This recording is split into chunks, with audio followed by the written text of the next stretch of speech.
Iba hobbled back over to the low table at the heart of his traditional home, setting down a mug of coffee for his guest. There we go. Black as it can get, he said, finally moving to sit across from Zhuyo. The man's hair was a bit shorter than the last time Zhuyo had seen him, giving him an almost jarhead-like appearance. How's Shinohara's kid doing? The weird one. Pretty well. He dyed his hair black, so that took a little getting used to, Zhuyo answered, pausing to take a sip of the warm coffee. It was a welcome feeling, after trudging through the bitter cold of December in Tokyo. Took him to the zoo a few days ago, in fact, along with a few of the Zero Squad kids. They all seemed to have a good time together. Zero Squad, hey? Brings back some memories. I hear that Nerima kid is at the center of it, these days. Used to be Yoshitoki, back when I was active. You were deployed with them? Iba asked, leaning forward with a hunch. He reached out with his remaining arm to sip from a cup of tea he had made for himself prior to Zhuyo's arrival. Yet, for about 2 months or so, on whack-a-mole assignments, he answered, resting his elbows on the table. They all seem like good people, though a good number of them are young. Too young, I think Shio is around 14 or so. Zhuyo shook his head, some unhappiness leaking into his voice. I know that the CCG likes to fast-track promising up-and-comers, but that's a bit too fast for my liking. What are their family names? Iba asked, a brow raised. From the way his hardened, wrinkled expression was set, it looked as if he already had something of an idea, but he wanted to make sure. One has the same family name as Nerima, a very quiet boy by the name of Yusa, Zhuyo answered. And there's the Ihei siblings, Haru and Shio. I figured that they're all orphans, adopted by the CCG. Those Regarden kids. Why they're so young. At that age, they're about as capable as an average rank 1 investigator, I'd say, Iba noted with a bit of downtrodden hint to his voice. He looked at his tea, and sipped it again. Maybe more so. Zhuyo's brows furrowed, head dipped for a moment. They are certainly capable, he allowed, before shaking his head. What is the garden? I'm not really sure. Ask anyone who breaks into the higher ranks, and they'll tell you it exists and that it produces damn fine investigators, but it's certainly not part of the regular recruitment track for the CCG. You've got the training academies like the one I was taught at, of which there are several in the city, they produce bureau staff and the majority of investigators. Then you've got the Sunlit Garden, which only produces investigators, Iba explained with a gentle shrug. Where it is, what exactly happens there, nobody really knows aside from the kids that emerge from the other end of it. Kishao was one of them, but even then he's a goddamn anomaly. Shady. Ridiculously shady. Something like that, so secretive and producing absurdly capable child soldiers, cast everything about the CCG in a far darker light. Zhuyo thought on it, and compared it to what he knew, and to the original reason for him visiting Iba again. Zhuyo drummed a finger against the table. Would I be right to assume that inquiring about the Sunlit Garden is advised against? Tried it. They didn't try to stop me, even when they found out I was looking into it. It's more like, there was nothing there, and even the graduates didn't want to say a word, Iba said with a scoff, looking past Zhuyo for a moment and recalling a memory. They're confident in its ability to remain unknown. What I'd advise against is going around telling people about its existence. Of course. A secretive academy without any apparent oversight that produces child soldiers can't exactly be a good look for the general public, even if it's in the name of peace, Zhuyo muttered, his discontent with the situation clear in him. I don't intend on whistleblowing that anyway. Certainly not when I still don't know enough to understand what exactly I'm whistleblowing on. He shook his head. But that does segue into what I wanted to talk about, namely, Kurona and Nashiro Yasuisa. Did you interact with them at all during your investigation? Iba looked thoughtful for a few moments, his expression scrunching up. No, I didn't. It would have been nice, to sit down and talk with them, but they were already under the CCG by the time Mado and I were looking deeper into things. He sighed, shaking his head. If I had known I was going to have this conversation with someone in the future, I would have done it anyway.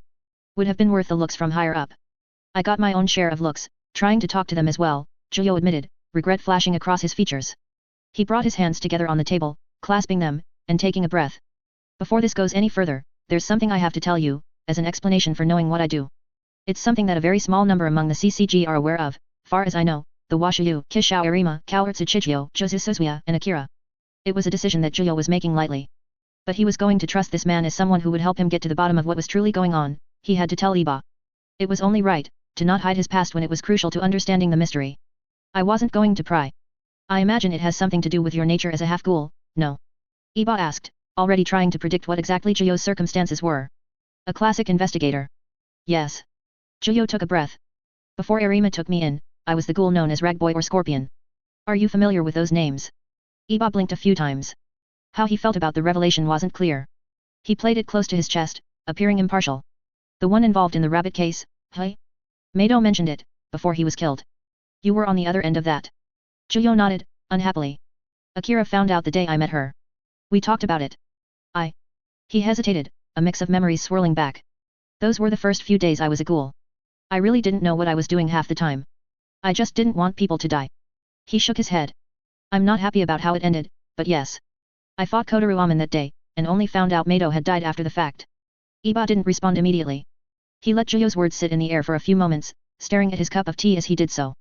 Knowing Mato, he must have been pretty scary. I can't say I blame Rabbit entirely, but I also can't say I don't resent the fact he's gone. Iba exhaled, finishing off his tea and setting the empty cup down. He was like a little brother to me. Him and Shinohara. Yet somehow, I'm the one who's still around. This weird little world we live in, doesn't seem to give a damn about how appropriate things are. The older man grunted, shaking his head again, looking disappointed in something. Based on what you've done, I'd have allocated S-rate tactics when facing you, maybe double S on a bad day. Why were you sticking around the CCG? Initially, it was because I didn't have a choice. After the Antioch raid, I was in Cochlea for 2 months. That time was, among the worst of my life, and that's with some stiff competition, Juyo sighed, running a hand through his white hair. He was still tense, even after Iba hadn't shouted him out the door. Nerima offered me a way out, work for them, for some modicum of freedom. I had to take it. But now. He went quiet for a moment, staring at the dark contents of his coffee mug. Now, I can't stop thinking about the patterns I see. The ordeals I've gone through, and more importantly the ordeals of everyone I've seen, both ghouls and humans. They're all just downtrodden, Iba. All of them. They've been at war their whole lives, both species, while invisible hands keep pushing on them, to create more bitter conflict and more cycles of revenge. I felt those hands the moment I woke up in Kano's hospital, every damn moment I tried to make sense of my new life as a ghoul, whenever I talked to anyone. I barely knew anything, even up until the end. I tried to talk to Aojirai Tree. Didn't work. I tried to talk to Kano. Didn't work. I always got the runaround, because I was just another ghoul to be hunted or used. But now. Juyo looked up at Iba. Now, I have access to more information than any ghoul in Tokyo. I'm learning more about the world every day, able to see things from both sides of the war, notice the connecting threads. I would have never thought to connect the Asuasas and Sphinx and everything else if not for that. The truth is. I just want the truth. I can get closer to the truth while I'm in the CCG, and if I can find the truth there. It's like I told you the first time we met. It's a responsibility to use it to help people. All of them. How, I don't know yet. But kids like Kurona and Nashiro are victims of it, as are countless others. Something needs to change. And when you've learned what you want. What then? Iba asked.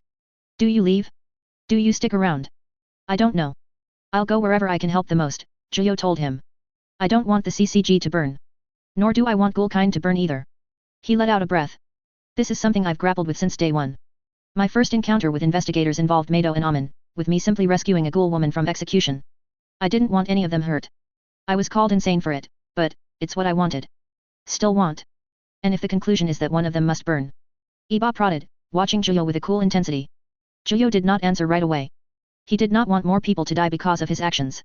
But the truth was that institutions and people within them were deeply ingrained in the conflict, so much so that it became impossible to tell where cause ended and effect began. That was why Juyo found it so difficult to truly hate either side of the conflict, even after the suffering both had inflicted on him. The bitter hatred and rage of the scorpion had to go away. All it had done was cause more tragedy. But could he be the one to light the torch, at the end of the day? If it meant ending the war for good? He saw faces in his mind. Hinamai, Toka, Keiya, Yashimura, Banjo. Antioku, the mithril scorpion, but not just them. The sisters, the grunts of Aojirai Tree, those in the CCG he had met and befriended, and Aman. All of them, those were still alive at least, still suffering because of the war.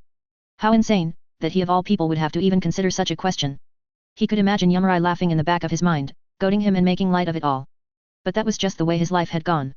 Then I will have a choice to make. If it means that humans and ghouls can both finally see what a world without killing each other is like, I'll just have to live with the consequences of that choice, he eventually told Iba. Iba leaned back, taking in Juyo's response to his question. If you can bring yourself to live with that. What you're suggesting is a heavy burden for any one person to carry, but if you are willing to accept that, then I see no reason why I shouldn't help you. This world doesn't need any more weak men trying and failing to be strong. Juyo let out a breath. Thank you, Iba. I know this route will bring a lot more suffering on me, but... well, I've come a long way. I've accepted that I might have to do this alone, but it's heartening to hear that there are others that agree with me. Iba waved off Juyo's thanks. Don't worry about it.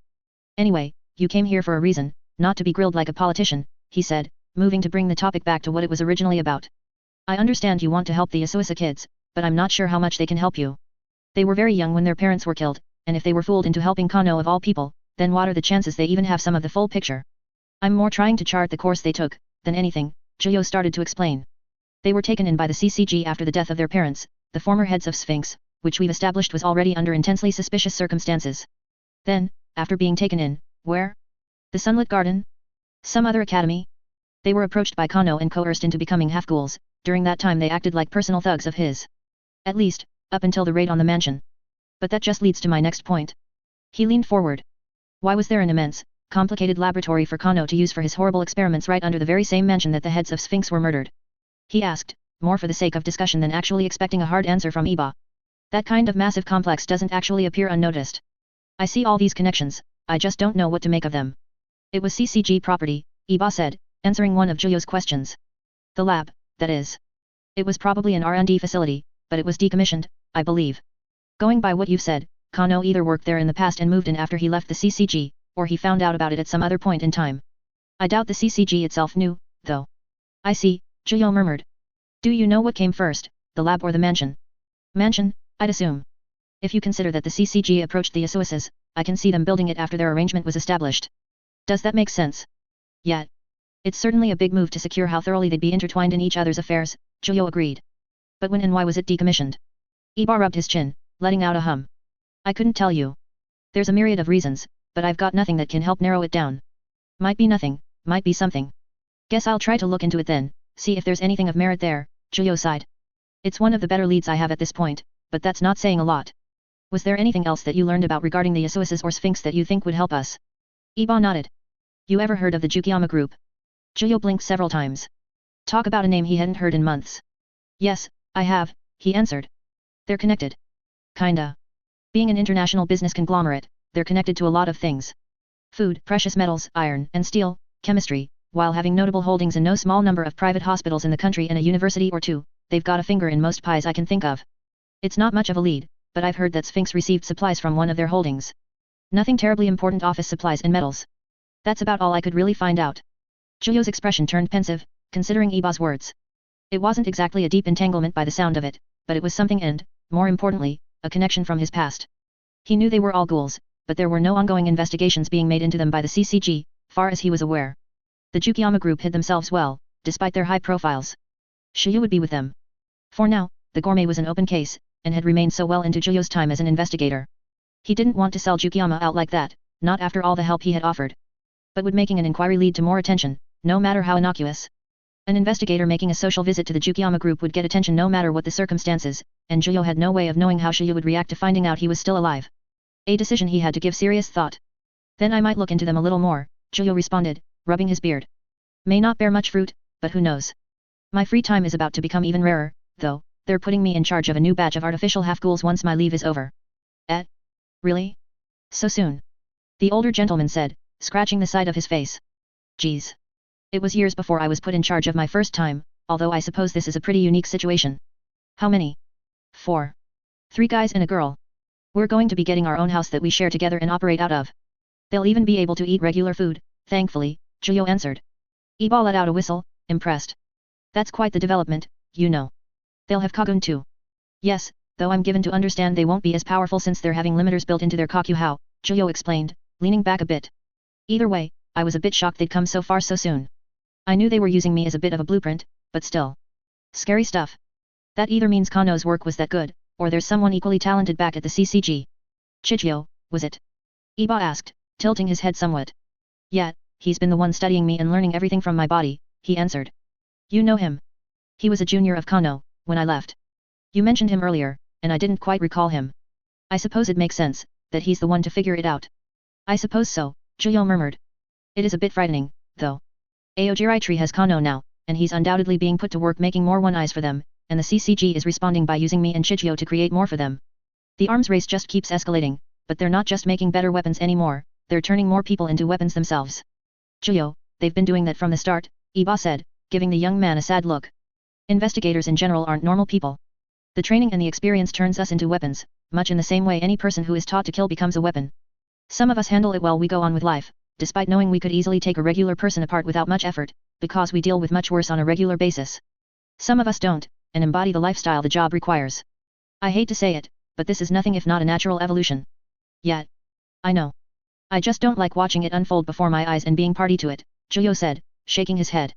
But there's nothing to be done for it right now. I'm more focused on making sure these new half-ghouls don't have nearly as harsh a transition as I had to go through back when I first became one. MMH. If it's your first time handling a team of investigators, you're going to find the transition will be harder for you more than anything else, Iba noted with amusement, smiling in a knowing manner. With only a few months of experience under the belt too. What was Yoshitoki thinking? I've been getting a strong impression they want me to just go ahead and be the next Nerima for them, Giulio groaned, rubbing his face. I'd be flattered if that didn't mean rapidly compounding headaches every other week. I can understand the want. Nerima's young, but he won't be forever. Where I lost my limbs to the owl, he beat it back without taking a scratch. If I were in their position, I'd be looking for the next big thing too, Iba said, shrugging once more. Maybe that's why they made this team. It's a good way of placing multiple bets, rather than putting it all on you. You could be the one to make the next Nerima, is likely their thinking. It was Giulio's turn to shrug. I guess we'll have to see, since I haven't even met them yet. All I do know is that I'll have my hands full for the foreseeable future. Thankfully Akira will be around too, she's being made our supervisor, essentially. At the thought of Akira, his expression sobered a touch. Speaking of, I haven't really talked to her about my deeper suspicions regarding everything, though I don't doubt she's got some idea about what I'm thinking. We spend a lot of time together, and she's commented on my little episodes of being away with the fairies, as she puts it. She's pretty sharp. I don't doubt she knows you're thinking about something deeper than how nice the weather is, Iba said, standing up from the table with a grunt of effort. He reached down and grabbed both his own empty cup and Giulio's mug. "Es cold. I'll get you a new mug. And I wouldn't worry, though. You don't think she'd confront you if she had something to say?"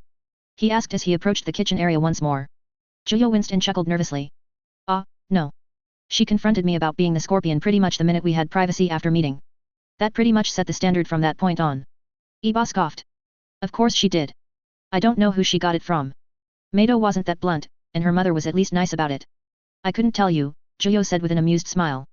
Tell me when you figure it out, which should be sooner rather than later. You're meant to be her work husband, after all. Giulio groaned and pinched the bridge of his nose.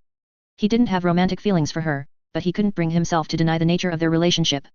Giulio's new home had 3 floors, each designed and planned to hold far more than just himself.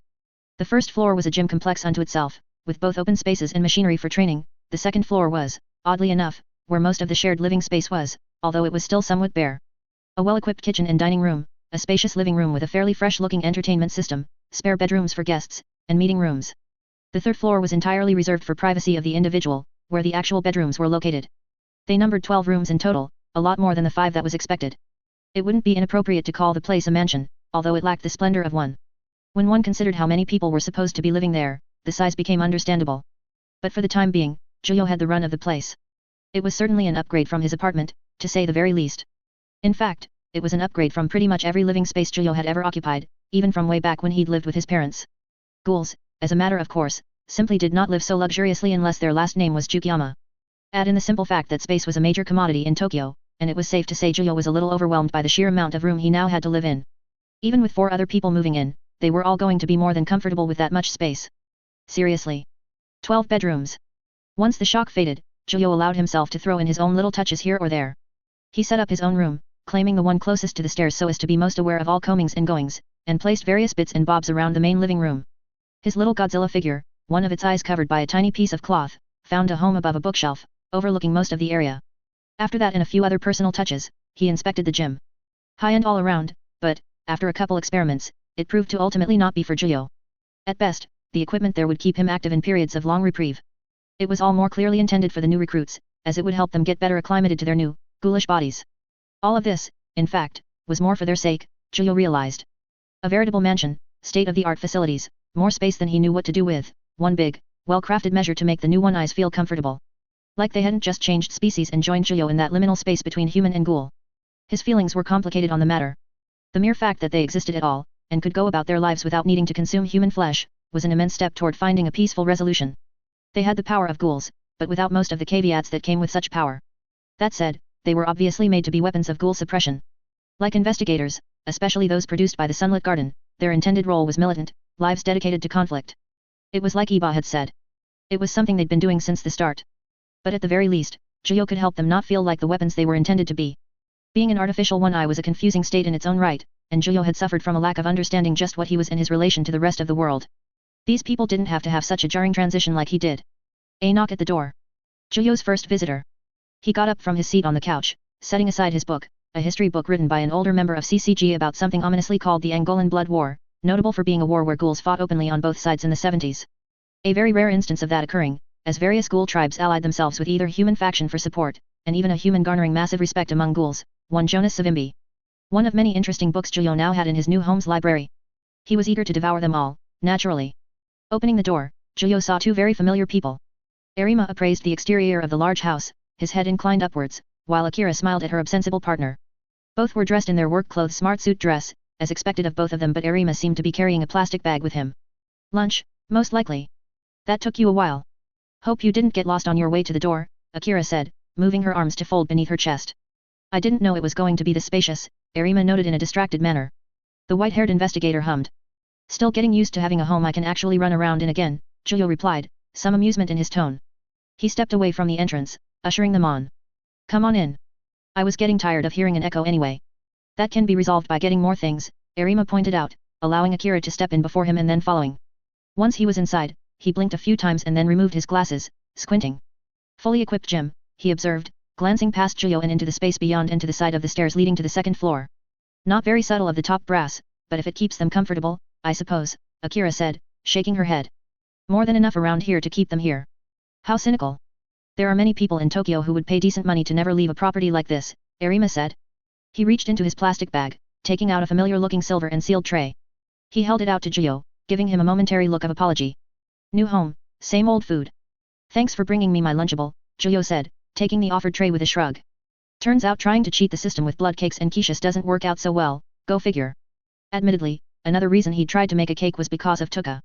One of the first things she ever said to him was asking what cake tasted like. Weirdly enough, the thought had stuck. Unfortunately, that wasn't a wish that would be granted easily. Of course it wouldn't, unless every other ingredient is also made from people.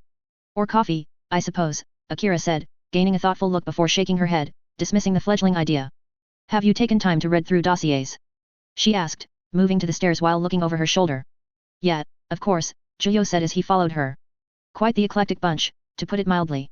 Not sure how I feel about my first leadership position already having someone with problems with authority, but it is what is. They exist on every level, Juyo. It is better you learn how to handle them at this point, than further down the line, Nerima said calmly, coming up from behind the other two. That said, I am not privy to the new recruits. They're different. Troubled and strange. To me, that means they have potential, Akira said as she reached the top of the stairs, moving a hand to her hip. Can you think of a single normal special class investigator, Nerima? Nerima paused, staring forward for a few moments. Kyoko, he answered, nodding. You don't know her that well, then, Akira shot back, smirking down at Nerima. I'm not exactly a social animal. You make an admirable effort where it counts, Juyo replied, guiding them over to the dining table. And yes, troubled and strange. That said, from their psych profiles they do seem to have their hearts in the right place. Just rough around the edges. He shrugged again. I'm reserving most of my judgment for when I finally meet them, of course. Best way to get that human element. He set his tray down on the table, jostling its meat broth contents. Such as it is. They sat at the dining table, Nerima retrieving his own lunch from the plastic bag. A humble salad of sorts. He opened up the plastic container, staring down at the contents. It was boring, even by his standards. He was likely being forced by Haru to eat consistently and healthily. I do not doubt it will be a handful, if all of them are similarly unusual. If you require any support, you may attempt to contact me, Nerima offered to the both of them. Attempt being the functioning word, I suppose, Akira pointed out. Yes, well, you know how it is. My work requires a degree of silence, when not dealing with cases on the surface. We'll try not to ask about things that need to be answered immediately, Juyo said, peeling the layer off his tray, giving his disgusting slop an unimpressed look before turning to Akira. We'll have to sit down and go over the dossiers together at some point in the next couple weeks before they get here. Figure out a plan of attack, so to speak. Though I already have some ideas on how to help them train with their ghoul stuff. Akira nodded in agreement, crossing one leg over the other. You'll have to show them the ropes in other respects as well.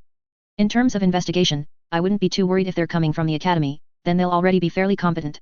When it comes to the actual practice of hunting down ghouls, though, it's not as clean-cut as the academia would have you think. Think you're up to it? Should be. The field stuff is what I'm more experienced in at this point anyway, Juyo answered. Not to mention that being one-eyes opens up more possibilities, the bigger issue would be more temperament than anything else. That's what I'll probably end up focusing on more, unless something else crops up. MMH. I wonder if infiltration can be considered a legitimate tactic, now. Nerima wondered to himself, glancing upwards momentarily. That would change a lot. For a moment, Juyo had a vivid flashback to the Ghoul restaurant days. I'm not exactly a stranger to that line of work, he admitted, idly tapping a spoon against his tray. So that very well could pan out. Is that so? I understand you were momentarily apprehended by Aojirai Tree, but I do not believe that counts. When was this? Nerima asked Juyo, the barest hints of curiosity in his eyes. You know the Ghoul restaurant? Akira tapped her chin, nodding. Fairly widespread network. difficult to track down, and there has been nothing notable in regards to them recently. A few pop-ups, but nothing major. Iwao was working on them, Nerima said, shoveling a forkful of salad into his mouth. Right, them. You haven't heard anything recently from them because I paid them a few visits last spring, Giulio explained. Snuck in, even mingled once, but, kinda destroyed it and almost everyone involved. So yet. Put that on my resume, I suppose. Nerima and Akira shared a look. Akira then scoffed. Of course you did. Between the demon dance, your fight with Shinohara and the fact you impressed Nerima, I am absolutely willing to believe that. It does explain a lot, Nerima pointed out mid-chew. I suppose I should inform Iwao of that, at some point. It's less for him to worry about. Not that he worries about much, Akira said. That's not true. He's a very diligent man. I'm aware, but you'd never think it. He acts like mine and everyone else's uncle. It's a charm point, Nerima said. It sounds as if you ultimately fought more ghouls than humans in the end, Giulio. For a moment, Giulio was actually stunned silent at the observation. It took a moment to remember who he was talking with, and the perspective they lacked. Well, yet. Ghouls were ultimately who I was at odds with, more often than not, Giulio explained. Some wanted to eat me because apparently one eyes are delicious, some just plain didn't like me, and the others were, well, Aojirai. He let out a breath, swirling his spoon in the broth. Pretty much non-stop conflict, that kind of life. As expected. This new life must be fairly peaceful for you then.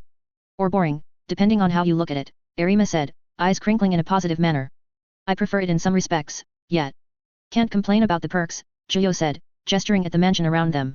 Does make me wonder what would have happened if I'd stumbled my way to the CCG first, rather than taking shelter among ghouls, but, he shrugged, and started to scoop up some sludge, weep not for paths and traveled, and all that. The white-haired investigator took a moment before talking. I am personally glad that I stumbled upon you, enemy or no, Nerima said, prodding his salad. It is rare that I get to discuss Lord of the Rings with anyone. Giulio snorted. Tell me about it. I get called a nerd for quoting it all the damn time, but that's fine. I made sure to shove those books into the already stuffed library we got here, that and Lilzilla, he said, pointing at the one-eyed king of the monsters snarling at them from across the room. Ah, that's where he went, Akira said, rolling her eyes at the sight of the toy. Of course, she had a cat called Maristella, but owning a Godzilla figure was too much by her standards. The hypocrisy. Figured you wouldn't leave him behind. Naturally. Home is where the kaiju is, Giulio replied matter-of-factly. And what better way to make a bunch of impressionable little investigators feel at home than a sweet smiling face like that to greet them? I think it'll just make you seem lame, Akira assessed without any decorum. I think it'll make me look like the cool dad, Giulio huffed, tapping his spoon again.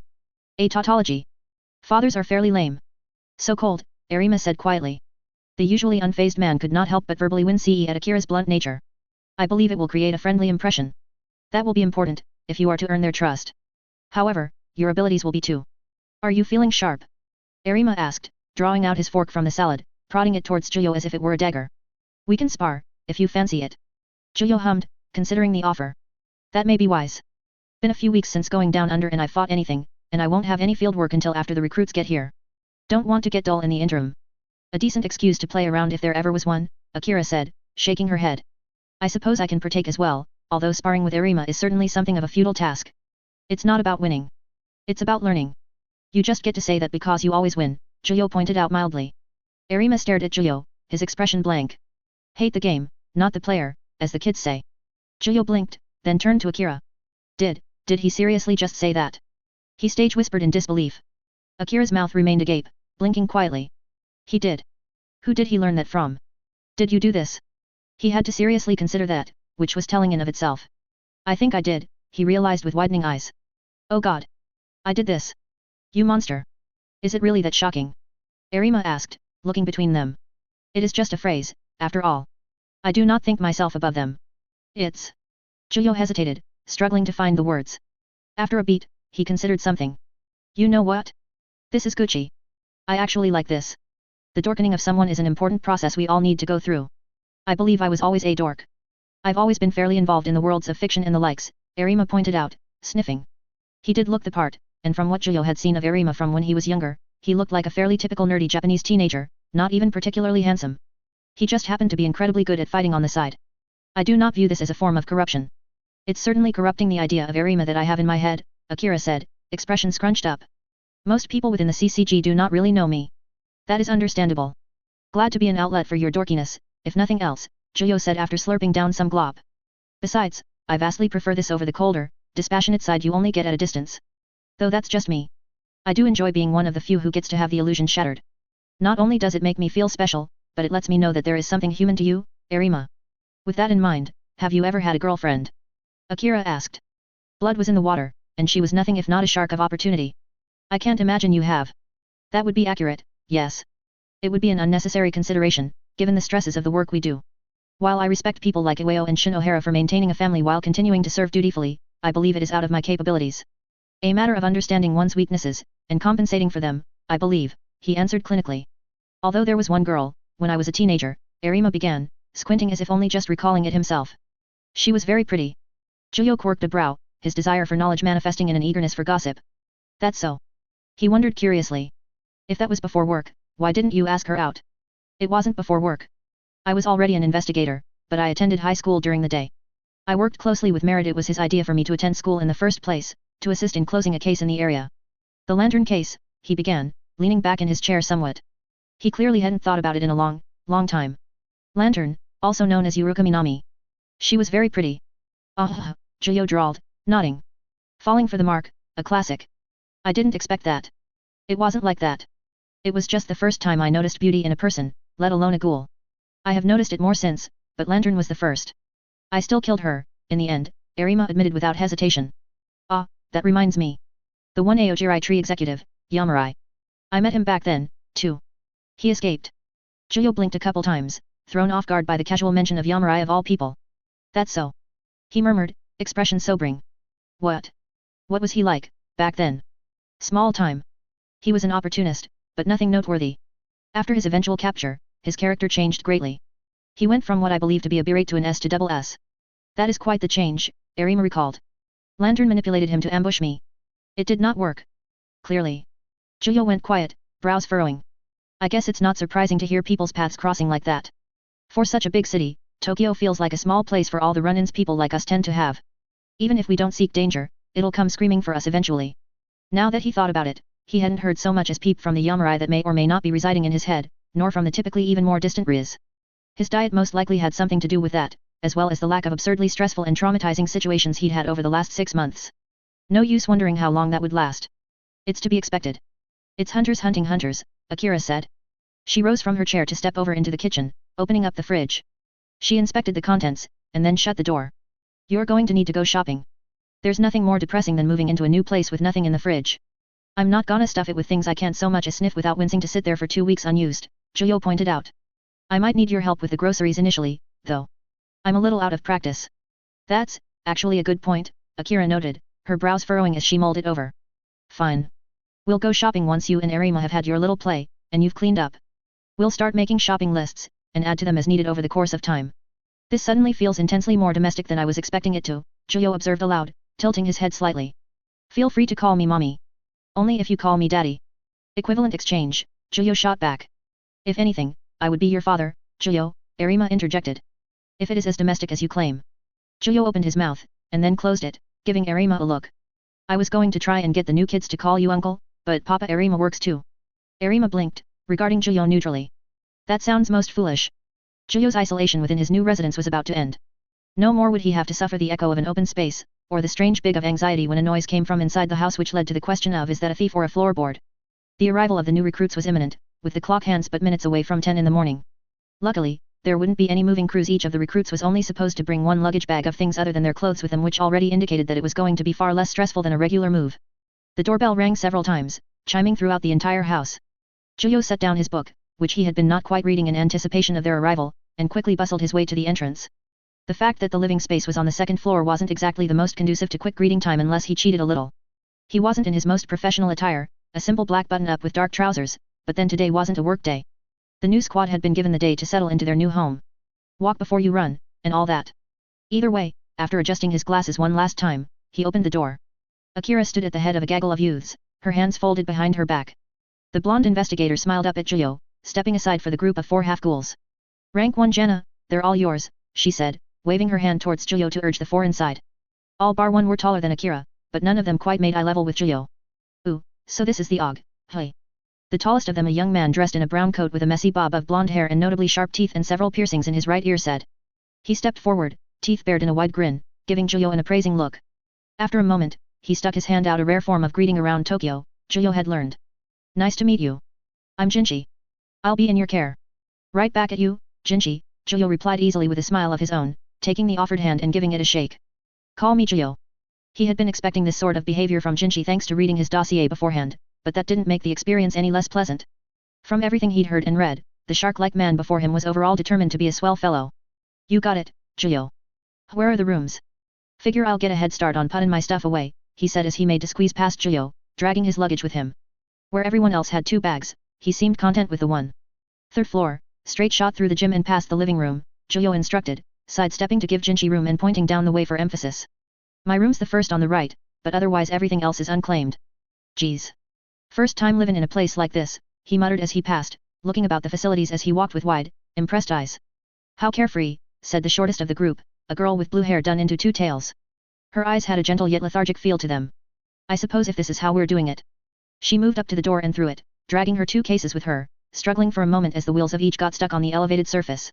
After a pull, she stumbled back with both cases. Seiko. Don't mind me, Yo-Yo. Zhuyo blinked, giving the small girl a look after a momentary pause. You haven't spoken with Jozu Suzuya by chance, have you? He inquired. MH? Who?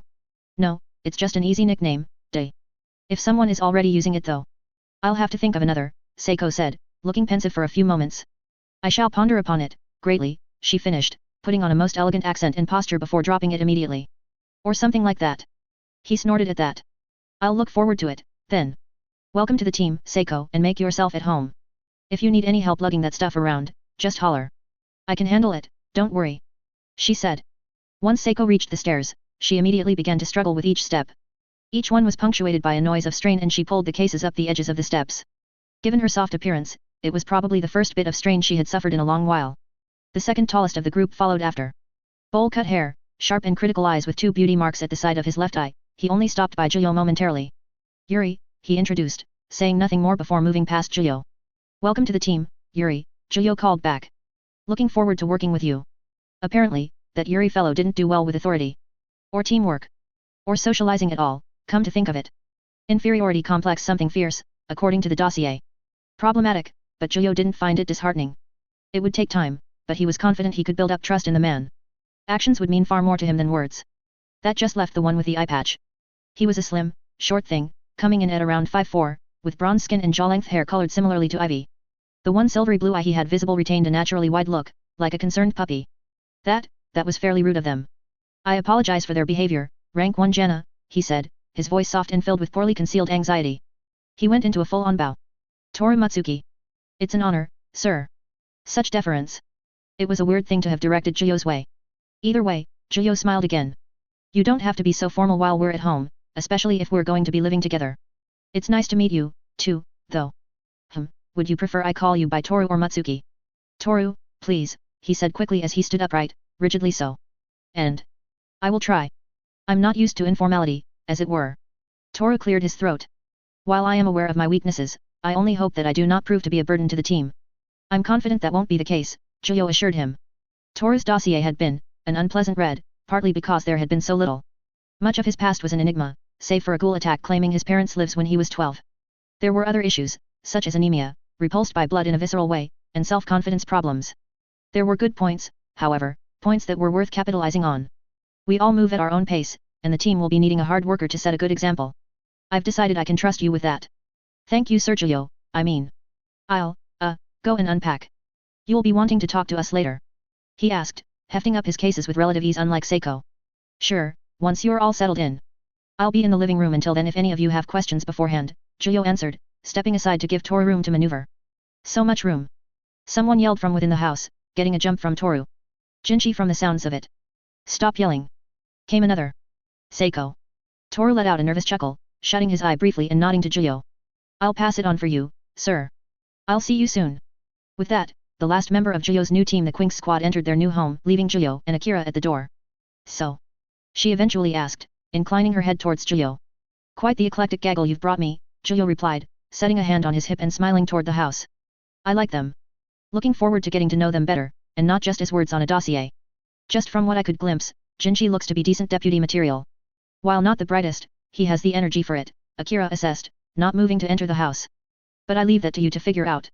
Will you be alright? Should be. I think it'd be wise if the first day just has me around, to avoid confusion and build rapport, Julio replied, scratching the side of his cheek. Anything else you think would be prudent to cover on the first day? Food. It's generally a good start. As I wouldn't trust you to make a sandwich at this point, I would suggest ordering out. I can make a mean PB&J when the cards are down, Julio huffed. But I get you. Pizza's a safe bet most of the time, I'll go with that. I'm sure you'd manage to confuse tomato paste with strawberry jam. I suppose all I can really say is good luck. She offered a salute to Julio, her expression teasing. You'll probably need it. Kids are tough, even if they're 19 years old. Your confidence is noted, first class, Julio replied with a snort and a salute of his own. I'll see you around, Akira. If something explodes, I'll be sure to give you a call. She scoffed. I might let it ring a few times before I answer. I'll give it a few days before I assign any cases to your team, so take the time to figure things out, Akira said, turning on her heel. Enjoy. I'll give it the old college try, Julio called back, waving her off before shutting the door behind him. He let out a breath, running a hand through his hair. And then it hit him. He was the supervisor now. Just one day at a time, he quietly muttered to himself as he made his way back into the house. You've been through hell, probably literally by this point. Just one day at a time. And so began Julio's first day as a squad leader. Jinchi stuffed his face with pizza, pulling the slice away from his maw of oddly pointed teeth, dragging out lines of cheese with him like he was a damn ninja turtle. He seemed to lack the societal reservation that was expected of a young man like himself, instead casting it to the wind to be as loud and honest as he liked. He swallowed heavily, and then continued with his story. Anyway, I sorta coasted by on the grades I got from practical activities, sports, and stuff. The actual studying part never clicked with me, but just being told to fight someone worked out pretty well. I'm pretty good with it, Tsunagi. I think. That's good, Toru said, their hands clasped together tightly, pizza slices barely touched. There's plenty of investigators who are in a similar position, I hear. More practical-minded, over the theory and study of investigations. Go Rilla, Seiko drawled, chewing on the edge of a slice. Jinchi beat his chest in response. Julio chuckled from his spot at the table. Naturally, he didn't have any pizza of his own, God, did he miss pizza, and instead had his cochlea lunchable in front of him. I know one in particular that's like that, first class Suzuya. Just a couple years older than you guys, hates paperwork something fierce but loves fighting. He'll probably be swinging by at some point, could give guerrilla life tips. I've heard of him. He was supposed to come give a special lecture, but he didn't show up. Jinchi said. Ah, you two, hey. Toru said, scratching his brow and letting out a soft laugh at the coincidence. I'm sure he's a fine investigator nonetheless, for him to be in the first class. He's one of the best. Not surprised to hear he skimped out on a lecture though. He's a free spirit, Julio put mildly. Great guy, but if he decides something is boring, he won't do it. But he gets results, so it all tends to pan out in the end. They promote people like that? How irresponsible, Yuri muttered to himself, staring at the slice of pizza with a distant gaze. He eventually picked it up and then chomped on it. He's only a few years older than us, too. To reach first class so soon. Toru began, looking equal parts reverent and concerned about that fact. Pretty close to that Nerima guy, ain't it? Jinchi pointed out. If the top dogs like him that much, then he'll probably be a special before long. Poor guy. That just means more work, Seiko bemoaned, slumping over onto the table and letting out a drawn-out sigh. At least Julio won't make us do too much work, right? Case by case, Seiko. Quite literally, he told her. Some are pretty simple, like when it just pertains to a single ghoul that does a poor job hiding their tracks. Others, not so much. Some have a tendency to explode beyond what you expect. My first case was supposed to be simple, but then Aojirai tree got involved and it became a whole thing, he explained, waving his hand. You never know how it'll go until the case is closed. Seiko let out a whine like an agonized calf, sliding more of the pizza into her mouth while slumped against the table. That was her sole protest. How much of Aojirai tree have you seen? Yuri asked calmly. A hell of a lot more than I can admit to. Aside from a few grunts? I had to fight one of their executives, Tatara, during that case I mentioned, alongside Special Class Kojima, Julio answered. Not exactly a fight you're supposed to get into when you're rank 3, but sometimes that's just the way it goes. Ah, Mr. Kojima? He gave a few lessons on interrogation techniques, Toru said, smiling at the mention of someone he was familiar with. He seems nice. More importantly, Jinchi barged in, leaning over the table. You fought the boss guy himself. And you're in one piece. Half ghoul power ear, Seiko droned, pumping her fist up half-heartedly. Yes, half ghoul power, Julio snorted. But working with Kojima was also crucial. Teamwork makes the dream work, and all that. He scooped up some of his sludge. A unified and disgusted ugh came from Yuri, Seiko, and Jinchi at Julio's corny words.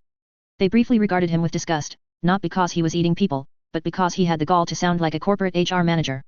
Toru, for their part, looked between all three of them with some surprise, seeming to think what Julio said was actually fairly funny. If you think that was bad, then just you wait, Julio promised, after swallowing his meat soup. I've made Nerima do double takes, such is my power. In other words, deal with it. Where's Miss Akira? I miss her, Jinchi said, dreading the coming Juyoisms. I've heard she's a hard ass. I'll take the corny commander instead, Seiko conceded, sighing. Promote people like this. Yuri muttered quietly. There wasn't anything wrong with it, sir, Toru reassured Juyo, giving him a firm nod. And it's demonstrably true. Thank you for understanding, Toru. Also, Yuri, Juyo began, turning to look at the black-haired young man. You're gonna be meeting your fair share of special class as you work and climb the ranks.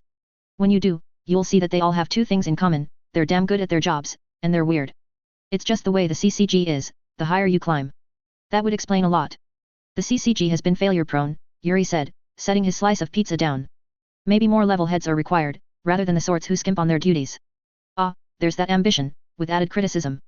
I won't deny the CCG has its flaws, Juyo said. Unfortunately, we have an enemy that grows exponentially more powerful through the simple act of feeding. Things are escalating to the point where the CCG has acknowledged it needs to change. You four are part of that change.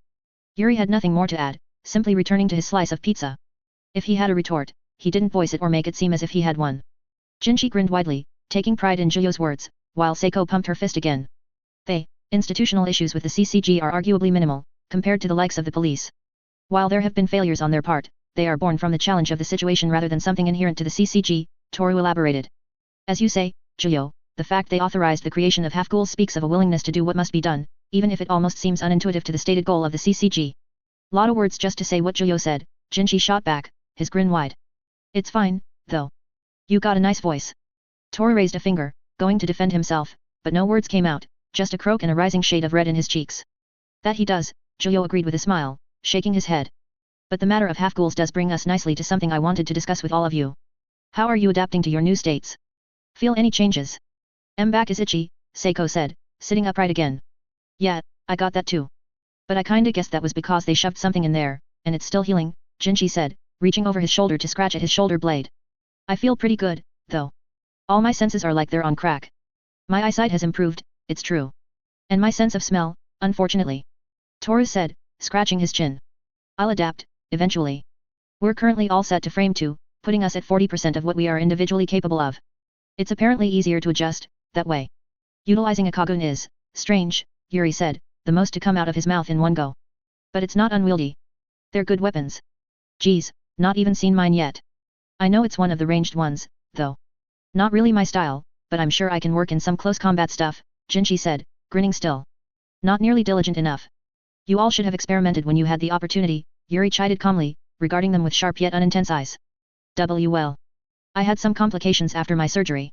Toru said, clearing his throat and trying to do away with the embarrassment of the compliments and being called out by Yuri. I just didn't see the point, Seiko said, shrugging. You don't honestly expect me to fight, do you? Look at Seiko. She said, pulling on her rounded cheeks like balls of mochi. Round. What did you think you'd be doing after they shoved a biological weapon into your back? Juyo wondered, giving her a raised brow. Dunno. I didn't really get a choice in the matter, she said, giving a more emphasized shrug, lifting her hands up. She shook her head, sighing. Seiko's only here because Mama wanted the money. Wait, what? Jinchi said, brow furrowed. Toru looked equally concerned, tilting his head. Your mom made you do it. Uh-huh. Not that it matters. I'm used to it. Juyo blew out a breath. He knew she'd signed on to support her family, but he had no idea she was that ignorant of their true purpose. Then allow me to make it clear, all 5 of us will be fighting ghouls when it comes down to it. We might have different roles depending on the situation, but this will be a dangerous job, Juyo told them. Which is why I want to spend the next few days getting you all adjusted to your new bodies. If you don't know how to activate your Kagun yet, we'll start there. In your case, Yuri, we'll cut straight to training your Kakaku. We have some time before Akira gives us cases, so we'll use it wisely. Seiko let out a whine, while Jinchi looked pumped and ready to go right then and there. Toru raised his hand. Pardon my ignorance, Juyo. I've seen pictures and footage of Kagun in action, but what is it like? Are they difficult to utilize? What do you think when you're using them? Is it like a new arm? Good questions. I'll go in depth during the actual training, but I'll demonstrate real quick so you have a rough idea, Juyo started, getting up from his seat. He looked behind him, tutting. This is a nice shirt. He murmured before he pulled out the bottom of his button-up from under his pants. Then, from beneath, a red tail slithered out. It hung in the air, slowly undulating. This is my Kagun. A Rinkaku, that manifests as 4 tails. Seiko, from what I understand, you're also a Rinkaku, so you may have something similar, he continued. Eventually, it'll feel like it always been a part of you, an entirely natural additional limb, or set of limbs. They'll be vital to you in the future, a weapon that can never be taken from you. Mastering it is absolutely key to your success going forward. Hey. It doesn't look that dangerous, but I guess it's good at killing stuff, if it's your Kagun, Jinchi said, cupping his chin with a raised brow. Kagun that aren't evidently sharp generally have an incredibly abrasive quality, when attacking.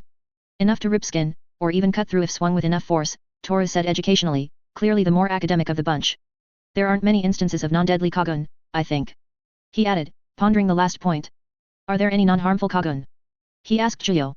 Nico and Banjo came to mind. Yes, but exceptionally rare, Juyo told him. From what I understand, those are oriented specifically around healing. I'd be pretty shocked if any of you had something like that. It wouldn't suit the wants of the CCG, Yuri said. If they wanted a healer, they would have kept us with the research division, rather than making us investigators. Toru nodded, seeing the truth in his words. It's good to know, nonetheless. Most assume that Kagun can only be weapons. Maybe it is something that can be looked into, in the future? A supporting member of the team, that is. I agree, as it'd go a long way toward helping us out in the field, Juyo said with a nod. You all saw how many extra rooms we've got upstairs, right?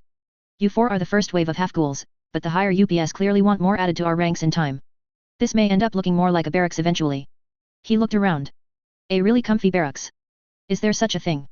Yuri asked, blinking at Juyo. That sounds contradictory. That's because it is, but that feels like the end goal. Although this does feel more like a dorm now than anything. Juyo mused. Behind him, his Kagun receded back under his skin. One with government-grade exercise equipment and official meeting rooms, but still. Home's a home. As long as I've got a room to go back to, I ain't fussed. Jinchi said, nodding.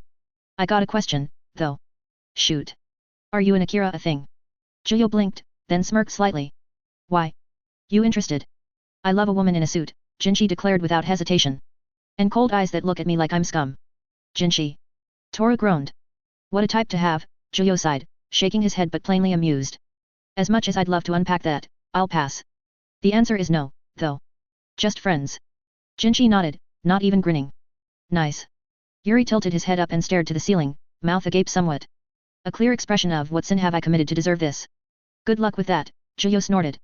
But something tells me you are going to be barking up that tree for a long time. Believe it not, but I'm very patient and understanding. Naturally, I'll give it a few years, because being as young as I am isn't very cool. I'd eat popcorn as I watched if I could, Juyo replied. He grabbed his empty tray. Are there any other burning questions? Seiko stuck her hand up, waving it about. Yes, Seiko. God, he felt like a schoolteacher already. Where's the toilet? Okay, now he felt like a schoolteacher. Spikes trailed by the steam of propulsion rocketed towards Juyo, cutting through the air between himself and Jinchi, launched from the launcher-like protrusion towering up from the half-ghoul's back. Juyo dodged the rush of spikes with relative ease, though in some cases he didn't even have to. The Yokaku's attacks were haphazard at best, some of which flying wildly and veering away from Juyo entirely. There was none of the precision that he'd seen in Tuka. He felt a pang of longing at the thought of her, and Ayato. Of more interest was the downright mechanical nature of Jinchi's Kagun itself, an outward display of the frames imposed on the Quinks to restrain their abilities. The true form of Jinchi's Kagun was likely a fair bit different, but wouldn't be unveiled until he was at 100%. A sword as long as a man was tall tore through the space behind Juyo, coming down vertically. He sidestepped, hopping in quick bursts around and then behind the sword's wielder, putting Yuri right in the line of fire of Jinchi, testing both of them. Shit. Yuri hissed, swinging his large blade of an arm horizontally to slice through an incoming missile, only to draw it back to block another with the flat of the large blade. Compared to Tsukiyama, his Kaukaku was far more orderly. It formed into a silver, metallic bird skull which encased his bicep and forearm, with the blade itself coming from the mouth of the skull. But its defined shape was more of a weakness, when put up against Tsukiyama, who could make an array of shapes and weapons out of his drill-like Kagun. Rather than reprimanding Jinchi, Yuri span on his heel, swinging his blade with as much force he could muster, hoping to cleave clean through Juyo, an intense and honed focus in his sharp eyes. One of which gleamed a vivid black and red. The signature single Kakyugen of one-eyed ghouls. In response, Juyo bent backward, and continued to do so, curling downward in a damn near back-breaking manner. His fingers grazed against the ground, enough grip for him to propel himself further backward. As he did so, his legs shot up, one launching a front snap kick right into Yuri's chin as he cartwheeled away. The connection of foot and jaw was enough to send Yuri snapping backwards, not enough to send him to the floor but enough to force him to take 2 steps back, much to his visible frustration as he recovered, wiping his lower lip with his free hand. To his credit, he didn't lunge back in, instead opting to figure out what Juyo's next move was, watching him closely. The hiss and roar of more Yokaku missiles, plumes of smoke soaring through the air and towards Juyo's general area, this time with a bit more accuracy, if not that much. Juyo bounded out of their way, eyes briefly flitting to their audience. Toru fretted about, clearly wanting to contribute to the spar but unable to see an opportunity, while Seiko. Well. Seiko had given up in the face of people who knew way more about fighting than she did. Getting her in the mindset was going to be a challenge. Until then, he might as well turn this into more of a lesson. Toru. Juyo called out, keeping his gaze on the oncoming waves of missiles so he could continue to dodge them. Jinchi's forcing me to change positions and keep distance while Yuri looks for an opening, the same applies to you. If you see a pattern to Jinchi's attacks and my response to them, that's your chance to contribute. Analyze the flow of the fight. You don't have to get the most hits in, just the last hit. You understand? Why yes sir. Of course, sir. Toru called back, drawing up the tsunagi which Juyo had provided him with. He set his brows firmly, watching Juyo weave between the scatter shots of Yokaku ammunition, which Jinchi was more than happy to keep providing. Seiko stared forward with a vacant gaze, wishing she was anywhere but there. In a bold move, Yuri moved in with Jinchi's attacks, finding the correct spacing to be out of the way of any one shot while having a straight line to Juyo, his blade at the side and ready to be swung. He didn't look at Juyo as much as he did look past Juyo, as if intending to hit the spot behind him. Another cleaving attack. Diagonal attack. Coming up from below. Juyo curved his body along the attack, twisting just enough so that the blade would miss him by a mere few inches. As Yuri passed him, his hands reached out, guiding the Kaukaku's movements along, and then he pushed, turning Yuri's momentum against him so that he would be sent careening right into the ground. To the young man's credit, the widening of his eyes as much suggested that he caught on to his mistake fairly quickly. He stumbled to the side, trying to use his blade to balance himself as he fell, but the distribution of his weight resulted in him landing on his back, blade swinging through the air as he twisted one last attempt as he went down to land a hit on Juyo. A wild swing, aimed for the torso. Easy enough to avoid. Good idea, but next time aim to cripple, rather than a body shot, Juyo suggested as he moved out of the blade's way. If you hit my legs, Jinchi and the others are more likely to hit me while you recover. How annoying. Yuri muttered, rolling into a crouch and then onto his feet. And then Jinchi jumped off his back, putting him right back onto the ground. The grinning blonde launched himself right towards Juyo, not jumping up as much as he was flying towards Juyo, spinning and bringing his foot down on Juyo. It was unexpected, to say the least. Juyo was half tempted to let him get the hit in to praise his audacity, but he couldn't reward how he used Yuri as a springboard without prior coordination. So instead, Juyo slid down and forward, letting Jinchi fly over him. At the moment of passage, the flat of Juyo's foot pushed out, suddenly giving the Yukaku One Eye far more speed than he was prepared for with one kick. OCR. Jinchi crashed into the wall of the training room, joining the number of Yukaku missiles he had lodged into the padded walls. His form was implanted into the wall for a few moments in a mess of limb and body before he fell away, peeling off of it and onto the ground. That would have been the end of it, with both attackers down, but that was when Toru made themselves known, his tsunagi cutting dangerously close to the side of Juyo's head in a feint of a move, leading into a thrust towards Juyo's flank. Juyo was actually proud of Toru for that. The fellow listened. But he wasn't fast enough yet. Juyo swerved out of the way, dodging each of Toru's attacks, both the feint and the thrust, in a languid movement. Good. Juyo praised, even as he kept his distance. I was briefly too focused on my defeated opponents, the perfect time to strike. Whoosh. Bonk. Something hit Juyo on the head. Pretty hard too. He stopped in place, his neck bent just a bit from the force. It actually hurt a little bit, but he couldn't help but be amused. Decisive Seiko victory, Juyo allowed, turning a little to regard the mallet-wielding little lady behind him. Nice.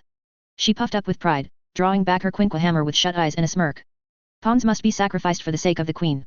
Can I go back to my room now? Nope, Juyo stated without mercy. We've only been at it for 20 minutes. Lecture, then more training. After lunch, you guys can relax a bit. Seiko let out a whine, deflating like a balloon, her hammer slumping onto the ground. She dragged it with her as she trudged back to her previous spot. Toru moved to help Jinchi up, while Yuri was already back on his feet. His blade retracted, shifting down his arm like a shutter door, with the bird skull following, entering a spot on his back. He muttered something to himself quietly, shaking his head. That could have gone better. That idiot needs to know how to hold back. Matsuki's too scared. The real issue was that Toru had no good openings without either crashing into you or getting hit by the missiles, Juyo pointed out, setting a hand on his hip. Jinchi, I noticed that you were getting a little more accurate as we got along, which is good, but oversaturating the battlefield with artillery causes more problems than it solves. You're uniquely suited for seeing how the fight is unfolding with your ranged position, so you need to use that to the team's advantage. You know what leading or kiting is? Shit, that stuff don't suit me at all. Jinchi declared, his grin turning to an equally deep and toothy frown. Oi, Seiko, wanna swap Kagun? I've not even used mine yet. You don't even know what it does. It's the same as the boss, so it can't be that different, right? He reasoned, shrugging deeply at Seiko. Bigger problem, they can't just be swapped, Yuri pointed out, sounding a little bit peeved with Jinchi, although he kept it respectably bottled up. The surgery to give us Kakuhou was invasive enough. Don't try your luck a second time. Jinchi tugged. Leading and kiting, hey? Guess I better get good at that, I suppose. It'll help you help your teammates. Also minimize collateral damage, not the best look when we destroy entire buildings or streets while we fight, Juyo added. Yuri, I noticed you had figured out the flow of Jinchi's attacks and used that to your advantage. That was good. The only issue came from overinvestment to the killing blow. That leaves way too many openings for your enemy to take advantage of. Yuri stared at Juyo blankly. I'll work on it, he said, nodding. Seiko stuck her hand up, hopping on the spot to try and get noticed. Yes, Seiko. Schoolteacher Juyo said. So, we couldn't really fight you. How strong are actual ghouls supposed to be, if we can't beat you? She asked, tilting her head. That got Yuri interested, mirroring the tilt of Seiko's head. The average ghoul is weaker than me, even if they might have a better diet than me, Juyo replied. It was a fair question, after seeing the sheer gap in ability. What makes me different is experience, plain and simple. I've fought a lot of ghouls, of all types, and had to learn how to deal with them all in different ways. He adjusted his glasses. I also have Nerima's training, which I'm going to pass on to you for. You'll all get there, it'll just take time. If the average ghoul is weaker, then each of us could probably clobber one on our own, then. Jinshi pointed out, punching his fist into his palm. Alright, alright. Listen, boss, I'm going to take your words to heart, but I want to be able to actually fight too. I'm not suited to sitting in the back stuff. I've seen Yokaka ghouls figure out how to make melee work for them, Juyo recalled. No reason that can't apply to you.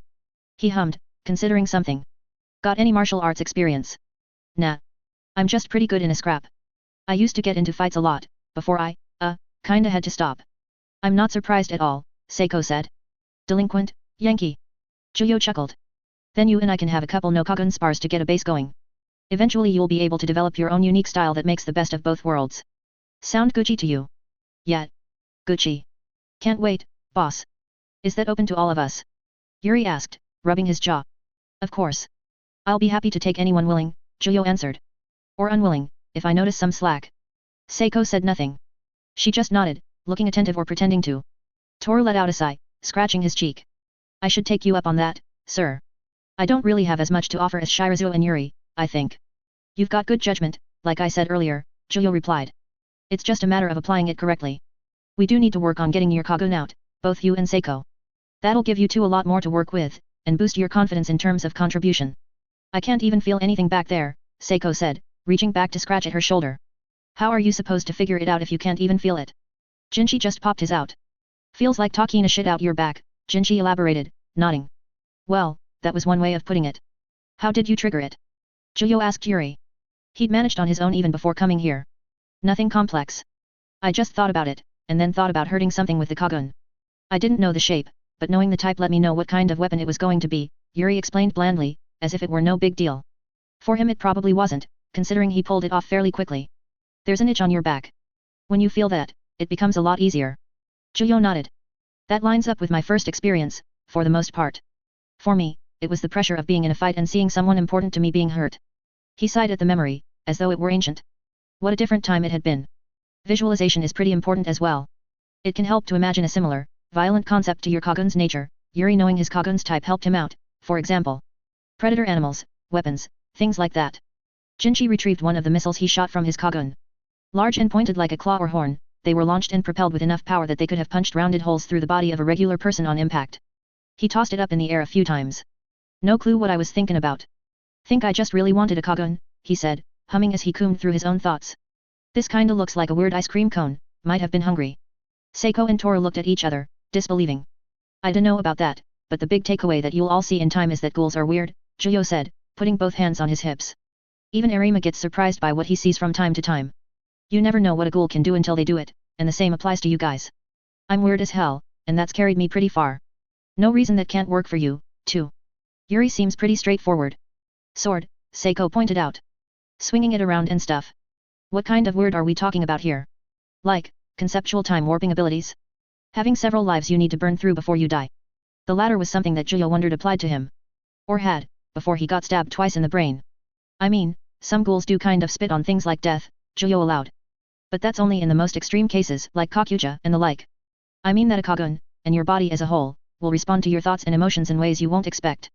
It's hard to describe, because it's unique for every ghoul, and most ghouls themselves don't give it too much thought. He waved his hand. But please don't think you can warp time. Sadly, we're not sorcerers. I doubt the CCG would have lasted as long as it has if ghouls could also be sorcerers, Yuri said, regarding the arm which his Kagun had covered, thoughtful. What I'd give to be able to shoot fireballs. Seiko said, exhaling. I wouldn't need to do all this training stuff. I think it could do you some good, Seiko. Exercise is good for physical and mental health, after all, Toru said, remaining optimistic. It was also the nicest way of saying you need it the most out of us. I like being comfy and my mental health is at its best when I'm in my room. That's called an addiction, Yuri said, not letting Seiko respond. Are we going again? He asked Juyo, his Kagun starting to form once more, clinking into place in an orderly fashion rather than flowing out. That we are. Toru, Seiko, jump in earlier this time, Juyo instructed, letting his hands fall to his sides. Now's the time to make mistakes, rather than later on when you are fighting someone that actually wants to kill you.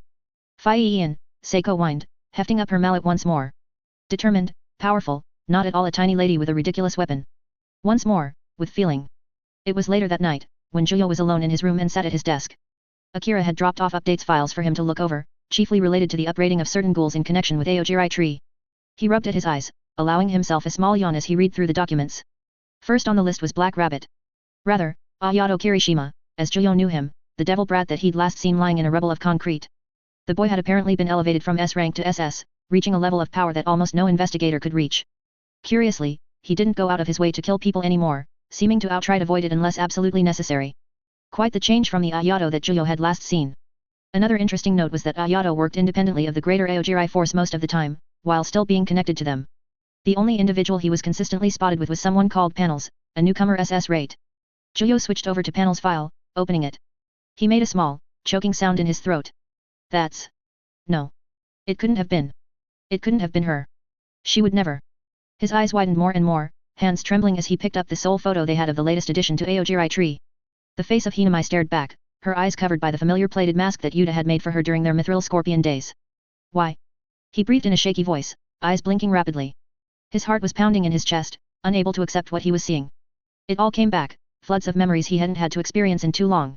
The little girl who held his hand, the one whose memory had been the only thing keeping him alive when he was at his most wretched, surrounded by corpses with death looming over him. The girl he'd had to leave behind, in order to survive. Because he'd left her behind, she'd somehow joined Aojirai tree, the very same group they'd fought to stop together. Juyo felt a burning in his chest and let out a ragged choke, he'd forgotten to breathe. In that moment, he wanted to run. Abandon everything he had here, everything he'd built in the CCG, his entire quest for truth, just so he could go to her, and hold her, and beg forgiveness for leaving her behind the way he did. The photo dropped to the desk, and his hands kneaded his white hair as his head dipped. He was shaking, yet frozen in place, paralyzed by his own emotions. I'm sorry, he rasped, tears falling down his face. He was raw again, helpless in that moment. I'm sorry, Hinamai. He didn't run. Instead, he curled in on himself, quietly sobbing and begging forgiveness from someone he loved. The 13th ward. Not too long ago it had the worst reputation among the wards, when it came to ghoul activity. So terrible was it that even ghouls considered it a dangerous place to go. How it reached that point, where violence in the cover of tall buildings and backlots became something of a norm to those unfortunate enough, would undoubtedly be an interesting point of study in the future. But that could no longer be called the case. The 13th ward was on its way to becoming a closeout ward, just like the first ward, where ghoul activity was near non-existent. The major contributing factor came down to just Suzuya killing most of them, and the rest running away. A rapid purge, conducted when the young man still lacked a leg, which only went to show that there was a ferocious creature behind his youthful visage and mannerisms. Knowing Juzu, it was no different from how a dominant predator hunted its competition out of the area, operating on gut instinct and hunger. It was the sort of accomplishment which would have taken months of planning for any other team, but for Juzu it was just a matter of going in and getting it done. Shibuya, home of Suzuya Squad, and one of the safest places in Tokyo. The fact that his office wasn't too far from the 109 building was helpful. It made it difficult to get lost. Juyo tried not to think too hard about the fact that this was the same place where he'd seen the news that the raid on Antioco was taking place, nor the apparent coincidence that the reason he was here had to do with people he hadn't seen since that fateful, awful day. The more time he spent in Tokyo, the smaller the city seemed. He had not slept well the previous night. Seeing that someone he considered family had become a terrorist in his absence didn't exactly put him in a relaxed mindset. But that was why he'd decided to go to Juzu, the fellow in charge of all things anti-Aojirai. Juyo wouldn't be able to do a whole lot as far as Hinamai was concerned, not yet, but he could at least get some answers from Juzu about details that weren't necessarily in the file. The only rub came from not revealing too much through his own curiosity. Juyo had very deliberately withheld information from the CCG when it came to the ghouls he actually cared about and were still alive. Hinamai sat firmly atop that list. Whatever he learned from Juzu, he would use toward the ultimate goal of reuniting with her OR, at absolute minimum, keeping her from execution. Suzuya Squad's office was similar to the Zero Squad in that it was surprisingly small, more of a repurposed set of apartments more than anything else. Individual desks laid out with personal touches added to them. One desk lacked shame and just had a magazine of scantily clad women on it, along with magazines of a clearly uncouth nature. It was, however, mostly empty. The only source of life came from the rapid tapping of keyboard keys in an office at the back of the main room, a repurposed bedroom. Inside, sat with his legs up on the office chair, was the black-haired leader of Suzuya Squad. Black had become his color, recently. His white shirts had been replaced with dark colors, and he wore deep red shorts styled like slacks. To the outsider it wouldn't seem so, but Josu had come a long way in terms of looking professional. Of course, he didn't wear a tie, but he at least buttoned up his shirt now. Still wore slippers, though. He stared at the screen with a blank expression, an existential boredom oozing from his being. Behind his crimson eyes was suffering. Benevolent man-eater that he was, Juyo swooped in to save his friend from torment. I see you're making the most of white-collar hell, the half-ghoul declared his presence, rapping his knuckle against the doorframe as he stepped inside. Josu looked up at Juyo with wide eyes for a moment, and then threw his head back, letting out a groan. Thank good. Come in, Juyo. He waved Juyo in with both hands, and then slammed his laptop shut. He was done with that, whatever that was. The older of the two chuckled, doing as requested and taking a seat across from Josu at the desk. I didn't expect to see you of all people being the only one in the office. How out of character for you. There's some stuff I gotta do, but we had a pretty good lead on another case, so I had to stay behind. Being a team leader sucks, Josu bemoaned, grabbing the edge of his desk and using it to push himself, spinning the office chair around. I could ignore the work, but that means more work later. And everyone else gets really annoying if I don't do that stuff on time. And I know my team can handle most things without me, so. He sighed, his spinning chair coming to a slow until the back of the chair was facing Juyo. Responsibility sucks, too. I think that's what the kids call adulting, Juyo noted, leaning back a bit in his seat. I'm getting more and more of a taste for it these days, what with a new squad of my own. They're pretty fun, you should swing by to say hey sometime soon. They're all new, right? Are they any good? Josu asked bluntly, shuffling the seat back around so he could look at Juyo. And I will. Just gotta find the time. They're pretty green, Juyo admitted, scratching his cheek. But I'm working on it. Honestly, whoever recruited at least one of them did a terrible job, she didn't even know she was going to be fighting anything, apparently. I do honestly think they'll all go pretty far, they just need some work and a lot of experience. Josu hummed, tapping his cheek with a finger. Maybe they didn't go with how they could fight. Because they'd make a good ghoul, but being a good ghoul doesn't mean being a good investigator, right? I think that's how it works. There was a matter of compatibility, yet, Juyo agreed, nodding along. And you're right, there's a bunch of other factors to consider. I'm still figuring some of them out myself, but at the very least they're all trying. Some harder than others, but hey, he shrugged, better than nothing. We'll see how they handle their first case. That'll be the big teller, won't it? In a lot of ways, you're still pretty new at it, too, he said. Josu paused, tilting his head. Could be a disaster. He realized. Your boundless optimism is always appreciated, Josu, the bespectacled investigator replied with a roll of his eyes. Blame Washuyu for deciding the guy who hadn't even been around for a whole year should lead a highly experimental squad of half-ghouls that also happen to be teenagers with attitude. Yet, why would they ever recruit teenagers, Josu said, letting out a huff. Teen soldiers? In my CCG. Juyo sarcastically replied, shaking his head. Anyway, you'll see for yourself what they're like soon enough. Unfortunately, coming over to say hey isn't the only reason I popped in today, he started, bending over to reach into his satchel. Akira dropped off some updated Aogiri files for me to look over, and I was curious about a couple that caught my eye. Josu tilted his head and leaned forward, trying to get a look at whatever Juyo was getting out of his satchel before it was even out. Yet? I probably sent those to the commander, and she probably sent those to Akira. I think that's how it works. Up and down the line, it seems. Either way, Juyo said, taking out a pair of files and handing them Josu's way. These are the two, Black Rabbit and Panels. I already knew about the former, obviously, but between the upranking, updated MO and the newcomer, well, quite a few changes. What did you mean? Josu asked, brows furrowing. Black Rabbit got up to SS, but now he's not going out of his way to actually kill people, Juyo explained. And Panels, a brand new SS ghoul that just never kills at all. It's all a bit weird, especially for Aogiri Tree, isn't it? Josu nodded, his expression relaxing as Juyo's meaning became clearer. Yeah, I suppose so. But that's how I felt about them, when I saw them. He took the files, opening the one for Black Rabbit and looking at the image presented. It was a bit unclear, but the form of Ayato had been captured on the move, his arms exposed and his chest covered in a black, sleek tactical vest. I looked up everything I could about Black Rabbit from before. He was wilder, last year, but the way he's acting now is more dangerous, honestly. Intent wasn't there, he was just trying to hit things and go nuts. Now there's intent, Josu said, his voice taking on a very different and calm quality to it as he assessed the ghoul. That's scary. That means he wants something. Add in that he's pretty good at all ranges, especially long and medium range with his yokaku, and he's no pushover. I can take him, though. What changed you, Ayato? Juyo wondered, frowning slightly. What's been going on while I've been on the other side? I don't doubt you can, but... He spoke aloud, brows furrowing. Do you have any clues as to what it is he wants? That would go a long way toward finding the pattern here. Whatever Aogiri Tree wants. That's something I've noticed, with the real dangerous ones. Black Rabbit, 3 blades, white suit, no row. They're different from what I've read about the last generation of executives. They all follow orders, Josu said, shutting the file on Black Rabbit. What he can do hasn't changed much. But he's better than he was. Zhuyo understood exactly what Jozu was saying. Wild beasts like Yamurai and how Ayato used to act had very limited purposes if an organization wanted to be more than a mere gang of beasts. Point and shoot at the enemy. Zhuyo was beginning to feel like he'd actually done Ito and Tatara a favor by killing off Yamurai, allowing him to be replaced by a more level-headed subordinate. Well, that wasn't a decision he'd be too hung up on anyway. They're getting better overall then, Zhuyo mused. More of a threat. His brown eyes flitted to the as yet untouched file on the desk. Especially when they pull yet another SS raid apparently out of thin air. What kind of read did you get on panels? That you didn't already put in the file anyway. Jozu opened up the file for the second ghoul, humming. I don't like the name. But she has a really scary Kagun. That'd be bad enough on its own in a regular ghoul, but she's good at fighting outside of it. Stopped me up close with martial arts, I want to say. Don't think she wants to kill anyone, but that doesn't matter. She's strong, good senses, good instincts. Perfect all-rounder working for the enemy, I don't like it. If she does want to start killing, it'll take a lot to stop her. He didn't know whether to be proud or unsettled by the development.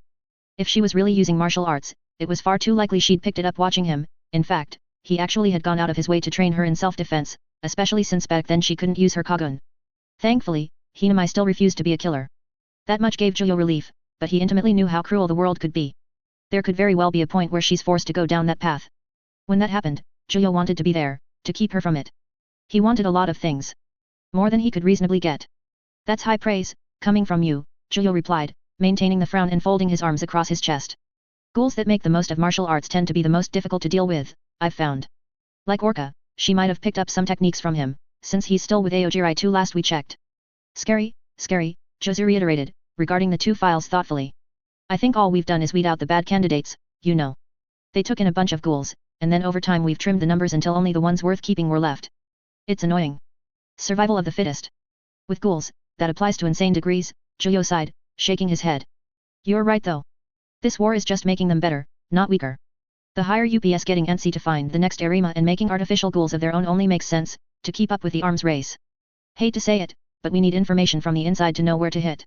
But, the expert for that is Haoji, and Tatara knows Haoji pretty well, Jozu contemplated, cupping his cheeks in his hands. So they already know about how he works. Was talking with Nerima and Akira a few weeks ago, and they brought up the idea of undercover work, Zhuyo mentioned. It'd be a bit rough, but a disenfranchised half-ghoul looking to betray the CCG would be a tempting recruit for Aojirai. He shrugged again. Sadly, my insight to Aojirai's inner workings is almost a year out of date now. That's a really dangerous idea. It's a lot of investment for some information, if half-ghouls are valuable. It's an idea, but I don't know if I agree with it, Jozu said, shaking his head. At least, not for a long-term thing. But it could be good for a one-off, if there's a good time and place to do it. Sure. Certainly don't think it's something we can just jump into, Zhuyo assured him. Just an idea, at any rate, and I trust you to have good instincts for this sort of thing.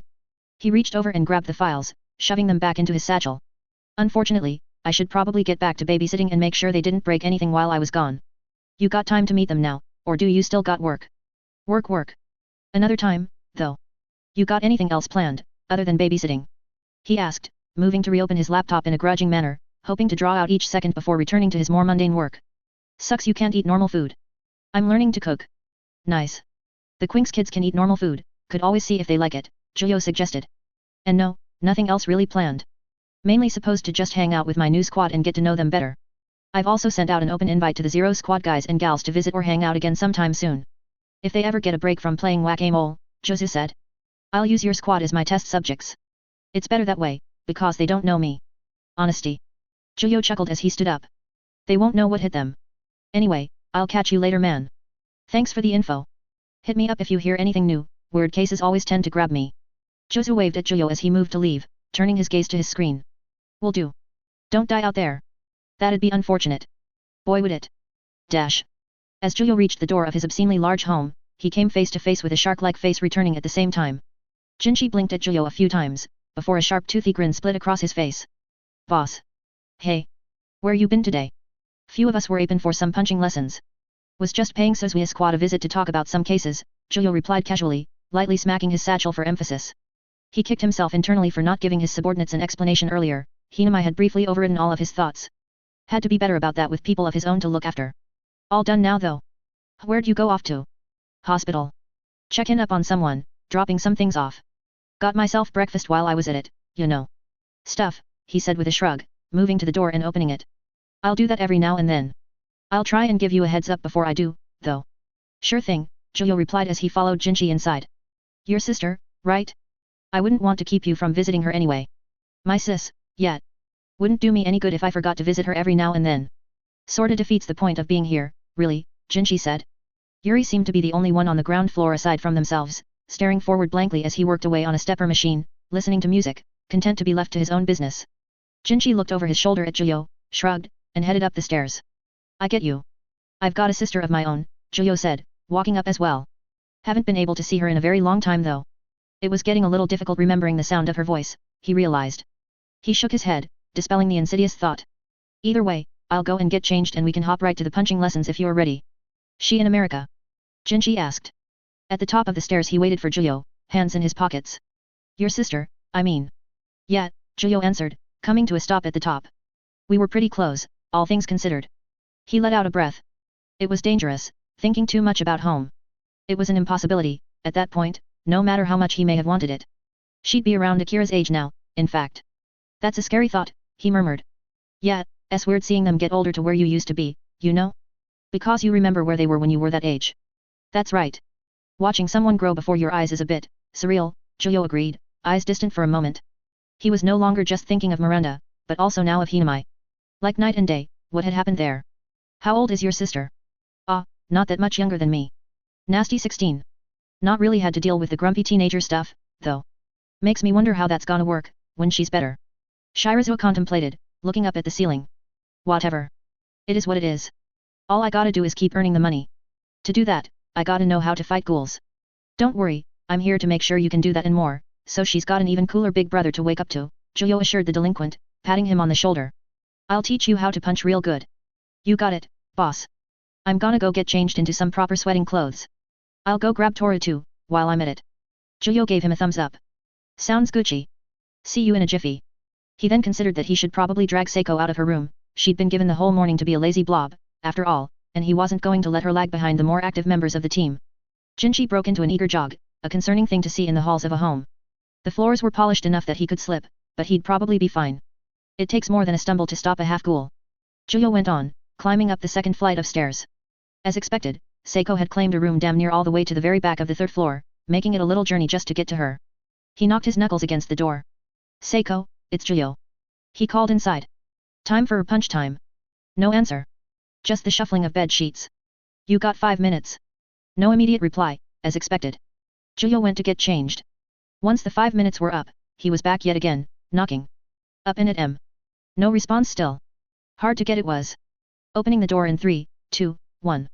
No sound of movement, so he did as promised and swung the door open. Seiko stared at Juyo with blank eyes. Dressed in what could only be described as a hooded frog onesie, she lay in her bed, Nintendo DS in hand. She clearly had no intention in moving. Juyo narrowed his eyes. Is that Pepette? He asked. I dunno. I just like the look of it, whatever it is, she answered, turning her eyes back to the DS screens. Her room was dark, despite it being midday. Well, first off, you're my hero for wearing it regardless, Juyo started, before flipping the light switch on. Second off, it's noon. Looking at good screen can come later. Seiko visibly winced at the sudden influx of light into her room, retreating deeper into the covers of her bed until only her eyes were visible. That and the downcast look of the frog's face. Do you really want me to drag you out? Juyo pressed, setting his hands on his hips. No, she admitted. But I also don't want to get out of bed. Waking up is troublesome enough. Juyo sighed. She was getting out of bed no matter what, they both knew it, but there was an ideal way to go about it. Tell you what. You get a half hour to get out of bed while I work with the others. At that point, I'll be back and you'll be ready. Gucci. Will you be finishing up with them, when you get me? She asked, looking over at Juyo once more. Would you prefer that I was? Juyo asked in response. It'd be less stressful. Working out is bad enough, but having people watching makes me want to retch, she admitted, sliding out from her bed cocoon slightly. After a moment, Juyo nodded. Okay, then yes. I'll be done with them by the time I come get you, and we'll work from there. Sound good? She gave him a nod, throwing her covers aside and throwing her legs to the side of the bed. She looked the part of a squat green creature, wearing that onesie. Fine. I'll get ready, and stuff. Thanks. Sure thing. See you in a bit, Seiko. At that, Juyo left, closing the door behind him. It wasn't too surprising that she had her anxieties dealing with people, considering her habits and background. He'd been like that too, once upon a time. Figuring out a solution to it for the time being wasn't terribly difficult, there was no point in brute forcing everyone being all buddy-buddy. Not many people moved at Jinchi's pace. Content, Juyo went on to join the others. Time to teach the fellas how to punch. Happy birthday. Nerima held out a gift to Gio, one that would roughly equate to the size of a book. As to if it was a book or not was difficult to tell, as it was obscured by cyan wrapping with little dogs spaced out on it. He had no emotional tells on his face, but the man was well-meaning and genuine, at the end of the day. Gio blinked in surprise, though not at the fact that Nerima had come to the front door. Rather, his birthday had come and gone a few weeks ago. Despite that, he found himself smiling slightly as he took the gift. Thanks, Nerima, he replied, giving the present a once-over. The doggies are a cute touch. My teammates suggested it. I would have gone with something bland, apparently. He said, seeming a bit troubled about that. He brushed it off after a moment. I apologize for not getting you something sooner. I only noticed that your birthday had come and gone a few days ago after looking over some paperwork.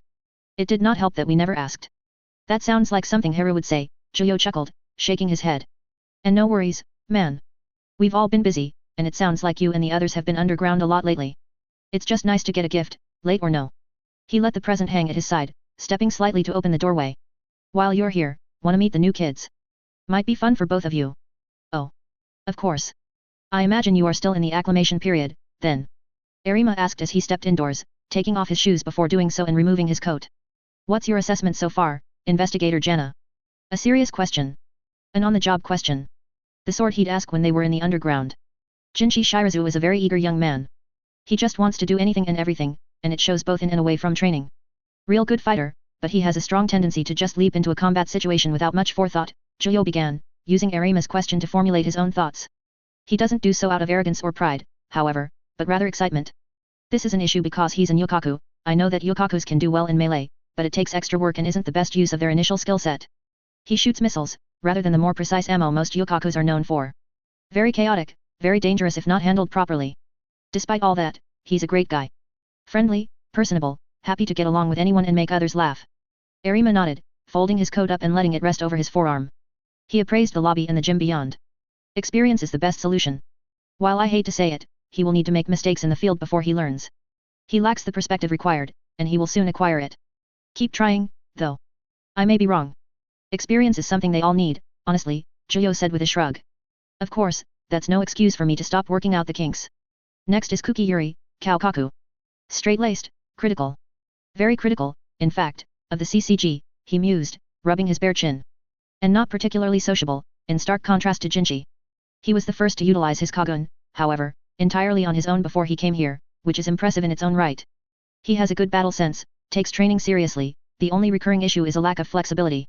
He overcommits to his attacks, treating every single blow as the killing blow which makes him assume the fight will definitely end once he finishes his strike. It makes a lot of openings for his opponents, which I've made clear to him. Troubling. Though I cannot particularly speak, I was not much different. Beat sense into him, Nerima instructed simply, as if it were no big deal. Abuse his openings and frustrate him. That elicited a snort from Gio. Brutal. But don't worry, I'm on it already. Got him on some martial arts training now too, after I trounced him with that alone. The quicker I make him aware of his openings, the quicker he can work to cover them. Good. I would have hoped that these habits would have been worked out of them in the academy, but it is not a perfect system.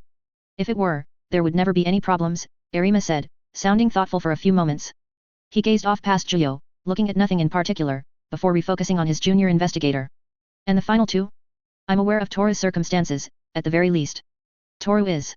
Gio trailed off, his easygoing expression sobering a bit. He needs work. A lot of it. From a purely technical aspect, he's great, and incredibly diligent. He quickly learns all of the forms I teach him and takes all of my instructions to heart with eagerness. But once you get him in a fight, he flounders. Hard. Even when it's just us two sparring, he panics and overthinks everything, paralyzing himself. Haven't been able to get his Baikaku out, either. That's difficult. That was it. That was all Nerima had to say. And Yanibayashi. Gio rolled his eyes at Nerima's utter lack of helpfulness when it came to Toru. Figured. Seiko makes me wonder what the hell the recruiters told her when she signed on, Gio stated bluntly. She apparently didn't even know she'd be fighting in this job, even after the operation. All of my work with her is oriented around giving her a base, teaching her how to move. Haven't been able to truly teach her how to fight yet. She was a NEET before this, and doesn't have much drive on a personal level. She does what I ask of her though, after we came to an understanding, she doesn't like exercising and training with others watching. Not good for team building, but otherwise we'd be making no progress at all. If I recall correctly, she was also the one with the highest compatibility with the surgery. What an odd circumstance. You're on the right track. I'd pair her up with Shirazu or Toru to do some exercises, once you believe she's more comfortable. Gio nodded as the two made their way through the ground floor. I'll do that, then. At this point, the only ones I'm comfortable taking into the field are Jinchi and Yuri, with my supervision of course. It'd be a rough operation, but at the very least they know how to fight. Helicopter parenting isn't quite as necessary with them, compared to the other two. I'd take them out anyway. It's unfortunate, but I do not doubt that they will need the shock of what the work entails.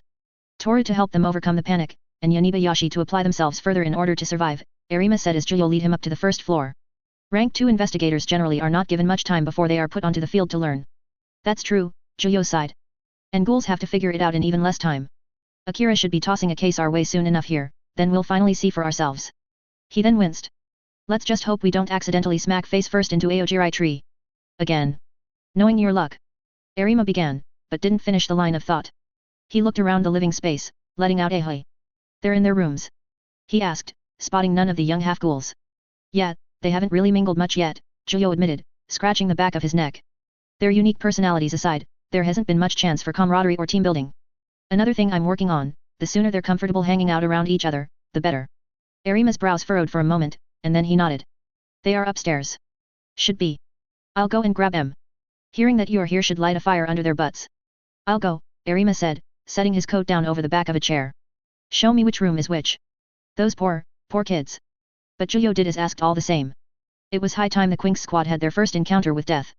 Nerima stood before Yuri's door, and then knocked gently. The dour-faced young man opened the door, his hawkish eyes clearly expecting Juyo. Instead, he stood looking up at a different white-haired man with glasses. One which caused Yuri to lock up on the spot in surprise. He glanced at Juyo for half a second before finding his eyes drawn back to Nerima.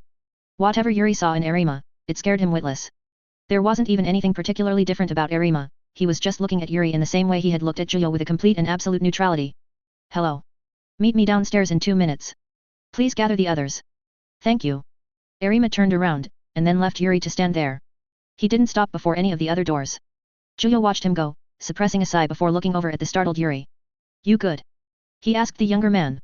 He insisted on meeting you. I'm fine. Unexpected. Yuri just about managed to say, his body relaxing after a few more moments of stiffness. It was like looking at an animal that had just come face to face with its respective apex predator. He swallowed heavily. I will go get everyone else. Sounds good. See you in a few. At that, Juyo walked off back to follow Nerima downstairs. Yuri's reaction keenly reminded him of how pretty much every ghoul would respond to Nerima's presence, as though they were staring at their own end. Interesting to see it in Yuri, considering everything, though Nerima had a mythical status among both humans and ghouls. A living legend walking into your home and politely asking to meet you would shake up anyone's day. It was probably weirder that Juyo hadn't thought too much of it initially. He'd grown too used to the unbelievable being part of his everyday. Mundane was weirder than the lack of it.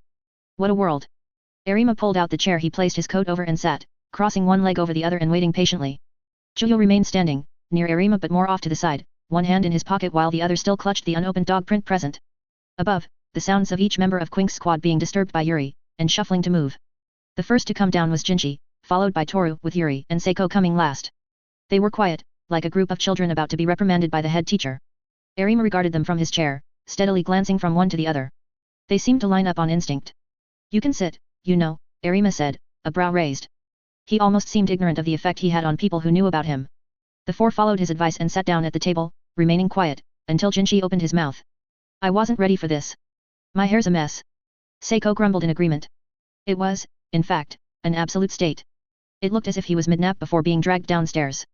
Seiko was in a similar position, her long hair not done into the two tails. Toru and Yuri both looked somewhat ready for work. It doesn't matter. Don't worry about that. What you should worry about, however, is your future, and whether you will be alive to see it through, Nerima said, without even bothering to start soft. Instead he went for the proverbial throat. I want to see each of you in the future, working beside me. However, if that's going to happen, you will each need to change drastically. Akira Mato and Juyo-jana will assist you in attaining that change. If you fail to listen to them, you will die. They have faced death numerous times and emerged on the other side. They know, you do not. Do not treat this like school. You will fail if you do. Treat this like war. Nerima stared at them, letting his words sink in. After a moment, he spoke again. That aside, I am Kishao Nerima, Juyo's mentor. I expect results from each of you. The fear that Yuri felt had spread out to all of the Quinks squad. It was not even like Nerima was trying to be intense, or even scary. He was being frank and honest with them from the outset, and letting them know where exactly they stood. Why yes sir, Jinchi eventually said, saluting death with sweat rolling from his hairline. Understood, sir. Seiko slumped onto the table. Anyway, what's for lunch? Nerima asked them. Juyo didn't know whether to palm his face or burst out laughing. For now, he just worked to maintain his poker face. Nerima had done them all a favor, and Juyo as well. That was something the Quinks needed to hear, almost as much as they needed to get into the field. Half measures weren't going to be able to fly with them. Dash. Their first case had a few stumbling blocks, mostly in the form of Yuri and Jinchi feeling the need to compete with one another. The ghoul designated Harridan was eventually apprehended, but it had ended in what was ultimately an unnecessary final bout with Jinchi and Yuri stumbling over each other to defeat the ghoul alone, acting recklessly and on what amounted to very little evidence. Although Juyo had not been there to see it himself, the reports completed by the two of them made for a complete picture, and it was messy. Harridan, being a young ghoul, made it relatively easy to track them through the dense cityscape of Tokyo, eventually resulting in a trail which led to the 19th Ward, a youth hostel, to be exact. Mixed in with humans, Harridan had built a life for themselves working at the hostel and acting as a guide to tourists in the area. Although unauthorized, Yuri had taken the initiative and planted himself into several groups of tourists in the 19th Ward to try and find out which guide Harridan was, using his own money, while Jinchi took a more direct approach. Ultimately they both ended up facing the target at the same time, in the middle of a youth hostel which had not been evacuated prior. Luckily, there were no civilian casualties. Collateral damage was contained to the hostel and the street outside of it. All of it was paperwork for Juyo and Akira. A successful first case, but a sloppy one. For a success, it had produced a lot of headaches. The only one whose performance that Juyo was completely satisfied with was Toru, in fact. He had provided exemplary support in tracking down Harridan and pinpointing their location, an excellent use of his skills. Seiko had done nothing. She watched at Juyo's side the entire time, being bluntly honest about how she had nothing to offer and knowing it would end in a mess. She'd been right, of course, and Juyo didn't push over hard to get her involved. At least she seemed to like him, after their talk. It had ultimately been a lesson for Jinchi and Yuri. And what a lesson it had become. Using personal money for operations, a symptom of a bigger issue, Yuri was investigating off the clock, using his own free time to hunt ghouls. While sometimes that initiative could be commendable, it was bad form for the professionalism that the CCG strived for. Ironically enough, Yuri had been critical of the CCG's lack of it while indulging in it himself. Confrontation in broad daylight without evacuating civilians, or as Juyo liked to call it, really fucking bad. If a target could be predicted and targeted at night, alone, without any witnesses, you did so without hesitation. Only the absolute extreme circumstances allowed for that to change, and Harridan had not been that circumstance in the least bit. If a civilian had died, the total nightmare that ensued would have had horrible repercussions. Juyo had known the first case would have its issues, but he hadn't expected them to be so brazen as to go on the offense the way they did. Major issues that needed to be fixed ASAP. Akira had been none too pleased herself, in what was the first instance of her seeming actually annoyed with something Juyo had witnessed. A mild reaction, as far as they went, and she had kept her cool regardless. She left the matter of punishment, if appropriate, to Juyo. At the end of the day they had nabbed a ghoul while they were still in the youth of their career, and that went a long way. Juyo had considered punishment, which would have translated into being inundated with paperwork at the end of the day. Probably even being forced to read the guidelines again. They really had no excuse to not know how to confront a target. The academy should have hammered that much into them. Ultimately, they had succeeded. A punishment might be too much and teach the wrong lesson. A lecture, on the other hand, and a fair bit of candidness. That would do. Juyo had all four of them assembled in the actual meeting room of the house, used for strictly professional gatherings only. They needed to be in the work mindset, not lounging at the dining table or in the living room for the message to get across. The bespectacled, white-haired investigator had their reports laid out in front of him, hands steepled on the table. His typical casualness was not present. As much as he wanted to be softer, they needed to hear this. What did the academy teach you about confronting your target? Juyo started with a question. Track, isolate, neutralize. Jinchi offered. His usual toothy grin had been reversed into a grimace. Toru fiddled with his fingers, while Seiko just gazed off with an admirable level of apathy. She basically had no part in what had happened, and she knew it. Yuri was difficult to read. 3 pretty simple points that boil down the process, yes. And how did you put that into practice? Juyo pressed. We tracked him. Jinchi said.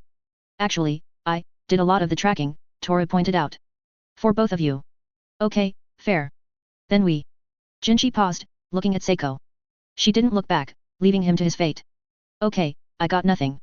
The ghoul was apprehended, Yuri said. Nerima said it himself, we should treat this like war. The 3 principles restrain our ability to act. Nerima didn't mean that as an excuse to abandon the 3 principles, Juyo stated matter-of-factly. Even he follows them to the letter. Yes, you tracked the ghoul down, thanks to Toru. Yes, you apprehended the ghoul. But there is one absolutely vital aspect that you utterly neglected, isolation. Juyo leaned forward. If a ghoul can be predicted in their habits, you only confront them when you know they will be alone, away from civilians, with absolute minimal chance of witnesses. You are miraculously lucky that there were no casualties. The death of one of the people we're sworn to protect because of our actions is one of the worst outcomes, with months of only paperwork and no field duty for that entire time at best, and outright dismissal at worst. Harridan's habits had been predicted. Their place of work was known, their roots were known, their home was known. That is ample information for you, all of you, to scope out the perfect location for their neutralization. And yet, you did not. You brazenly charged into a public space full of not only Japanese citizens, but foreigners as well. You would not only have had the CCG to answer to, but the government of their home nation as well. Do you understand what I'm saying? Yuri said nothing, he clearly had his own unique perspective on the matter. Jinchi nodded along with Jiyo. That's a pretty bad look, ain't it? The blonde observed, scratching the top of his head. It's pretty bad. Makes you look like gorillas, really, Seiko said, letting out a deep sigh. Really? How hard is it to be a bit patient? All you had to do was wait until it was quiet and they were on their way back, or something like that. Even I can see that. Every moment you spend waiting after discovering the identity and location of a ghoul is unjustifiable, Yuri said. While we would be responsible for any harm that comes to civilians as a result of our actions, we would also be responsible for anyone who is eaten in the time when we are not acting. Take your pick. It's a rather easy pick, actually, Jiyo said, regarding Yuri. When do ghouls go for the kill? Who knows? There's any number of studies you could cite to reinforce your own perspective. When they're hungry. When it's opportune. When they feel like it. Prediction is only appropriate insofar as it regards the individual ghoul, Yuri responded calmly, his hands folded on the table. A ghoul will never go on a murder spree in broad daylight, Jiyo corrected, unflinching in Yuri's response. That is a death sentence for them, and they know it. Even the more desperate ghouls know that much, they may get sloppier, but attacking in the middle of the street, with hundreds of witnesses. He shook his head. The only kind of ghoul that can get away with that is too smart to do so. A ghoul like Harridan, will track their target, isolate them in a quiet, covered place away from prying eyes, and then go for the kill. If you're already tracking the ghoul yourself, you'd be aware that they were going to do that, and intervene accordingly if a civilian's life was in immediate danger. But in the middle of the day? When they're not hunting, not actively harming anyone. The urgency is not present. That's when you formulate your strategy, plan ahead. Yuri, once again, said nothing. He needed work, that one. Toru cleared his throat. Well, I think we can all be glad that nothing went wrong. The collateral, for a fight between what can amount to 3 combat-ready ghouls, was actually very minimal, even if it was in broad daylight. The suppression of the news shouldn't outweigh the benefit of apprehending a ghoul, so the PR department should be happy. He went on, listing the ways in which the case had been a success. The only mistake was in the final step. But in regards to how the case was handled everywhere else, I think it was mostly up to standard. Small blessings, Seiko said, resting her cheek on her palm, squishing it. Indeed, Jiyo agreed.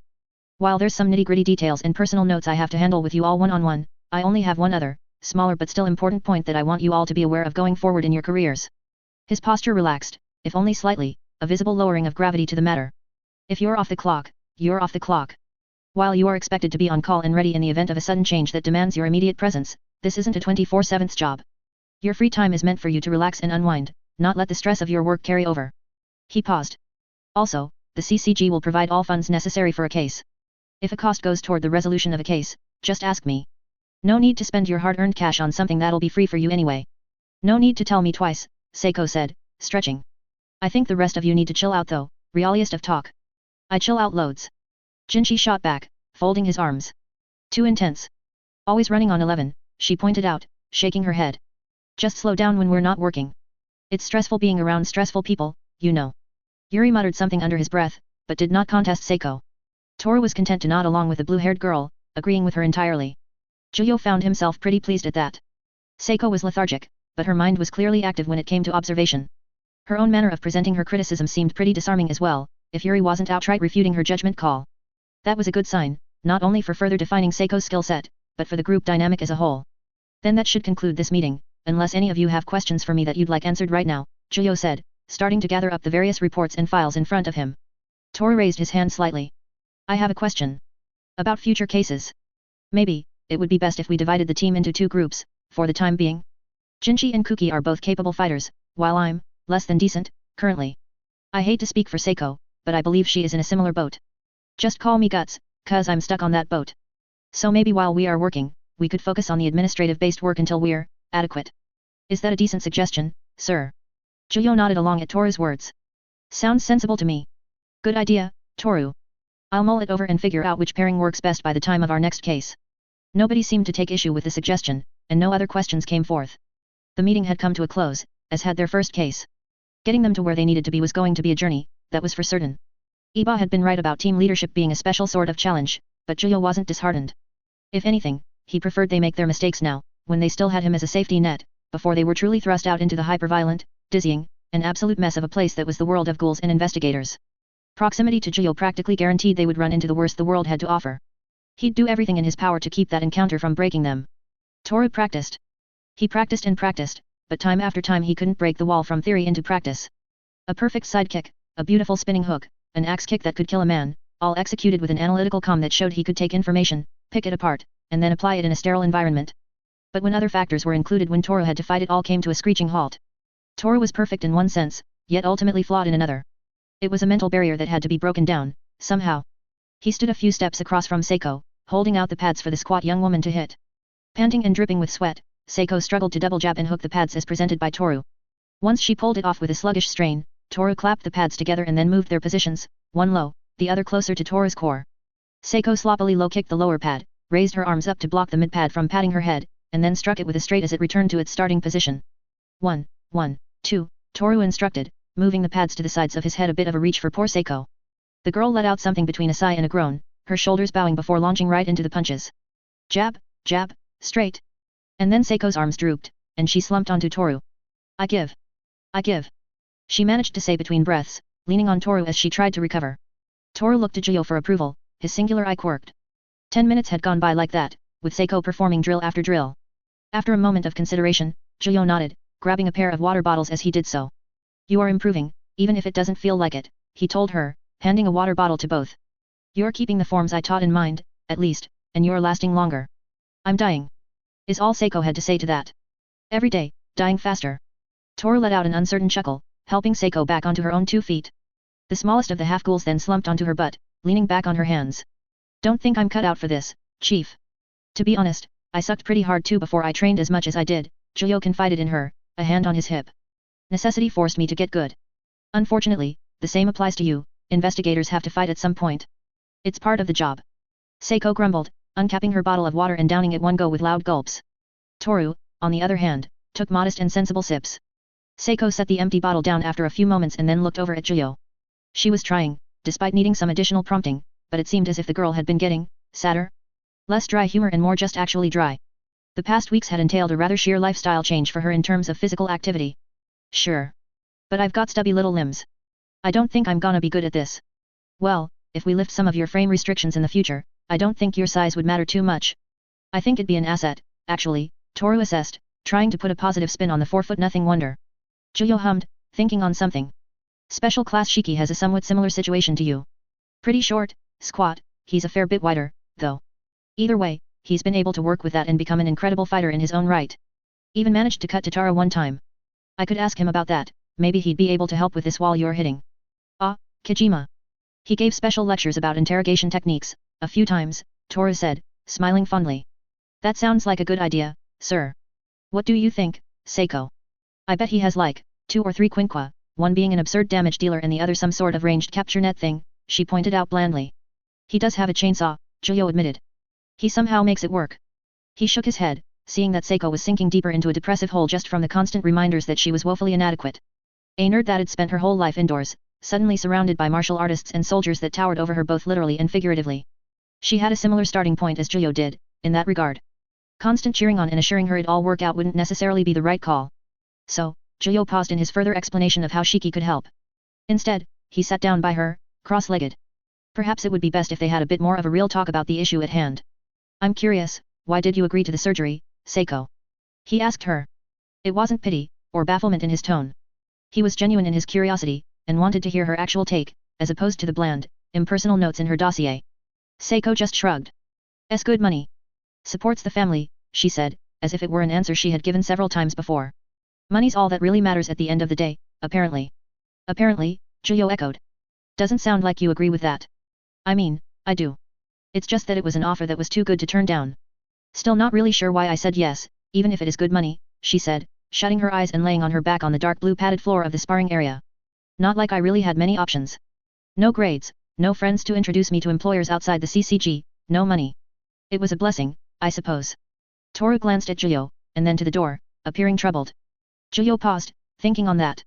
While privacy always helped opening up, they were all supposed to be teammates, not total strangers. Trust needed to be built at some point, not just on the battlefield. For now. Juyo shook his head, silently telling Toru to stay. If it got too personal, he could always leave at that point. Toru nodded, moving to take a seat on the other side of Juyo, crossing his legs. "It does sound like it'd be too good to be true," Juyo agreed, resting his elbows on his knees. "What did the CCG tell you when they made their offer?" You sounded surprised when I first told you what the job entailed. Everything. I was more surprised that you were serious. Have you seen me? I'm not exactly rank 2 material on the best of days. Figured they'd just use me as a lab rat for their weird Victor Frankenstein stuff and then let me go. Right. Zhuyo sighed. But then the total opposite happened. You're here now, after making a choice that doesn't sound like it had even been a choice in the first place. Choice between something and nothing. Still a choice, I suppose. I would have just had to figure something out, same as anyone else in that position, she said, moving her hands behind the back of her head. Besides, it's not all bad. I get to buy new games whenever I want. Silver linings, Zhuyo chuckled a little. Though, I think it's pretty telling that you chose something over nothing. Nothing's easy as hell and familiar. But this. He looked around. This is hard. And weird. You'll figure that out quickly enough, if you haven't already. Ghouls and investigators are almost all strange and interesting as a rule. You fit right in, honestly. Wish I could believe you, ma man, she said, sighing. But I'll keep trying. I'm sure it'll get better, eventually, she said, conceding somewhat to Zhuyo. It's a good thing Toru's here. It'd be way too intense otherwise. Zhuyo smiled a little at that, patting Toru's back and giving him a knowing wink. Toru blinked rapidly, the single visible eye wide in surprise, unsure of what to make of that. Well. Someone has to be the counterbalance to Yuri and Jinji, I suppose. He said, chuckling nervously and rubbing the back of his head. But as much as I want to be an investigator, I believe I am better suited to Division 2 work. Cooler heads prevail, and all that. That kind of mentality is something we need around here, Zhuyo told him, leaning back slightly. Yuri and Jinji are good at being fight guys, but they both need someone on the front lines with them so they don't make another huge mistake like last time. I can't be everywhere at once, unfortunately, he sighed. Which is why I appreciated your earlier suggestion. I don't think it was a mistake, from Yuri's perspective, at least. I don't know why, but he seems particularly driven. Unhealthily so, Toru said quietly, glancing away. Jinji is just not one to be outdone. I can respect that. But he is an idiot, Seiko pointed out. In some ways, maybe, Zhuyo conceded with a laugh. But I agree about Yuri. It's something I want to discuss with him. I don't think he quite understood how close he came to killing his own career with how the case ended. You all have a bit of a buffer, being among the only 5 half-ghouls the CCG has on deck, but that can only take you so far. If he'd gotten someone innocent killed. He let out a breath, brows furrowing. Well. My scolding would have probably sounded like gentle encouragement compared to what would happen after. He reminds me of another investigator, Toru noted, squinting his eye as he recalled. Have you met? Mr. Hachikawa. Zhuyo knew that name. Unfortunately. He was the special class investigator who had been seconds away from killing Kaya on the night everything fell apart. He had screamed in rage from being denied his revenge, filled with so much hatred and vitriol against her as he filled Ragboy's back with spikes. Not that it had mattered that she'd been saved at that moment. Death came for her, just as it had for Kuma and their gangs, despite Trevor's best efforts. I've heard of him, but I haven't met the man myself, Zhuyo replied, after he forcefully tore himself from the memories. From what I've been told, he's intense. Even by CCG standards. Yes. That's a good way of putting it. Intense like a train about to run through someone on the tracks, yes, Toru agreed, fidgeting. Although it's a bit different, not as bad. Yuri has the same look in his eyes. It's concerning, from a professional standpoint. While Hachikawa is a successful investigator, I do not believe his record is one to be emulated. I concur. For more personal reasons than I probably should. From what I've seen, investigators get like that because of very personal circumstances. Grudges, loss, some sort of pain or scar they can never move past. It changes a person. Mangles them, really, Zhuyo noted, unable to miss the connections to his own past. How long had he used Yamurai's torture as an excuse to indulge in bloodthirst and outright seek conflict when he hadn't needed to? It was blinding and seductive, that sort of pain. The Kakuja was merely a vessel that had been channeled into. It had been monstrous, but ultimately the result of his actions and not someone else's. He shook his head. Yuri could end up like that if he continues on unchecked, but I won't let that happen. He's a good guy, and he's already shown he listens to criticism depending on how it's presented. That's why I was pretty happy when you pointed out they needed to slow down during our meeting, Seiko, he told her. He seemed more amenable to when you pointed it out than when I did, at any rate. It's probably because he's competitive.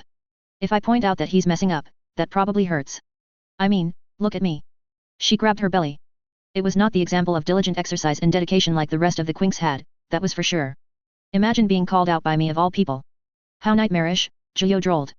But it's a good thing, which was why the first round of duos for the next cases are going to be you and Yuri and Jinji and Toru.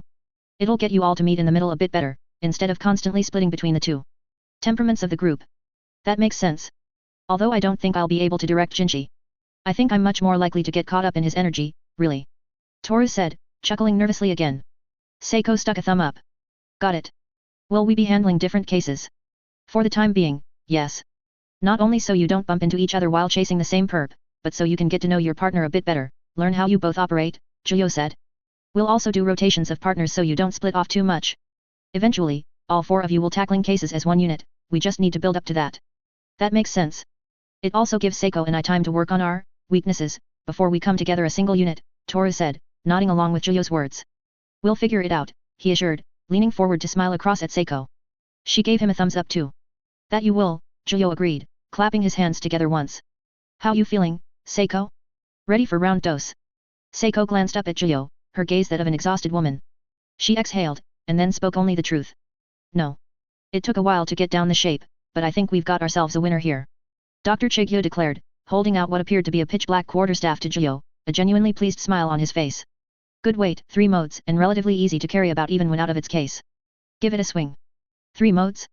You spoil me, Julio replied with a grin, happily taking the staff into his hands. They were in the CCG's research division, surrounded by the scientists and nerds that made the magic happen. He'd been quick to answer Chigyo's summons, as he'd been waiting for his new Quinqua for well over several months by then. Without further ado, and making sure nothing would get hit, he swung as instructed. Somewhat light in the hands, but with a decent weight distribution that helped in the act of swinging itself. It let out a bassy hum as it was swung, breaking through the air with enough force to crack a man's skull. So, this is the base form. Nothing special, just a stick to help with subduing ghouls. Because of the makeup, it'll let you fend off Kagun and the likes, and even break them if you really go for it. Now, if you... Chigyu reached out to guide Julio's hands, bringing one closer to the end at the end of the swing, the other a bit lower down the quarterstaff. Press, twist counterclockwise. Julio did so. Panels around each end of the staff unfolded, lifting up and then connecting at the end, forming spearheads on both sides. They glowed with crimson veins, like the surface of lava. Stinger mode.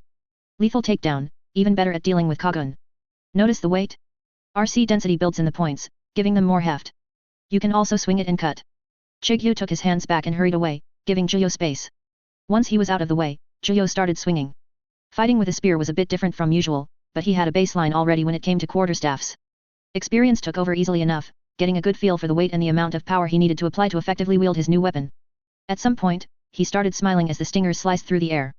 It wasn't the same as his Kagun, but it wasn't supposed to be. He liked it all the same.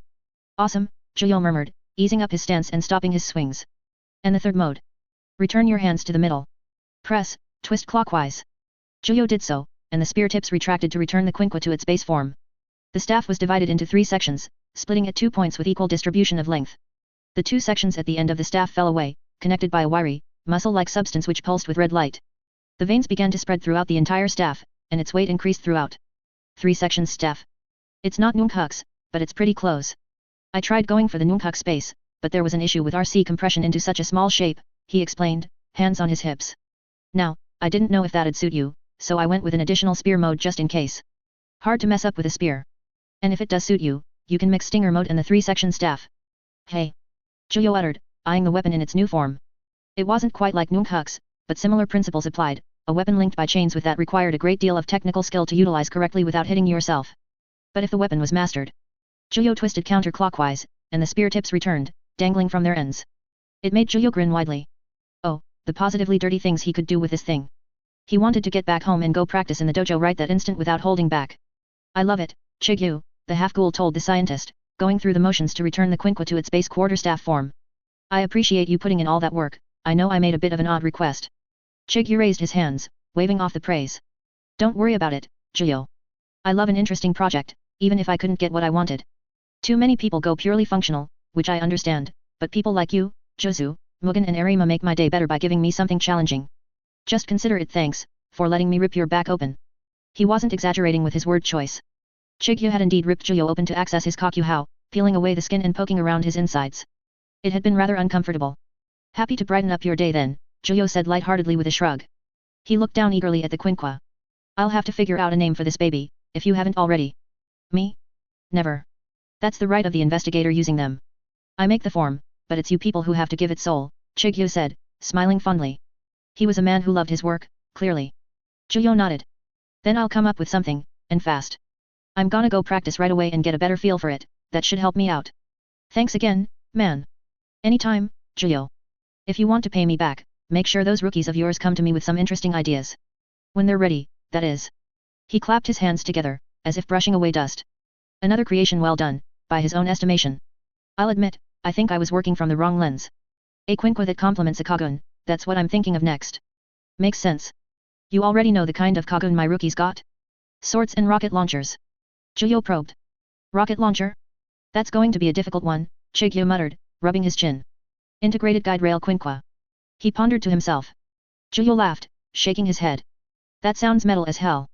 I can forward you all my notes and whatnot on their Kagun, though only 2 of them can actually use them right now. Still works in progress.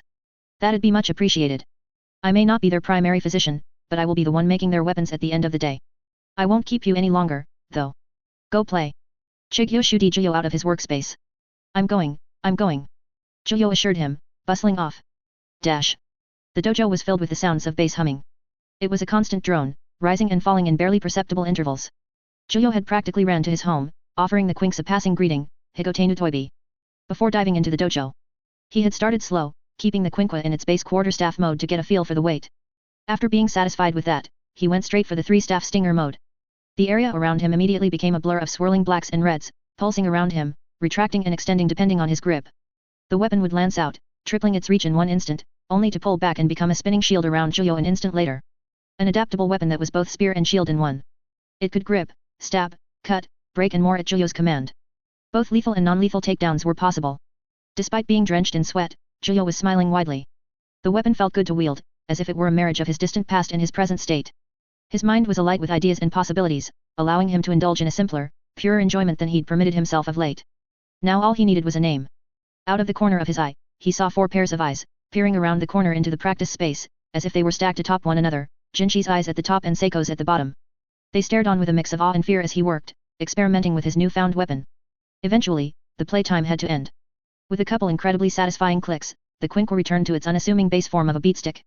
Zhuyo let out a loud, content sigh. Phew, he breathed, pulling back his white hair and adjusting his glasses. Yes.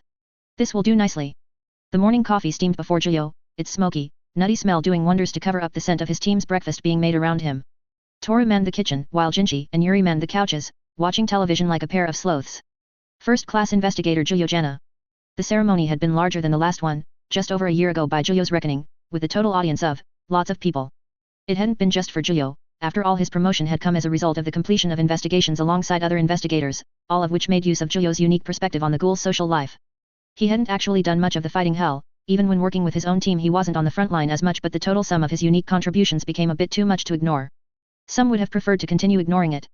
There were those in the CCG who were none too pleased that a team of half-ghouls was operating with full sanction of the top brass. This was something that was obviously going to exist, but it was one thing to be intuitively aware of someone outright hating you, and another to see that hate utilized in the most petty of office and field-based exchanges. A few times the Quinks squad had cooperated with other teams, it was clearly a one-sided relationship. There were those who gladly took to the Quinks squad and accepted them as colleagues, Jizu and many of the special class investigators among them, but the problem did seem to crop up among those in the lower ranks. However, none could deny the single White Wing medal Zhuyo had been given.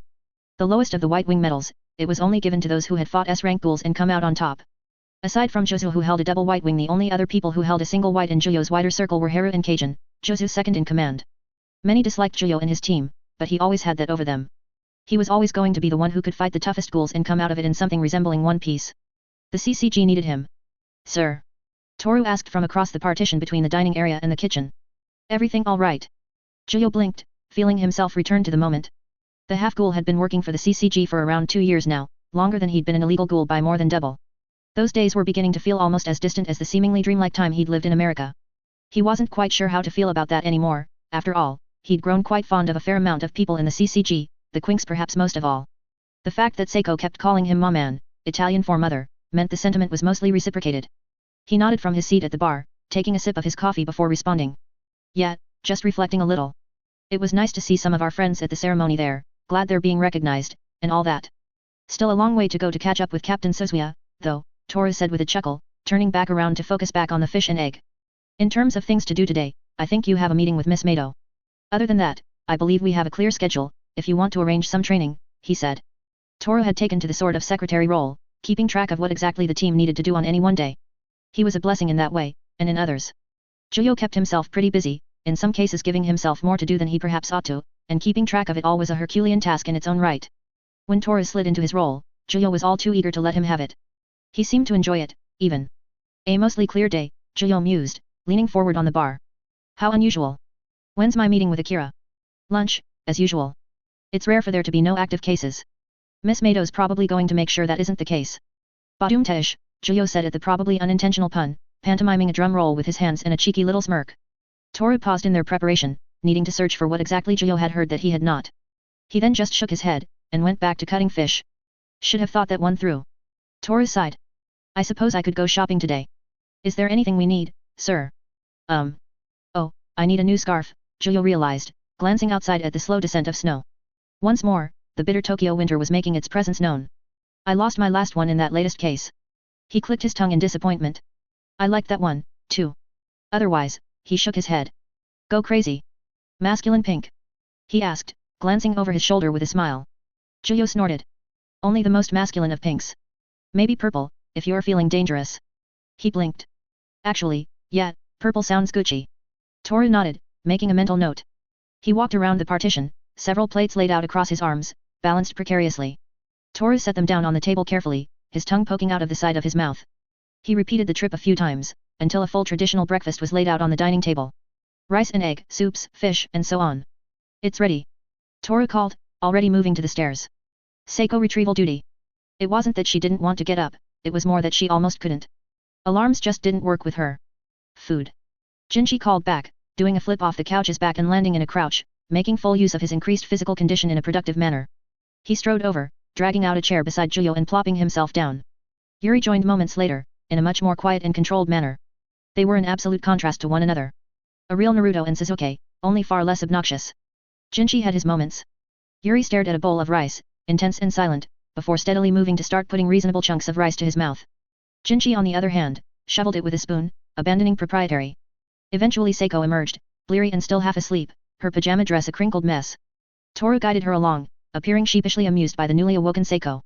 The blue-haired young woman climbed up onto a chair, and then immediately rested her chin on her arms. Feed me, she instructed. You're a strong, independent young woman, Juyo chided, more amused than anything. I believe in you. It was a well-worn bit by that point. If she didn't want him to mother her, she shouldn't have started calling him Ma-man. Nuuu. She whined, burying her face into her arms. Toru pushed a plate of fish over to Seiko, prompting her to eat. She looked up, let out another noise, and then grabbed her chopsticks. Strong and independent are generous, Yuri said in that muttering way of his, half speaking to himself and half speaking to the others. Especially the latter. Seiko didn't actually disagree, letting out an affirmative noise. Appropriate adjectives or not, it's come to my attention that we've got a mostly free day, Juyo spoke, leaning back in his chair while he nursed his coffee mug. I'm meeting Akira over lunch, but otherwise there's nothing planned. Anything you guys felt like doing? MMMH. Jinchi began, leaning back in his chair and chewing. He swallowed, and then continued. I'll mess about with my Kagun. Gotta keep working on my aim. I don't think any amount of practice will help that. Literally. I think your Kagun is inherently an inaccurate mess, Yuri pointed out, his bowl raised from the table in one hand. I think it helps. It's also fun. Toru leaned forward, adding his own 2 cents. I think it'd be more appropriate to consider how it can be further implemented in our setups. The fact you and Yuri can use your Kagun is our saving grace, after all. I suppose. Jinchi said after a moment of consideration. He paused his eating to actually think about it, something he was getting a lot better at. And it'll also be nice to have another pair of eyes to take in the data. You're inaccurate, but we can still derive a pattern to the inaccuracy, if you get my meaning, Toru said, wagging a chopstick. Yeah. I do. You volunteering, Toru? I'd love to, but I've got some shopping to do today. I'll need everyone's lists, Toru informed them. I'll go for a run, Yuri said simply, moving on to his fish. Nothing else better to do, today. Sleep, Seiko groaned. I'll help you out for a bit then, Jinchi, Juyo offered. We can get some practice in before my meeting. Sound Gucci. Jinchi pumped his fist, grinning in that sharky manner of his. Alright. Practice with Juja. Can we practice some kicks too? Are you gonna have your Quinqua with you? We should probably try to focus the training at least a little bit, Juyo noted, though he was plainly smiling at Jinchi's energy. But I don't see the harm in bringing Isma out to play. Cool. Better get eating then. And so Jinchi devoured, a most horrific sight to everyone gathered, other than Seiko who barely even looked alive enough to notice her colleague and housemate ripping through fish, rice, and soup at a stunning and ferocious pace. I think I'm done, Yuri said, slowly getting up and setting down his unfinished bowl of rice. Jinchi glanced at him. You're not gonna eat that? No. I don't think I will. Savage. Yuri finished with an under-the-breath mutter, making his way towards the stairs. One last thing.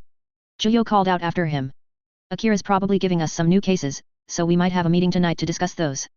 Be ready if that's the case. He didn't vocalize it, but he was internally rather proud of regurgitating Toru's unintentional pun. Zing! Jinchi said with a mouthful of rice, picking up what Juyo was putting down. Toru, for his part, just sighed in the manner of an exasperated spouse and ate his food like a regular human being. Juyo shot Jinchi a finger gun before letting out a sigh and shaking his head. He then reached over and poked the Seiko blob next to him. I got Dead Space 3, by the way. Wanna mutilate space zombies with me after lunch? He got a thumbs up in response. The young woman actually did seem to wake up a little bit at the prospect of video games with Juyo, but not enough to rouse her from her half-slumber completely. I heard that one's not as scary.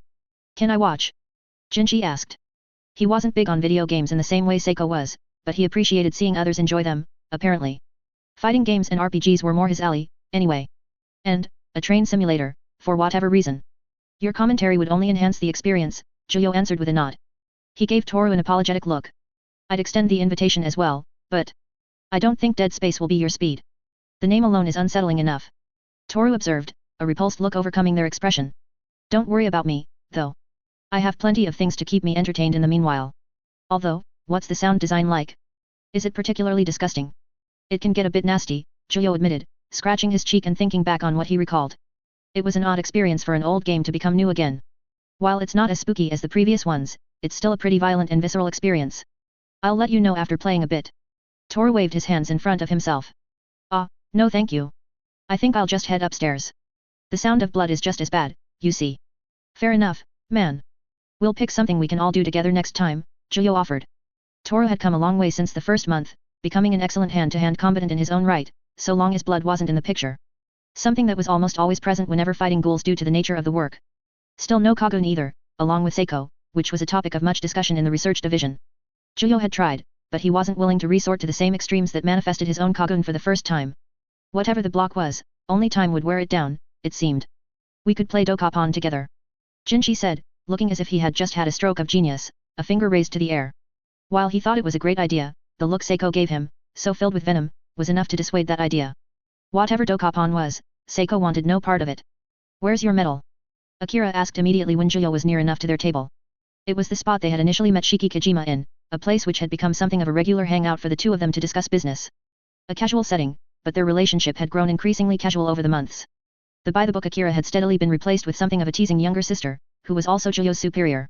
It was great. But it was also awful. Mr. Metal Man. With a put-upon sigh that was somewhat defeated by an unconscious smile at the name-calling, Juyo sat down across from her and reached into his satchel. Here's my bling, he replied, displaying the single white wing. My harvest of the harvester was quite bountiful, in the end. You're welcome, Jana. My affection for you is so great that I picked out a case that would have otherwise gone to an associate special class, and quietly shifted it onto your lap. You are most welcome, she said coyly, smiling in that terribly smug way of hers. Yes, all of my platitudes and gratitude, all that jazz, Juyo snorted. He played with the metal in his hands. Even though it felt like I kept discovering new places for Yukaku darts to hit me throughout the experience. Not that I'd ever complain. Of course not. I've trained you better than that, Akira said, resting her chin on a palm, elbow on the table. We're technically the same rank, now. I'm not quite sure how I'm supposed to feel about that. Couldn't be pride for your burgeoning student's success or something crazy like that, Juyo suggested, leaning back into his seat. Heavens, no. I think I'm feeling a healthy amount of competition. I need to take a few riskier cases, it seems. She chuckled, leaning back in her chair, one leg crossing over the other. How's the team? Doing better all around. Jinchi's chilled out a bit, but he's not lost his energy for the job in the slightest, Juyo answered.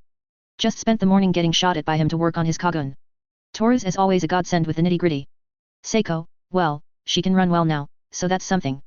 She still keeps calling me Ma-man. And Yuri is Yuri. Excellent.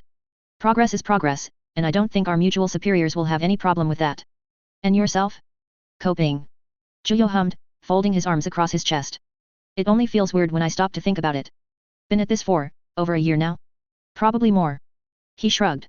Not quite the trajectory I'd ever thought I'd take career-wise, but it's good work for the most part. Besides. An affectionate smile crossed his face. I've found I like looking out for those four. They're good people, and I'm glad I get to be the one helping them. I see. Then I see they made the correct choice, in giving you this role. I think it's good for you. Gives you things to do other than fight and kill, she said, smiling at him genuinely. You're certainly a family man. I respect that. It's always something I'd wanted, he admitted. Alas, starting my own isn't really in the picture at present, and probably won't be for a while, but oh well. I'm quite happy with what I have right now. Then let's try and keep it that way, first class. You're only a step away from entering the realms of the special class, now. It's a big leap, and big leaps require strong legs. Let's work on that. She corrected her posture somewhat, indicating that work talk was about to begin. I've got a new case for you and the team. I won't be giving you any more than this one, because this is a fairly prolific ghoul. The sooner it's resolved, the better, she said clearly yet with an understatedness, making it so that nobody would feel the need to pay attention to their conversation. Torso. A-rate. Don't let that fool you, though. They're not the same as most other cases we get. Have you ever watched Silence of the Lambs? I have, Julio replied, his expression turning a bit more serious. And the implications there don't exactly bode well. We got a self-styled Hannibal Lecter on our hands. Something like that. Initial checks by the bureau staff shows that this ghoul has been very active. Very saturated, too, all over Tokyo. Think of it as the inverse of Harvester, who we'd call a preferential eater. She narrowed her eyes somewhat. Eating may not even be the intent, as displays are not terribly uncommon. Always a torso. No arms, no legs, no head. Just a torso. Usually propped up, knowingly. Julio felt himself lose more casualness as she spoke. That was a great deal more than simply another ghoul that needed to eat. It was more like a ghoul serial killer, sinking into a more depraved theme for their killings. Tsukiyama had been somewhat similar. The logic, as he'd learned, was to make the act of eating more interesting, as there were only so many ways a ghoul could feed. Variety became the goal, and that became twisted into something that even ghouls would consider monstrous. I see, he murmured, brows knitting. What kind of locations are these displays found at? No helpful pattern. Some found in alcoves in the bay. Some found in warehouses where the staff had gone home for the night. Some found in the apartments of the victims. All victims were women with some sort of visible scar, mostly single and adults. No bodies were found in homes, which suggests an aversion. A sexual predator then, Julio deduced, frowning. Gross. Any other pertinent details? I'm afraid not. Plenty of bodies, many locations, but not much information for me to pass on to you. The fact that they're able to spread out their bodies implies frequent travel, but that in itself raises a few questions. Where's he finding the time to travel to differing parts of the city and commit the acts? Does he already have a target in mind? Does he research? She asked to herself, rubbing her chin and gazing through Julio. Good questions. He could be making use of the underground to travel about. If you know your way around down there, you can cut the travel time around the city considerably, Julio mused, tapping a finger on the table. And I imagine there's at least a little research done. At minimum, they're asking, is she single? He hummed. Would be wise to ask about the victim's habits, if they frequented bars and the like. Those are good places to meet singles, after all, or mixers. It's as good a place to start as any. I'll send the digital file over to you when we're done here, and you can relay what we've found so far to your team. Even if this an A-rate, treat it as double S in terms of how much we want this case to be done with. PR are afraid of spillover into the public eye, Akira said seriously, lowering her chin somewhat. Suppression can only go so far. Aojirai has been making it difficult enough as it is. Have they been getting even bolder lately? Julio asked. In a sense. Ghoul activity across the board is up. The mood has changed, in their world. We barely see half the picture in that regard, so it's difficult to say what has happened, Akira said, her eyes shutting.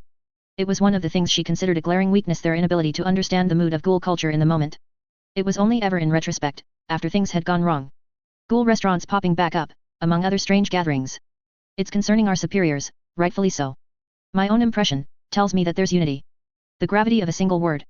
Ghouls were rarely known for their cohesion, typically devolving into infighting and territorial conflicts whenever someone got too big for their britches. But everyone knew that if the ghouls of Tokyo all united under one banner, something only a ghoul like the One-Eyed King could pull off, the balance of power would even out. A new status quo would be forged through bloodshed, depending on the leader. And Ito was not a peacefully minded leader in the slightest. Julio did wish, at times, that he was back there. He'd be able to see so much more. By joining the CCG, he'd gained a great deal of insight, but it came at a cost. One he felt keenly whenever he allowed himself to think of his past. If that's the case, Julio eventually replied. Then my team and I will work to hunt down Torso ASAP. It feels more like treating a symptom rather than the cause, but it needs doing. They've killed too many already. It's all we can do, right now. Josu has been working night and day with Division 2 to find a place to strike, but it's like covering holes.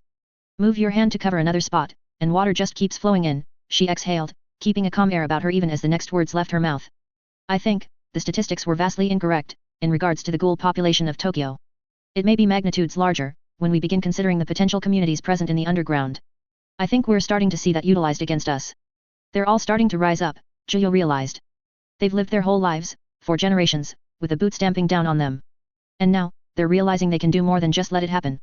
I've been working with the analysts at Division 2 a lot lately. Merritt and I believe that it's largely because of Tatara and his experience in that particular trade. The real fear is that Aojirai Tree is exporting their expertise to the Osaka, Kyoto, and Nagaya regions, she explained, frowning somewhat. If Tatara does what he and his brother did to China, then we're in for nothing short of widespread urban warfare, Julio. We're aiming to stop it before it gets to that point. When we figure out what we need to hit, you can expect it'll be all hands on deck. Meaning that the Quinks squad would be on the front lines, regardless of whether or not they were truly ready. And as they were now, Juyo did not want them near any of the executives. They were getting better, but they'd yet to encounter the true apex predators of Tokyo. Unfortunately, time was not on their side. You can count on us to be there, Akira, Juyo promised. If we have a chance to end the war before it truly ignites, then we have to take it.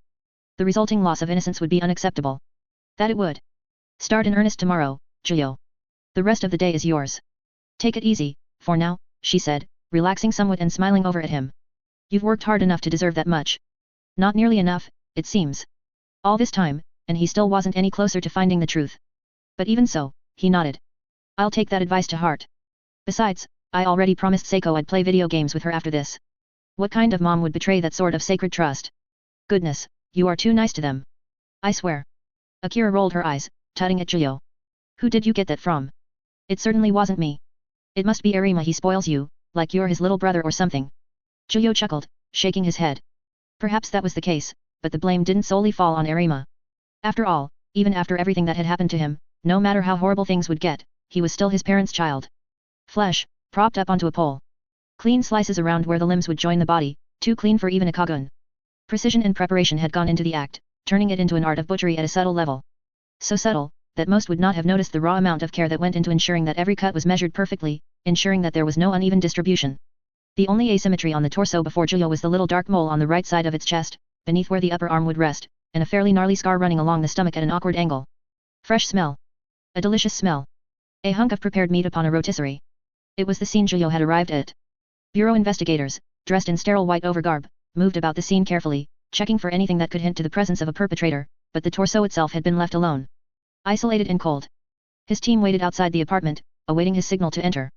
They had no real idea about what to expect yet. Juyo had told them about the case, of course, over the past 2 days since Akira gave it to them, but the sheer ugliness was now laid out for them to see. Ugliness for them, perhaps. Looking at the piece of meat laid out before him, Juyo yet again felt that strange feeling he'd had to carry with him over the past couple years. Revulsion over seeing a mutilated human, and an undeniable salivation over what he knew would be a positively delicious meal. Consuming only the red sludge that Cochlea had provided for him, something that merely dulled the edge of hunger at best, was something he bore without of necessity, for a variety of reasons. But there was always that part of him that was hungry. That wanted to feed. That wanted to run wild. Not today. He forced the hunger down, as he did for every single crime scene he encountered during his time as an investigator. He had work to do. The torso itself was clean, in terms of blood, speaking of precision and a butcher's skill. The same could not be said for the wooden floor of the apartment, so stained that it was difficult to tell what the natural color had been. Toru would not do well if he were present. Juyo had tried getting the green-haired half-ghoul exposure therapy. None of it worked. Inconvenient as it might be, they would just have to work around it. Toru, Juyo called out, getting to a knee and inspecting the torso. Hang tight. The rest of you, come in. Time to see what we're dealing with. That's a bad sign, Jinchi said before entering, his toothy grin turned upside down. He stood with a hunch, hands in his pockets, and looked over the scene.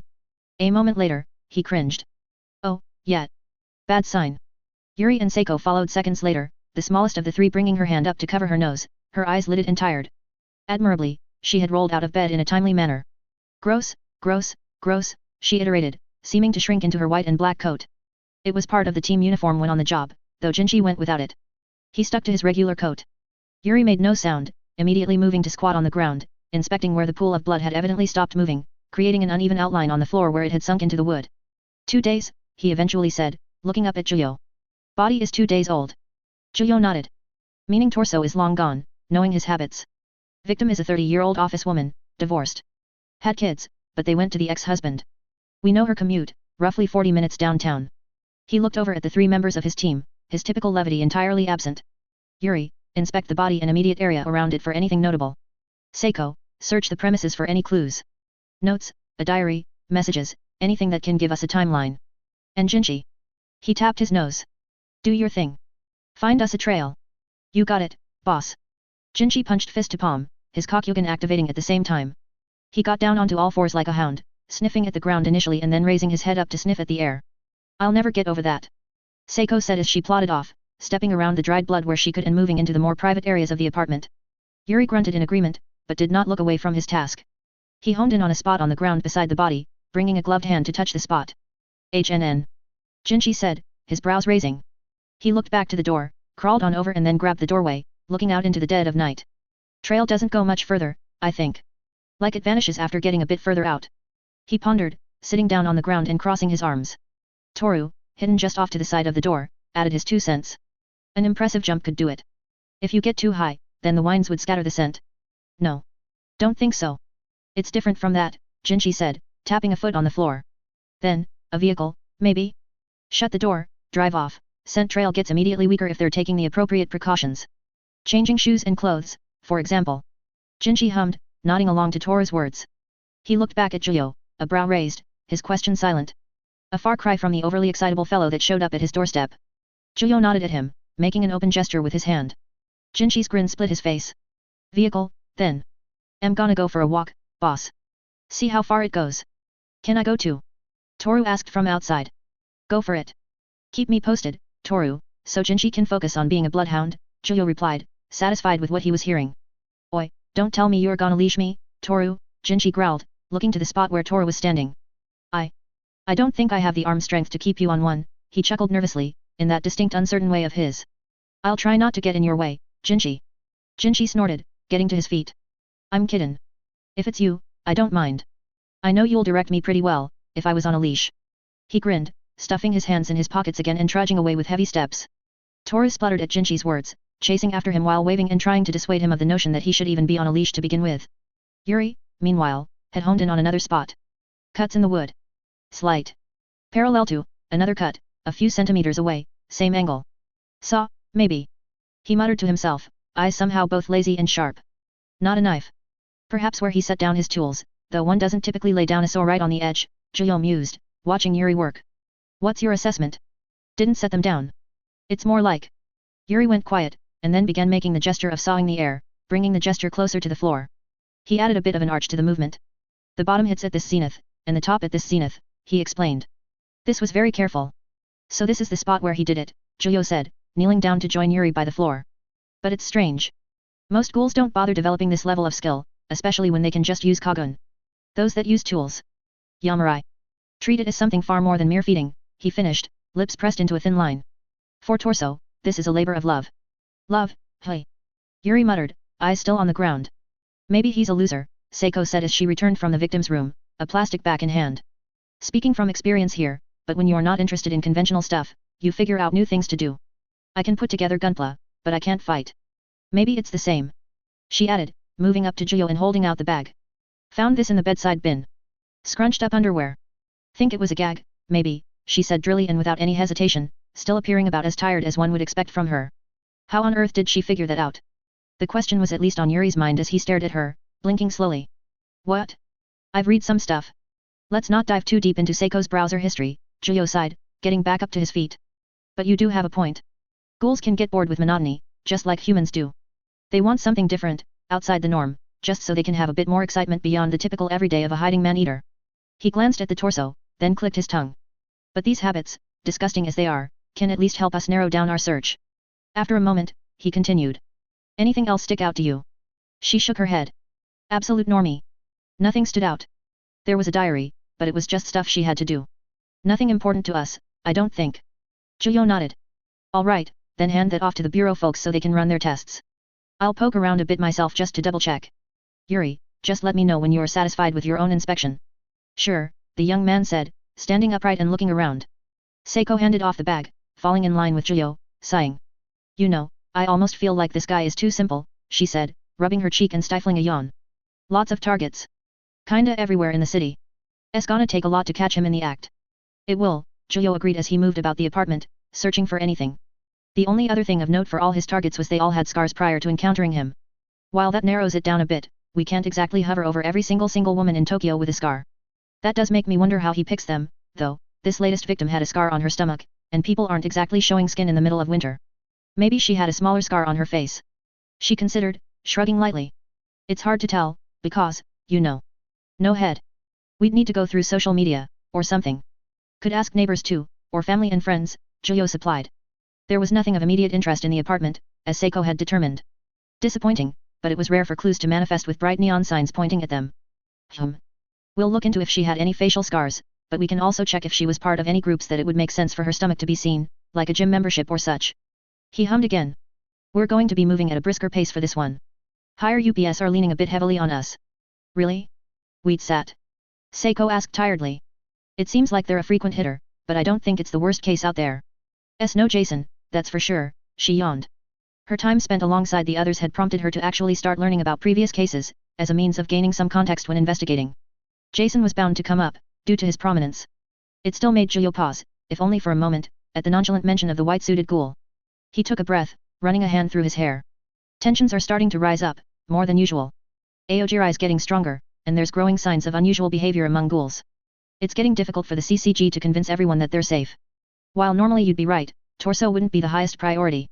Well, you saw his work. Imagine if you were already afraid of ghouls kicking down your door, then you see that on the news.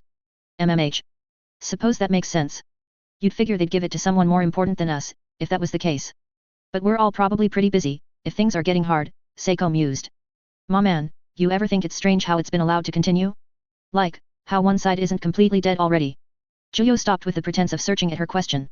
He let out a breath. I do, he admitted. In fact, it's a question I've been asking myself since. I dunno. Since I became a one-eye. It's never made much sense to me, how neither side has never been able to make that final push.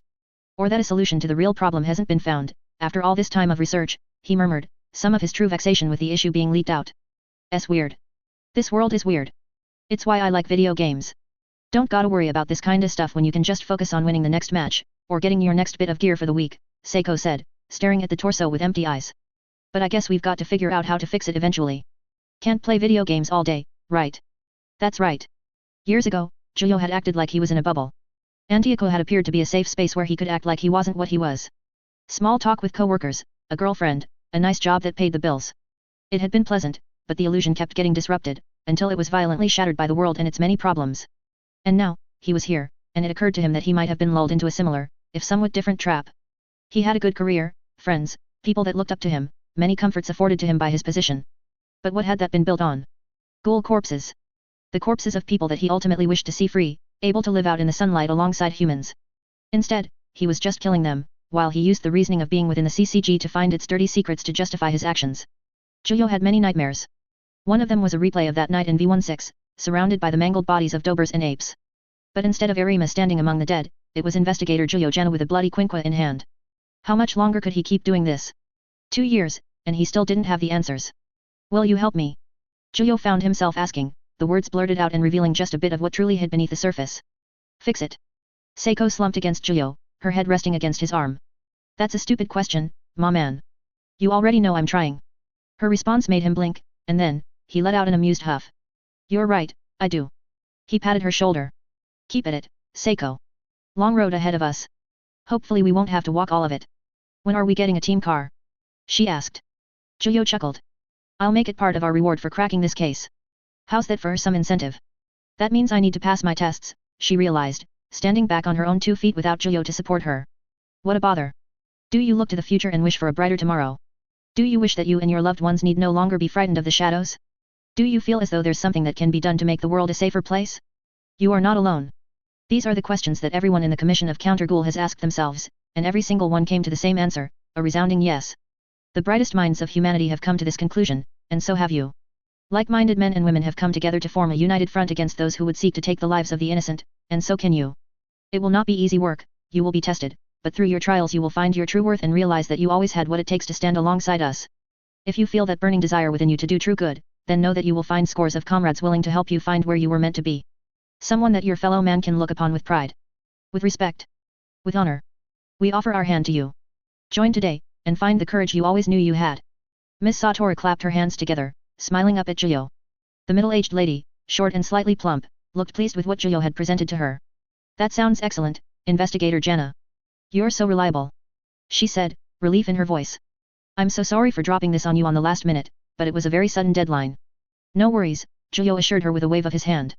The woman had become an acquaintance of sorts in the CCG headquarters to Julio, a recurring face that sort of naturally brought a certain, surface-level familiarity as expected of most co-workers.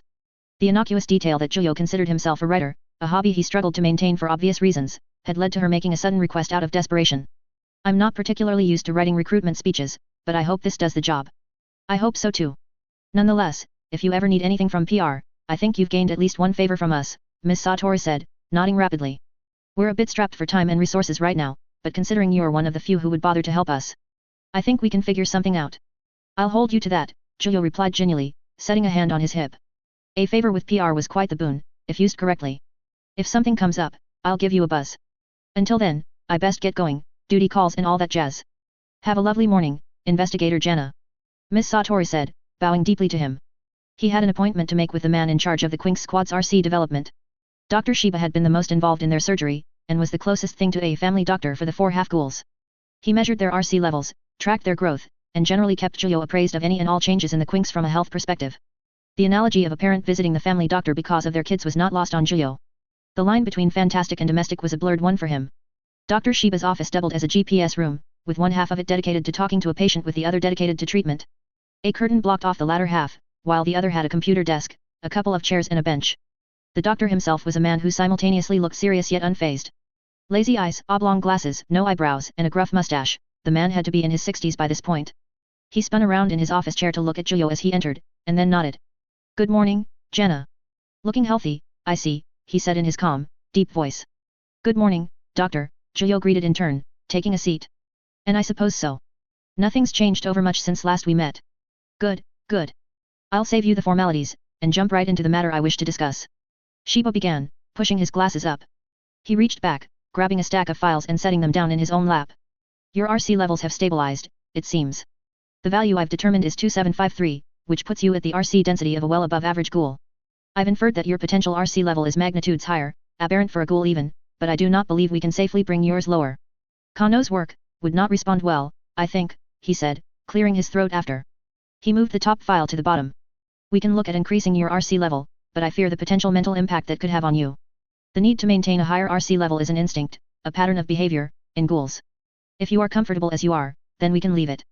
But, if you so desire it, I can pull some strings. A potential lessening of pressure. It might even dull the ever-present hunger just a little bit more. But he didn't know just how much the Kakuja was being held back. Yamurai and Riz had not once shown up ever since his strange near-death dream, leaving him alone. He'd reached a sort of understanding with Yamurai, but not Riz. It was a gap in knowledge. And he was already pretty strong. But he knew that as he wasn't strong enough to handle the likes of SS rank ghouls, let alone Tatara or Ito. If he wanted his true goals to be reached, he needed to at least be strong enough to not be killed by them outright. Tatara had held back in their fight and hid Julio's secret. Relying on charity like that rankled him. He also knew that hiding from his Kakuja only delayed the inevitable. Eventually, he'd have to confront that monster and make it his. That may be worth exploring, Julio eventually replied. It might earn him some looks, but he was used to that by now. The way things are ramping up these days, I don't think I can help as much as I am now. At least this way, we can measure and study it, keep it from going out of hand. The doctor nodded, noting something down before continuing. We'll look into it. Moving on, Shirazu and Yuri both have steadily increasing RC counts. The latter has surpassed Yanibayashi in the meanwhile, counting at a density of 902, with Yanibayashi following with 850. No progress on the Kagun front. No, Julio said with a shake of his head. We've kept trying, but nothing's working, even after more intense sparring sessions. Odd. She's well past the barrier for activation. He mused, making another note. He shifted folders about, blinking. Oh, I was mistaken. Shirazu is the highest. 920, good progress. Mind you, the increase of their RC levels suggests regular use of their Kagun, which is all well and good, but do tell them to be careful. Everything about the Quinx is in the research stage, so they shouldn't play around too much. I'll let them know. I've already told them to not be so quick to bring the Kagun out in public, but, those two are very eager boys, Julio sighed.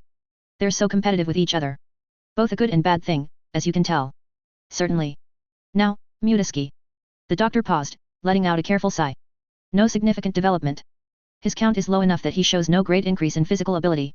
As it stands, he's unsuitable to harness the physical qualities of a ghoul, which is naturally the intent of the Quinx project. Julio frowned, leaning forward slightly. He had suspected as much, he lived with Toru, after all. The reason he wore an eye patch all the time was because he couldn't control when his Kakugan would manifest, and that wasn't exactly something you wanted to happen while going about your day. Then what do you suggest? He asked Shiba. If Toru were any other individual, I would suggest an increase in physical stress. However, the upper ends of that generally involves blood. Toru can barely handle the sight of their own blood when I'm taking samples, he said, pondering as he spoke.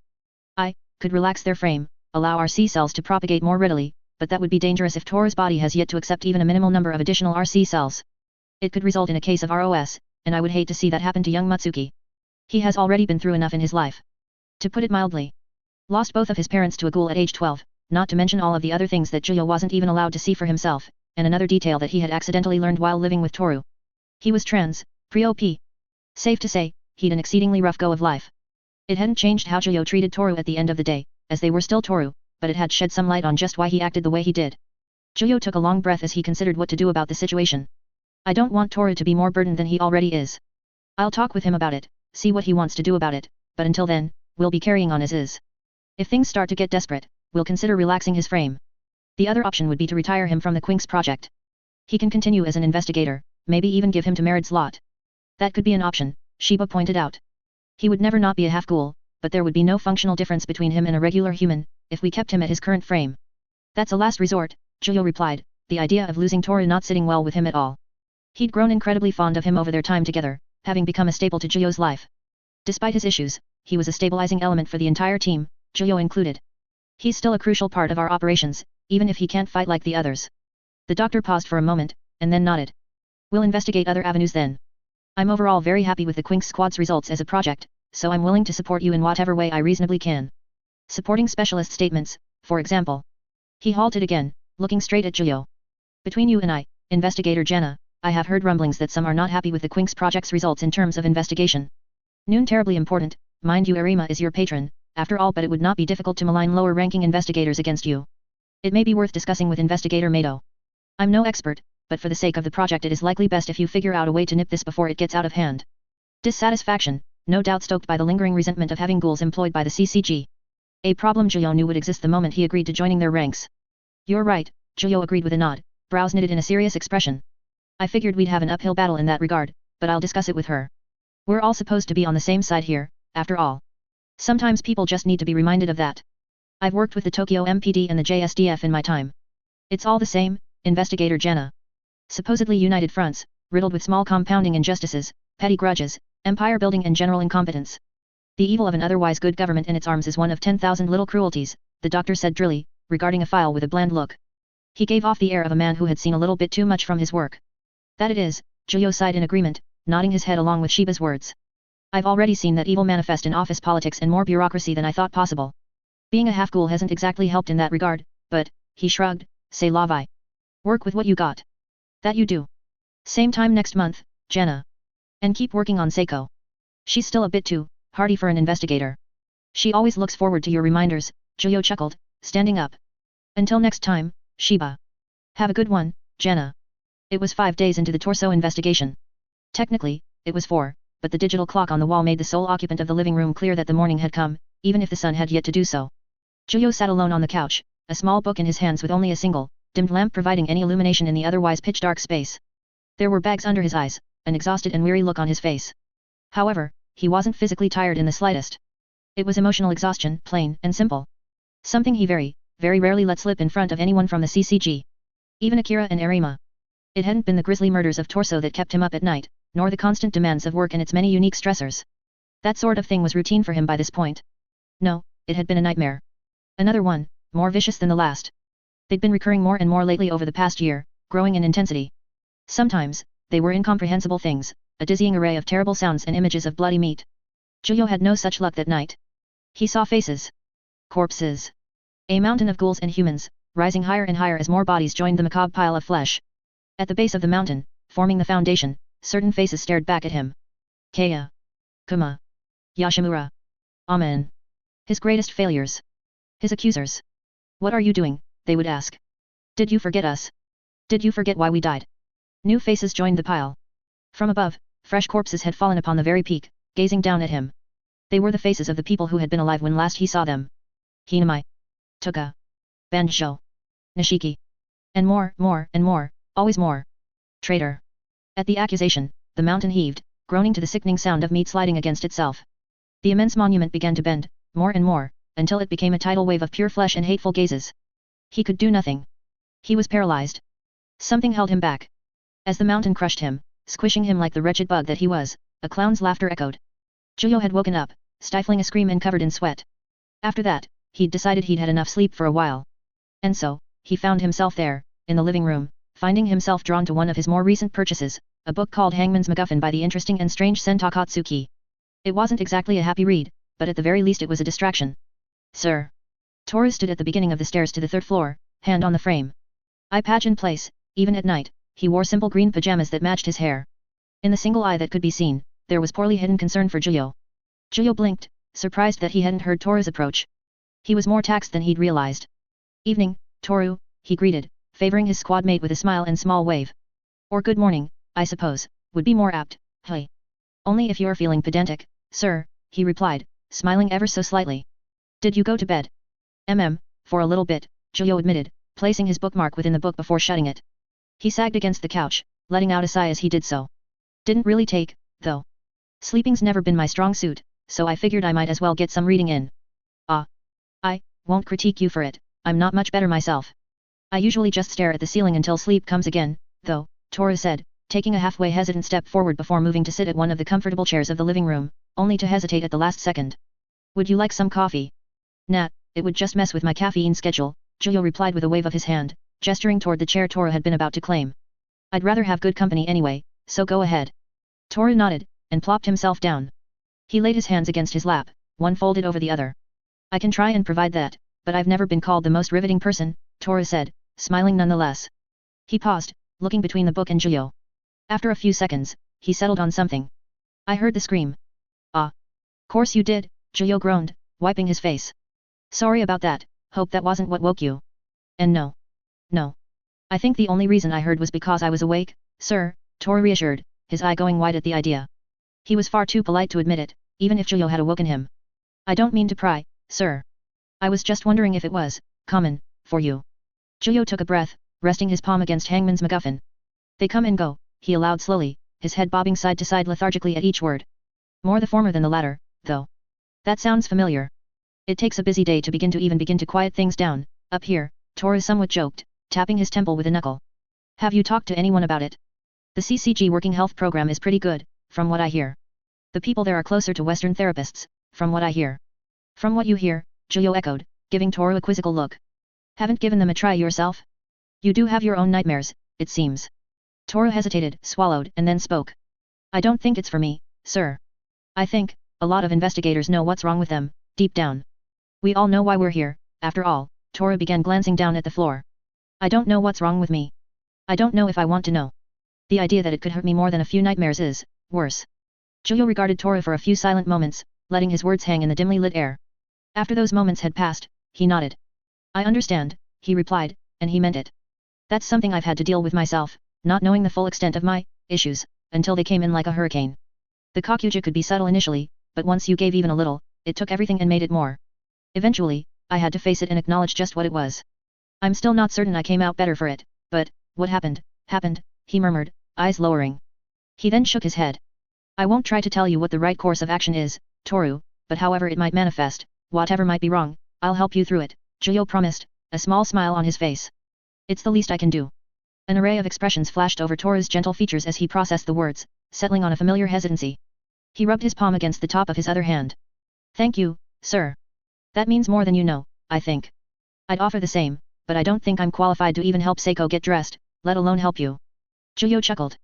Don't sell yourself too short. A bit of company helps more than most people realize. The same applies to me, though the effect can be a bit amplified, in my case. He shrugged. Life's too short to be spent all by your lonesome, I figure. The benefits of living in a house with several characters, right? Toru chuckled. What were you reading? Hangman's MacGuffin, Giulio answered, raising the book in question for him to see the cover. By Sen Takatsuki. Hear of her? Heard of, yes. Her works sound pretty nasty, to be honest, Toru admitted, looking at the cover with a nervous cringe. The Black Goat one in particular. Are you fond, sir? I'd say so. Her themes are surprisingly, what's the word? Relevant, yeah, that's it. They tend to be relevant to the nature of ghouls, Giulio explained. Fear of what's inside of you, the cyclical nature of abuse, transforming into a monster. His expression fell a bit. And an oppressive despair over everything. That's not unique to ghouls, of course, but it's magnified a great deal in their case. You've got dark tastes, sir. I didn't expect that. I like my optimism, trust me, but understanding comes from all sides, Giulio replied, waving the book in the air. You'd never think all this dark stuff comes from her, though. Met her once at a book signing, had this kinda, seemingly ditzy, frumpy cute vibe about her, until she let a bit of inner trickster show. He tugged. Always the ones you least expect. That's also the first time I've ever heard you call someone cute, Toru noted with some surprise, leaning forward slightly. I suppose there's some form of gap mo there, with the difference between creator and creation. Have you been to other signings? Nope, just the one. She'd probably recognize him. White-haired foreigners tended to stick out in a Japanese crowd, even in a place like Akihabara. It wasn't something he considered risking, even if he'd been admittedly curious about seeing her again. Work. And my free time's rather heavily allocated to other stuff. That just makes it sound like your work-life balance is out of whack, sir, Toru observed, blinking. Not that I'm judging. Your work ethic is admirable. Perhaps, though a major contributing factor to that was that Juyo avoided alone time like the plague. If he wasn't working, he was with someone else, be they Quinks, Zero Squad member, Jozu, Akira, Nerima, Shiki. During one of their coffee meetings, the list went on. Everyone was busy, but there was always at least someone to be around. He had buried himself in entanglements without truly realizing it. He couldn't deny that might come back to bite him, whenever something finally happened. I just like being busy. Idleness doesn't suit me, Juyo sighed. Not anymore, anyway. He deftly flipped the book in his hand. Maybe I'll pay her a visit sometime. Maybe as a little reward to myself when we crack this torso case, he chuckled jokingly. This book could use a signature, I suppose. That'd be nice. It feels like there's a lot riding on this case, even though it seems pretty simple on the face of it. The fact that Hiriko's squad struggled with it doesn't bode well, though. No, it doesn't. This will probably be the toughest case we've had as a team yet, Juyo agreed, shaking his head. But it's also our only case, so we can commit everything to its resolution.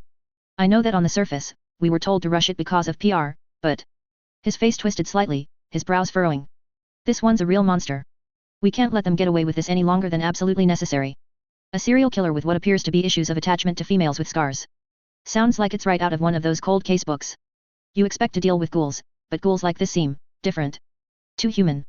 Here's the thing, ghouls are more like humans than most realize, Juyo told him. In fact, they're mostly the same. Besides this thing, he jerked a thumb at his back, or rather at the kakuhao within, that forces them to act a certain way. They're still people, at the end of the day, with their own fears and dreams. He let out a breath. Which I suppose is why I didn't find this case all that surprising. Awful, but not surprising. I didn't mean to imply they weren't, sir. Sorry. I more meant, it's all so methodical in a way you don't expect when a Kagun may be in play. Or the physical strength of a ghoul. Ghouls are still people, but with what's available to them, they don't really kill like people. Even the crazier ones, other than Torso. I think the idea that he may be a weaker ghoul is a good hypothesis, Toru said, nodding slowly. He had a good head on his shoulders, it was just a shame that he didn't quite seem to be aware of that himself. Oh, it's all right, I misunderstood, Juyo assured him before continuing. And I do think that's a strong hypothesis as well. He's not eating the whole body when he hunts, which is, not unheard of, but counterproductive if a ghoul wants to get stronger. He shrugged. Unfortunately, he's brains and spades to make up for it. At least we got 5 heads working on it, though some heads might be better than others, he noted lightly, gesturing at Toru. The fellow was too down on himself all the time, he needed positive encouragement more than the others at the end of the day. Yet. Yuri's incredibly smart, Toru agreed, sort of. Must be the blood of a special investigator, I suppose. It's similar with Kuroiwa-san, you know. They're calling him the second coming of Investigator Amen, he's so talented and physically powerful. An innocent reference, yet so utterly loaded. Juyo had many memories he hated revisiting, and Amen's armless body was near the top of the list. He forced himself to not dwell on it. He'd gotten out of bed to avoid nightmares. I was talking about you, you know, Juyo sighed, shaking his head. My goodness. We'd be in dire straits without you. If you say so, sir. I think you're a capable leader. You could figure something out, without me. Not to say I don't want to be here. Toru pointed out quickly. I like it here. It's nice. Good. Good, Juyo replied, sagging further against the couch as his gaze wandered to the bookshelf. Atop it, beside the one-eyed Godzilla that sat atop the Way of Kings, Nerima's birthday present, was a photo of the Quinks squad all together. One of the few. A melancholy feeling washed over him, along with a longing for something. I like it here too. Maman. You seen Jinchi or Yuri? Seiko called from the ground floor of their home, peering up the stairs with tired, lidded eyes. She was up in time for once, which was an achievement of sorts, but she clearly wasn't in the mood to do anything with her newfound awareness. A full day since his late night/early morning chat with Toru, Juyo glanced over at his squat charge from the dining table. No, actually. Weird, he commented. The two were always such early risers. Need them. No. Yous get worried when they're both away. At the same time. Again, Seiko said illustratively, blinking slowly. Yuri's been buying a bunch of taxi rides, too. I've seen the tickets. He's going around the city. Juyo wiped his face and groaned. Not again. Thought I told him. He shook his head. I'll give him a call. Can you try Jinchi for me please? Yes bossman, as you say bossman. She said, snapping to attention in a lethargic way. She pulled away from the stairway to do as Juyo asked. He laughed at the display, shaking his head again but that time with amusement. Seiko was a special sort of treasure at the end of the day. Speaking of special sorts. Several rings later, the familiar rumble that came with talking to someone in a car notified Juyo that Yuri had finally picked up. Yes, Dad. The young investigator asked, his tone not at all sarcastic beyond the base level that seemed ever present in his dryness. I'm busy. Missed you at breakfast, my boy, Juyo replied, swirling the black contents of his coffee. Where are you going off to? The office. The sooner I get in, the sooner I leave. I'll bring back some beef for dinner, Yuri said down the phone line, curt as ever. Juyo hummed. Working off the clock, bad form. Remind me again, where's your office? You keep me out of the loop so much, it makes me worry, you know. CCG, First Ward. You're getting senile, old man. Don't make me put you in a home. He chortled into the phone, unable to hold it down. Now, just because I've gone grey already doesn't mean I've lost my touch. Just takes some extra reminding is all, he replied. But I'll make sure to remember this time. Let me know how your day goes, will you? We don't talk as much as we used to. Yuri hung up on Juyo, apparently fed up with the exchange already. He was an easy kid to frustrate, his biggest weakness as an investigator. So well-rounded in every sense, but he just had the personality of a brick in a handbag. The boy should have known better, using the dad cover. It was a role Juyo took to with disturbing ease, despite having no actual children of his own. Mama Aeon. Seiko called again. Wayot. Ginzu's chasing Yuri, who thinks he's found torso. Oh that little. Faster, ma man. Faster. Seiko commanded from Juyo's back, her chin resting atop his head, pointing the way forward. Ginzu said they're in that tunnel that goes to the office. It's the perfect place for a boss fight. It's where you fight Sam for the first time, after all. How could I forget? Juyo shot back, sprinting as fast as he could through the streets of Tokyo with his backpack of a daughter clutching onto him. He felt like a damn koala. Seiko inhaled deeply, her cheeks puffing out as she did so, leaning back somewhat as her midsection expanded with air. She then let out a sigh, nodding. I smell blood. Just ahead. Indeed, as the small blue-haired half-ghoul said, a tunnel was before them. It didn't take a master investigator to notice the steadily growing line of cars outside the tunnel, brought to a halt by a commotion within. As the two approached, running alongside the growing line of cars, the source of it became clear. A taxi had been run off the road, crashing into one of the walls of the tunnel. The hooked spike missiles of Jinchi protruded out of a pillar in the tunnel and along a wall, while the culprits themselves stood over a fairly short and rotund body. Their guards were down. Lowered enough that they wouldn't have noticed the fact their quarry's Kaguna Baikaku was about to run Jinchi through. Again, if the hole in his shirt was anything to go by. Ma man. Throw. Fastball special it was. He reached up and hurled the Seiko ball with all his might straight at their target. It was incredibly unorthodox, but everything about the Quinks was, to put it mildly. Seiko shot through the air like a ball of white and blue which steadily unfurled until her booted feet were at the head of her trajectory, letting out an ear-splitting screech all the while. For a moment, all three of the culprits looked like they had been caught with their hands in the proverbial cookie jar. Only one of them, the rotund ghoul, got a pair of small boots crashing into their face. The ghoul's body skidded along the ground, Seiko riding his face like a skateboard until he came to a crashing halt against the barrier splitting the oncoming traffic. Seiko continued to scream for a few seconds after, stepping off the ghoul to strike a pose, one fist by her side while the other pointed up and across her chest. It was defeated by her watering eyes. You did great, dear. Juyo called over as he came to a halt next to the two wildcard boys that were still standing there like deer in the headlights. Make sure he won't try anything when he wakes up, we'll be taking him in. Don't think that's torso. Can finish him off, Yuri said, recovering immediately. His blade arm Kagun had receded before Juyo had arrived, but he didn't exactly need it to kill a ghoul. No point keeping him around. Still a good result though. Yet. Look. Minimal property damage and barely anyone saw. I stopped traffic. Jinchi pointed out, grinning with pride. An improvement, that is. Commendable, Juyo said dryly, turning to regard them with knitted brows and a frown. It was a rare thing for him to be genuinely annoyed with the Quinks, but even he had his limits. But still very deliberately what we talked about not doing. You're supposed to update me if you get any new info. Not go play cowboy without support. If I thought it was torso, I would have told you, Yuri said. He approached Seiko and the ghoul, his Kokyugen activating, his blade arm forming steadily from the flow of muscle fluid pouring from his back.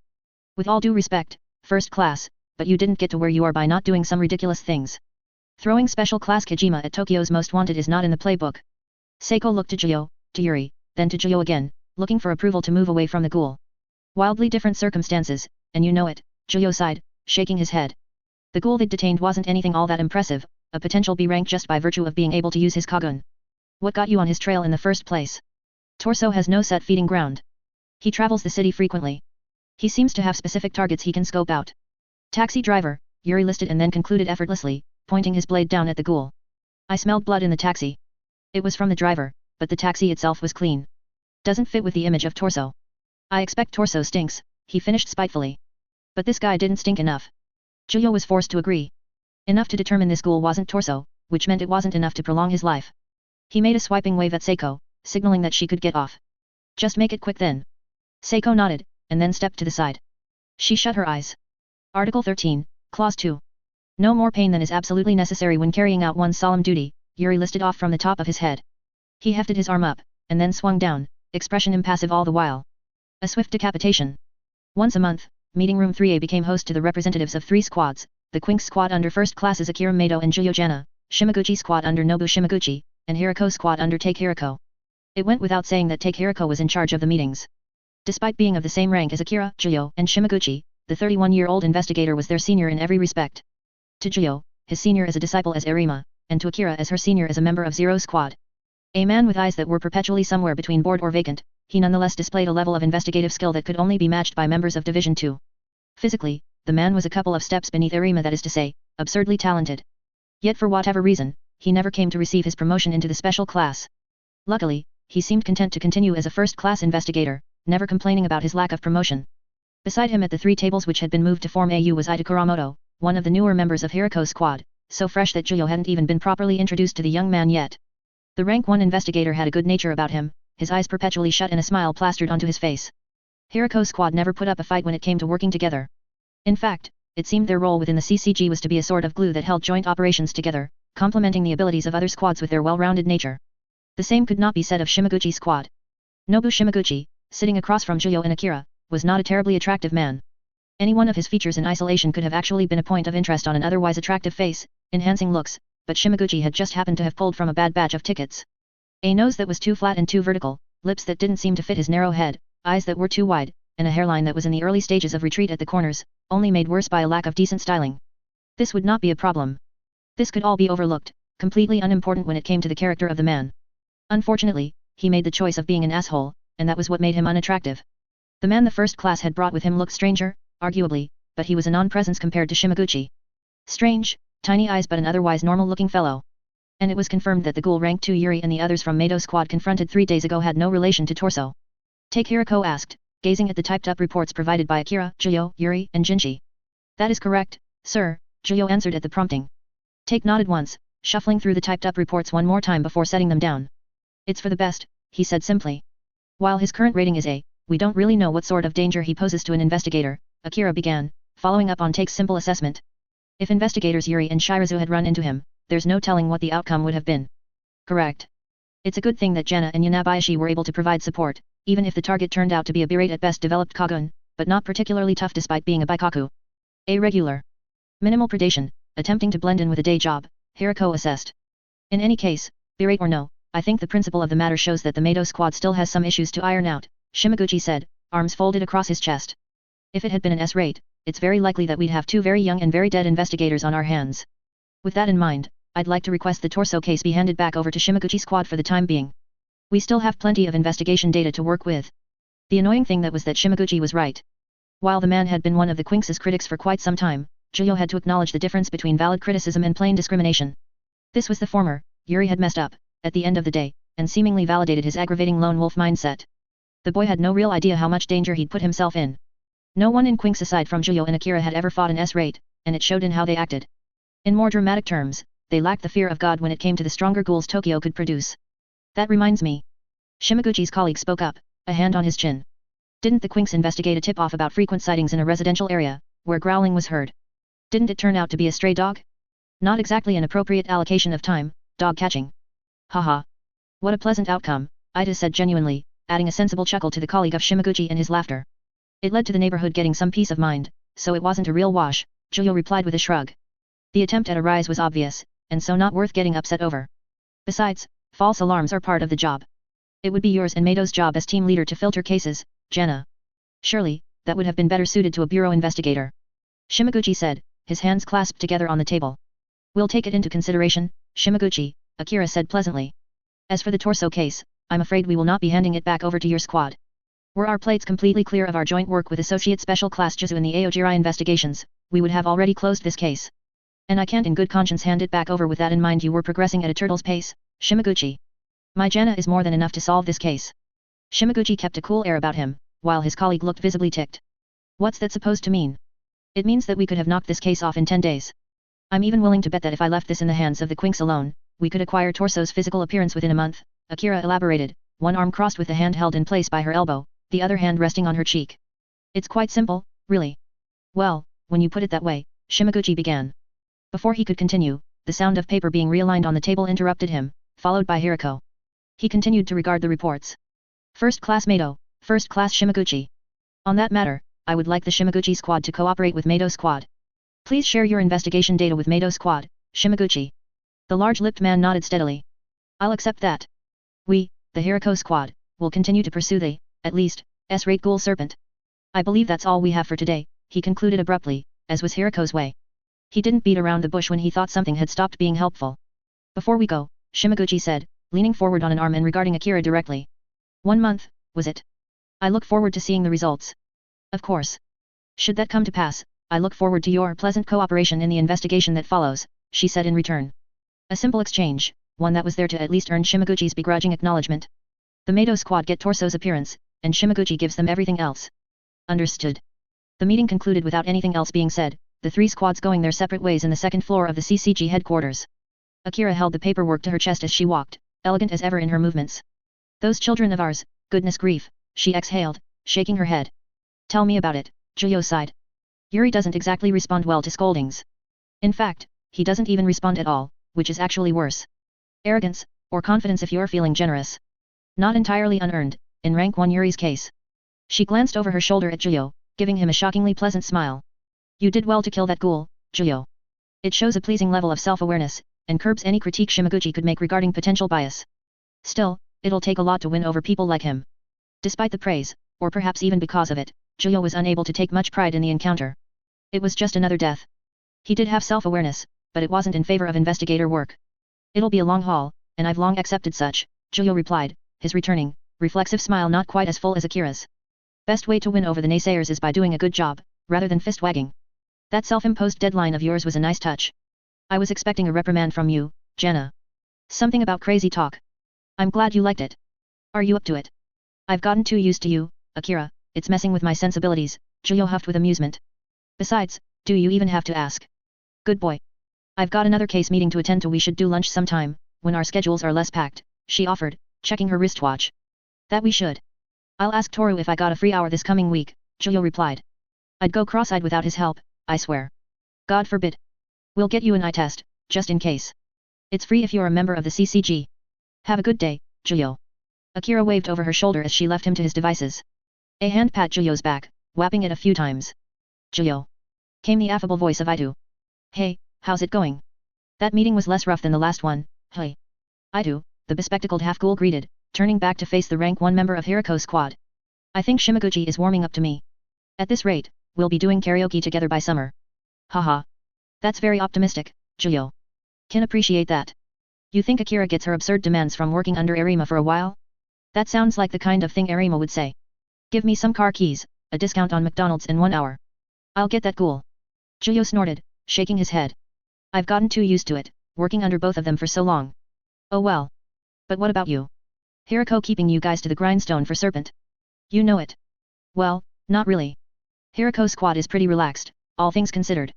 You wouldn't think it, given how Take acts, but he's actually a great boss. Even if we were on it like a seal at a beach, we'd be no further along than we already are.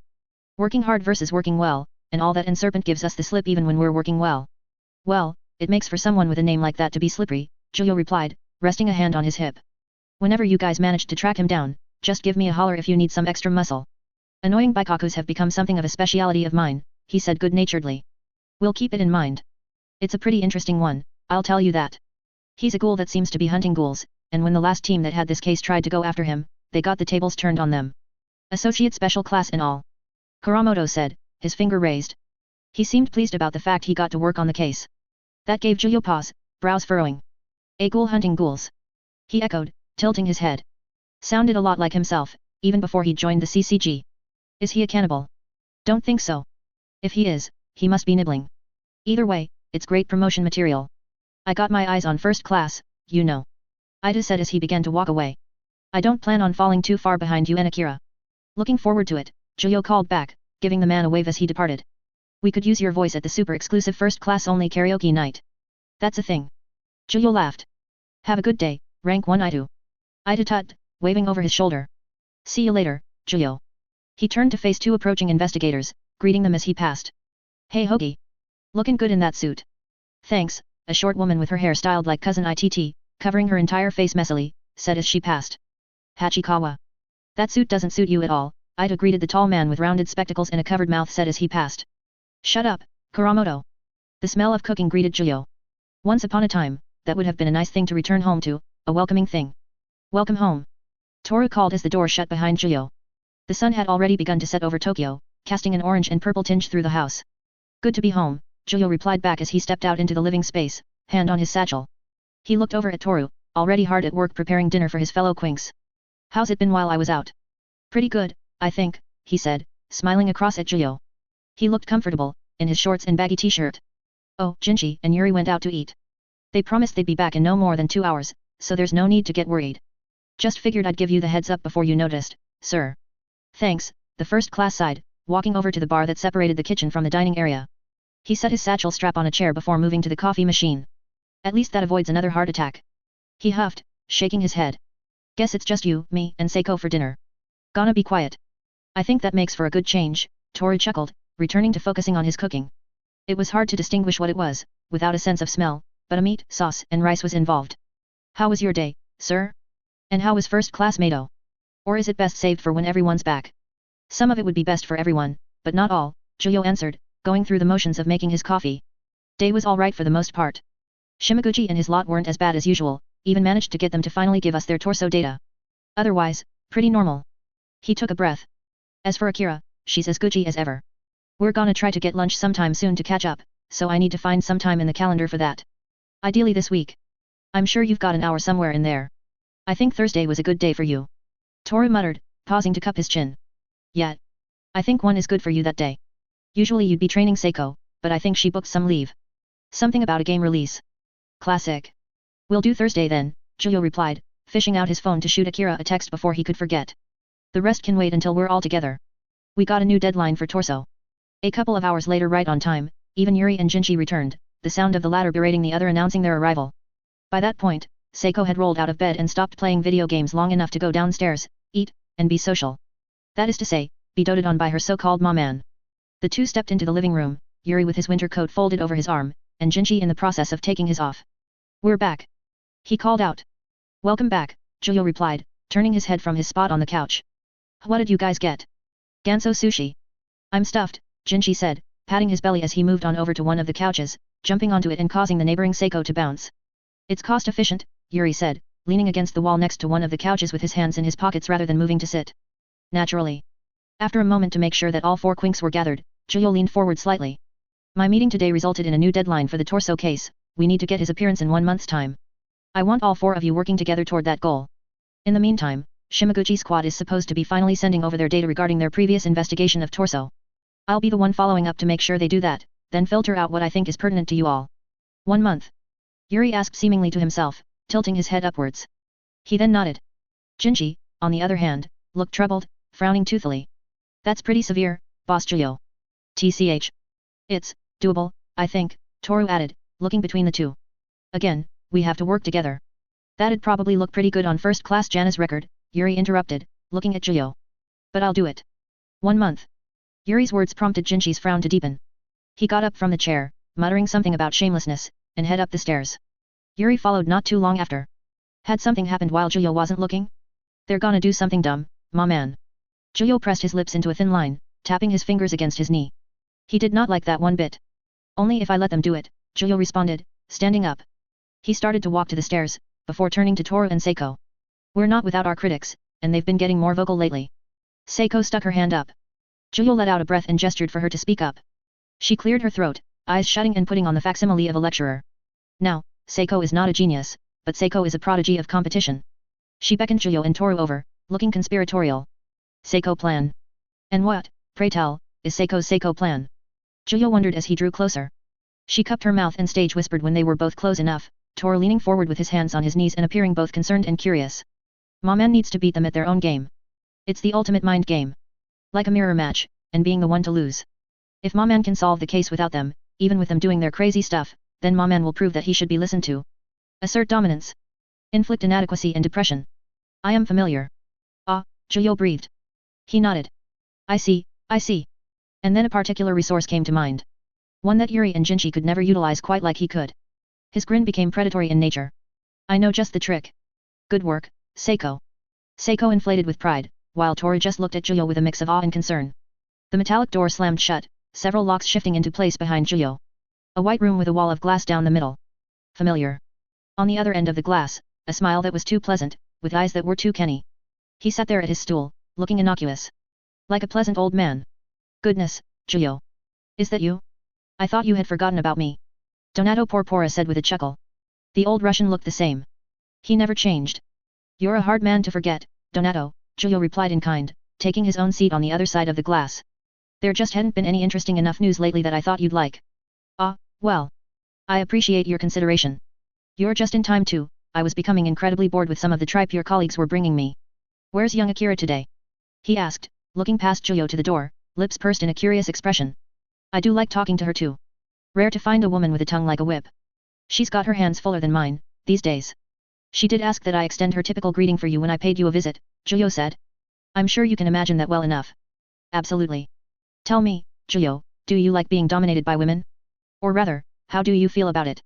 Donato always loved his deeply personal questions. It was routine at that point. I've learned to pick my battles, Zhuyo said with a shrug.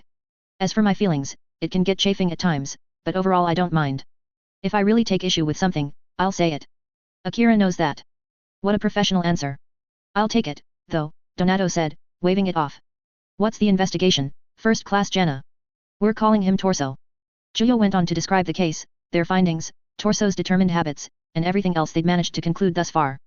All things that a glorified prisoner wasn't supposed to know about an ongoing case, but Donato was special in that regard. He was simply too valuable to withhold information from, and they all know it. Donato leaned back on his stool, leg crossing as his fingers steepled, index fingers tapping the back of his hands. He remained quiet for a while, nodding every now and then even after Zhuyo had finished talking. Goodness, you brought me a real piece of work, didn't you? I'm impressed. You did just say you were getting bored, Zhuyo pointed out. Fair enough. But yes, a torso maniac. He leaves the heads at some scenes, which allows for identification, but the majority of the torsos themselves go missing. The ones you do find are often left there lovingly, he surmised, his hands coming apart. He leaned forward.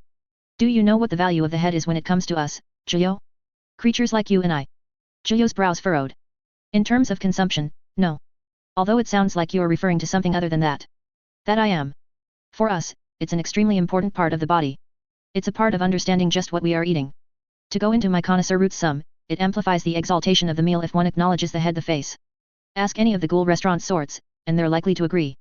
While gazing at the face, one can further enjoy other parts of the body. Perhaps it even acts as a satisfying starting point. It's all a matter of preference, in that regard, but it remains important nonetheless. He looked into Zhuyo's eyes, as if picturing Zhuyo himself as a meal. It is the face of the meal. For an analogy you can relate to, it is the sole garnish afforded to ghouls. The only flower we can use. Someone who would pluck that off and leave it at the side is bound to be a creature with an imbalanced diet, or an interesting person, I suppose. Extravagant. Luckily, we already have an answer for this. Donato paused, humming. Taxi driver, was it? That was a conclusion we came to, yes, Zhuyo said with a nod. Compliment your boy for me. That is the correct answer, and not an easy one to come to. While I imagine we came to it through different means, the fact he got there so soon speaks to a talent, Donato said, looking pleased that someone had come to the same conclusion as himself with the information provided. I can't help you much today, I'm afraid. There's only one thing I can tell you, something I think you have not focused on enough. Note this down, when you are ready. Zhuyo's pad was already out, pen placed on the paper. I'm all ears. Scars. Why scars? What experience in his childhood brought him to scars? And better yet, how? How does one know where to find people with scars? Donato asked, both to himself and Zhuyo. His smile turned wide, as if he had an answer to both. A childhood love, snatched away? No. There's more to it than that, surely. We're used to loss, unless we're dealing with a ghoul who was more isolated than most. Hidden in the wilderness by his family, somewhere in Nagano? Yes, then they would never know loss. But all it takes is one day off the beaten track, stumbling onto a small mountain village, and meeting a girl, one who is kind to him. Donato paused, nodding slowly again. It were as if it was playing out before his very eyes, and amusing him. Killed by his family. His father. That pushed him over the edge. A bad day that came to define him, resulting in a hyperfixation on women. If this was in his youth, then it would explain the focus on the torso to a certain extent, but not the scars. A clean torso, absent of anything else, is a pure sight, is it not? It was the reasoning of a demon. A reasoning that Donato wielded like a knife. Crying morality and decency in Donato's face would be a waste of time and quickly sour their necessary relationship. I can, definitely see the logic of it, when you paint that sort of picture, Giulio allowed, still writing down his notes to keep up with Donato's musings. But then the scars would taint that purity, right? Unless this lost love was a girl who'd had a scar, and he's trying to recapture that image in the present. MMH. Maybe. Too much uncertainty there for me to comment, if I'm honest. It could be the opposite, in that he feels closer to the unscarred, now dead girl by seeing a body that is desecrated. Just like himself. But again, no certainty there. Donato tapped his lip, looking past Giulio. No. The purity plays a part, but there's a more important factor. And what is that? It's what he saw when his father was butchering her corpse for ease of preservation. Her beautiful torso. Giulio went quiet, letting the words sink in. That would explain the precise nature of his kills. The use of tools, fine work that most Kagun aren't suited for, he mused aloud. It's more about the process. It's about all of it, Giulio. The process, the girl, the torso. Relieve, and relieve again. He wants to finish something, find satisfaction in a relationship that can never be. A promise that can never be fulfilled. Again and again he tries, and for a few sweet moments he can feel himself getting closer, like a difficult to reach itch, but he can never reach it. So he tries again. Surely, this one will be the one? This will be my lover. Donato explained, slipping into the mindset effortlessly. He broke it, smirking. You're not dealing with just a ghoul, my boy. You're dealing with a psychopath. So it sounds like, Giulio replied, blinking a few times as Donato dug in deep into Torso's logic, such as it was. I'd figured he was doing this out of some sort of love, but I hadn't considered. He trailed off, his busy brows furrowing as the words marinated in his head. Now, ignore all of that. It's not important, Donato said suddenly, pressing his forehead up to the glass. A habit of his when he was really feeling a particular case. It's the scars, Giulio. That's the key to your hunt. He's a damaged child, but who cares?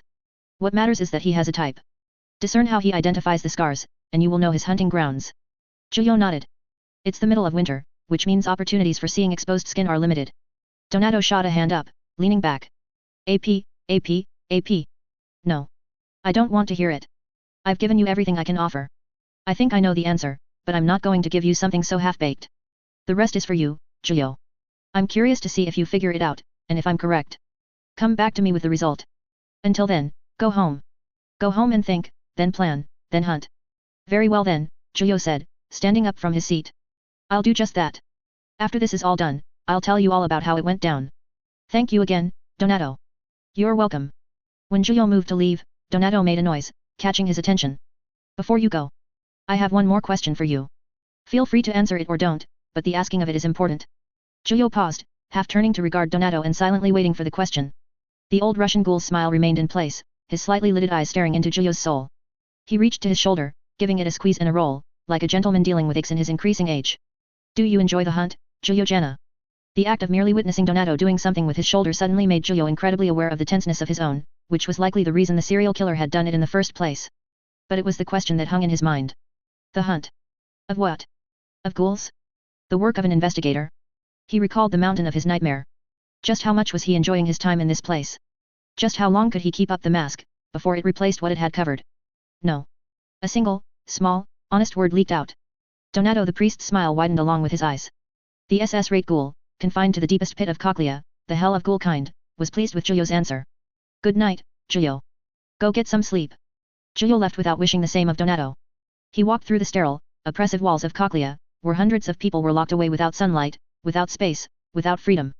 The same place he had been detained to for months, going mad and twisting under his own resentment. He stepped outside of the prison and looked up to the smog-covered night sky of Tokyo. The half-ghoul, the one-eye, let out a breath, its warm vapors dissipating instantly into the cold air. The question repeated over and over in his mind, followed by his answer every single time. No matter how many times the question was asked, no matter how many added factors he applied, he got the same answer. Aggravated and feeling a burning sensation in his chest, he lowered his gaze from the sky and back to the crowded streets where millions of people lived. Giulio would not be getting any sleep that night. Got him, Giulio declared to two of his charges, laying down the results of his findings on the meeting table. He passed the copies over to Seiko and Toru as he continued. Torso's hunting grounds are hospitals, and he hovers his taxi around these areas to have a higher chance of running into women with scars. Wah! Seiko let out, her droopy eyes looking over the map with slow but interested blinks. Toru had his hand to his chin, nodding as he took in the points noted on the maps. And this was from one visit to one intelligence source. Toru asked, looking up at Juyo, his eyes inquisitive. It looks fairly convincing, at the very least. It's a very good source, but difficult to deal with, Juyo answered, resting a hand on the table. Thankfully, he put me on the right track to get to this conclusion. After that, it's just compiling data. He tapped a finger against his own copy of the research. So now it's a matter of finding out the patterns of his route. If there's even a pattern, Toru added. If we take into account the taxi theory, then his times could be random. And given the frequency of his predation. Toru took a marker and circled the Shinjuku and Shibuya wards. It's statistically probable that we'll encounter Torso if we focus our search on these two wards. There's a higher concentration of hospitals, closer together, than in other wards. This makes it easier for us to monitor them, and so long as you have a vehicle, sir, there won't be much of a risk, Toru outlined, drawing a connecting line between the 5 hospitals and the 2 wards. He hesitated, eyes narrowing. But this would entail we split up in order to make use of the cluster of hospitals. We should probably disregard Hiru, it's too far south and it's apart from the others. Juyo nodded along, finding no fault in Toru's logic as the green-haired young man spoke. His bespectacled brown eyes followed along Toru's marker. You're right. If our initial choices turn up as duds, we'll look at Hiru, but until then. He grunted. We'll split the load. I can monitor 2 hospitals on my own, while you both take the other 2. Keep up the usual update schedule for stakeouts, save for high traffic hours. Can I get a big gun? You know, for security, Seiko asked, making a shotgun cocking motion. My quink was great, but I'd rather shoot the sucker. I'll send the request up and rush the order, Juyo replied with a slight upward quirk of his lips. How's your trigger discipline? I know how to hold a gun. They taught it to us in the academy. Safety on, finger off the trigger, Seiko basically repeated, as if recalling it for the umpteenth time. Was one of the only things I was good at. Bang, bang. She finger-gunned, gatting the gathered half-ghouls. Juyo snickered. You'd make a good dongle, he sighed, shaking his head. 1Q shotgun coming your way. He looked over at Toru. Any particular requests on your end for this venture? Toru glanced to each side quickly, surprised that he was even being asked. No. I've got my quinquas. I think it'll be enough. Besides, I need to get used to using them up close. That's true. Well, thought I'd offer anyway since Seiko's getting an early Christmas present, Juyo replied, arching his back slightly. Though that does lead to the next point, if a fight breaks out, call me ASAP.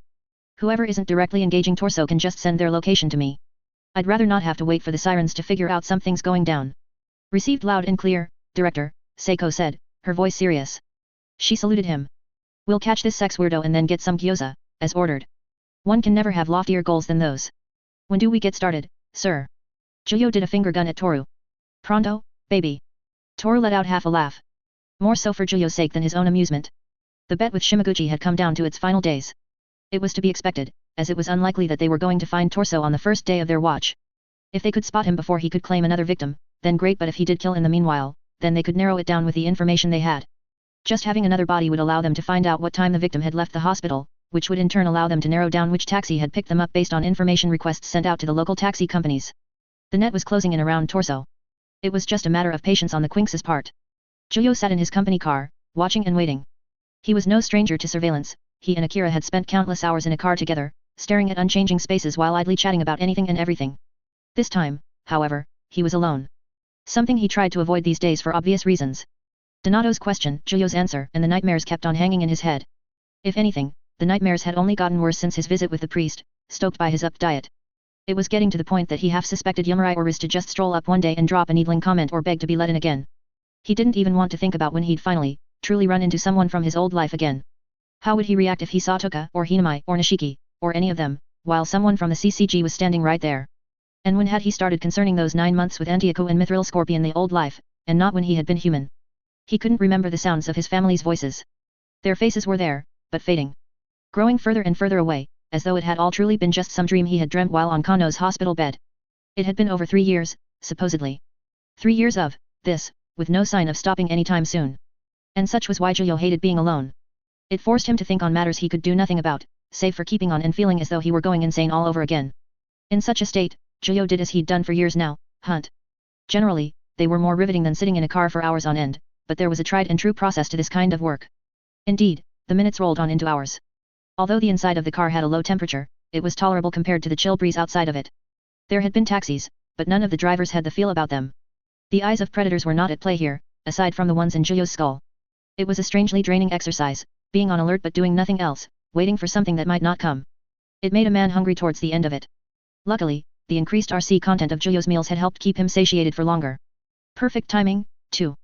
Juyo's phone buzzed dreadfully, carrying with it a single message from Toru. Taxi 23, Tokai Unihose. Inside. Praise be, Juyo sighed, stirred to life once more along with his car. He revved the engine and hit the gas, taking him to his destination. Thankfully, Toru was kind enough to send his location. The middle of the day made for busy streets, but far less busy than they would have been at the end of the day. Juyo became a hazard, speeding down the streets, crossing over onto the wrong side of the road to dodge the worst of the traffic, only narrowly avoiding oncoming cars several times. Were he not an arm of justice, it could have been considered criminal. He was technically in the middle of an operation, so the rules of the road were left to hang outside the window. A quick check of Toru's location told Juyo that he had stopped, something that could either be a blessing or a dreadful occurrence. He had not stopped anywhere notable, right in the middle of a road just outside of a tunnel. Minutes later, Juyo could hear the sirens. Police vehicles lined the space at the end of the road which sloped down into the tunnel, high walls rising to surround it on either side. The noise of the sirens kept running, the lights blinking to let anyone approaching to stay a very safe distance away. One of the three cars had a banged-up side, suggesting there had been a fairly intense pursuit. Additionally, a scooter lay between the cars on its side. Jinshi's scooter. And then things got more complicated. Juyo slid the car to a screeching, sweeping stop just before the site of the scuffle. Briefcase in hand, he forced his way out through the door, probably actually ripping the damn thing off its hinges in the process. His nostrils flared, ears perked, following the powerful scent of blood. 5 cents. Toru. Jinshi. Yuri. Two strangers, one unfamiliar, and another that triggered a distant familiarity. He couldn't place what, exactly. His pace only hastened. Juyo moved past the police officers, and they didn't move to stop him despite initial hesitation. It had taken them a second to notice what Juyo carried in his hand, and how he was dressed. A man in a suit could blend in, but a man in a suit with a metallic suitcase, rapidly approaching the scene of a Ghoul incident. It was clear that the matter had left their hands. Past the officer, down the slope of a road, was a scene of brief carnage one Juyo did not have time to take in entirely. A Kagun several times denser than the body of a man, as long as several cars chained together launched at Juyo's subordinates like a biting cobra. Jinshi, mid-movement to support a bleeding Yuri up to his feet. Toru, on his knees but daggers raised to try and fend off the coming attack. The force of Juyo's leap cracked the cement he'd been standing on, brown eyes dilating as a primal part of him took over. The Kagun, it was of similar make to Tatara's, but more languid, more serpentine, fluorescent blue as opposed to the bulky, crimson one belonging to Aogiri's leader. Baikaku. Blue. Serpent. S-rate. His quinqua clicked into existence from the briefcase, forming the bow staff of Isma's default form. That Kagun, why does it remind me of someone? No time to mull it over. Juyo landed right in front of Toru and swung Isma with all of his might to redirect the gargantuan Kagun. There was a pause as the two respective forces collided with one another, an instant where they contested with one another to decide which had the right of way, Juyo's swing, or the Kagun's thrust. The Kagun diverted, piercing the ground to the side of Juyo and his subordinates. It wasted no time in withdrawing, moving to coil around the owner of the predatory limb. "Yes, sir." Toru cried out, relief in his voice. Jinshi and Yuri appeared at a loss for words, cradling their numerous wounds.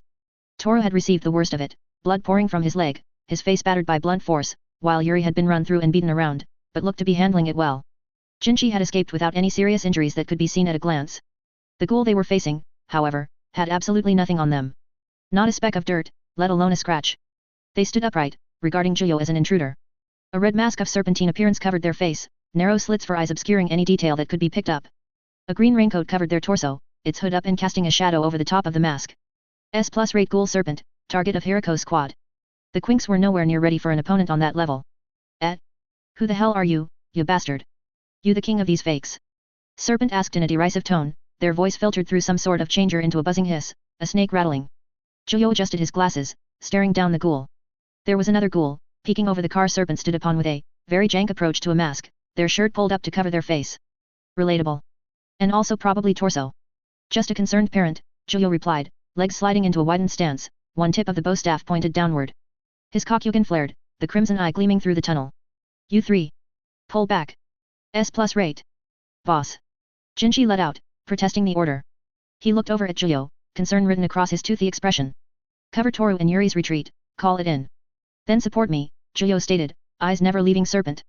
But do not charge in. He's too strong for you to pull that off. Understood. Right. Got it, boss, Jinshi conceded, picking up on the gravity in his mentor's tone, before unheard. They hadn't seen Juyo actually fight, after all. They had seen him sweep ghouls up, low-ranking things which were frankly beneath his ability, but they had never seen him during his time with Nerima, or when he cooperated with Jozu and Akira. They had only seen Juyo the Den Mother. The three began their retreat, slow with the two notably injured members of the group. Ain't that sweet? Serpent began, moving to sit at the edge of the car with a long sigh. So, Mr. Ghoul investigator, you tougher than those 3 fakes. I've been known to take a lick or two. Zhuyo lowered his stance. Why don't you see for yourself? Perhaps he was a little more irritable than usual after sitting in a car all day and seeing his kids mutilated. Serpent exhaled, shaking his head from side to side. Give me a sec, then. He hopped from the car's upturned side and stretched his legs, shifting from side to side. Then, abruptly, the long tail darted through the air at a bent angle, threatening to run through Zhuyo as it had Yuri. Zhuyo planted Isma ramrod straight into the ground right as the tail was about to impact, letting it take the brunt of the force before whipping the quinqua upward. With a swift, almost scooping motion, he smacked Serpent's Baikaku into the nearest wall. Without waiting for a response, he sprinted toward his target. Serpent had the advantage of range, the gap needed to be closed if he was going to get any solid hits in. The Kagun retracted with Zhuyo's approach, quickly vanishing as he approached its host. Serpent crouched, watching Zhuyo until he was within striking distance, and then hopped back, staying just out of his reach. It was in Zhuyo's favor the real objective was torso, not Serpent. The snake-masked ghoul dodged and weaved around Zhuyo's attempts to strike him, muttering something under his breath as he did so. Moving around so much. Serpent went low to avoid once again. For the barest of seconds, Zhuyo spied the crimson eyes staring through those narrow slits. Serpent's leg swept at Zhuyo's. The half-ghoul leapt to the side to not only dodge the attack, but to also bring himself just that much closer to the bystander ghoul. At the apex of his leap, 2 crimson tails burst from the back of Zhuyo's suit, snapping out to wrap tightly around their target. With the fraction of a second allowed to him, Torso moved to cower, hands covering his head. The top of Serpent's shoe buried itself in Zhuyo's side and gut. The ghoul had moved with enough force to crater the floor where he was standing, and he transferred that power over to Zhuyo in a single movement. That one's mine, Mr. Investigator. Zhuyo might have had something witty to say, if he hadn't been busy careening and skidding back up the road he'd just charged down. He tore apart chunks of concrete with each skid. Mindless instinct kicked in, and he shoved Isma in the ground to halt his course, if only barely. He heaved, spitting blood. That had hurt. Something that hadn't happened in literal years. Not since his scorpion days. This was a proper battle. Zhuyo slowly rose. As he did so, he saw a figure up above on the railing. A white suit. A square face, atop which sat slicked back blonde hair. Casually resting his elbow on the railing, watching with a mix of amusement and a lack of interest. Yamurai was back. Am I ever, the wide, tall man said, allowing a smirk to crawl across his blockish features. The hell is this supposed to be, Trevor? You gone soft on me? Need me to take the wheel for a bit? Hearing that name again made him shiver, for some reason. Zhuyo narrowed his eyes, taking a breath. Not yet, he answered the ghost. His 2 tails wavered in the air, lifting higher in a languid, purposeful motion with a most familiar manner. He couldn't lose control. Not with the Quinks watching him. If worse came to worst, Akira was a call away, but he didn't want to use her as a crutch. Suit yourself. But you'll never beat a Baikako like that with those dinky things on your back. Figure it out. Yamurai called down to Zhuyo before stepping away, leaving sight. Serpent crossed his arms. Everything okay over there? Still breathing. Zhuyo spat out a glob of blood, the last still in his throat. Yet. All Gucci.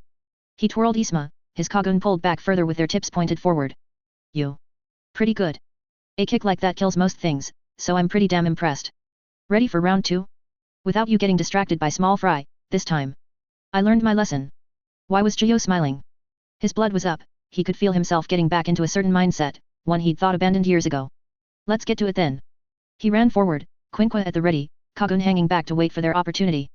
Serpent met him halfway, his large tail coiling around him like a spring shield. It unfurled violently once he was close enough, sweeping around the entire area, the space its sweeping attack covered growing with each unwind of the coil. Behind the waves of blue onslaught, Serpent approached, his limbs as deadly as his Kagun. Click click. At the sound, Zhuyo's Quinqua rapidly changed. Bloody spear tips appeared at each end, while the entire length of the bow staff split into 3 segments connected by muscle chains. The 3-part bladed staff became a black and red blur of spinning force, deflecting and carving the seemingly endless curves of Serpent's tail. Zhuyo's Kagun hung tightly along his waist, waiting still, mere contact with a Baikako would shred them, in their current state. Serpent sidestepped. His Kagun halted in its assault, and then reformed around the ghoul's right arm, the fish-like end inverting and sprouting a third protrusion, creating a huge claw which seemed to take on the features of an arm with the length, muscles coming to be replicated almost perfectly. A Baikaku, imitating a cow kaku? The claw clenched, and then swung in a hook at Zhuyo. It caught a police car in its trajectory, pulverizing it effortlessly. Zhuyo swerved to avoid the blow, feeling his own spinal cord strain and crack to do so. It was either that, or be pasted by Serpent's frankly absurd attack. He was truly earning his S-rate with that kind of trick. His Quinqua came up, guiding the gargantuan arm along and away, while Zhuyo leapt forward and spun to deliver a full-force double-side kick straight into Serpent's face. Shoe connected with mask, but it did not feel nearly as satisfying as it should have. Serpent moved with the attack, not only earning his rank but also his name, the strength of the blow being lost as he simply went with it until his body had effectively been pushed back twice without much resistance on his part. And then Serpent's own leg came out. Several times. Dozens of times. The same move done to him, returned tenfold and at a blinding speed only a practiced ghoul could attain. Too much, too fast.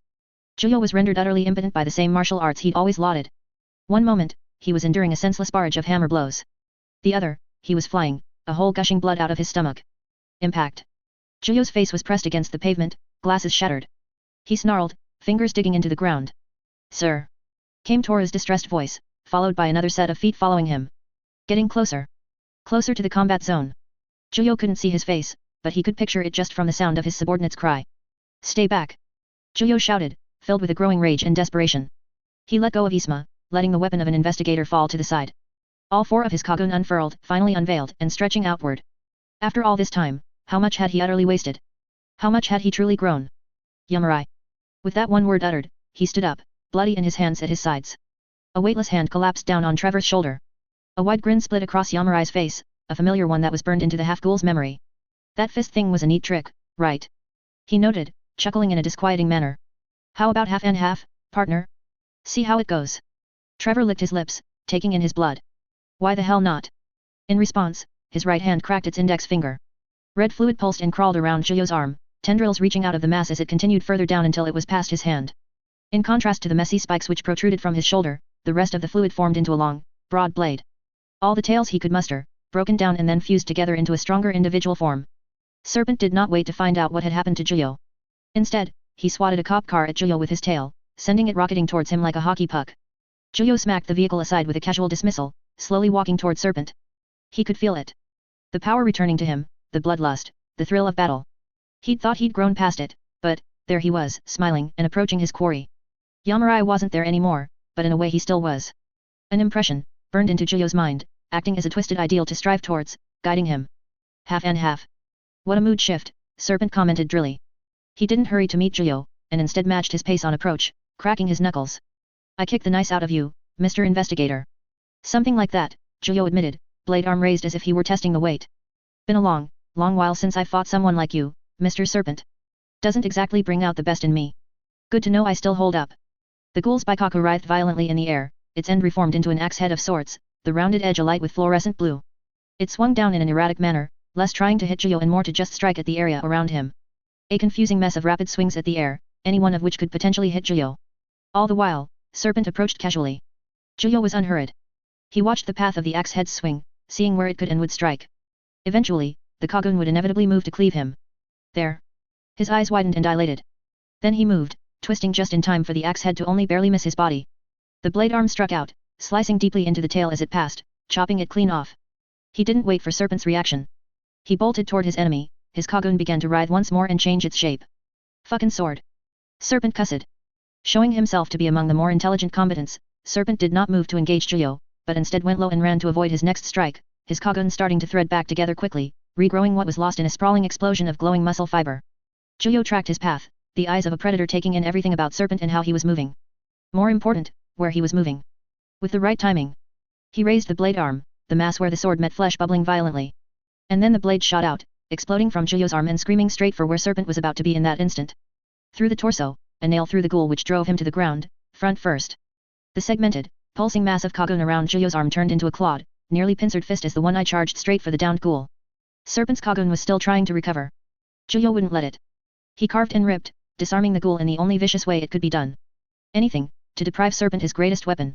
Strange alien fluid, glowing like the blood of an alien, coated the claw. A sudden shift in Serpent's position, a blur, and then a foot slamming into Zhuyo's jaw, swung in from the side.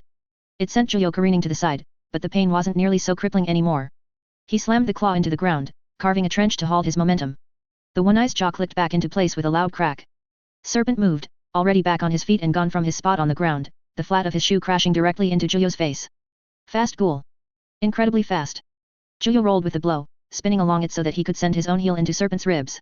Rather than meant to send Serpent away however, it was more of a plant, a foundation for what came immediately after. A spiked mace, clubbing Serpent right in the face with all of Zhuyo's strength. Serpent's mask shattered, a sputter of blood following the shards of what was one a sturdy serpentine face. He flew away with the blow, but left a gift as he did so. A blade through Zhuyo's collar, protruding out through his left shoulder blade. The blade Zhuyo himself had launched at Serpent. He choked on his own blood, crimson spittle falling from his lips as he bent over. He gritted his teeth, fighting through the pain as he glared at Serpent's retreating form. Serpent rose, blood dripping from his face in large globules. He looked visibly winded, his stance slouched, legs wide. Not bad, pretty brutal, Mr. Investigator. Pretty creative with the Kagun too. Experienced enough to know that these things are powered by our imaginations. He uttered with a hoarse voice, letting out a raspy chuckle. But check this out. The ground to Zhuyo's left exploded. Concrete and dirt shot up at Zhuyo. Beneath the sudden haze, glints of blue. And then pain. Zhuyo fell over. Why? What had happened? He looked down. Oh. His foot was cut off. The bastard had used Zhuyo's mace and the chit-chat to have his Kagun tunnel through concrete. Inspiring, really. Serpent approached, his face an indistinguishable mess of gore. His Kagun was nowhere in sight. Still in the ground. Almost had me. If it weren't for the gift you left me, I'd probably be mince. Anyway. Boom. Serpent staggered, ground around him becoming peppered with pellets, holes appearing in his clothes. Another boom, Serpent flinched, bringing his arms up to guard himself from the burst of burning pellets. Seiko landed accurately on top of Serpent, swinging the butt of the shotgun down on Serpent's head repeatedly, howling like a round banshee, her eyes wide with fright, adrenaline, and determination. Oi, get the hell! He began to reach up for her. Ma man! Now! She screamed at Zhuyo, shredding her throat with the raw force behind the shout. Pride and panic flashed in Zhuyo's mind, but there was no time to reflect on how he felt. The blade reconnected with his flesh, melting and repairing the damage it had wrought and regaining all of the mass Zhuyo had lost. He put it back to proper use. The entirety of Zhuyo's Kagun became a great lance, not unlike Isma in shape, that shot straight through Serpent. As the tip pierced flesh, the shaft of the spear sprouted grasping claws that latched onto Serpent's skin. Zhuyo yanked, bringing them all together. At the moment of impact, his free left hand grasped Seiko's coat collar while he used both of his feet to send Serpent hurtling right into the wall. Serpent slammed into the wall with a wet thud, bouncing right onto the ground with a choked groan. Seiko kept screaming all the while, her face drenched with sweat, her blue tails of hair an utter mess had she ran all the way. Proud of you, Zhuyo wheezed, as he set Seiko down. His Kagun pulled back, becoming more of an amorphous mass in an idle state along his arm and back. His mind felt jittery. Dissonance, the predatory aspect of Yamurai and the Maman of Investigator Zhuyo not quite in agreement. Now step back. Please. She fell onto her butt, nodding with haggard breaths, sliding back a few inches. The adrenaline was still running through her, it'd see her through the next few moments. After, she'd likely have one hell of a headache and some shakes. Serpent tried to get up, only to collapse back down onto the ground with a cuss. Content but remaining on guard, Zhuyo slowly approached Serpent. The Kagun changed yet again into the shape that was the most natural, 4 crimson tails, pulsing with a fell light. They hung behind Zhuyo's back, swaying in the air. How you holding up? He asked the ghoul, drawing closer. On a scale of 1 to 10, ow, Serpent managed, staring upwards. Can't go easy on a guy, can you, Trevor? Zhuyo froze. The Kagun became locked in place, as though they'd become ice. He looked down at Serpent, finally seeing his face.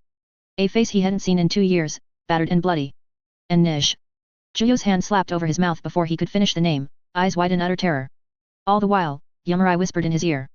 Goading him, encouraging him, the seductive tones of the Kakuja promising power and might, but only if he killed, and kept killing. GK.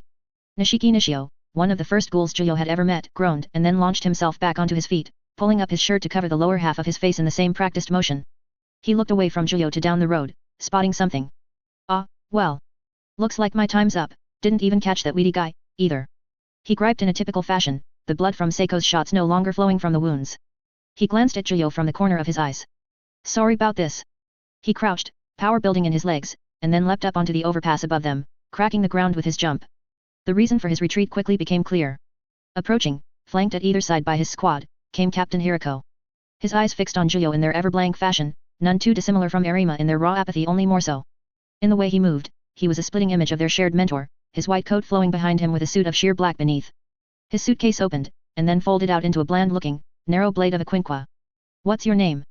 He called out to Zhuyo, raising a hand to his squad and stopping them in their approach. He got closer, alone. Zhuyo wheezed, letting out long, raspy breaths. His Kagun slinked back into his skin with an uncanny panic about them, as if they themselves had experienced his own emotions. He almost didn't hear Hirako. He had finally seen someone from his old life. And they tried to kill each other. Because he was an investigator of the CCG, and Nishiki was just another ghoul. Zhuyo grinned his teeth, forcing himself to stand upright.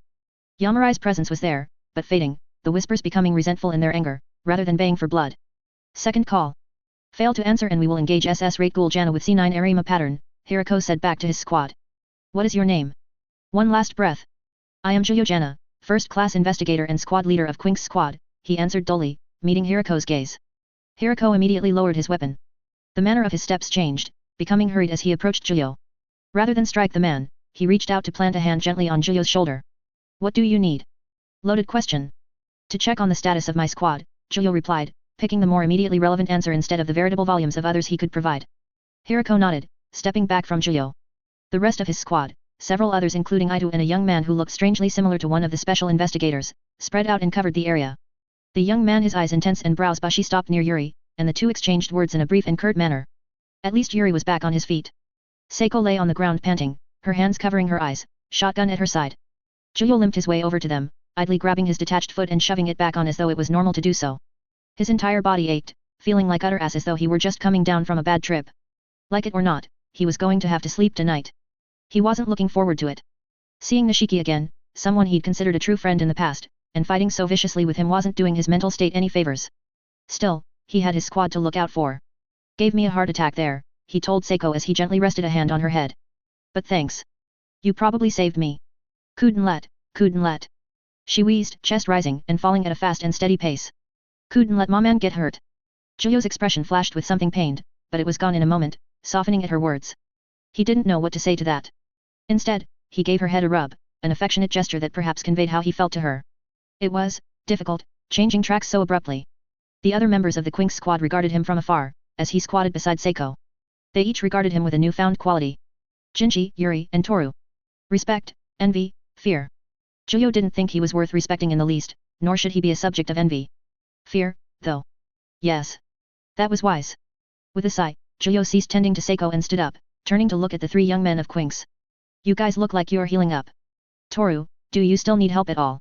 And no, sir. I'll be fine. I'm sorry for my decision earlier. I just saw the opportunity, and stopped another from getting in the vehicle, Toru said, his head inclined down somewhat but meeting Julio's gaze. No, it was a good call. There was no way to know an S-rate entirely unrelated to our case would appear out of the blue, Julio assured him. It felt like an obvious chance to crack a pun, but he was hardly in a joking mood. He looked over at Yuri and Jinchi. And how are you guys holding up? Fine, boss. We, figured out who Torso is. Name and all, Jinchi said, thumbing to Yuri. And Toru saw their face. So I think we win that bet.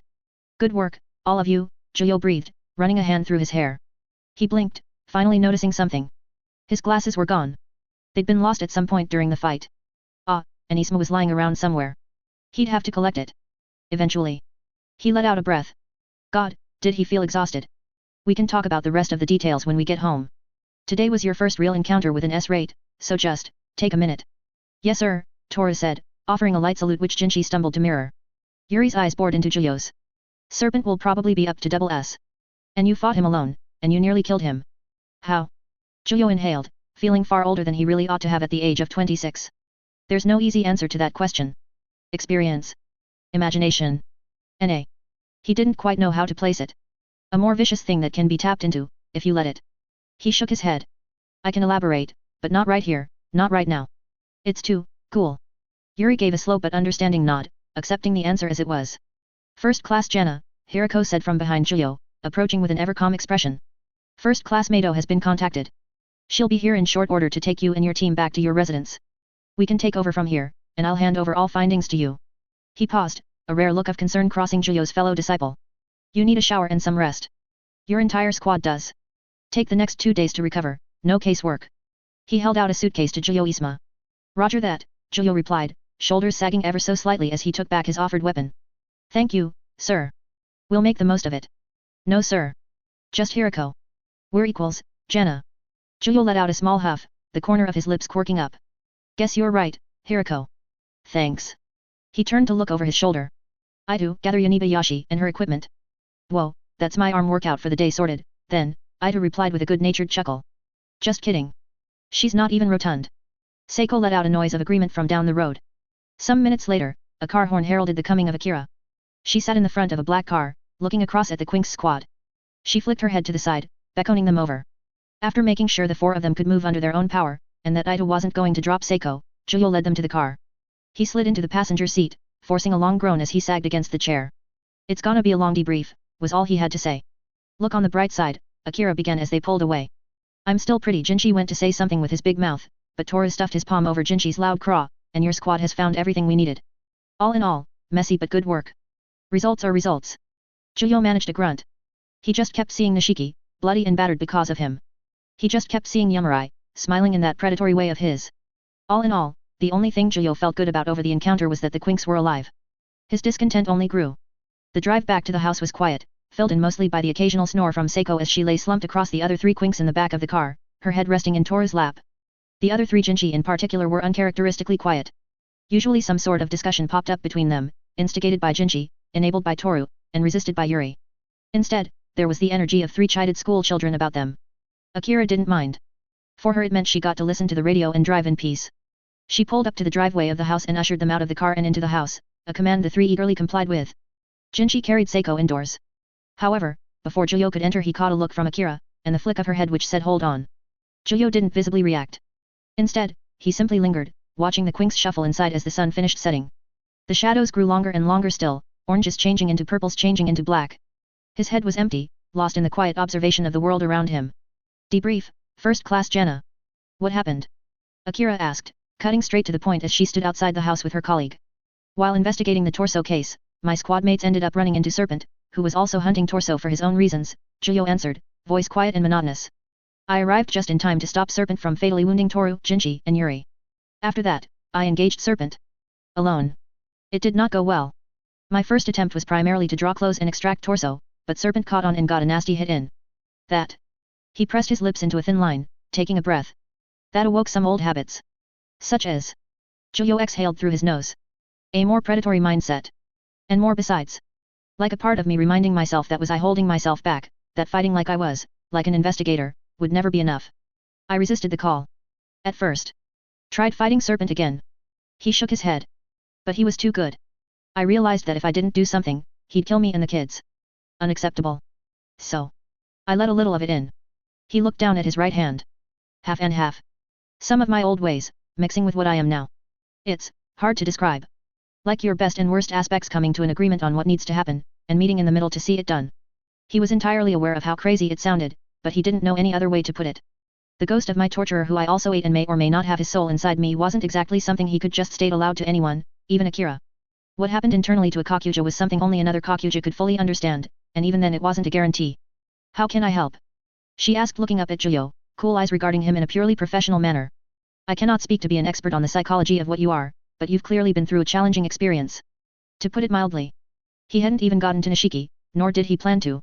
He would never sell his friend out. That was something Jiyo had to figure out on his own. I don't know, Jiyo answered honestly, feeling his own shoulders continue to tense up in that aggravating way. The man who understood the process best has been dead for 2 years now. He shook his head. I think, this is only something I can figure out with time. I don't want to go back to what I was, but it's something I need to reconcile with.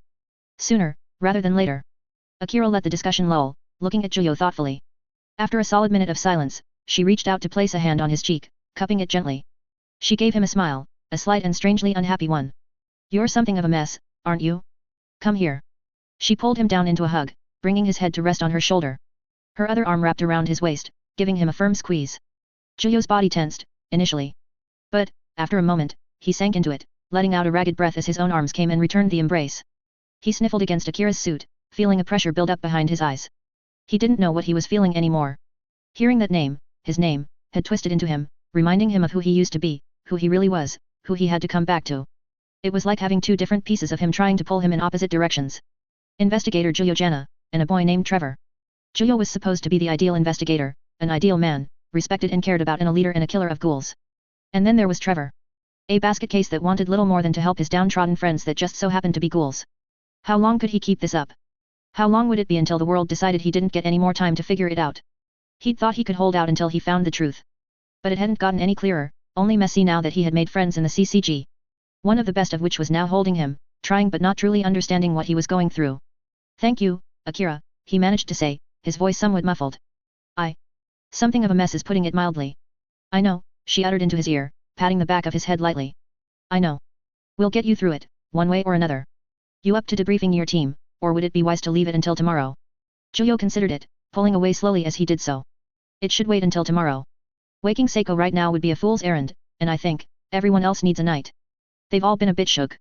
I'll talk with them if they want, but, he shook his head, business can come after some rest. She nodded, her hand coming to rest on his arm as he pulled away. Then it can wait.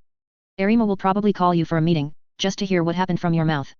I'm sure you can figure why, if Hirako had to ask you for your name. Yeah, Juyo sighed. It was the call sign for those in the know whenever they felt Juyo was slipping. A loaded gun, always ready to be fired if the scorpion ever showed its face again.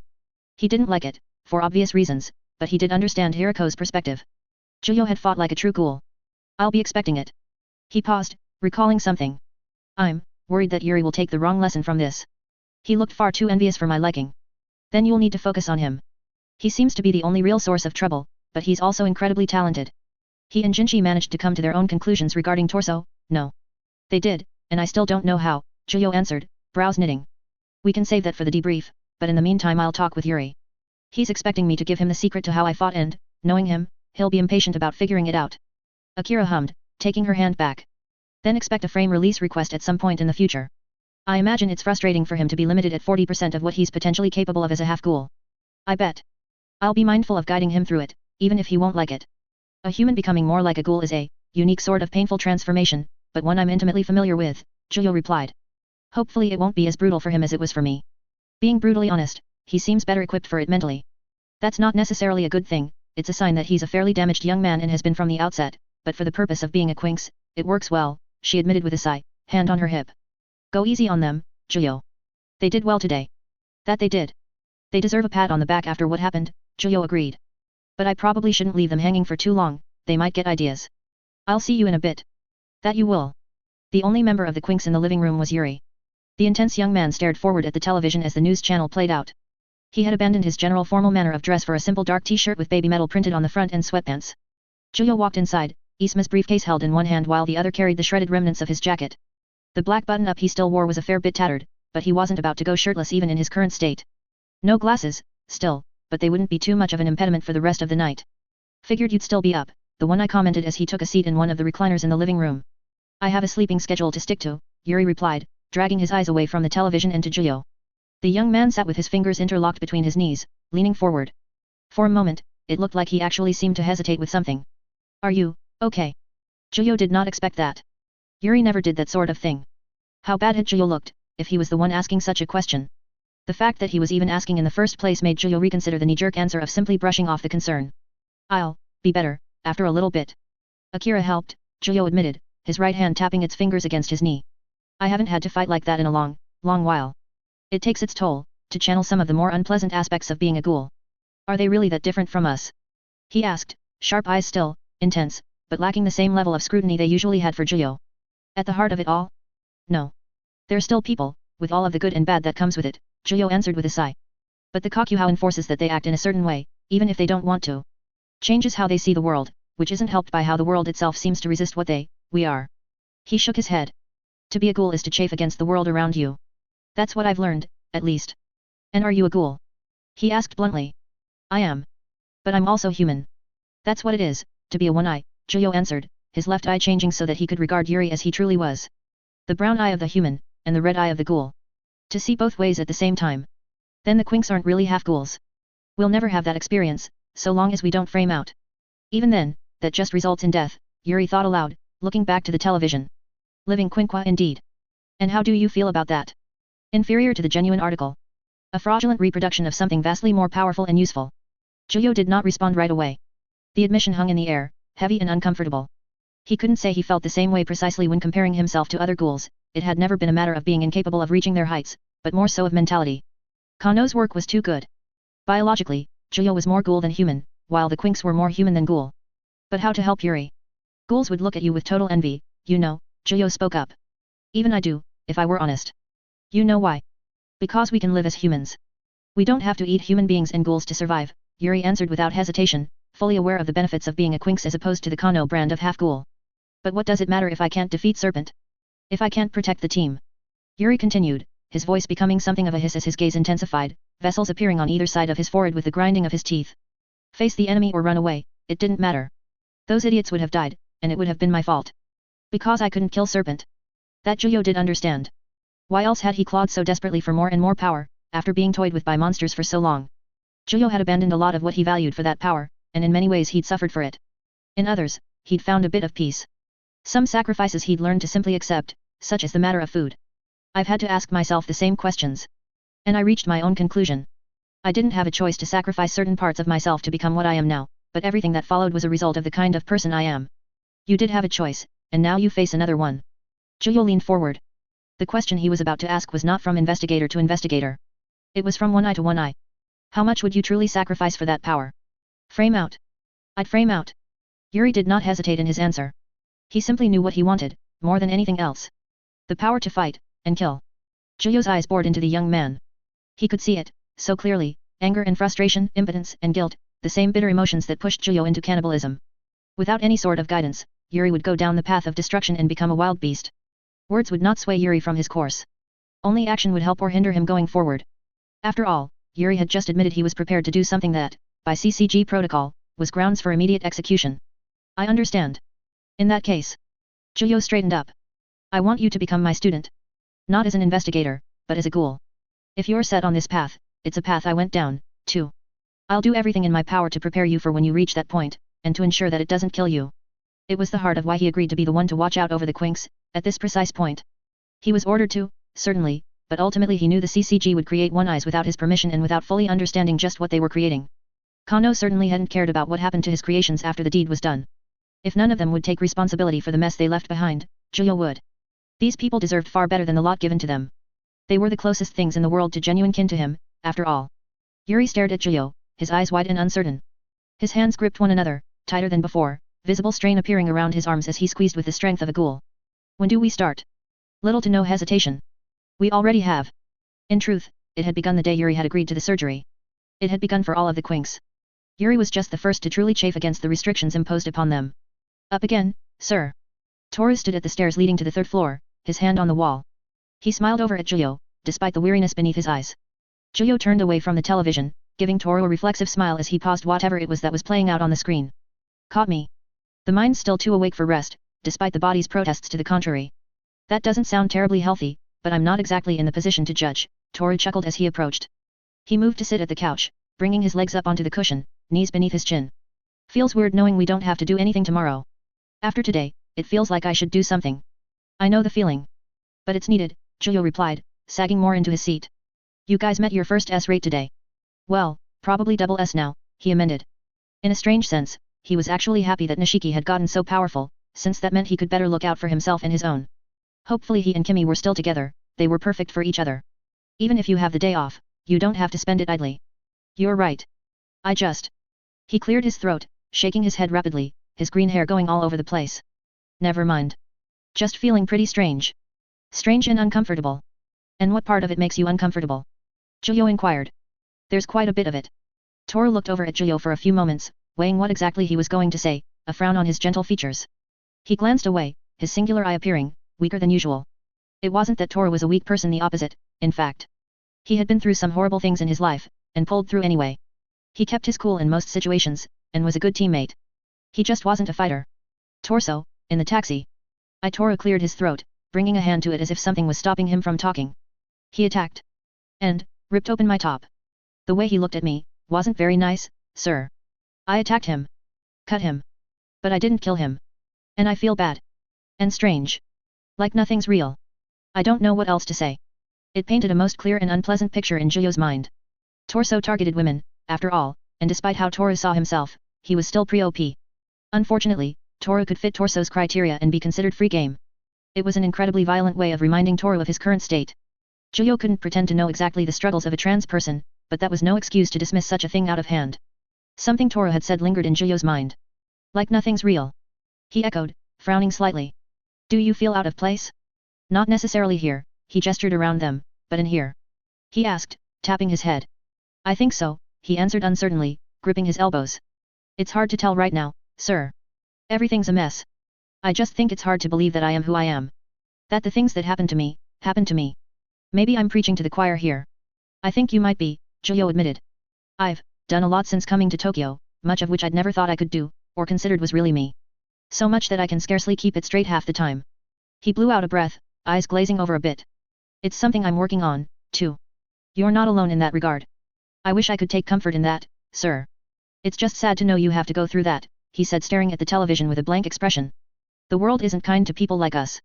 Not always. But I've learned that even if the world won't give you kindness, that doesn't mean it doesn't exist in the first place. After all, for all the hell he'd gone through, Juyo had met some truly wonderful people. Broken, but wonderful. There was a strange sort of beauty to it all, one he couldn't ever avert his gaze from. For some reason, he recalled the words of Shachi, years ago in the bowels of Kano's laboratory. Eventually, you have to make a choice, when you're at your lowest point. Do you break your heart, or sustain it? Juyo wondered, his tone changing to take on a somber, heavy quality. Either way, it's a decision that determines the kind of person the world will react to, as opposed to you reacting to it.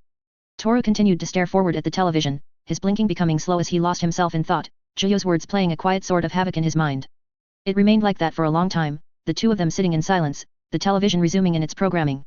Eventually, Toru blinked and his eye did not reopen, his breathing falling into a steady and deep pattern, his body slumping down against the cushion slowly. Juyo watched him fall, feeling a pang in his chest. Had his words helped or not? He didn't know, and he wasn't sure he'd ever really know for a long time yet. A part of him accused him of having the audacity to console these people, when he himself was far too much of a mess to have any leg to stand on. What right did someone who'd willingly let a psychopath aid his actions and nearly killed his friend have to help anyone? A question that didn't deserve an answer. After all, Juyo just had to keep offering his damn hand. He turned the television off, casting the room in darkness. Quietly, he maneuvered through the shadows and draped a blanket over Toru's sleeping form. We'll figure each other out, Juyo whispered, making sure his charge was sufficiently covered before pulling away. Someday. Gathered in the living room, each sitting in their own respective seat bar Yuri, who seemed to stand for every meeting that was held there was the Quinks. Rested but still tired after their encounter with Nishiki Serpent, there was an air of uncertainty about them, encapsulated in how little small talk there was between them. Usually Jinshi would open, and that would begin the light-hearted jabber between three of the four, with one adding muttered comments here and there. It was to be expected, unfortunately. All four. No, all five of them had been shaken up by yesterday's events a fair bit, if in different ways. In Yuri and Toru's case, Juyo at least had some idea after speaking with them, but it wasn't too hard to put himself in Jinshi and Seiko's headspaces. And the less said about where Juyo's mind was at, the better, especially when he had to be in work mode. They needed to get this much out of the way at least, so they could spend the rest of the upcoming 2 days to sort things out in their own ways. All right, team, Juyo said from his spot on the couch, clapping his hands together once and leaning forward. We've been given a 2-day period to recover fully from our encounter with Serpent, but before that, we have to get each other up to speed regarding the torso case. Jinshi, Yuri, he looked between the two young men, you said you were able to determine his identity. The two shared a look and then nodded to each other. We got some information when it came to the crime scenes, then sorta worked back from there, Jinshi began. Yuri already figured the guy was a taxi driver, and after getting some more information about victims who hadn't actually been identified yet, we put the whole hospital thing together as we were trying to chase him down. But, the thing that let us find out exactly who Torso was a photograph. To be specific, the picture that we retrieved near one of the crime scenes had a particular quality that I recognized, Yuri added. It didn't have any details regarding Torso, outside of having a woman in the frame who I later confirmed to be the victim. To put a long explanation in layman's, the photo came from a particular kind of Polaroid that's hard to come by and harder to maintain. There's not many stores in Tokyo where you can develop these days, and the camera was a foreign brand. That means specialty shop. If Torso takes pictures, and is clearly some sort of amateur photographer, then there's only one place he could have gone to with the camera he was using. And the rest is history. Got his name and workplace, found out his taxi number, then worked with the employer to track him down. Just in time, too, Jinshi concluded, nodding. I'll say. Excellent work, both of you, Juyo replied with a nod, giving them each an appraising look. Jinshi blinked a few times, eyes wide with surprise. While Yuri did not mirror him, there was a questioning element to his gaze. You're not gonna tell us off for not running away from Serpent? Jinshi asked, brow raised. 'Cause I thought that's what was gonna happen. It was Juyo's turn to blink. He'd actually not considered doing that. He had been a bit lost in all of the other details, and the sheer gratefulness that everyone involved, except Torso, had survived the encounter. He hummed, then shook his head. The fact that you were expecting a scolding is telling enough of how you feel about it. No, I won't, frankly, I'm just happy all four of you came back home. You were able to keep each other alive long enough for me to arrive, and running away from Serpent wouldn't have done you much good, considering his speed and range. Oh. Hey. I'll take that, Jinshi shrugged, leaning back in his chair and crossing one leg over the other, hands behind his head. Yuri continued to stare at Juyo, a very subtle conflict playing out across his expression, manifesting in the slightest twitches around his eyes, as if he were going back and forth with himself. I believe it was a mistake, he finally admitted, to stay and fight Serpent. At first glance, it appeared tactically sound, but it was one that relied on a false assumption, that we would be able to fight Serpent. That failed, and we had to rely on reinforcements which may not have arrived in time, Yuri both admitted and assessed, leaning forward with steepled fingers, staring forward through Juyo. And it was my order. Even if retreating failed, it is on paper the superior tactic in this instance. Yuri struggled. For the first time, Juyo saw the young man struggle with something, his face contorting. The embattled Yuri was enough to draw Seiko out of her daydream to regard him with interested eyes, joined by Toru with his singular eye. Yuri's hands pulled away from one another, forming fists which he pressed the bridge of his nose against. I apologize, first class. What the funk? Seiko muttered, her mouth wide with absolute shock and awe. Julio had to keep his jaw from dropping, which took a bit of effort. Yuri. Apologizing. To him. He never thought he'd see the day, to put it mildly. He'd known that encountering Nishiki had gotten under Yuri's skin something fierce, but... no, perhaps it wasn't so surprising. Yuri held himself to incredibly high standards, not just for himself but also when it came to the lives of his squad mates. The notion that he made a decision that could have very result in their deaths hit a very raw, personal nerve for the young man, all because of how his father died. Yuri blamed his father's squad mates for his death at the hands of the one-eyed owl, for being too weak and incompetent as he saw them. Add in there, off-the-record understanding last night, and Yuri's admission made a great deal of sense. Julio took a breath, and then nodded firmly. Your apology is accepted, Yuri. If you're dissatisfied with your own decisions, use what you're feeling right now to do better next time. Bad call or not, everyone came out alive for more reasons than just my intervention. That is, undoubtedly, a good thing. Yuri nodded, but added nothing else. Seiko stuck her hand up, but didn't wait for Julio to gesture to her. I ran miles. Miles. With a gun. Will that go on my record, or something? I mean, it's pretty obvious that something's going on if someone's running and armed. Naturally, Julio answered, feeling some levity mercifully returned to the situation. Rank 3 Inibayashi ran lots of miles with a shotgun and heroically started blasting upon engaging double S-rate serpent. I'm sure it'll go something like that. Promotion win? She asked, desperate sounding, her hands held out to the sides. Well, I went from rank 3 to rank 1 after surviving a double S-rate by Kako as well, so... Julio shrugged. Maybe. It might warrant a team car, at least. That wasn't just a double S-rate, sir. Tori pointed out, rubbing his brow. Don't undersell my feat, Muchin. I could go with some more food money, Seiko said, prodding Tori's side. And if we get a car, it's mine. Pay me the fuel costs. Julio looked her over. It didn't take long to do. I don't want to be that guy, but... Booster seat, Jinchi said, staring up at the ceiling. He hummed in consideration. Like a big baby. Oi, Jin boy, you want a Seiko punch? She threatened, winding up her arm. Save it for the sparring matches like respectable half-ghouls, Julio placated, waving a hand. We'll talk about the car, but let's get the rest of the details done with before we get too distracted. Again. Jinchi and Yuri got Torso's identity, Seiko ran a lot, so that leaves the last piece of the puzzle. He looked to Toru. You saw his face. Did you get a picture, or will we be going off your memory? And no picture, sir. But I can recall him. Very clearly, Toru said, forcing a smile. We can always go to the employer, too. It's likely they have a copy of his taxi license paperwork, but we didn't have the time to collect it, Yuri added with folded arms and a direct gaze. Julio nodded. Plenty to work with, then. I'm proud of you all for your hard work on this case. Truly. This has proven to be our most difficult one yet as a squad, but you've all come a long way over the past year. It might not feel like it right now, but it's the truth. Toru's smile turned genuine for a few moments. Thank you, sir. You've been an incredibly patient mentor with us, at least when it comes to myself. I know I'm not exactly, cut out for this, but you've helped show me that there's a way. I can't believe I shot a ghoul and then rode on his shoulders like a Texas Ranger. Seiko half lamented. I'm getting too healthy. I'm losing my Seiko-ness, because of my man. Welcome to the life of a non-neat. Sometimes you get to actually be the action hero you'd only game as, Julio congratulated her loss of self, patting her on the shoulder. Proud of ye. I wouldn't go that far, Jinchi snorted. She's just a neat with a job. She does all the other things still. Eat, sleep, video games. He listed off on his fingers. In order of priority, of course. Wrong. Sleep is the enemy. Correct your list, Jinbo. Why are you calling me these weird things? Jinchi barked, stomping his foot. Because you're a Jinbo. All sharp-toothy boy, no brains. Seiko retorted effortlessly, smiling in a secure manner. And like that, it was as though the shadow of what had occurred yesterday had passed, or at least no longer seemed so terrible. The Quinks were indulging in their usual routine, for the most part, and all it had taken was getting the ball rolling. All right, Julio cut in, being the responsible adult that he was. On that note, I'd say the official nature of this debrief is adjourned. Unless there's another point or question that someone feels it pertinent to bring up. Oh, Jinchi stuck his hand up, looking to Julio. Seiko was safe from a toothy retort, for now. I got a question, about training. Shoot. Is there, anyone else, I can train with? To fill in the gaps when we're not working on something. I dunno if the others would want something like that, but I think I could go for more. Work on Bane and Yukaku with other heads looking at it, figure new things out. I'm not saying you're a bad teach, just that I need more hours, I think, yeah, he finished in an uncertain manner, trying not to offend Julio with the question. It was his own response to witnessing Nishiki and the sheer gap in power between himself and Julio. A bit less dramatic than Yuri's reaction, but that was to be expected. I'm not taking offense, if that's your concern, Julio assured him with a hand wave, picking up on the obvious discomfort. I can only do so much, and, to be honest, your yukaku is, the kind of thing I'd struggle with a lot, if I had it. Just not my type. That said, there's plenty of options.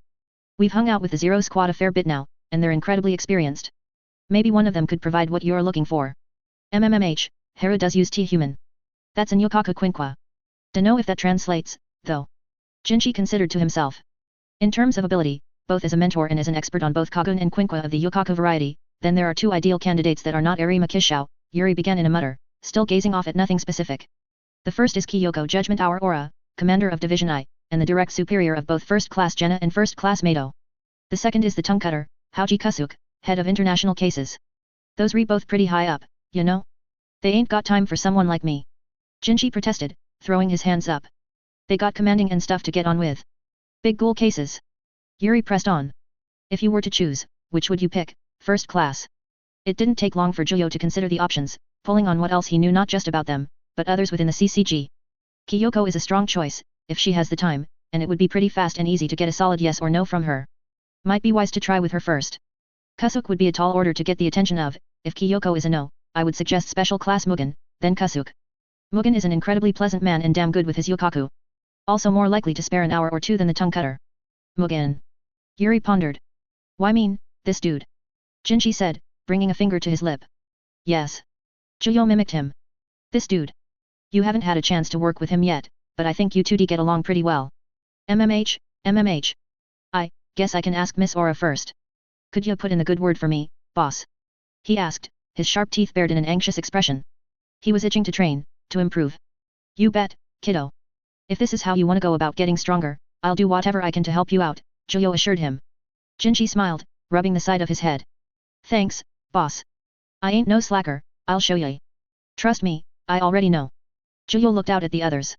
Yuri, he'd already discussed the issue of strength with, and that talk most certainly didn't need to be had again in front of everyone else. So he put on the air of addressing the other three, but the question was really directed toward Toru and Seiko. What about you guys? Anything you'd like to bring forward? Nope. Seiko said, melting into her spot further. I just want my 2 days off, training can come after. I was wondering, actually. If Josu could show me a few things. With knives, Toru offered hesitantly. He's very good with them, you see. Juyo did, in fact, see. A bit too well, having had a couple of his Kakuja eyes put out by Josu's knives. Sure thing. I'll ring him up, see if he's got time. I'm sure he'd be happy to. Book signings. Juyo hadn't been to many in his life. They weren't something that he particularly sought out. It'd take someone dragging him out to one, or intense personal curiosity. This time, it was certainly the latter. He waited a bit, not wanting to be front and center, nor in the thick of it. Normally, Juyo wouldn't care either way, but this was a special case, Sen Takatsuki. The woman who had written a plethora of horror and psychological novels that spoke to Juyo on a deeper level than he'd like to admit, and who he had last seen with Hinamai. The chances of running into Hinamai at a book signing while she was actively a member of Aojirai Tree were astronomically low, but it was still a non-zero chance. In truth, the mere thought of running into her in a circumstance like this made Juyo's anxiety skyrocket. He simply didn't know what he would do. So, he waited a while. Watching the line form, searching for familiar faces and finding none. Even then, he waited a bit longer before joining the end. If he was going to be referred to as Trevor, it was best there were as few people as possible. Going through the hoops of trying to explain to Sen why he had a Japanese name now sounded like it was more trouble than it was worth, especially since she clearly had a cunning of a sort about her. It was an irrational thing he was doing, he knew. Not something he would have considered doing normally, in his time as an investigator. There were too many risks involved. But, he felt something. A pull, after reading the books. It was a vague feeling, but persistent. Juyo was beginning to realize that neglecting certain aspects of himself did more harm than good. So, he took a leap. By going to a book signing. On paper, not that brave, but Juyo had to take what he could get. Sen was as beautiful as ever, in her strange frazzled manner.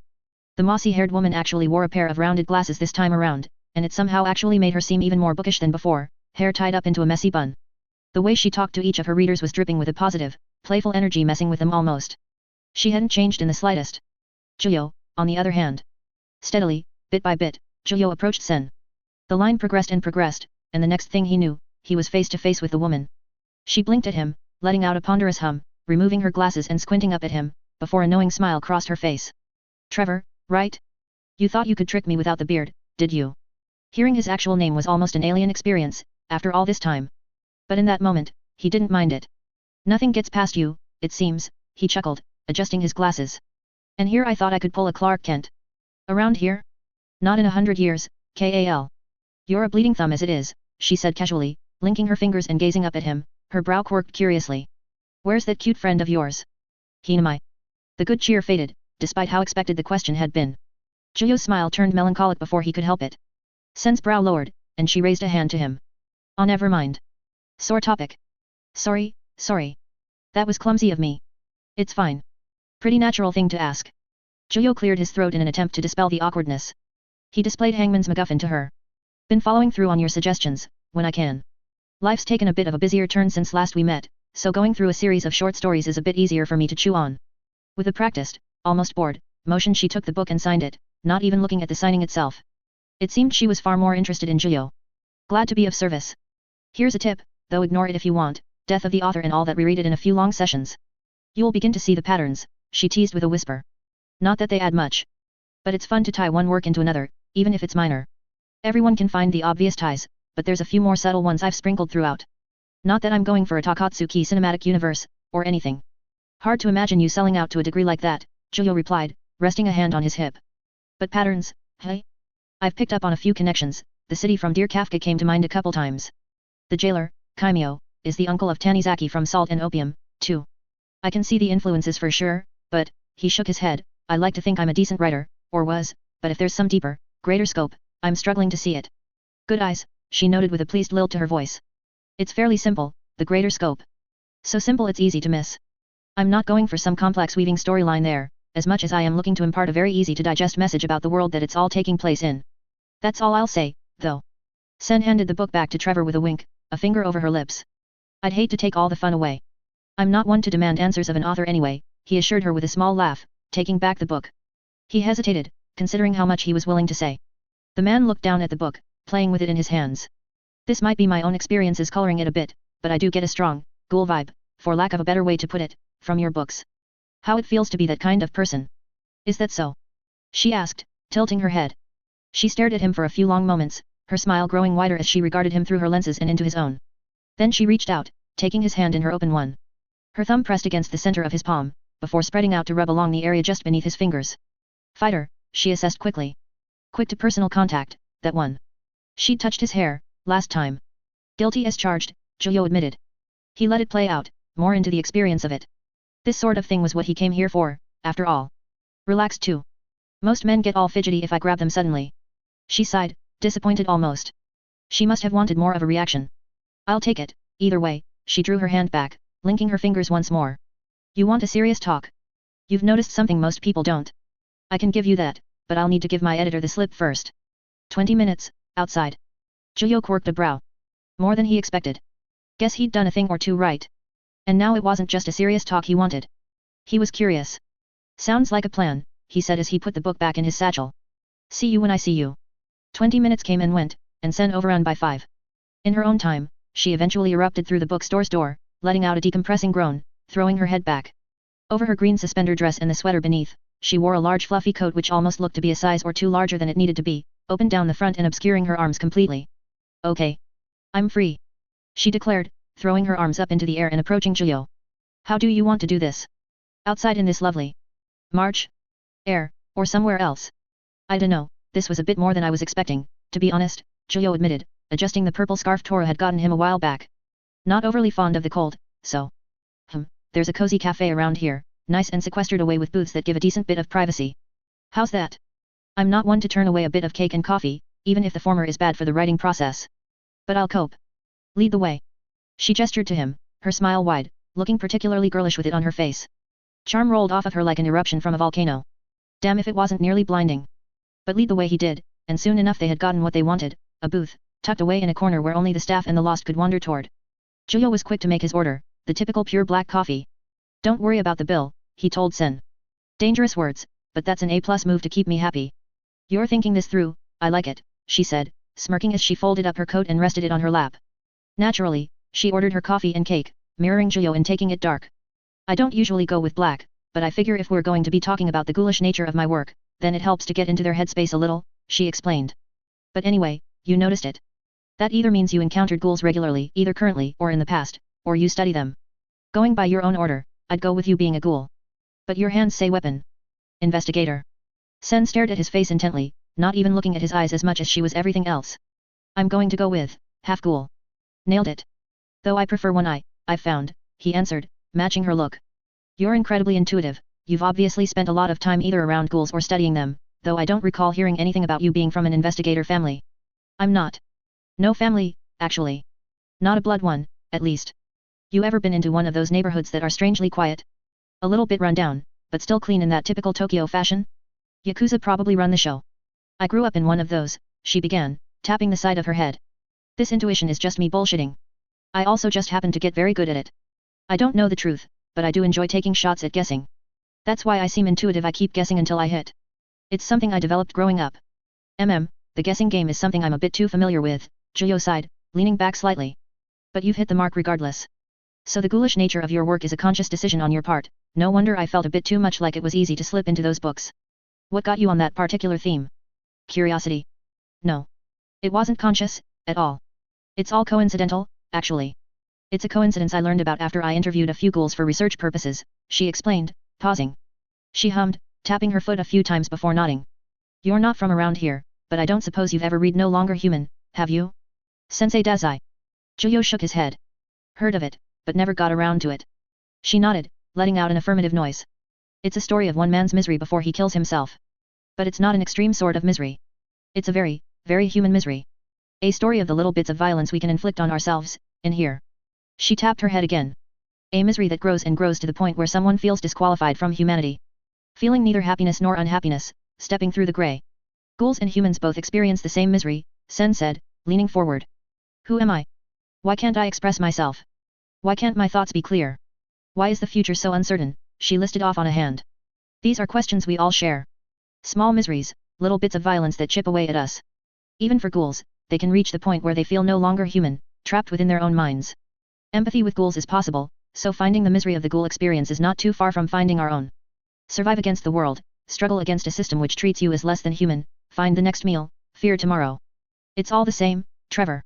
Me and you, human and ghoul, the only difference is that you eat people. That has shaped you, certainly, but the thing up here, isn't that different? You still need friends, you still need a hug and a kiss every now and then, you still need to feel human. If not that, then I think we both know how that ends. Misery is everywhere. We share it. It was Trevor that sat there, listening to the woman speak in silence. He never once looked away from her, even as his eyes glazed over and he saw things in his mind's eye. So many faces, so many memories, so many experiences. It was all truth. It was, undoubtedly, how he felt and saw the world around him, that humans and ghouls were the same, divided by that one simple, terrible, massive difference. All he saw made such clear, after all, he had been able to connect with ghouls and humans in equal measure, which was why his body had seized in utter terror upon realizing he had been about to kill Nishiki. Trevor had had to put aside the way he truly saw the world to be an investigator. He had to kill, and keep killing, because he wanted something greater, to dig his claws into the world and glean some knowledge so that he better understood the strange place he had woken up to. But how long could he keep doing that? For the sake of the Quinks? I used to hate ghouls, Trevor admitted quietly, his gaze distant. I hated a lot of things, since becoming a one-eye. I threw blame around at anything and everything, just because. He shook his head. Bitterness and resentfulness, I suppose. It's easy to other people when you're like that, too easy. It took, a lot more than it should have for me to realize otherwise, that hating ghouls was foolish. Wrong, even. As wrong as hating humans. He lifted his right hand, flat and held right in front of his face, dividing it in half. Trevor did not show it, but the brown human eye was separate from the red ghoul eye. Hanging in this liminal space, I stayed. Thinking there was a war inside me, something evil about what had been done to me, while desperately clinging to the good. Trevor lowered the hand, letting his face show unimpeded. But that was just self-deception to hide from the truth. It always was me, the good and the bad. I still had the same things I liked and wanted and needed, just like any human and any ghoul. The internal logic stayed the same, merely adapting to the changes forced on my body. It was the conclusion that he and Yamurai had reached, in that strange space between life and death in his mind. At his lowest point, he had realized that he was who he was. A simple revelation, but one that was needed. I just kept wanting to see my own good, Trevor murmured. The same as anyone else in this place, be they human or ghoul or in between. As I said, we share it, Sen mused, having listened to him carefully. You are something of a writer, aren't you? That felt like something that should be put to paper, to me. But it does beg the question, what do you want from me, Trevor? I feel like you've come here, looking for something more than coffee with messy me. Trevor rested his elbows on the table, leaning forward. My life has been more tempestuous in the last 3 years than it ever had been in the 23 years prior. It's more than I ever expected out of life, but that's not really what bothers me. What bothers me is this encroaching feeling.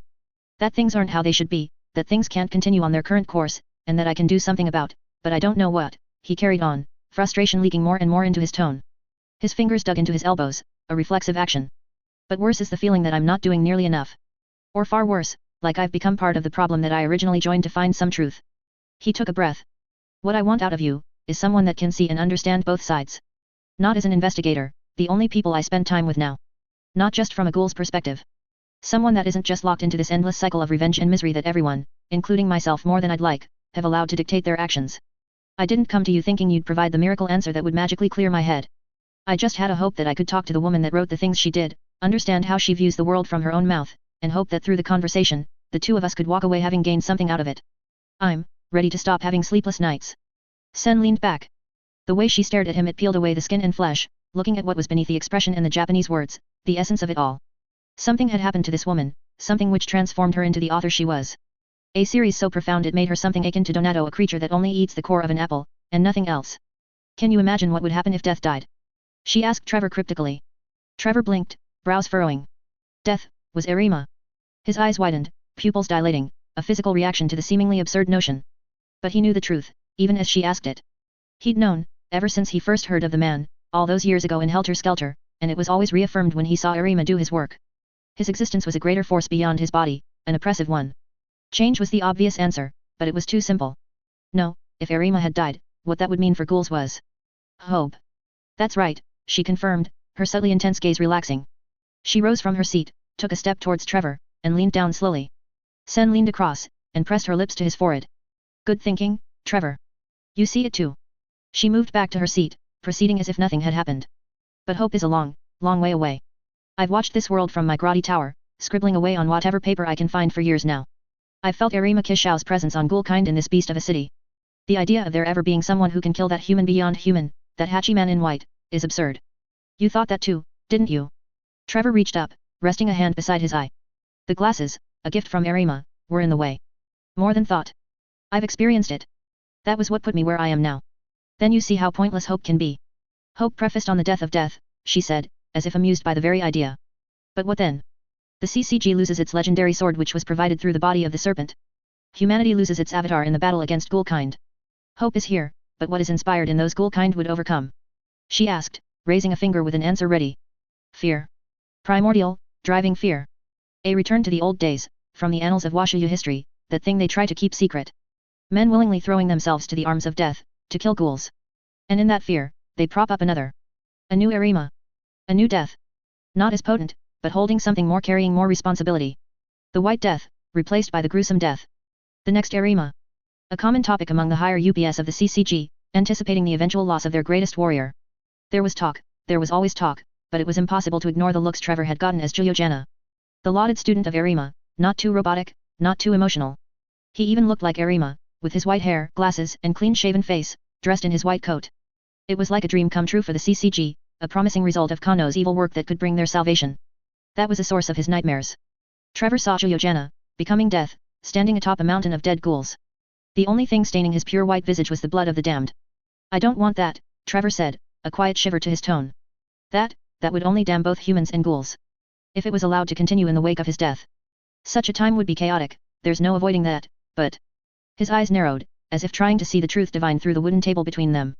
It's also the perfect time to change things for the better. The only question is how. Ever the question. It's clear that it will take far more than just the death of one man to solve this problem. But in that time, opportunity is created. She leaned back into her seat, eyes closing as she nodded. "Trevor, my perspective is warped. I see both sides, but my own side is too different to properly appraise it. You see, as I'm sure you've tasted in my writing, I've already grown to hate the world. I think pain is what unites all life forms such as ourselves, yet it is fear of pain that keeps us so terribly distant. That is the source of my misery, why I write." She reached out to the air, as if trying to grasp something. The unsolvable premise and problem of survival. The inability to ever truly understand one another, but the capacity to use others as tools to the end of the continuation of the self. But I think it could happen. A world where ghouls are allowed to exist, to try and live as themselves, same as the rest of us. They can fail at it, but they should be allowed to try. As to if we'll be around to act as equals. I don't know. I'll leave that to the ones who change the world, she sighed, her hand dropping. It did not hit her side, caught in Trevor's grip. She cracked an eye to look over at him. "After all, I'm just the woman who writes. You sound like a great deal more than that, Trevor stated, his hold firm but not tight. She could pull away, if she wanted. But her words reminded him of someone. Someone he'd had only one conversation with, on a rooftop, when his hair had been brown. Someone he'd wished he could talk to again. In fact, although you hate the world as it is, I don't believe you've given up on it. Otherwise, I don't think you'd be here in front of me, saying all of these things. As someone who wants both humankind and ghoulkind to flourish together, that was the one-eyed king's supposed desire. I don't think you've given up on understanding one another. On decency. A gamble, hidden in the truth. He had a feeling, something in his gut, that made him wonder about who exactly he was speaking with. It was a strange sort of impossible hope, a complicated sensation that buzzed in his mind.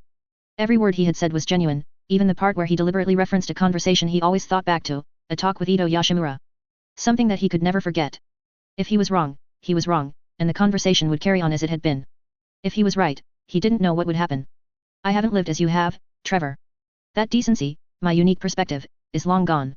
She looked at him directly, squeezing his hand ever so slightly, briefly. Her expression was flat.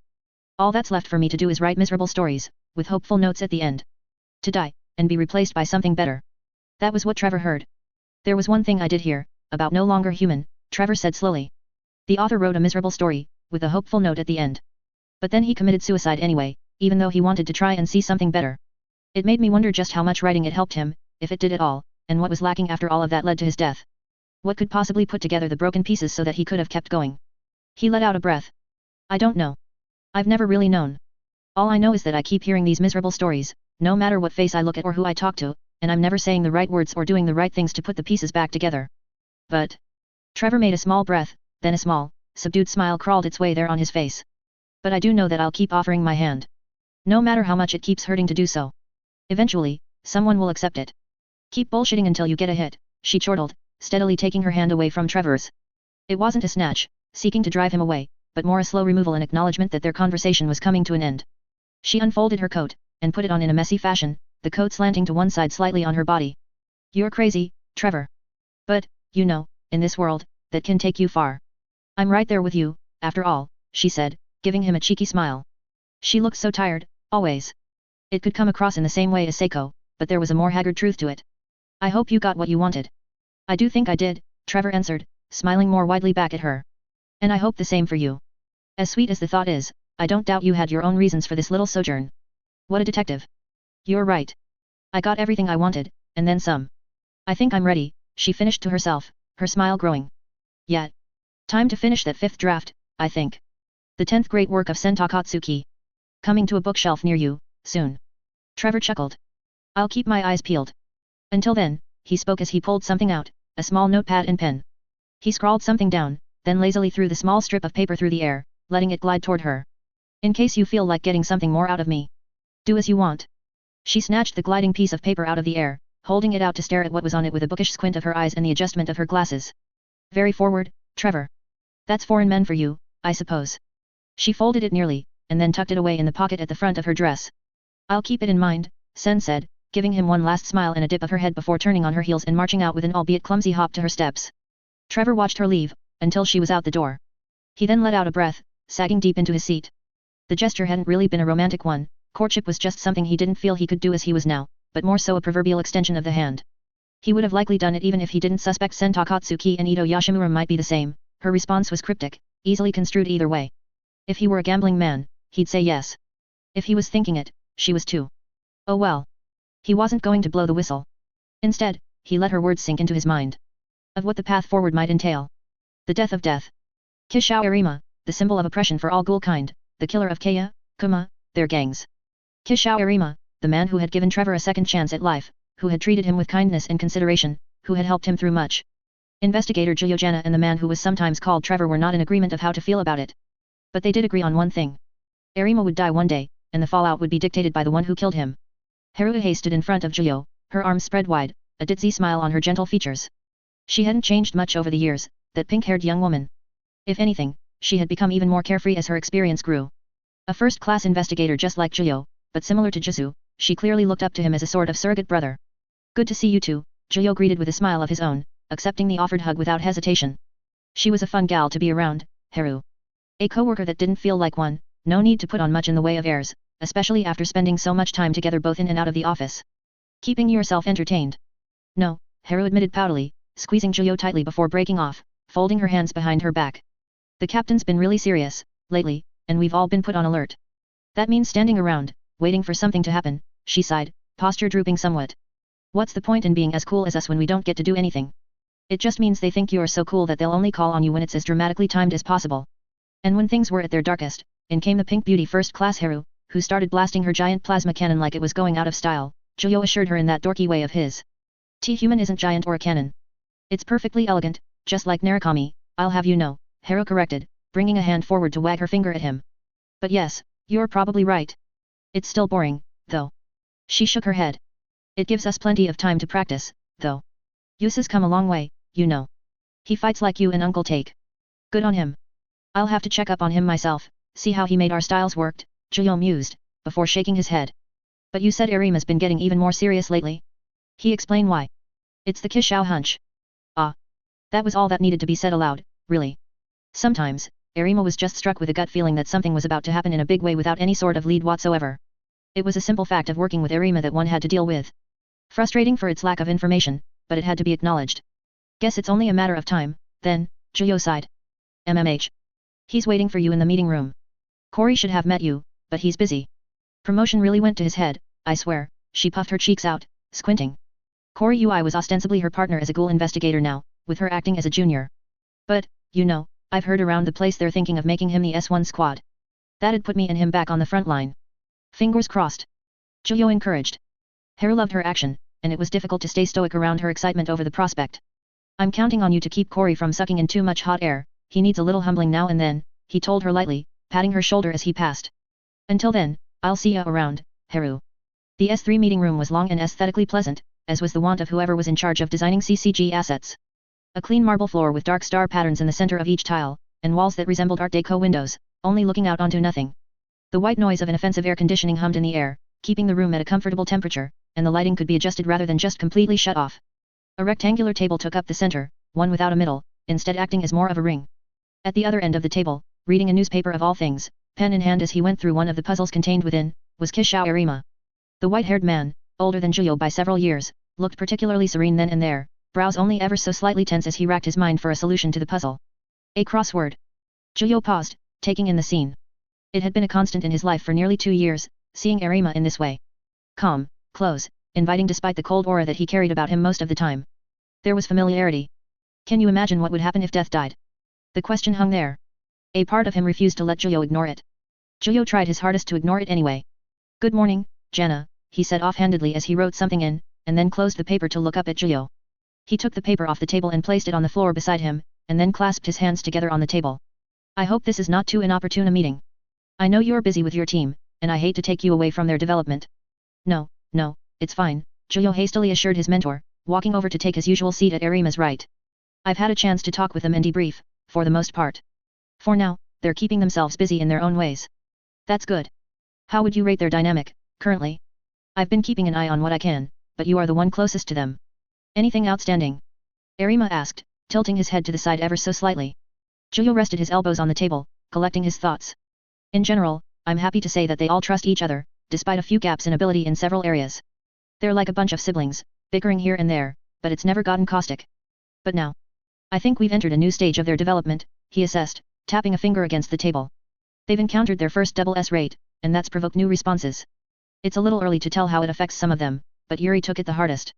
He's realized his own weakness. If I had to pick out of the 4, he's the one I'm most worried about. Kuki Yuri, Erima said aloud, as if testing the name. He broke eye contact with Juyo, nodding to himself silently. That is understandable. This is good. Relations between the two of you could have deteriorated, through no real fault of your own. It is simply his disposition.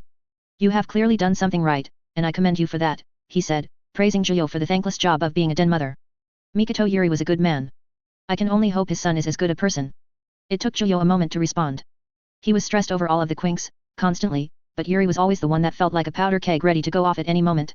Worrying about whether he was handling the young man correctly was something of a consistent concern for him. It was good to hear that Erima believed he'd done something right. Thank you, Erima, Juyo said after a moment with a nod, meaning it. Kuki is a good man, too. He just needs some work, like anyone else. As for the others, Jinshi's going to expand his training to other teachers that can help him out more specifically than I can. Kyoko, Mugen, maybe Kusuk if the other two are too busy. He's eager to get going, as expected, after seeing Serpent. Is that so? That's good to hear. Jinchi is a nice young man, and he has the makings of an excellent instinctive investigator. I can talk to Kusuk, if it is to that end, Nerima offered. That would be greatly appreciated if it reaches that point, Juyo replied. I'll let you know. Otherwise, Toru still worries me. He remains as competent as ever, and plays a vital role in both investigations and squad dynamics. But something about engaging with Torso face-to-face shook him on a deeper level. There's something, rooted in there, that he either isn't willing to tell me, or doesn't know how to tell me. It might be just that Torso saw him as a woman, or it might be something more. He shook his head, clearly concerned. It's eating at him, whatever it is. You are in a unique position, in that you can help Toru with that. Have you seen how he looks at you? Nerima probed, brow raised. Respect and affection, far as I can tell, Juyo answered, scratching his bare cheek. Unless there's something I'm missing. It's love, Juyo. Toru loves you. You mean more to him than you know, for whatever reason, Nerima answered bluntly. This is something worth keeping in mind, both to temper his own expectations and to retain a certain level of professionalism. Of course, you are a sort of family, but you are also investigators. Toru needs to find other things to love. As it stands, I imagine if there is something wrong, he won't tell you. It's a very human thing, a fear of rejection. Just my 1 yen. Juyo blinked several times, brows furrowing. He leaned forward more heavily on his elbows, bowing his body. Love? Toru loved him? That was more intense than he'd expected. More than he'd been willing to expect, more like. The very idea made him uncomfortable, the purely physical matter aside, it was something that Juyo knew he could never honestly reciprocate. He loved Toru, but not in that sort of way in the least. Besides, there was a very good reason Juyo had never made any romantic pursuits in his time as an investigator. No matter how compatible he might have been with any of the women he'd met, it was something he simply never allowed for himself. He sucked in a deep breath, then let it out with a long exhale. I agree that he should be directing those feelings elsewhere, Juyo said slowly. What do you suggest? Still figuring it out, myself. Haru looks at me the same way. We share a struggle, Nerima said, smiling at Juyo in a relatable, suffering manner. Unrequited love. A real bitch of a feeling for both ends of it. Then we'll both just have to tread lightly and share notes, Juyo sighed, wiping his face. Thank you for letting me know, at least. It's entirely possible I would have missed it, because of my own feelings regarding him. Seeing him that way is just something I can't do. Of course. It's something to think on. And what about Seiko? For now, she looks like she's rolled with it all much better than the other 3, Juyo answered, happy with the topic shift. Though she did give me a heart attack launching herself at Serpent the way she did. His expression fell a bit. Just from what she was rambling about in the immediate aftermath, she'd thought I was about to die. So she threw herself at a double S without hesitation. Admirable. Foolish, but admirable. Nonetheless, she bought you the opportunity you needed, Kagun or no.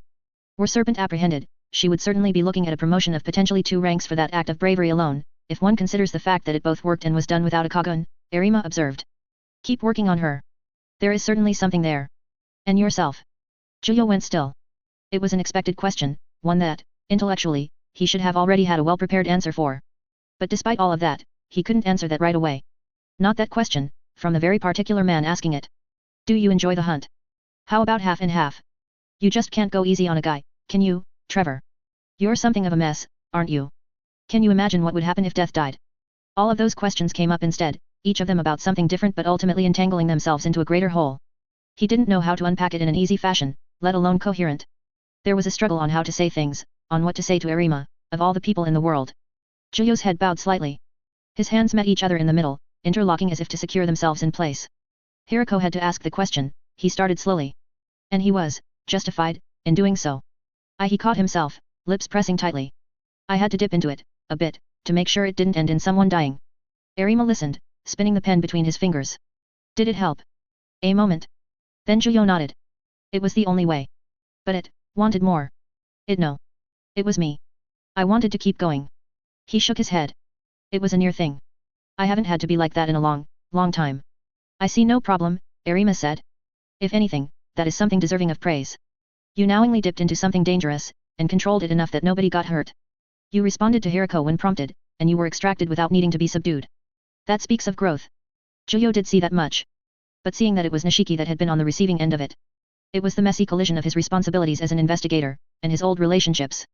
I suppose you're right. He caught himself. I walked away feeling weary. Weary of the killing, Juyo spoke, his voice taking on a distant quality, his eyes glazing over. And how endless it seems. Every time, it just keeps ending the same way. A death. Sometimes many. But always a death. And that's how this is supposed to end. The death of death. Juyo sniffed.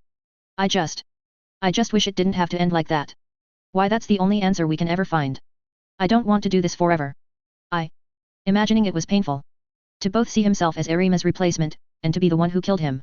It twisted his gut, making his chest burn, feeling as though many eyes were boring at him from both sides with looks of utter betrayal and loathing. I don't think I can do it, he murmured quietly, head drooping more. It's not forever. Not even I'll be working here my entire life, much to the disappointment of many. But that answer doesn't address your central concern, Nerima began, setting his pen down. As ever, he spoke without pause, ideas seeming to formulate in his head flawlessly, translating into the spoken word without the regular awkwardness of regular people. Hesitation had been completely strained out of him, in all aspects. The concern has a similar premise to the unending role of a police officer, only on a more violent scale. Law needs to be enforced, and there will always be humans who break it, meaning that officers will always be required. Sometimes, they may even do things they disagree with enforcement of law on those who have, arguably, broken it but are undeserving of the full extent of the law from an ethical perspective. We investigators find ourselves in a similar situation, only one which is far easier to justify from our own personal perspectives. If we did not kill, then what would happen? He asked to the air, as if it weren't just meant for Giulio. That is the problem. We are simply the arm of enforcement, at the end of the day. If society at large has determined that justice exists in the culling of ghoul kind, then all we can do is enforce. I believe we had a similar discussion, once. Yeah, we did, Giulio said, recalling it vaguely. These were all points he understood, the way things were. Humans and ghouls could not find it possible to take each other's hands and sing of peace between all peoples. No one was going to be the first to throw down their weapons and embrace their primal enemy. He exhaled. You also once told Corey that change was coming, and it was something to be optimistic about. You sounded so assured of that. But what form is that change supposed to take? Because so far it's just, more of the same. If anything, it only feels as though it's getting worse, these days. You're right, it is. But it is times like these that the seeds of change, planted long ago, begin to grow out from their shells. While I hesitate to give credit to Aogiri Tree and Dr. Kano, the Quinks would not be here without them. Nor would the child you've kept guarded from disposal these past years. Our conception of value is being shifted, just by your mere presence. I do not believe it is wrong to be optimistic, even as you carry out a grim task.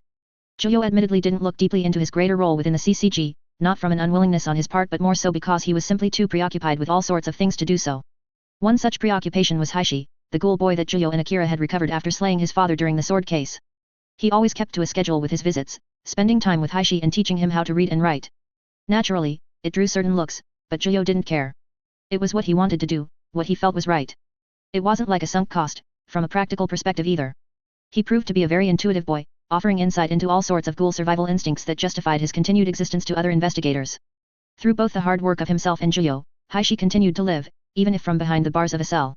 He let out a breath, a small bit of tension being loosened at the gesture. I'm trying to remain optimistic. There's change, but it's slow. Giulio ran a hand through his white hair. It makes me wonder, really, why this hasn't ended sooner in one way or another. I'd thought the frames might provide a peaceful solution, but that hasn't proven to be the case. If there were a simple solution, someone would have found it. That is likely why Kano behaves the way he does. He believes he has found something in his project, but what I cannot say. Giulio, I do not believe you will be here forever. I believe that 10 years from now, you may even be a free man, working on his novels. You've already proven to be a valuable asset, and eventually there must be some give rather than take. The CCG provided the initial give, but you have begun repaying several times over with your work as an investigator and as a mentor. Until then, I cannot offer you any platitudes. You must continue to fight, both for humanity and for the CCG. I do not think the CCG has been unreasonable with you. Giulio listened, his thumbs rolling around themselves as Nerima spoke. He was right, of course. Giulio was doing everything expected of him, without any absurd demands beyond his capabilities. When looked at purely from an occupational perspective, there was nothing to complain about. Even from an interpersonal perspective, there were many he could consider trusted friends, and have it be mutually so. Hera had just been an example of that. Odd though she was, it wasn't like she demanded hugs of all her co-workers. No, all of what Giulio was feeling was a result of the kind of person he was. It was just stoked by all the questions he'd received in recent days, only made greater by Sen's hypothetical musings on what would happen when Nerima died. He looked over at Nerima. He saw a good man and a friend looking back at him. He also saw death standing over Kaya and Kuma's bodies. Static in his head. White noise. Then, it went away. Giulio sniffed again. Then he sighed, leaning back. No, it hasn't been. Sorry, Kishao. It's just, the job, taking its toll on me. I'll figure it out. I always do, somehow. Do you need anything? I am sure some special leave can be arranged, to give you a break, Nerima offered. The job is taxing, Giulio. I know this more than most. I would never expect you to not take breaks if it becomes too much. The first-class investigator gave it some consideration. Eventually, he shook his head. No. However I might be feeling right now, Torso isn't going to patiently hold off on his killings so that I can figure my own stuff out. He's under a lot more pressure now he knows we're getting close. Once he's taken care of, then maybe that would be the right time for some special leave. Don't worry about it. Shimaguchi squad is set to investigate the suspect's residence very soon, Nerima said, adjusting his glasses slightly, undoing the fact they had slipped down his nose somewhat. If you wish to keep working, then so be it. However, as your mentor I have to do something if your well-being is in question. I'll arrange for the Quinks to receive secondary mentors for a time, if only to lessen that particular responsibility temporarily. It will be good for them to gain a broader perspective, too. I will also ask that you work with Akira in going through the information the Shimaguchi squad is due to provide you. Avoid the front line for a few weeks. Okay, Juyo responded, deflating a little. That's appreciated. He cleared his throat. If you're going to be setting those arrangements, I'll just note that Tora wished to learn under Jozu for a bit. Wants to work on his knife work. Nerima paused, then let out an affirmative hum. You can arrange that. Jozu is a good friend of yours, no? I am sure he would appreciate the display of trust, coming from you. Jinchi we have discussed, and I believe Yuri is driven enough to find his own, but I believe closer supervision would benefit him. You are also friends with Kojima. Yeah, I am, Juyo answered with a nod. We got coffee every now and then. You think he'd be a good pick for Yuri? Kojima is a man with no consideration for his own self-image. If Yuri is rude to him, he will not care. He will care more about imparting a lesson, Nerima reasoned. Furuta may also be able to impart a more orderly perspective, Furuta being Kojima's subordinate. As for Seiko. Nerima looked up for a few seconds. Iwao. I think Iwao will be a good fit. Allow me to arrange that one. I'll trust you to it, then. You have a good point about Kojima, so I see no issue with that in the slightest. That said. Juyo tapped a finger against the table. I will still be wanting some more direct training with Yuri in between sessions with Kojima.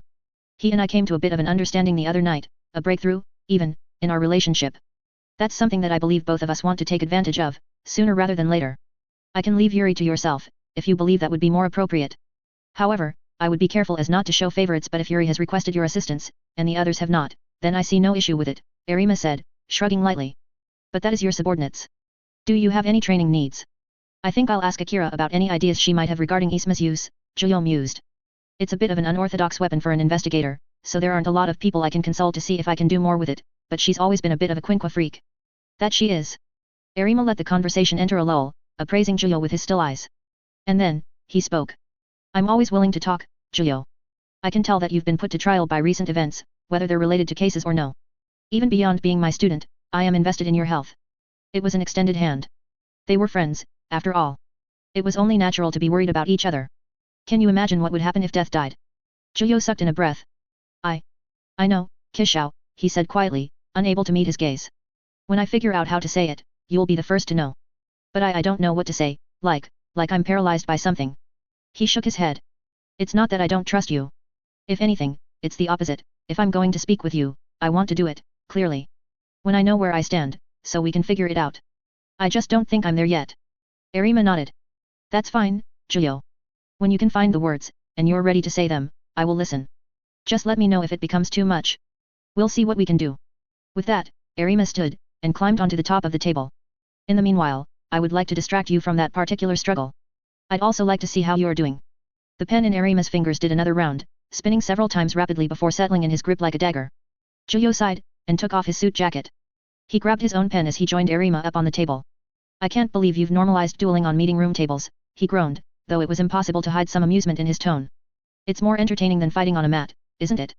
He asked as if it were the most simple conclusion ever, a sort of childlike innocence in his voice. You're not wrong. Knock knock. Juyo, get in here, Akira ordered. The door to her office seemed to do little to stop the force of her words. The price of familiarity, there was little to no reverence when it came to his work wife. Nice to see you too, Juyo replied, doing his bid and entering the office, shutting the door behind him. Akira's office was a short trip from the meeting room that he and Nerima had just made an absolute mess of, but he had to take a detour to the showers first as a result of the pen duel. It was part of the routine, at that point. Not interrupting anything, am I? Akira, for the first time in Juyo's partnership with her, looked perplexed, frustrated, even. She gazed down at a mess of folders on her table, the contents splayed out for her to absorb. No time. Get over here. Juyo frowned, walking over to her. What is it? He asked. Shimaguchi squad is dead, Akira said plainly, shifting a collection of images over for Juyo to see. Images of Torso's residence, uploaded to the investigations folder not a few hours ago. There was little to be said about the images that wouldn't have been expected. The den of Torso was, unsurprisingly, littered with torsos. Hung up on tacks, some just left to lay on the floor to decompose. It was undeniably the bleakest, most macabre scene involving a ghoul in recent memory. Most ghouls at least had the decency to eat their food and dispose of any mess, after all. The double S-rate rabbit attacked them mid-investigation. Update received not 20 minutes ago, and Captain Shimaguchi is the only known survivor. Torso's gone. We've lost him. Juyo stared at the images, listening to her speak while he felt a storm of emotions inside him. Regardless of how Shimaguchi's squad treated him and his own, there was no pleasure to be found in hearing of their slaughter. An absolute, unexpected waste. Far worse of a feeling was the outright disgust and total hatred he felt upon looking at the images of Torso's den, that vile creature's dwelling that spoke volumes of just how much evil he'd committed. The numbers were far, far higher than they'd dared to worry about. Torso was a greater threat to the public than ever, and just knowing that he'd failed to capture the animal a couple days ago made his hands shake. Ayato had interfered, for whatever reason. Why? Nishiki had interfered as well, but from what it sounded like, he'd been hunting Torso as well for similar reasons as the CCG. Juyo did not believe Ayato would protect a creature like Torso, at least not unless he was ordered to. Was it protection, or an unexpected collision of similar interests, like with Nishiki? Impossible to know without asking the kid himself, and that wasn't happening anytime soon. Not that it mattered. All of their hard work was for nothing. Torso had vanished into thin air, and it'd be damned hard to get the bastard's scent again. Juyo took a long, deep inhale through his nose, lowering the vile images back onto the desk. With his exhale, there was a calm, but a cold calm, a low rumbling feeling that sank into the pit of his stomach. How is Shimaguchi? He eventually asked. Alive. As expected, Rabbit appears to be effective at all ranges, and too fast for a group of unprepared investigators to handle. Shimaguchi got out of it with an amateur gastrectomy, but that can be fixed. The others were shot. No images yet, all initial call-ins, Akira explained. Her frustration faded as she spoke, replaced instead by the clinical, professional Akira. Aojirai snapped up our ghoul, Juyo. Seems I can't escape these rabbits. Juyo pressed his lips into a thin line. Ayato had been a recurring factor over the years, as prolific as an Aojirai tree executive could be with no sign of slowing down. In fact, the current, growing suspicion was that Ayato was Tatara's right-hand man, a serious development, if true, as a man like Tatara would not just let any strong ghoul take up that role. In contrast, there was not a peep about anyone that fit Toka's profile. Whatever she was doing with her life, she was laying low as could be. Or, dead. But Juyo wouldn't entertain that notion, so he didn't. All he could do was pray she was staying safe. For better or worse, when most people spoke of Rabbit, they were referring to Ayato and not Toka, the original holder of the name. Juyo wiped his face, his body tense. Serpent had been targeting Torso, too. And now Aojirai claims him. Why on earth is Torso such a high priority for other ghouls? He wondered, eyes narrowing at the disgusting images of the thing's home. Akira shuffled some more of the files about, presented another to Juyo. More images recording devices, from tiny microphones to voice recorders to video recorders to cameras. I have a theory, she began, settling down into her chair. What Shimaguchi managed to find, both in Karaosaki's taxi and his residence suggests that he was gathering information. We've not had the chance to comb through the information on these and other storage devices, but if I was a betting woman, I'd put my house on it all being conversations held within his taxi, Akira explained, gesturing to an image of Rabbit mid-action. Not a recent one, but one of the better snaps they had of Ayato. And with Rabbit's involvement, I'll add that it's likely he was gathering information for Aojirai Tree. With their embedded asset in danger, they extracted him and brought him under the canopy. She paused at that, tapping a finger on a picture of Torso profile and everything. A gangly, pale man. Unintimidating, but certainly creepy with his sunken white eyes. And this hypothetical betting me would also put her first child on there being more like Karaosaki in Tokyo. Humans working regular jobs, learning what they can from their mundane work, in exchange for the protection of Aojirai. A reasonable suspicion and fear. There were ways to detect ghouls, but none of them were easy in the mundane, everyday life of Tokyo's citizenry. If it were that simple, the CCG would have had a much firmer grip over the ghoul population. Add in the relatively obvious idea of infiltrators, something that Tatara undoubtedly had the experience to utilize to their full potential. Meaning we'd be looking at a wide-scale infiltration of a city already under siege, Juyo murmured, bushy brows furrowing. It makes sense. Weak ghouls fear the CCG, so it only makes sense they'd gravitate toward Aojirai to feel like they have a chance of survival. But the fact that they deployed Rabbit of all people to reclaim Torso. His frown deepened. He must have been more important to Aojirai than we'd thought. Was that why you were hunting him, Nishiki? And with Shimaguchi in the state he's in, this case leaves our hands. Special Class Nerima, Associate Special Class Washiyu and Special Class Mugen will have to decide what to do with this one. As of tomorrow, we'll probably have a clean slate, which means we Quinks squad will likely be put into a supporting position for the time being. She furrowed her brow, and then nodded. I hear Kyoko was pleased with your team's performance against Serpent. You can figure out what that means. Juyo's brows had shot up at the mention of the big names, and had only shot higher upon Akira's following comment. And here I was worried I'd only be giving them bad news when I got back, he admitted. It wasn't as though he'd taken a total mood shift, but the news did allow some pride for the kids to leak in, easing the pressure. With this, we'd finally be getting into the big leagues. Working more with Josu again will be nice, he murmured. Well, for him, Jinchi, and Toru at least. Seiko got along with him, as much as total opposites and shared lovers of sweets could. Yuri, well. A look at Josu's character and a look at Yuri's character was all one needed to know about how they got along. Take it with due caution. I, personally, don't think they're completely ready yet. I've looked over the caseload of Suzui's squad, it won't be a walk in the park. They're concerned with big fish only. As expected of the anti-Aogiri task force, Juyo sighed, shaking his head. It does make me anxious, don't get me wrong. I actually just discussed secondary mentorships for the Quinks with Nerima earlier today, and Jinchi was already asking about that the morning after the fight with Serpent. As they need a bit more than just what we've offered them, he admitted, not particularly happy but accepting of the reality of the situation. Yuri in particular took seeing the sheer gap firsthand hard. Then consider it a valuable lesson for them. They needed a wake-up call, regarding the level of monster we'll be dealing with. Serpent was the real deal, that I don't doubt, but there's no shortage of real deals in Aogiri. This you know firsthand, Akira pointed out, leaning back into her chair, settled from her earlier perturbation. With that in mind, I think you and I are due a training session. A devilish glint in her eye, crimson like blood. I don't doubt Nerima had you do the table thing, but that's no good. We need to work on your skill with Isma. Funny, that was one of the two things I wanted to talk about with you. Good to hear we were thinking the same thing, Juyo replied, taking on her impish aura full force and not wavering. You learned to get used to it, practically living with Akira. I hadn't used it against a real deal before, Harvester doesn't count, and that became painfully obvious against Serpent. That's the problem with using it Tsunagi or one of my spares for most of your time as an investigator. As a result, you never had dedicated time with your weapon, to learn it inside and out.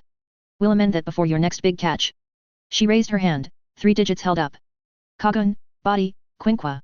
I have some things I want to work on with you, but the idea is that it doesn't need to just be 2 of these things.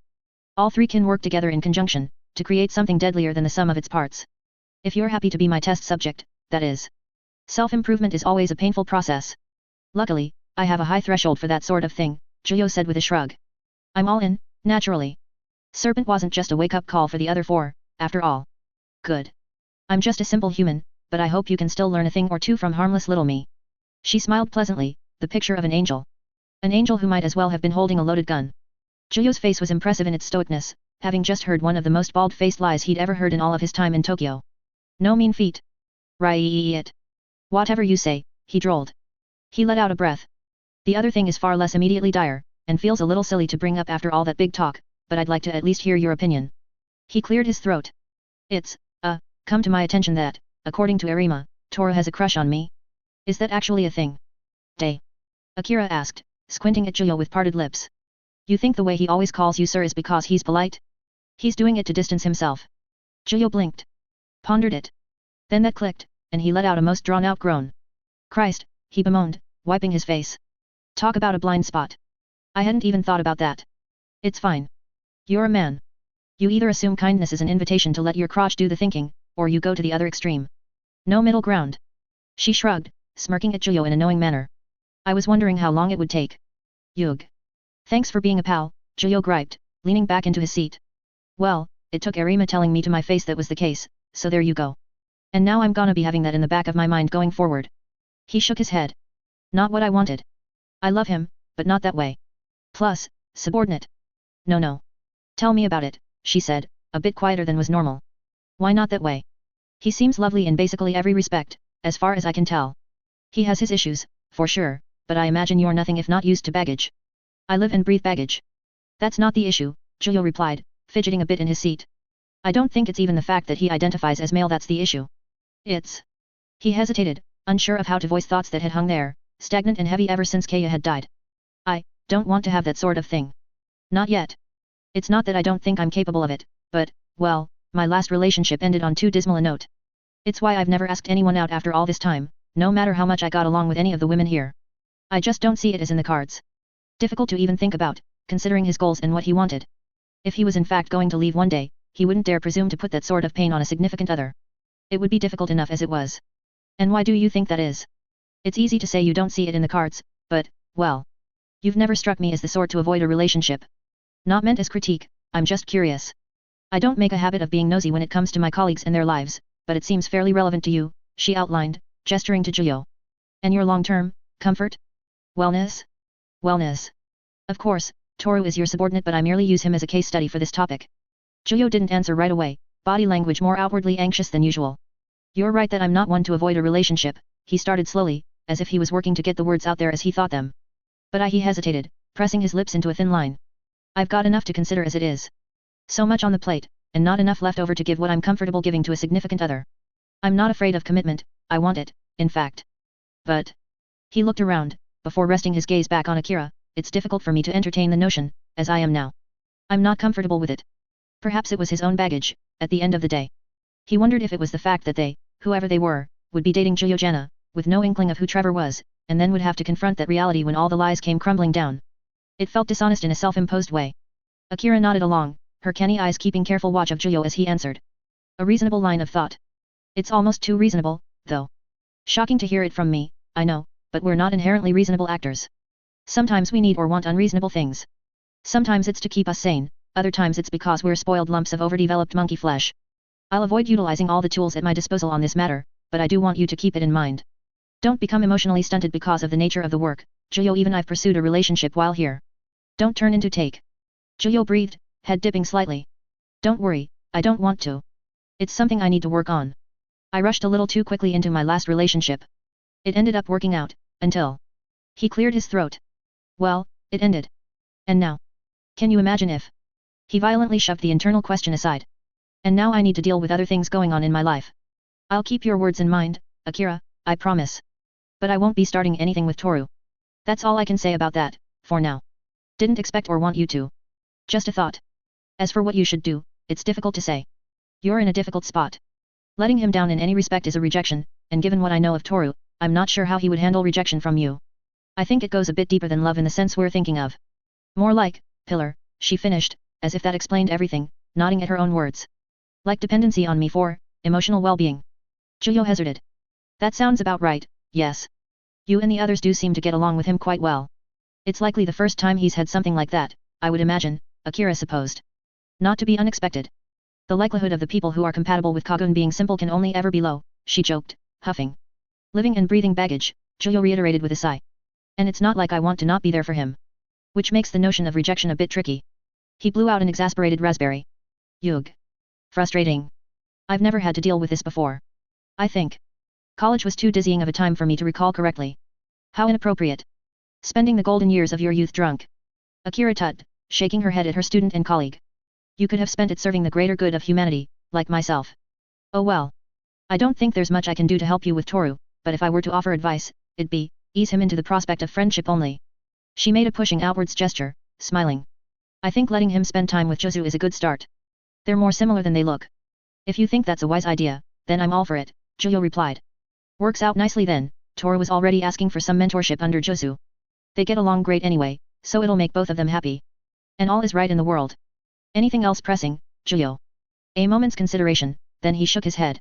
Nope. Just hit me up when you're ready to hit me up. Oh, there will be hitting. Get out of here, Casanova.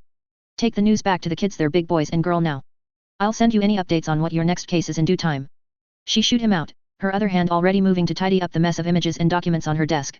Yat. See you around, Akira. At that, their long talk came to its natural conclusion. Thankfully, they were able to end on a more chipper note than how they'd started. As he left and stepped out into the hallway, Julio did feel a sort of impulse. He checked his phone for any messages. One message from an unknown number. You gave me a lot to think about, optimistic young man. But, from where does hope spring eternal? Tea is not the breast. Senior. Julio stopped walking, blinking at the text and its contents. He tilted his head, pondering the question. Well, it wasn't the sort of answer that should be rushed into providing, if it was meant to be answered at all. He'd chew on it on the ride home. He once more began to walk, idly flipping the phone in his hands with some animation to his step. To the empty hallway, he hummed some half-remembered tune, trying to remember the words that accompanied them. Eventually, he'd figure it out. Hope springs from witnessing a light. You see something you know is beautiful, full of life, and dare to believe that it will come to you. An impossibility that could be possible so long as you keep putting one foot in front of the other. It's life that makes life worth living. Pulsing with the unusual energies of RC cells, Yuri's Kagun slammed down on Julio's guard, the boy's eyes wide with an intense focus, glaring at his mentor. There was a different energy about their sparring match that time around. Typically, Julio would hold himself back when facing off against any of the Quinks, as he didn't want to utterly dishearten them while trying to teach them how to fight. There was no point in bowling them over constantly. That time, however, the training wheels were off. After Julio and Yuri reached their understanding in the wake of the fight against Serpent, Julio made good on his promise to move to a different stage in Yuri's development. For now, that meant going far harder in their sparring matches. Yuri had a taste of how a real monster fought, and anything less would have been condescending. So Juyo fought in a way not dissimilar to his scorpion days. Unorthodox and savage usage of his Kagun, martial arts used to their nearly full lethality. Not quite the level he'd used on Nishiki, but enough to make Yuri feel the pressure. Enough to force him to think differently, to use his Kagun differently. The frame release request had been sent, but Yuri hadn't taken the surgery yet. It would help more, but in the meantime that was no excuse to slack off. So they fought hard. Yuri's form changed over sessions, his experimentation ongoing. The amount of time he could actually utilize his Kagun was limited as it was for all the Quinks, until they had undergone sufficient release surgeries, and he clearly intended to make use of the bursts of activity to their utmost efficiency.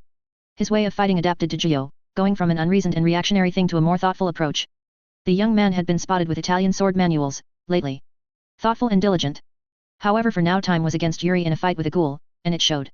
He went from reactionary to offensive, trying to make openings to exploit in Juyo. On the clock, he needed to create opportunities with his enhanced condition and predatory organ. What was most impressive in all of this was how Yuri's mentality had adapted as well. He listened now.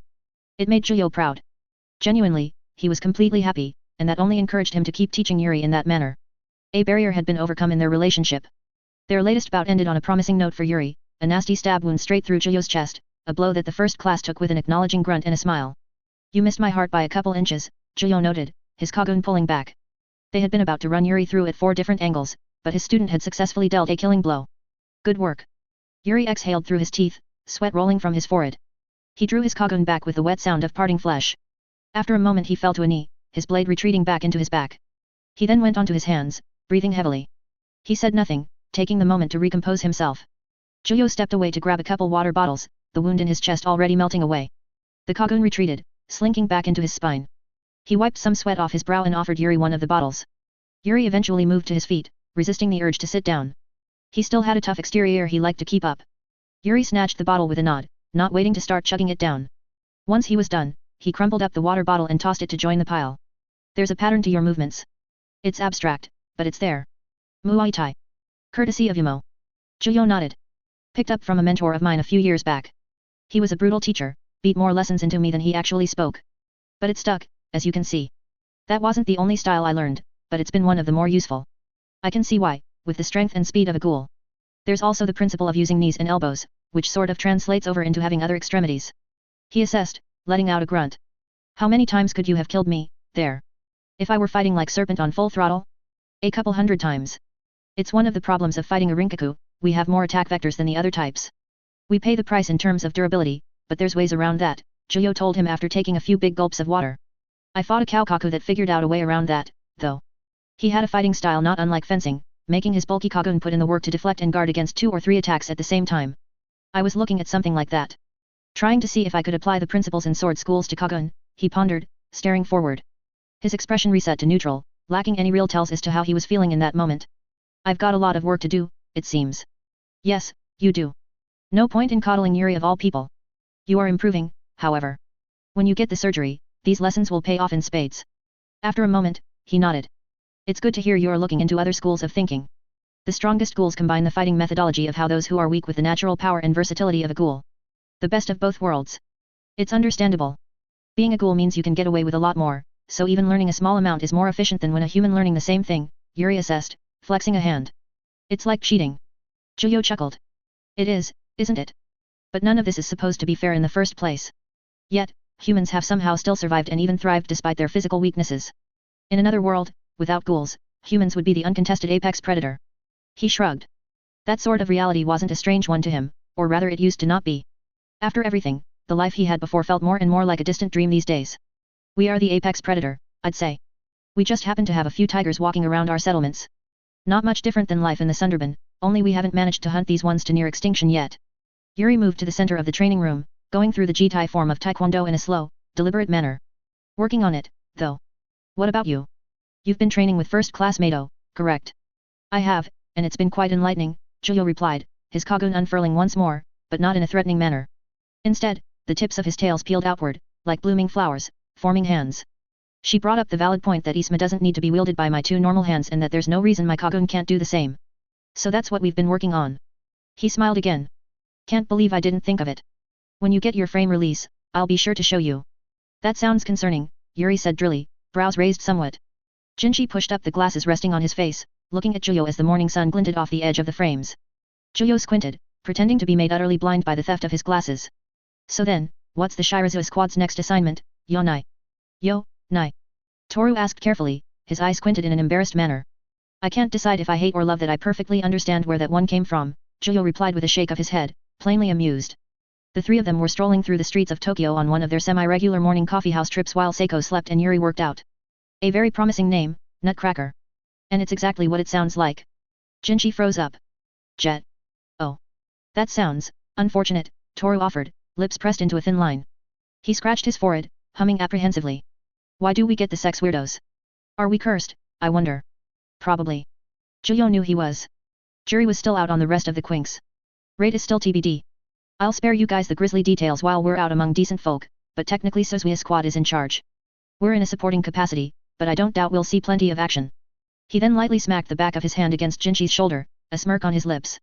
So try not to get caught, yet. I don't want to grow back my nuts. Jinchi lamented, his face cringing to the point where it looked like a California raisin. Boss, please, another case, please. See this as an incentive to get good ASAP, mi amigo. That's the whole point of your mentorships, isn't it? Miss Aura hasn't taught me how to protect my nuts from ghouls.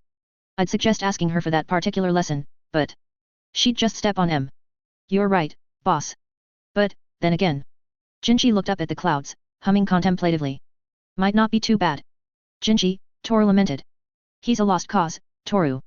Let him chase his exceptionally terrifying women, Juyo advised. Oi, that was a joke.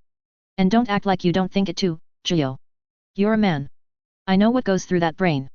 Jinchi argued, stuffing his hands in his pockets. Sides, Miss Aura doesn't see guys her own age, let alone someone my age. I know my limits, MH. You're right, I am a man. I just keep a tighter lid on what goes on inside, Juyo replied with a snort. At least you know when and when not to push. A lack of nut cracking aside, your lessons with her are going well. Yeah, going alright. I mean, some of it doesn't really have anything to do with Kagun. She's busy, so she's kinda teaching me about what she does at the same time. Lots of leadership and management stuff. Useful, gives a different look at things. Feels a bit over my head, though, he mused, rubbing his chin. I'm not really leader material, so it feels a bit wasted on me. Not necessarily. Deputy work suits you, I've noticed, Juyo assessed. And even if you're not the leader, knowing how leaders have to think is pretty important for those lower on the rung. Gives insight into decision-making and allocation of assets, which is what you are. That said, if you feel as though you're not getting what you're looking for, tell her. She won't be offended by honesty, especially since she knows your meaning. Nah, it's not that I'm not getting what I want, it's more. I feel like Toru or Yuri would get more out of it. They're the real leader types, you know. That's flattering, but also just abjectly wrong, Toru said, injecting himself into the discussion. There's different types of leader, Jinchi. Not everyone's as calm and thoughtful as special class Aura, or first class Jenna. Some are more instinctive, leading from the front. I think you fit that idea well. That's what Juzo does, Juyo pointed out. And he's made a huge name for himself with that mentality. Don't sell yourself short because of comparison, Jinchi. Sure. I'll keep it up. I'll soak up all the stuff. He declared, forming fists by his sides and nodding rapidly as he walked. And then it's time for the Shirazu squad to make its debut. Not there yet, Jinchi, Toru chuckled, shaking his head. I'll be looking forward to it, Juyo laughed as well. Until then, we got fish to fry and coffee to drink. I'm about to hit my limit of social interaction pre-caffeine. That sounds like an addiction. Outside of it being one of the things you can actually ingest, Toru pointed out, wagging his finger at Juyo. You need to stop being so reliant on it, sir. It's not good in the long run. But then all I get is water and meat sludge, Juyo whined. And I can't exactly ask upstairs for fermented blood to change things up a bit. Not that I really should be drinking, but it's the principle of the thing. He paused. Well, multiple principles, he granted, feeling he had to at least acknowledge the ethical issue. Does decaf work? Toru asked genuinely. Ever tried it, boss? Juyo blinked, brows crinkling. I don't know, actually. I was told that I could only drink black coffee and that was it. I'm not a big fan of puking, so my attempts at experimentation were limited. Yet. I'd hate that too. But hey, maybe they'll figure something out one day, then we can go for a burger, or something. Or we can go veggie, if all the meat eaten has turned you off that. I don't judge, Jinchi offered. God, that'd be great, Juyo groaned, genuine longing filling his voice. I feel like I've forgotten what most regular food tastes like now. I'd kill to have sushi again. Or chocolate. He thought back a bit, to one of the first things a ghoul, Tuka, had ever said to him. Or cake. That'd be nice. Jinchi stopped in front of a menu chalkboard, propped up just outside of an establishment, squinting. Oi, boss. What's this say? You got English under your belt, right? Never been no good at reading it. Zhuyo looked down, appraising the word. He blinked a couple times. It's, re. It means again, or back. Interesting name for a coffee shop, maybe it's a restarted business, he mused. Oh, really? I was reading it as Ray, Toru said. He looked to the door, and then shrugged. What's your nose say, sir? Zhuyo inhaled. Good coffee. Very, pleasant, in fact, he said with a smile. I think we found our stop, fellas. He gestured for them to go on inside. Man, RC cells are rad, Jinchi muttered. The inside of the cafe had a strange but well done mix to it. A combination of rustic wooden chairs and surfaces, books lining the sides for customers to read at their leisure, with a modern light system and a sleek counter at the end of the wall. Various bits and bobs rested on shelves on the walls, including the head of a stag. Gwa, nice place. Looks real new, Jinchi observed, nodding with approval. There's a refined Big Brother sort over there, too. Toru pointed out. Behind the counter, staring right at them right at Zhuyo was the aforementioned Big Brother sort. Zhuyo stared back. It was all he could do. He knew that man. He's not greeting us. Isn't that kinda like turning a customer away? Jinchi said in a whisper to Toru. Ah, then we won't be able to get any coffee, Toru grieved quietly, shutting his eye. Oi, I told you to greet the customers when they come in. Came a voice from around back, rapidly getting closer. How many times do I? That voice. How could he have forgotten it? How could he have forgotten any of it? He almost fought against the urge to turn to the owner. There was resistance, a stuntedness that clawed at him and demanded he just walk out, or pretend that it was all nothing. But he looked at her anyway. Right in the eyes. Beheld someone he hadn't spoken to in so long. Tuka. She was there. Beautiful. In front of him. Alive. So many emotions warred inside Zhuyo. He didn't know what to think or feel, until he realized the corners of his vision were foggy. Warm streaks fell down his cheeks, as he looked at her. Zhuyo melted away. Trevor knew what he felt. Longing and relief. She spotted Trevor. For the briefest of seconds, a familiar look crossed her face, that of the girl in shock, an expression he had seen many times around her. But, the years had changed her, enough so that the shock was instead replaced by a gentle smile, one that too felt familiar. It did not belong to her in its slightness, the way it managed to be simultaneously reassuring and troubled. It belonged to Yashimura.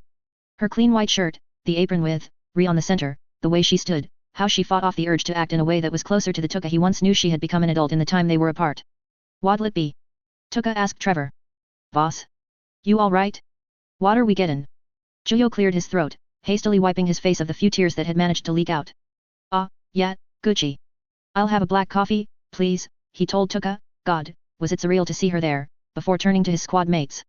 Get whatever you want, guys. It's on me this time. Jinchi and Toru looked at Zhuyo, concern clear in their eyes, but they said nothing. Instead they gave Tuka their orders and attempted to guide Zhuyo to a 4-seat table to sit down and wait. Nobody else was inside the cafe, just them, Yumo and Tuka. A heavy pause in the jovial conversation they had been having prior to entering the cafe ruled over them for a good minute before Jinchi finally spoke. Anything you want to talk about, boss? MH. Zhuyo blinked a couple times, pulling himself back into the moment. It was distracting.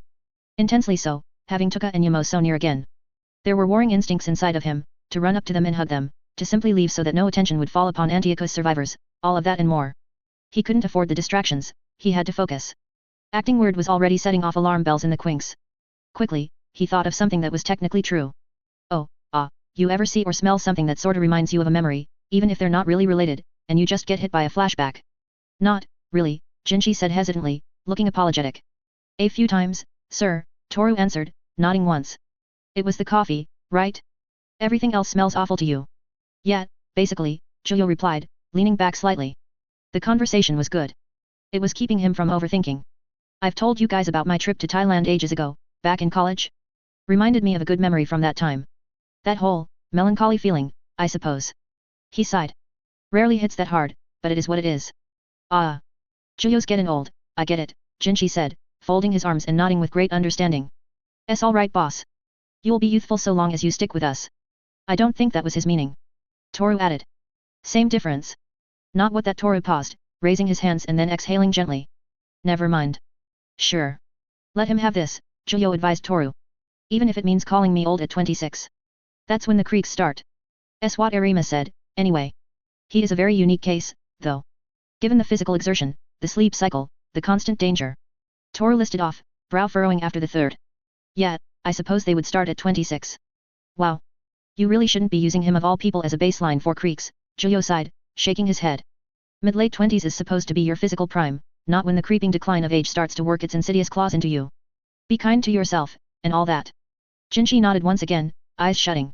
I'll make sure to sleep more, mh. Or we could work on your snack problem, Toru pointed out quietly and quickly. I ain't got a problem. Seiko just shares the good. Believe it or not, that is the problem. The two continued with their back and forth, awaiting their orders. Luckily for everyone, Jinchi had the uncanny ability to bring people out of their shells. Even with Yuri, the ostensible walking human shell, Jinchi's presence served to frustrate him, which in turn made him talk more. It was some strange social aura that the sharp-toothed half-ghoul seemed to have, which endeared him to those around him, despite his coarse and simple ways. It does make one wonder though. How exactly is he getting along with Kyoko of all people? She was the picture-perfect office boss, after all. Jinchi was anything but a regular 9-to-5 office worker. Before the thought could continue, someone plopped down in the chair across from Juyo. With elbows on the table and leaning forward, eyes drilling into Juyo's own, was Yumo. He said nothing. Instead he just looked straight at Juyo, only blinking occasionally. It was like he was looking for something, watching for something. Jinchi flinched at Yumo's sudden presence. Heart nearly leaping straight into his throat, biologically more possible than it should have been, there was a brief flash of something genuine on Juyo's features. A desire and a bit of pain. But it was hastily replaced by a mask, a necessary falsehood, something a bit more blank. Ah, hello, Juyo greeted his fellow white-haired man, his former mentor, inclining his head. Is there something I can help you with, mister? Seriously, are you trying to get the doves on you? Wait. When was the last time he'd called investigators doves? No response. Instead, he got up and walked away again. Just in time for Tuka to yell at him to get back to work and to stop scaring off customers. The hell is up with that old dude? Jinchi asked, leaning into the others. Shirazu, that's not an old man either. Then who is? Another exchange devolved from there, leaving Juyo to his thoughts for another couple of minutes. Eventually Tuka arrived with their orders, setting each one down before them. Coffee for all three, each a bit different with varying degrees of milk and cream. Jinchi's was naturally the sweetest looking, with Toru ordering something closer to Juyo's own order of black. But they all smelled good. They all smelled familiar. Jinchi made note of the quality first, letting out a surprised noise, a wide grin splitting his face, a cream mustache on his upper lip. What the hell? This really hits the spot, boss. Your and Toru's nose kagun were on point. Even reserved Toru seemed impressed, his eyes wide as he sipped. How tasty. Juyo took a long sip, inhaling the wafting vapors as he did so. His senses were flooded with memories all over again, taking him back to his first couple of months in Tokyo. The old days, that still had their fair share of trials and bloodshed yet seemed utterly docile when compared to what followed. His longing returned, tenfold. There was so much he wanted to do and say in that moment. But not with Jinchi and Toru right there. As much as he wanted it all, to have his quinks, his old Antioch friends, anyone and everyone he cared about freely being themselves around each other, that was not the kind of world they lived in. Not yet. So, he settled for something else. This really is some of the best coffee I've ever had, Juyo said, smiling up at Tuka. It was a genuine thing, if on an emotional tightrope. Who is it I should be thanking for the brew? It's a family specialty, she answered after a moment of thought. Her smile was slight and gentle, yet troubled. Sad, yet beautiful. My father taught me and my brother. But he's hopeless at anything related to running a store, so it's mostly on me, she finished with a slight chuckle. Juyo knew she was referring to Yashimura. He was the only one she could have been talking about right then. As for the brother, well. I've heard that there are some people into that kind of treatment, but I figure that doesn't really fly with most customers, Juyo said with a small laugh of his own. He didn't like that her smile was troubled, but he knew exactly why it was there and could not fault her for it. He probably wore something similar on his own expression. But regardless, I'm glad that I was able to enjoy your family's recipe. Again. A brief hesitation, making sure to look at her name tag first before speaking, thank you, Miss Tuka. Saying her name aloud, another thing that hadn't happened in years. It was almost foreign at that point, but God had he missed it. Inside, he was getting jittery. Trying to keep his thoughts and feelings in order, struggling to maintain a balancing act. He'd gained a lot of experience with acting while in the CCG, suppressing and masking his true feelings, experience he had to pull on in that moment. It occurred to him that if he had been the same person he was back when he was with Antioku, it would have been a much different story. He was quicker to outbursts then, and to cutting straight to his wants. Not so much anymore. No, thank you. Unless there's anything else you want? She asked, a final question before she departed again. A hug would be nice. Ah. Juyo uttered, feeling suddenly put on the spot despite the simple, expected, professional question. He cleared his throat, again. No, I think I'm good for now, thank you. Then I'll leave you to it. Please enjoy. A far cry from the Tuka of yesteryear. Professional and calm. She dipped her head and with that she took her leave. Surprisingly, it was Toru who couldn't help himself this time. What a cute waitress. Right. Jinchi agreed. The two seemed to almost be in awe of Tuka. Wait, what happened to Akira? She's the Holy Mother. I can't touch that. Yeah, she really is, Juyo said slowly, as if just starting to catch up with Toru's observation and watching her go. Happy and sad, all in a wonderfully confusing bundle. He desperately wanted to ask what had happened over the years, but he had to wait and stew in his curiosity. Distracting. He blinked a few times, forcing himself into the present yet again, and sipped at his coffee. It ended like that. Nothing dramatic or grand. Just a simple exchange one might expect in a cafe, some coffee and some banter with his kids. It was over as quickly as it began, that strange moment of balancing between both Juliana and Trevor, the new feelings and the old. And then they were outside again, the cool air bringing Julio back to planet Earth. At some point they had somehow walked some distance away from Ri, with the two younger half-ghouls chatting away a bit behind Julio. Oi, boss. Julio blinked with a start, before half turning to look back at Jinchi. What's up? Tomorrow. What we doing tomorrow? Rebooting. Oh, right. Meeting with Suzui's squad, gonna be discussing the Nutcracker case. First big boy meeting for you four, so try to keep a bit more focused than usual. It's Josu, but even so. This won't be like us hanging out. Suzui's squad, hey? What a bunch of weirdos, Jinchi said, his lack of self-awareness about as stunning to a hammer to the temple. Well, yeah, but we're basically weirdo squad ourselves, Julio pointed out. Tamaki's normalish, he added after a moment of thought. Like Seiko but without the neat. Like Seiko isn't a glowing example of normalcy, boss, Jinchi pointed. Correctly so, at that. Not that we're much better, mind you. In that way it's probably a fortuitous team-up, no. Toru said, ever the diplomat. Speak for yourselves. I'm just dumb, not strange. Jimbo, Julio echoed in a most Seiko manner. If the shoe fits, wear it, I suppose. Freaks and geeks naturally flock together, after all. Oi. That's not my nickname, you hear. It doesn't seem like you have much choice in the matter, unfortunately, Toru said, shaking his head. You don't get to choose your nickname, that's not how it works, Julio pointed out, swinging his finger in the air. I didn't ask to be called Yo-Yo or Yejo or Ma Man, but it's no use fighting it. He patted Jimbo's shoulder. So you'll just have to take it like the Jimbo you are. A vein popped from Jinchi's forehead, his fists clenched and raised and teeth clenched to the heavens. He growled for a few seconds, looking as if he was about to explode, only to sigh and relax, arms drooping again. Revenge will be mine.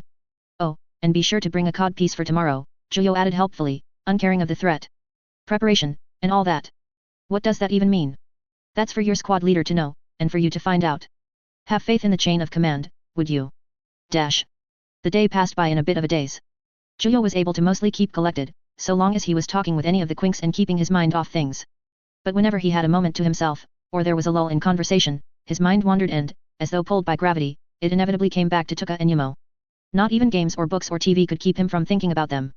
Eventually, the night came, leaving him utterly alone in his room with nothing but his thoughts. It was still so surreal.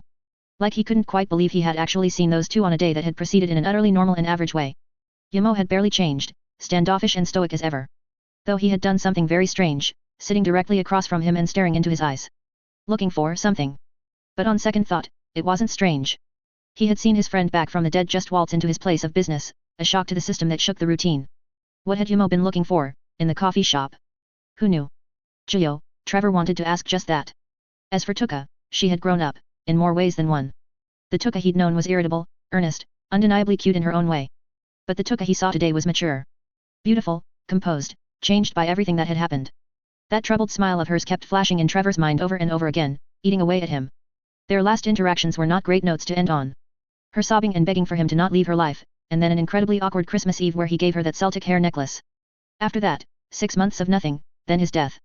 Inevitably, thinking of those two made thoughts of the others come rushing back. Nishiki, who he'd just nearly fought to the death. Hinamai, the young girl he loved like family. There was someone else who had joined in his absence. Roma? Something like that. Someone he'd never met, but would have liked to. But more powerful were the memories of those who couldn't come back. Yashimura, the father figure to all of Antioku, who had, along with Tuka, offered his hand to Trevor. The old man full of regrets and pain. Enji Kuma, the strange but lovable senior that had a magnetism about him, living fully in the moment and always lending an ear to Trevor when he needed it. Kaya. Someone he had spent most of his time thinking about, while locked in the bowels of Cochlea. He loved her. Still did, if he were honest with himself. He didn't know what to think or feel anymore. He just knew he felt an unbearable longing, and frustration. Aggravation, no, anger. A roiling unpleasant feeling that came about whenever he tried to reconcile his past with his present. What the hell was he doing anymore? Had he found that truth he loved to spout as his true goal? Where was it, if not in the CCG, if not over in Ri? Can you imagine if... Shut up, Julio hissed in a whisper at the empty air of his room. He wiped his eyes, finding moisture on his arm. He stared down at his right hand, seeing small scars there had been left over from when he was a human. No matter how many times his hand had been chopped and mangled, it always grew up with the same little scars, a vertical slit along his middle finger, and a discoloration in the shape of a horseshoe on the back of his hand. Zhuyo let out a long, weary breath. He rested his face in his hands, bending over. The fuck am I doing, he grumbled. Hell if he knew any more. He just wanted to talk with Tuka and Yamo again. Dash. The next morning, the Quinks squad assembled without any trouble. Seiko, bless her heart, managed to pull herself out of bed early with the assistance of Jinchi, the latter effectively dragging her outside in appropriate dress. Her usual white coat look, but with a black suit beneath. She looked frazzled, but she was at the very least present. It may have been with some pride that they entered the CCGHQ as a unified squad, looking the part of investigators. There were naturally those who regarded them with caution, but the recent showing and commendations given to the nascent members of the squad by Take Hiriko had proven to elevate them from disgusting rookies to half-ghoul actual investigators. Something to thank Nishiki for, probably. The floor they were booked to use rested close to the summit of the CCG building, not 2 floors beneath the director's own office. It made for a long and somewhat cramped elevator ride, but there was an air of prestige to being able to use the upper rooms. While most of the work towards the upper levels was largely technical Division 2 work, the meeting rooms were generally reserved for smaller groups with high-priority tasks. The Quinks and Suzuya squad fit the bill nicely. Upon opening the door to the meeting room, Zhuyo and his squad were greeted by a tall, lanky man with lengthy black hair and odd, blank eyes. He looked across to them from his spot by the whiteboard towards the end of the room, just before the window looking out on the city. Hanbi Abra, a humble rank 2 investigator who was nonetheless held in high regard by Suzuya, either for his skill or for his ability to look after the young man. He looked terrifying as always. A look that did not match his manner. The rest of Suzuya's squad were also present, including Kajin, with each of them in various states of lounging. First class Jenna, I have been waiting for you, the creepy young man said, fingers steepling. Hey Hanbi, Zhuyo greeted with a wave, easily letting the man's creepy aura wash over him. He'd been overexposed to it by that point, and knew his true character. Was looking forward to seeing you again too. How've you been? Oh, quite well. Not much fighting recently, which is always good. It's far too stressful for my poor heart, first class. It is good to see you too. Interesting career choice with a poor heart, Zhuyo chuckled. He peered around, taking a head count. We're missing one. Your boss running late. Oh, yes. Jozu overslept, Hanbi said casually. Because he is still growing, you see, he added quietly. Zhuyo pressed his lips into a thin line. Right. Still growing. That's why. Subtext, Jozu was lazy. Seiko had already fallen asleep. And with that, we have an overview of the Nutcracker case, Hanbi concluded, clapping his hands together gently with a soft smile on his gaunt features. In retrospect, it made sense. The QS had a very relaxed way about doing briefings, which was a world of difference away from the very precise and formal way Hanbi conducted this one. Data, data, data. Jinchi reached over in a slow manner, trying not to draw attention as he pinched Seiko's side. The girl jolted with Ibwa, looking about with dozy eyes. They settled on Zhuyo, lamenting. Torn between sympathy and amusement, Zhuyo simply shook his head at the girl. He'd make it up to her later on in his usual doting manner. The door slammed open. Coming in like a tiny train with his arms spread out was none other than the missing squad captain, his black-dyed hair even more of a mess than usual, his slippers clopping against his heels. I'm late.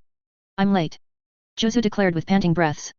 In the exact same moment, every sitting member of Suzuya's squad shot out of their chairs, arms by the sides. They bowed to their captain, expression serious.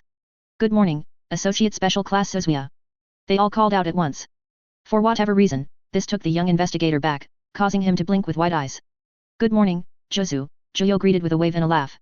Welcome to the world of the waking. Jiu. Jozu greeted with newfound energy, jogging over to the white-haired half-ghoul with open arms.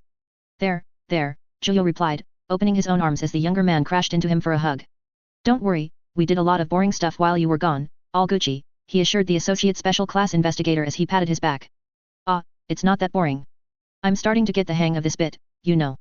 Jozu said, squeezing Zhuyo with a surprising amount of strength before pulling away and wandering over to his own chair which had a cushioned booster. We completed the briefing with no issues, Captain Suzuya, Hanbi said, having moved closer to the Quink's side of the table while the two senior investigators had their exchange. It seemed as if he had briefly exchanged words with Toru. Okay Then, can I get a summary explanation please? Jozu said, already starting to spin on his wheeled chair. Of course, Captain, Hanbi dipped his head respectfully and then gestured to the whiteboard just behind him. A lot of information and pictures had been stuck to it since the start of the meeting, making it a bit cramped. Now once again, I will only explain the main points. Nutcracker is a ghoul that possesses what is called an unbalanced diet tendency. I believe that Mado Squad has some recent experience with such a thing, so there's no need to go over what that involves, outside of Nutcracker's specified dietary condition. Her primary target is... Hanbi cleared his throat, shutting his eyes and folding his hands behind his back. Testicles. She preys on testicles. Zhuyo had undergone many excruciating, painful trials over his time in Tokyo, so much so that he quite literally only felt pain under the most extreme of circumstances. Despite that, there was a reflexive inward twitch of his legs, as if already trying to protect his precious family jewels from their would-be predator. The reaction of a man with something to protect, in dramatic terms. He was not alone. Jinchi visibly winced, and even Yuri shut his eyes. There are also instances of her not preying on people. In those instances, we suspect she is performing mediation of human resources, which is to say human trafficking. She supplies humans to the madams by request and payment, or rather, that's Division 2's Associate Special Class Washuyu's hypothesis. Hanbi moved his hand to gesture to a picture of the suspect, captured in the middle of the day without their knowing. Her face and residence have already been established, but we are currently allowing her to swim around for the purpose of catching a bigger fish. Naturally, the Madam organization, if it can even be called one, commands a considerable amount of wealth within the world of ghouls, and through their wealth do they act as a blight upon the city. There is one madam in particular.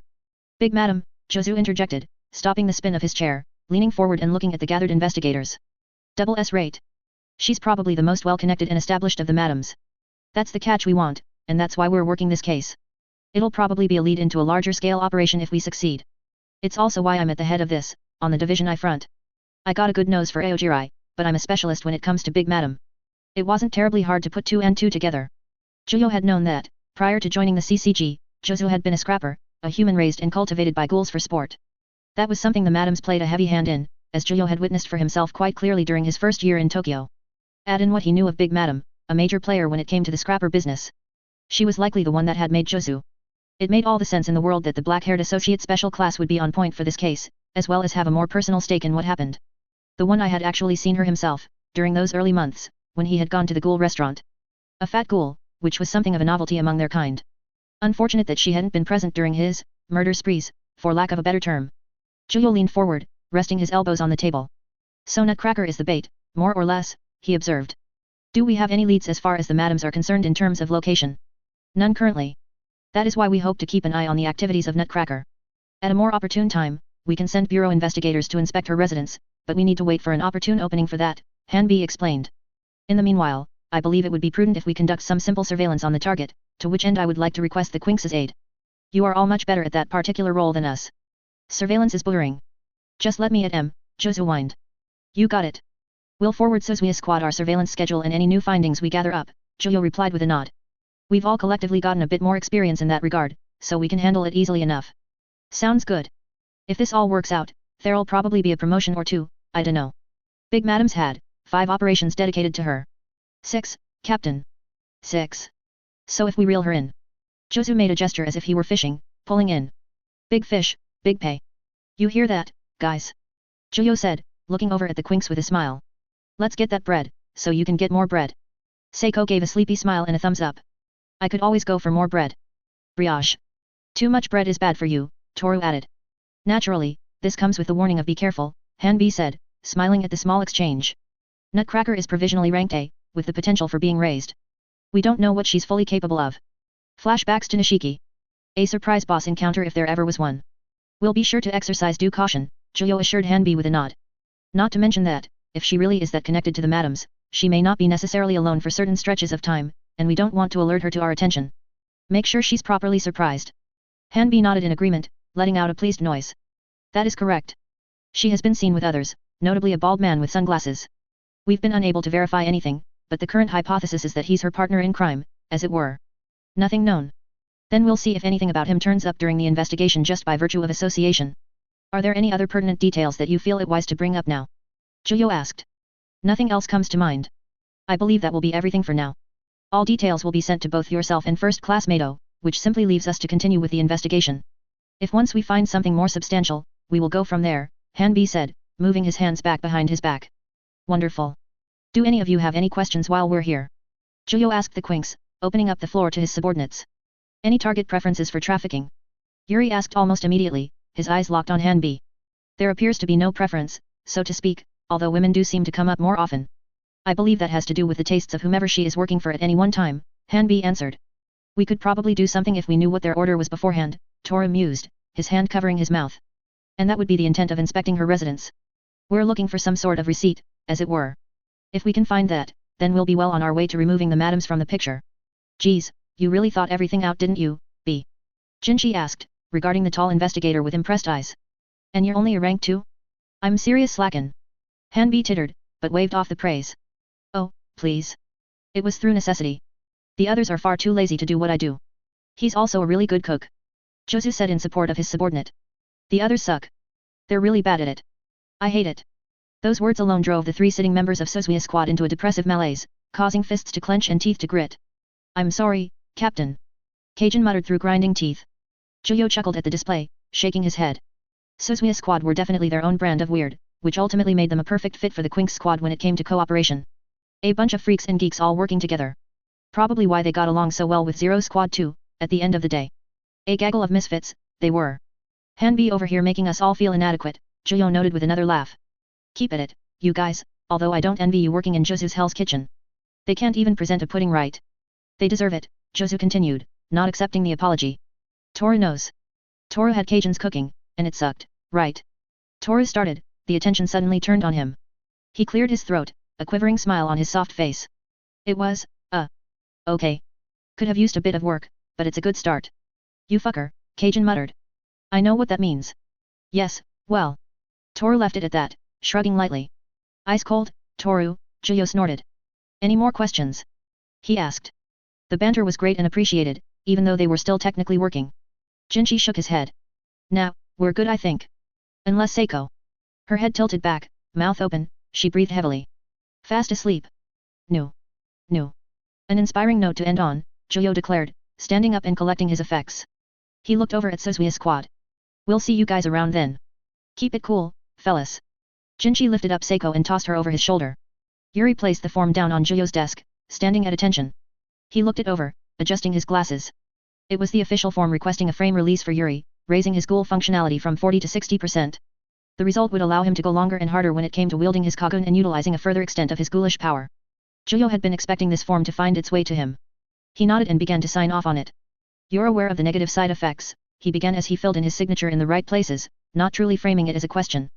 Increased probability of losing human appetite, potential risk of mental compromise when in stressful environments, ROS on potential rejection of the increased RC factor, Yuri listed off without hesitation, staring forward. Juyo nodded. The rejection of the RC factor is something we won't really be able to prepare if / when it happens, so that's not my concern for now. That said, he looked up at Yuri. I want you to let me know when your regular appetite begins to change, and you start craving human flesh. We'll be able to work on conditioning that feeling once it hits. As for the mental compromise. He let out a breath, tapping his finger against the form. I have plenty of experience in that regard, and will be observing you for signs of it. You might not even notice it at first, but it will work its way in, preying on your values and your faults. Your desire for power, to protect the squad mates at all costs, these are things that can and will serve as triggers, pushing further and further down the path and causing a feedback loop. I'm not telling you to reject those feelings, only be aware of their effect on you. Are those feelings inherent to ghouls? Are they all like that? Yuri asked, his eyes shifting to Juyo. It depends on the ghoul. Ghouls can want power, ghouls can want to protect those they care about, just as humans do, Juyo said. It depends on you, at the end of the day. What goes in here, he tapped a finger against his skull, will be more expressed by your body as time goes on. It's more literal in ghouls, because of their biology, especially those that begin the process of becoming Kakuja. The mind shapes the body, in that regard. Then there's a balance. The body can't overpower the mind, and the mind can't be allowed to overpower the body, Yuri observed, tilting his head slightly. I'll be careful. I want this done before any large operation. I imagine I'll be out of service while I rehabilitate, though. A week or so immediately after the surgery, I believe it was, Juyo replied with a nod. And after that, you and I will be putting in more work to get you adapted to your Kagun as soon as possible. Thankfully, we're in a quiet period now with the Nutcracker case, as I can't imagine we'll have serious breakthroughs in just a week's time. We'll make the most of this time to get you prepared for the eventual larger-scale operation with the madams. Thank you, sir. I'll do my best to return to service as soon as is practicable. Yuri saluted in a practiced manner. Sir, I have a question regarding a prisoner in Cochlea. Juyo quirked a bushy white brow. Shoot. Has Priest been disposed of yet? Interesting. While doing his background checks, Juyo had learned that Yuri's father had been the one to arrest Donato way back in the day. Consequently, Yuri's father was the one who brought Kotoru Aman into the CCG. Everyone was connected to everyone, it seemed. No, he hasn't, Juyo answered. The higher UPS have deemed him too valuable of a resource to execute. Until he stops producing results for the CCG, I don't see that changing. Yuri went quiet at that. After a few moments, he simply nodded. Understood. He left it at that, no further questions regarding Donato. Juyo watched him. I ask this both as your mentor and as someone who simply cares about you, what are your feelings regarding what I just told you? Do they matter? The CCG has spoken. They do matter. If they are strong feelings, that will manifest the more you release your frame, Juyo told him, leaning back in his chair slightly. It will slip out and, if you're not careful, cause you to act on it in a way that could do more harm than good. Trust me when I say that acting like your emotions don't matter will only make the process more painful for you. I've lived it. Yuri did not react externally, but his clipped words said enough. He needs to die, sir. On that, we agree. For all the veneer of friendliness there may have been between them, at the end of the day Donato was a predator of children, an evil man that frankly needed to be removed from the world as soon as possible. Giulio only suffered his existence because the CCG deemed Donato worthy of life. An obstacle. Once he's gone, then there's only the owl. Then he can rest, sir. Finishing his father's affairs for him. Of course he would be committed to that goal, Giulio would have done the same if their positions were reversed. There was the complication of Giulio's own feelings regarding Ito, but what could be done about that for the time being? If it will bring your father peace, then I'm happy to help. Priest and the owl are beyond our reach for the moment, but that won't always be the case, Giulio told him. Remember that, if you feel like you are losing yourself.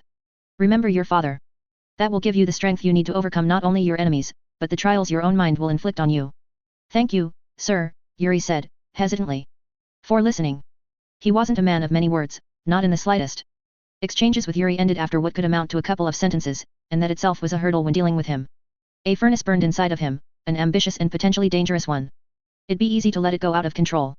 That's why he needed Giulio's supervision. His approval and his guidance. Without him, he would seek another path. Something more dangerous. You're welcome, Yuri. Anytime, Giulio genuinely assured the young man. It had been a struggle, reaching this point with Yuri, but it had been earned from work on both their ends. Giulio was committed to helping him, and all of the Quinks, regardless of what might happen to him as a result. He handed Yuri the form. Your next step is clear to you.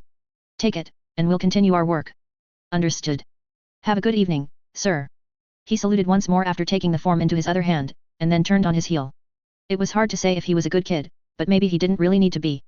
Yuri was a haughty, arrogant piece of work, but he at least had the work ethic to justify it. You as well.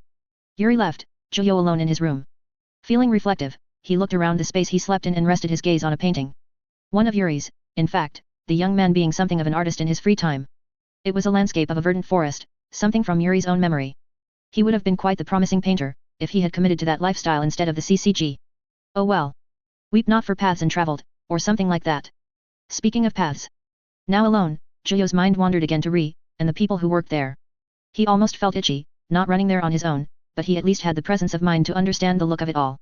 He was going to go back, that was an absolute certainty, but he had to be careful. While he had a fair amount of trust with the CCG, he always had eyes on him. There was always the potential for a relapse that they were mindful of past associations coming back to influence him. They were right to be suspicious, of course. Giulio was most certainly a compromised individual. At least he was self-aware.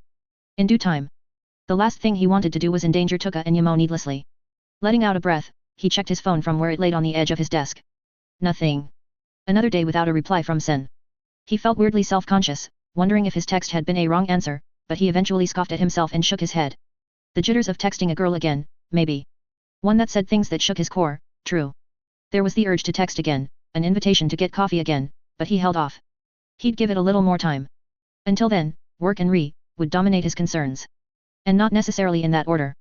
Tomorrow, Yuri began, staring past Giulio with his hands folded behind his back. I'll be going in for the surgery. I apologize for the short notice, but I wanted it to be done sooner rather than later. It wasn't the best timing, to say the very least. When the exchange with Suzumiya squad concluded, the Quinks had returned home to begin planning their next steps. Methods of surveillance had been considered, and box-tailing Nutcracker within a 4-point formation had generally been agreed to be the most efficient method, while another member of the team tailed closer to the Ghoul, sometimes swapping out with another team member when required. With Yuri out, that did away with box surveillance. The day before, of all times. Giulio hummed, folding his arms across his chest. Didn't expect it to be fast-tracked that much, he murmured. After a couple moments, he looked up at Yuri from his office chair. Have you told the rest of the squad you were doing this?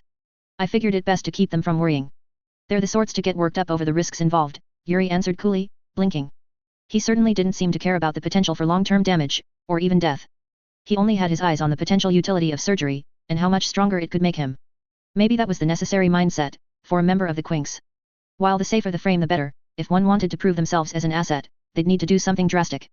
Now that they were working with Suzumiya, something drastic may be required sooner rather than later. Something that Giulio agreed with, to a certain degree. They'll find out sooner or later what you're doing.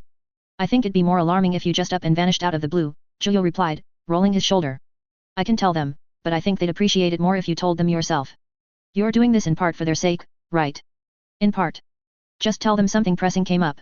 It's not wrong, and it's also in character with what they know of me. If anyone's going to need a sudden and quiet leave of absence. Yuri shrugged, matching Giulio's stare. Sir. I think it prudent to let them focus on the surveillance, Shirazu in particular. If anyone were to fly off the handle over Yuri's decision, it would be Jinji. The young man cared a great deal. It was part of why Juyo had a lot of affection for him, but it could be too much at times. Juyo sighed and tapped at his laptop, closing an open window and shutting it down. He'd gotten what he wanted. If that's what you want, I'll respect it. Leave the explanations to me, and when you get back, we'll handle it, the first class replied, patting Yuri on the shoulder. For now, just do what you need to in order to prep for the surgery. We'll be looking forward to your return. Thank you, sir. Yuri entered a deep, formal bow. Brief as it was rare for such a gesture to come from Yuri unprompted. I intend to return to service as soon as I am able. 2 weeks is the expected recovery and rehab time. You're welcome, Yuri. I'll be sure to keep tabs on your progress, though I'm not too worried, Juyo told the young man, smiling at him. After that, we'll move to the next phase of your training. Look forward to it. Yuri nodded with a subtle eagerness, saying no more. With that the young man turned on his heel and made for the door, fully intending to complete any last-second preparation. The quick turnaround was somewhat suspect, as if someone higher up had been waiting for this. The CCG was efficient by Japanese standards, but that was Japanese standards. Having been both resident in Tokyo and under employ of the government for a time now, Juyo was more than familiar with the bureaucratic malaise that lingered over all administrative aspects of Japanese society. Everything had to be handed to a manager to be checked by their manager to be checked by their manager and so on. Passing the buck, as it was called. Apparently this particular matter had been passed on without the middlemen. Which was why Juyo reached for his phone and called a certain number. He had friends in high places, after all. 2 rings. Always 2 rings, if he was in the middle of something otherwise it was just 1. Hello, came the calm, neutral voice of Juyo's mentor of sorts. Though he sounded calm, there was most certainly the sound of conflict in the background. The screeches and thrashing of Ghoul, Kagun, and Quinqua, blending together into a cacophony of primal conflict. Nerima, on the other hand, seemed dandy. It was a bit of a common trend, with Nerima. Hey Nerima, Juyo greeted, doing his best to drown out the chorus of bloodshed in the background. I didn't catch you at a bad time, did I? Oh, no. It's fine. I'm just covering some of Ueo's caseload for today. He's spending time with his son. Oh, that's nice. It was hard to say with total sincerity when you heard someone dying at the same time. He cleared his throat. Anyway, have you heard about Yuri requesting the frame release surgery? I'm afraid not. When did he request that? Nerima asked, timing his question so it came between the hauntingly familiar sound of the Iza discharging its arcs of energy. 2 days ago. And then it was accepted instantly. He's getting the surgery tomorrow. That could be concerning, but I don't think it's much to worry about. The director and his father are likely keeping tabs on the progress of the Quinks. If one of your members is exhibiting signs of that progress. I thought it might be them. And I've always known that we're under tighter scrutiny than a typical squad. It's just. Juyo hesitated, searching for the right words. It makes me wonder what else is moving in the background, watching my kids and moving accordingly. Like mechanisms beyond me, if you get my meaning. It went unspoken, but Juyo had to wonder if the Black Hats as Iba called them, played a role in the Quinks' affairs. The very thought rankled him, even if he knew so little about the organization. Perhaps it was because he knew so little that it bothered him so. We change what we can, Juyo. If there is something moving in the back, then you'd need to find it first.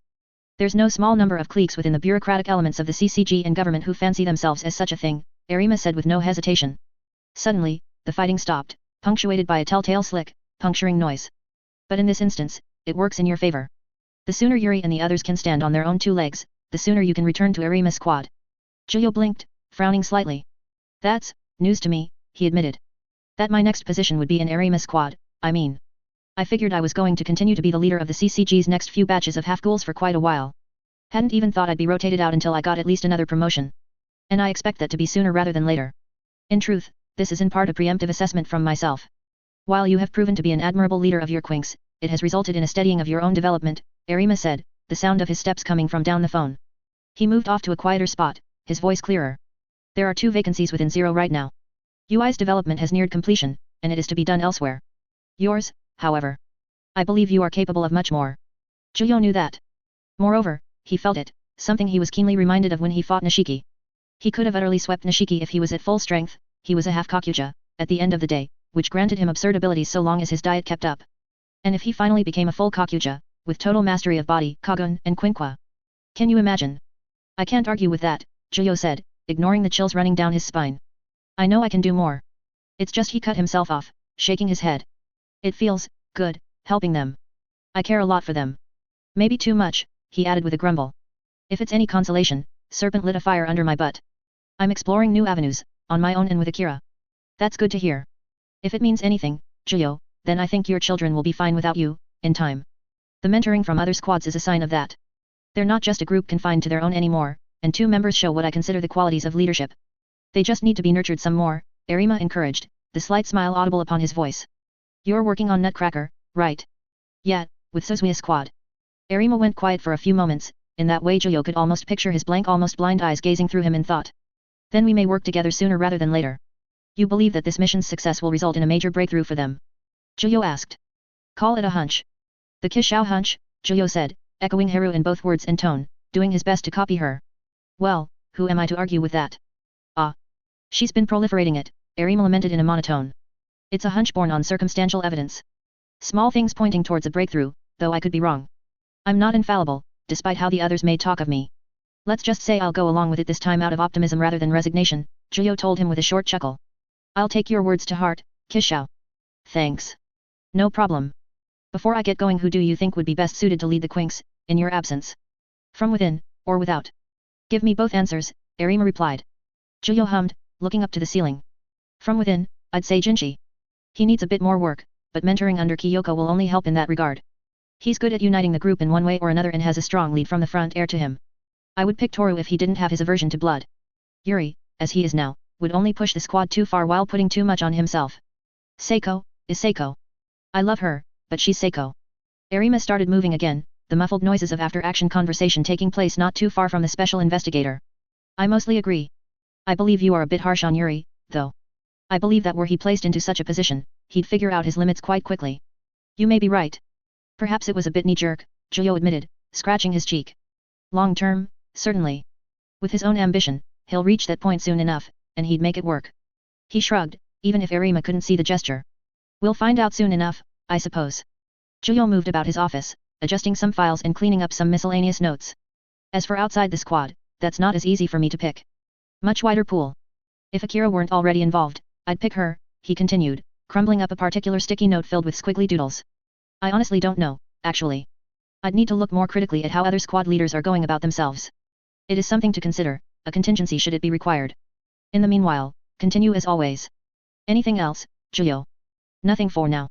I'll see you around, Kishao. Oh, and say hi to the rest of Zero for me please. Of course. Have a good afternoon. A beep, and then Juyo was without another voice to talk to. A quick check confirmed no texts, either. Mildly annoying, but Juyo would have to put it off for a little bit longer.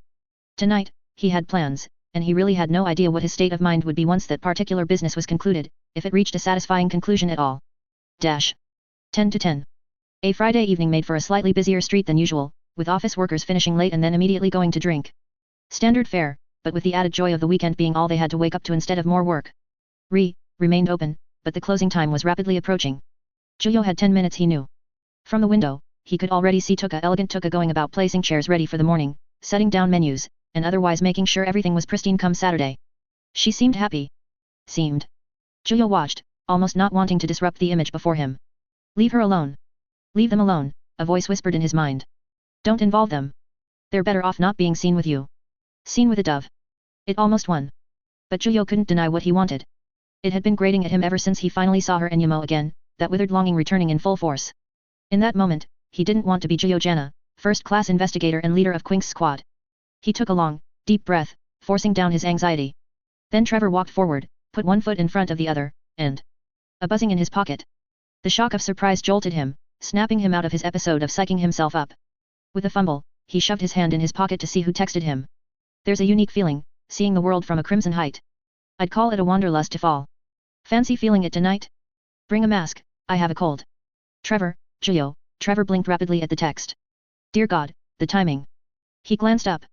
Tuka hadn't noticed him. He then glanced around, and then looked up. A crimson height could only mean one thing when it came to Tokyo. The immense, crimson structure that was famous all around the world, the Tokyo Tower. He looked between it and Tuka, biting his lip. A war played out inside him, two different wants arguing with each other. Like hell, was it coincidence? Or was it? Fuck if he knew. Ah. He groaned, before pulling himself away from Tuka, from Ri. He might come to regret it, but it wasn't like he was a stranger to mistakes. He had no one to blame but himself, really, she wasn't forcing him to do anything. Still, he reserved the right to inwardly shout. Fucking amen. There was, of course, the question of how he was even supposed to get up there without being spotted. The answer was a bit of ghoul-powered parkour, which was often the solution to such things Trevor realized. After arriving closer to the tower, Climbing atop a building near it, Trevor allowed his clothes to part at his back, allowing two deep crimson tails to snake out from ruptured skin. Quickly, the two tails began to take on a more rigid constitution, gaining angles like the legs of an insect as Trevor molded their shape to a mental image. The end result was something like grasshopper legs protruding from his back, though vaguer in form. The intent was more to create something which could spring him across the space between himself and the tower with certainty. It was an on-the-spot idea, and he was in the mood to test it out. Starting on the furthest side of the roof from the tower, Trevor went into a low stance. After a moment's focus, he began to run for the other side, barreling towards the edge. Before getting there, he dropped into a crouch for all of half a second, still carrying momentum as the false insect legs behind him slammed down into the ceiling like a pair of pile drivers, launching him both high and far, across the gap, over any onlookers and bystanders, and landing him right beneath the glass observation deck. Grabbing a red bar, Trevor settled on the side of the Tokyo Tower. Other than the noise and the potential roof damage, it was a pretty good test run. Woof, Trevor uttered, letting out a long breath. He blinked away tears from the sheer brightness of the tower, adjusting his bandana mask as he did so. After looking around, he nodded to himself. At least he knew his idea worked, not exactly something he could test within the confines of the gym. The grasshopper legs lost their cohesion, melting into an amorphous crimson mass before slinking into his back. That done, he climbed up to the observation deck for lack of any better direction. Past the glass of the observation deck and then atop it, there was nobody. He craned his neck even further, noticing the dangling of his legs. This felt far too familiar. Trevor climbed on, up to the point beside the one waiting for him. Something fell past Trevor just before he reached them, the core of an apple, its body consumed. Before he could fling himself up, however, a hand clasped around his own and then pulled him up. "You got Sen's message, then?" came a familiar, childish voice from behind a purple ragged hood and cloak. "Geez. You put a lot of effort into that jump, too. You probably could have made it without that," Ito said, finally turning to face Trevor after fishing him up from the side of the tower. She turned away, her points of darkness for eyes focusing instead on the city beneath them. A slight mist to the air or smog. Hard to tell in Tokyo. How long has it been? A few years, right? Trevor's mind was still catching up with the fact that Ito Yoshimura was right in front of him. He fumbled, catching himself before falling. "Jesus, Mary, and Joseph," he uttered, shaking his head. The strongest fucking ghoul, public enemy number 1, the most wanted person by the CCG in all of Japan, sitting there, right in front of him, all casual like. So many wanted her dead. She'd killed so many. And what was Trevor supposed to do about any of that? He looked down at her, and then out across the Tokyo skyline. It was, undeniably beautiful. His mind went quiet, staring out at the city and millions of lives that dwelt there. And then he sat down next to her. He decided he'd rather just be in the moment. "Yeah, it's been a while. Feels like a lifetime ago," Trevor replied. "How's the garden?" "Died. The CCG went and ruined it," Ito sighed, leaning back on her hands. "It's a bother, playing this game with them. Ghouls can't have anything around here, unless they came into it by happening to start a business after a world war," she lamented as if it were but a first world problem. In truth, it spoke to a more terrible aspect of being a ghoul. Bank accounts were rare, housing situations were sketchy at best, and personal belongings were often limited. There were the privileged few, such as Jukiyama and even the ghouls of Antioch to an extent, but they were very much the few. "Sen figured you'd want to talk. And I figured you were Trevor. Hard not to. Tatara had mentioned you, after all. Nice hair, by the way." "Thank you. A white boy with white hair is hardly discreet around these parts," Trevor replied. This felt surreal. Like it wasn't even happening, so far removed from the life he'd led for over 2 years, a complete disconnect from how an investigator was supposed to be. He was just on the phone with Nerima, for Chris' sakes. He scratched his cheek. "So you know Sen, huh?" "I'm not actually too shocked, she reminded me of you, to a certain extent, the way she was talking. We're friends. Go way back. Showed me how nice the world of humans can be, even if we were both outcasts. She wanted to write to change the world, where I'm, a bit more practical," Ito said, a smile in her voice, impossible to see through her bandaged body. "Rubbed off on me. I'm a lot more crass when I'm not trying to be all charming." "Crass is the mother of all understatements," Trevor stated, raising a brow at her. "Considering everything. Why'd you and Sen set this up, anyway? You know what my job is. What we've both been up to these days. Why talk to me? Why now?" "Because I spotted you from up here, creeping around down there. Then I asked Sen to send you a text. Don't worry, she hasn't told me anything I didn't already know. Which isn't much." She mused, tilting her head back. "I'll save you a song and dance, Trevor. How hard would I have to push before you came over to my side?" Trevor took a long, deep breath, blowing it out and leaning back. "Why are you surprised? This was the case last time you spoke to her, right? Of all the things to ask me." He glanced at her. "Aojirai Tree tried to recruit me before, and it didn't exactly endear me to the group. What's different about it now as opposed to then? Not counting a distinct lack of Yamurai." "That's a good point," Ito said, bringing her hand from her side to rest on her cheek, rubbing it absently. "I suppose the Aojirai tree has become a lot more refined, thanks to yourself too.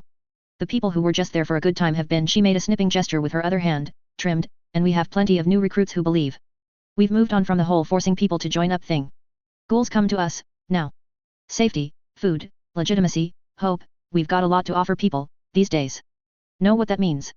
Trevor didn't look at her. He stared off into the distance, his right hand clenching and unclenching. Something she'd said had hit something in him, a sore spot. I suppose that means you have a decent chance of breaking out of the pot, Trevor murmured, head dipping slightly. Is Hinamai one of your believers? He asked, voice quiet and low. In her own way, I suppose so. She's more of a friend. Her and Ayato made a surprisingly good team, and they both want the same thing. She wants what's best for everyone, at the end of the day, which, unfortunately, means fighting. But don't worry, Jitara doesn't use her like he does Ayato. She's too good to be wasted on hits and killing. The first news he'd heard of her in years, and not from an enemy's perspective. God, he missed her. He missed all of them. That's good, Trevor managed to say, a shaky sigh on his lips. That does sound like her. He cleared his throat. Look, Ito, I'll be real, I don't have the faintest clue how to respond to your recruitment pitch here. Spent 2 years in the CCG, doing all of that work, making friends and, he made a scooping gesture with his hands, trying to build some kind of family somehow, after picking up the pieces. If I just up and left, I'd. He trailed off. Then his frown deepened, shaking his head. How many times am I supposed to hop sides until I get it right? How many people on both sides am I supposed to give a damn about before my head snaps in two all over again? As many times as it has to, until it can't be put back together again. There's no easy answer, right? Ito interjected before he could continue, crossing one leg over the other and turning to look at him again. She clasped her hands together, appearing oddly patient for being the most powerful ghoul in Japan, if not the world. But that's all I really needed to hear. We're probably going to fight soon, you know. Trevor looked back at her. He looked into those black, seemingly empty pits for eyes. It's possible, he agreed. I figured it would happen for a while now. Still, if it comes to that, it might help both of us somehow. Maybe. Warning you though, I don't go easy when I'm in a fight. And I'm not nice to fight. She wagged her finger at Trevor, her mask of bandages crinkling into a confident smirk.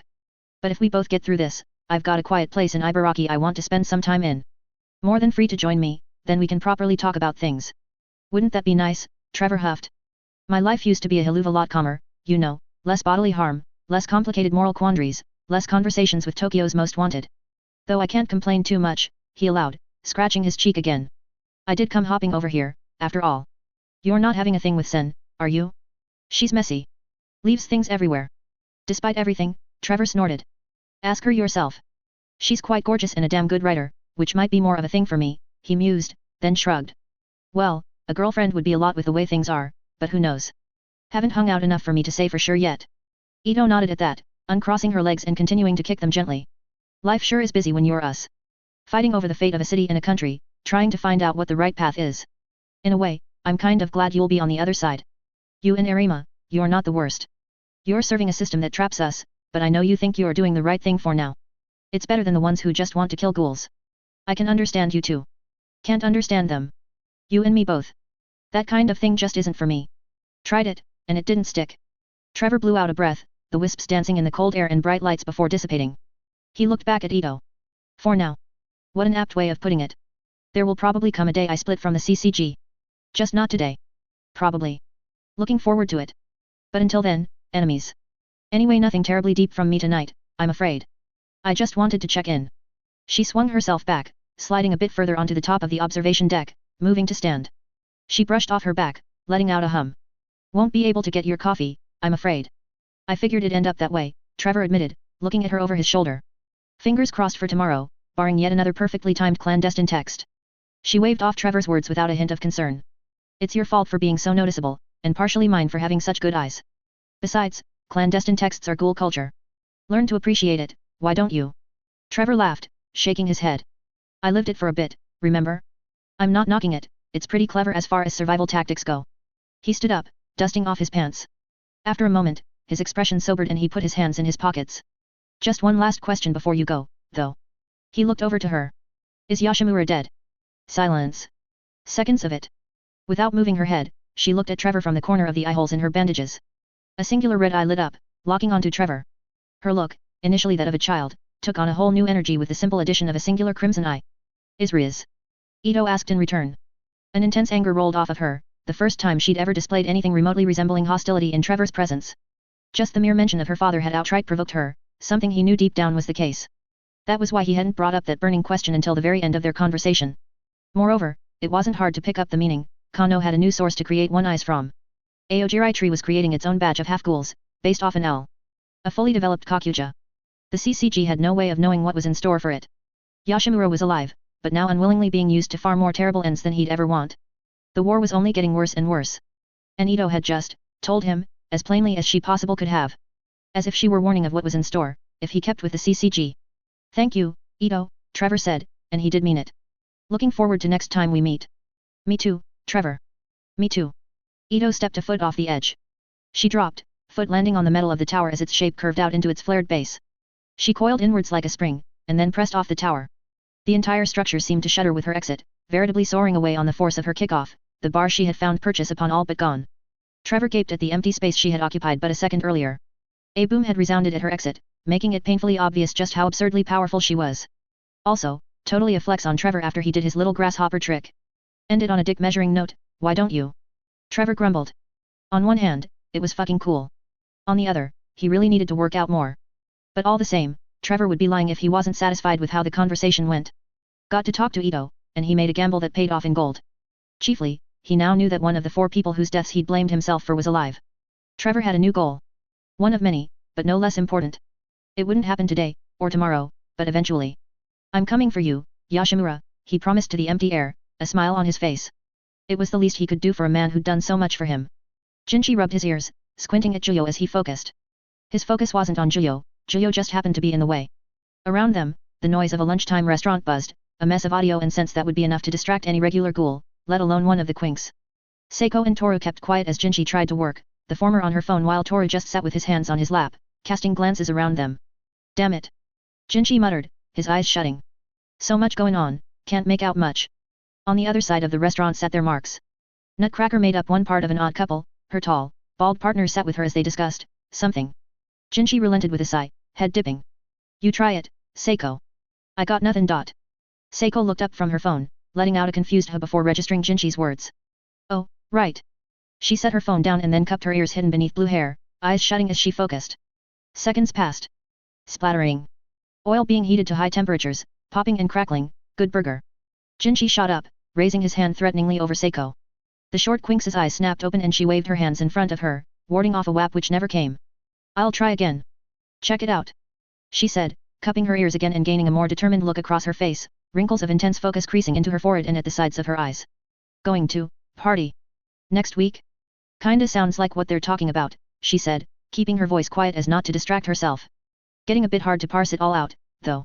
Juyo had given up his own attempts at figuring out what Nutcracker and her cohort were talking about, lacking the distinct senses to tell it all apart.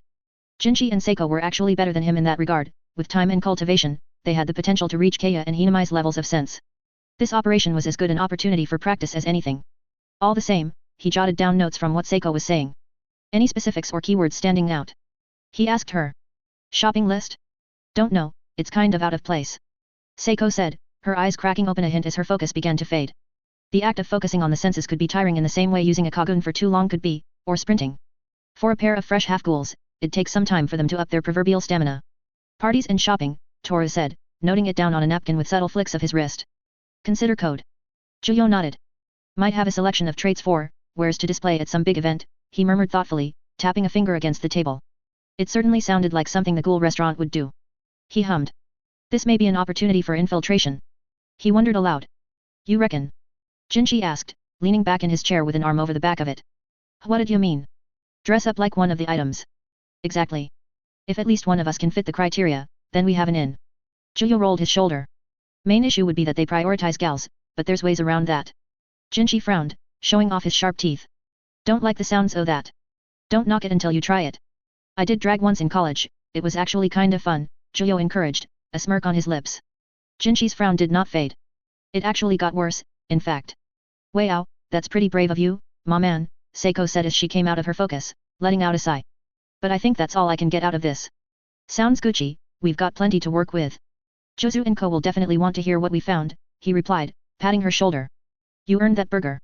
Seiko beamed a big dumb smile, looking all too pleased with herself. Yeah. She was a simple thing, at the end of the day. It seemed to take quite a bit to take Hanbi Abra off his game in any meaningful sense, but the bit of information they had managed to gather from their surveillance mission had done it. The lanky investigator gaped for a few seconds, eventually recovering with a rapid nod of his head. That actually lines up perfectly with what we found within Nutcracker's residence, he said, standing at the head of the meeting as he did the previous times. He went around to Jiyo and his three subordinates, handing out several printed sheets of paper to each of them. Seiko was, of course, snorting with her head tilted back. Josu stared at her with a wide, amused smile from the other side of the rectangular table, not at all seeming to mind. On the handouts was what appeared to be an ordered spreadsheet of traits and prices. As Toru took to the task of scanning over the handouts with a trained eye, Jinshi took it upon himself to violently shake Seiko. A list of ingredient requests. A highly particular one too, if I do say so myself. On sheet 2, you will note that there are requests that are more general, height and weight both in the specific sense and in the around this area sense. Sheet 1, however, asks for ingredients that would be hard to judge even at a glance: vocalist, artificial eye, tattoo on the pubis. Han be listed. There's only 2 consistencies in the requests: female for sex, early to mid-20s for age. You'll notice there are a couple of outliers in that instance, but that does seem to be the most desired demographic. And with the addition of parties, I think it's pretty obvious where she's hunting, Suzuya said, nodding. It's not showing in the print, but the entries are color-coded too. It indicates if she's acquired them, I think. And going by what I saw, she hasn't met her quota this time. She's still looking. Juyo hummed, eyes flitting through the ingredients. Nothing specific about foreigners, but there was still a lot to work with. He looked up from his sheet, shifting his attention to Jizu and Hanbi proper. This is a lot to work with. I mentioned it to the Quinks earlier, but this sounds like an ideal opportunity for infiltration, or at the very least more information. Although we've only got one girl in the room, almost everyone here is within the age range. Are you suggesting what I think you're suggesting? Hanbi asked from the whiteboard, a brow raised. Why is that always the first reaction? Juyo sighed dramatically. I think it's a viable path to consider, at the very least. I'm just making sure, no judgment here. The role of an investigator is as varied as the cases they have, after all. I got a lot of practice dressing like a girl, Suzuya said, thumping a thumb against his chest. It's a valid strategy? I guess that's what you'd call it. When was the party? Supposed to be next weekend, Juyo answered. Suzuya leaned back tapping his cheek. We'll ask around and keep an eye on Nutty. See where she frequents. She's active in the 13th ward, but that only narrows it down to places within the 13th ward. You guys get ready to go undercover. You got it, Chief. We'll get nice and pretty for you, Juyo responded with a nod and cheeky smile. You had better. Suzuya said, nodding firmly. This is an important skill set. I can't believe this is actually happening. Jinshi groaned, his face falling into his hands. Nakare snorted. Better you than us. I dunno, I think you could make it work dangerously well. Juyo murmured, giving him a faux appraising look. For the sake of the mission, of course. You really think so, Jana? Asked Miyuki Mikage. The second tallest, and certainly the most masculine, member of Josu's squad rubbed his chin, humming in contemplation. Maybe that could be within my star sign this month. For the sake of the mission, please no. Ah. Next time, big guy. Tamaki, the sharp-looking member of Josu's squad, pat Mikage's back. We'll leave it to you guys. We'll focus on setting the scene. Sound good? That it does. Time to spend taxpayer dollars on hella dresses and makeup. When you put it like that, it makes this all sound terribly wasteful. Hanbi lamented, frowning. Goodness forbid this come before a committee for review. I can almost see the director defending it now. Dressing in drag proved to be absolutely necessary in the apprehension of some of Tokyo's most notorious ghouls. Juyo tested it out, mimicking the director's manner of speech. He nodded. Something like that, yeah. This ain't what I signed up for. Jinshi groaned. Toru just laughed. Nervously. Juyo went to a certain friend's apartment for assistance on the Nutcracker case. He could have called, but he wanted to see her face when he made the request. The door to Akira's third-floor apartment opened steadily, cautiously even. She peered through the crack, looking at Juyo questioningly. Beside him, Seiko and Toru both. Toru gave Akira an apologetic look and a signature uncertain chuckle, while Seiko just seemed happy to be there. I wasn't expecting anyone. Sorry about that. We actually wanted to ask you for some advice, Juyo began. Chiefly, on how to look pretty. Akira blinked. She looked to Toru for elaboration. We need to go undercover. Which means that Sir needs to look like a woman. For a night. He tried to explain it in the most reasonable way possible, gesticulating his hands as if they were helping him roll out the words. Can you help? Akira glanced back to Juyo. She let out a dramatic sigh before throwing her door open. Let it not be said that I am a poor mentor and friend. Come on in, princess. We'll figure something out, somehow. Insinuations of making me look good being difficult aside, thank you very much, Juyo happily replied, stepping inside. Your contributions to the success of the mission will most certainly be noted in the final report. I don't want to know. I know this is probably for the Nutcracker case, but I don't want to be involved. Ignorance is the tactically sound move, Akira insisted. We'll need to get you some clothes, for starters, but we can start with makeup and your hair. And a wax. She moved off from the three, heading into her room. Ever been waxed before, ma man? Ah, no. My only real experience with it is from 40-year-old virgin, Juyo answered, a quiet dread overcoming him. You. Seiko chuckled darkly. Fool. It's not that bad, Toru said. He clearly didn't want Juyo to get second thoughts. It's just, momentarily painful. You've had worse, sir. Much worse. Oh, right. Day. Juyo blinked, then narrowed his eyes at Seiko. Treachery, Judas. Disciplinary action will be swift and merciless.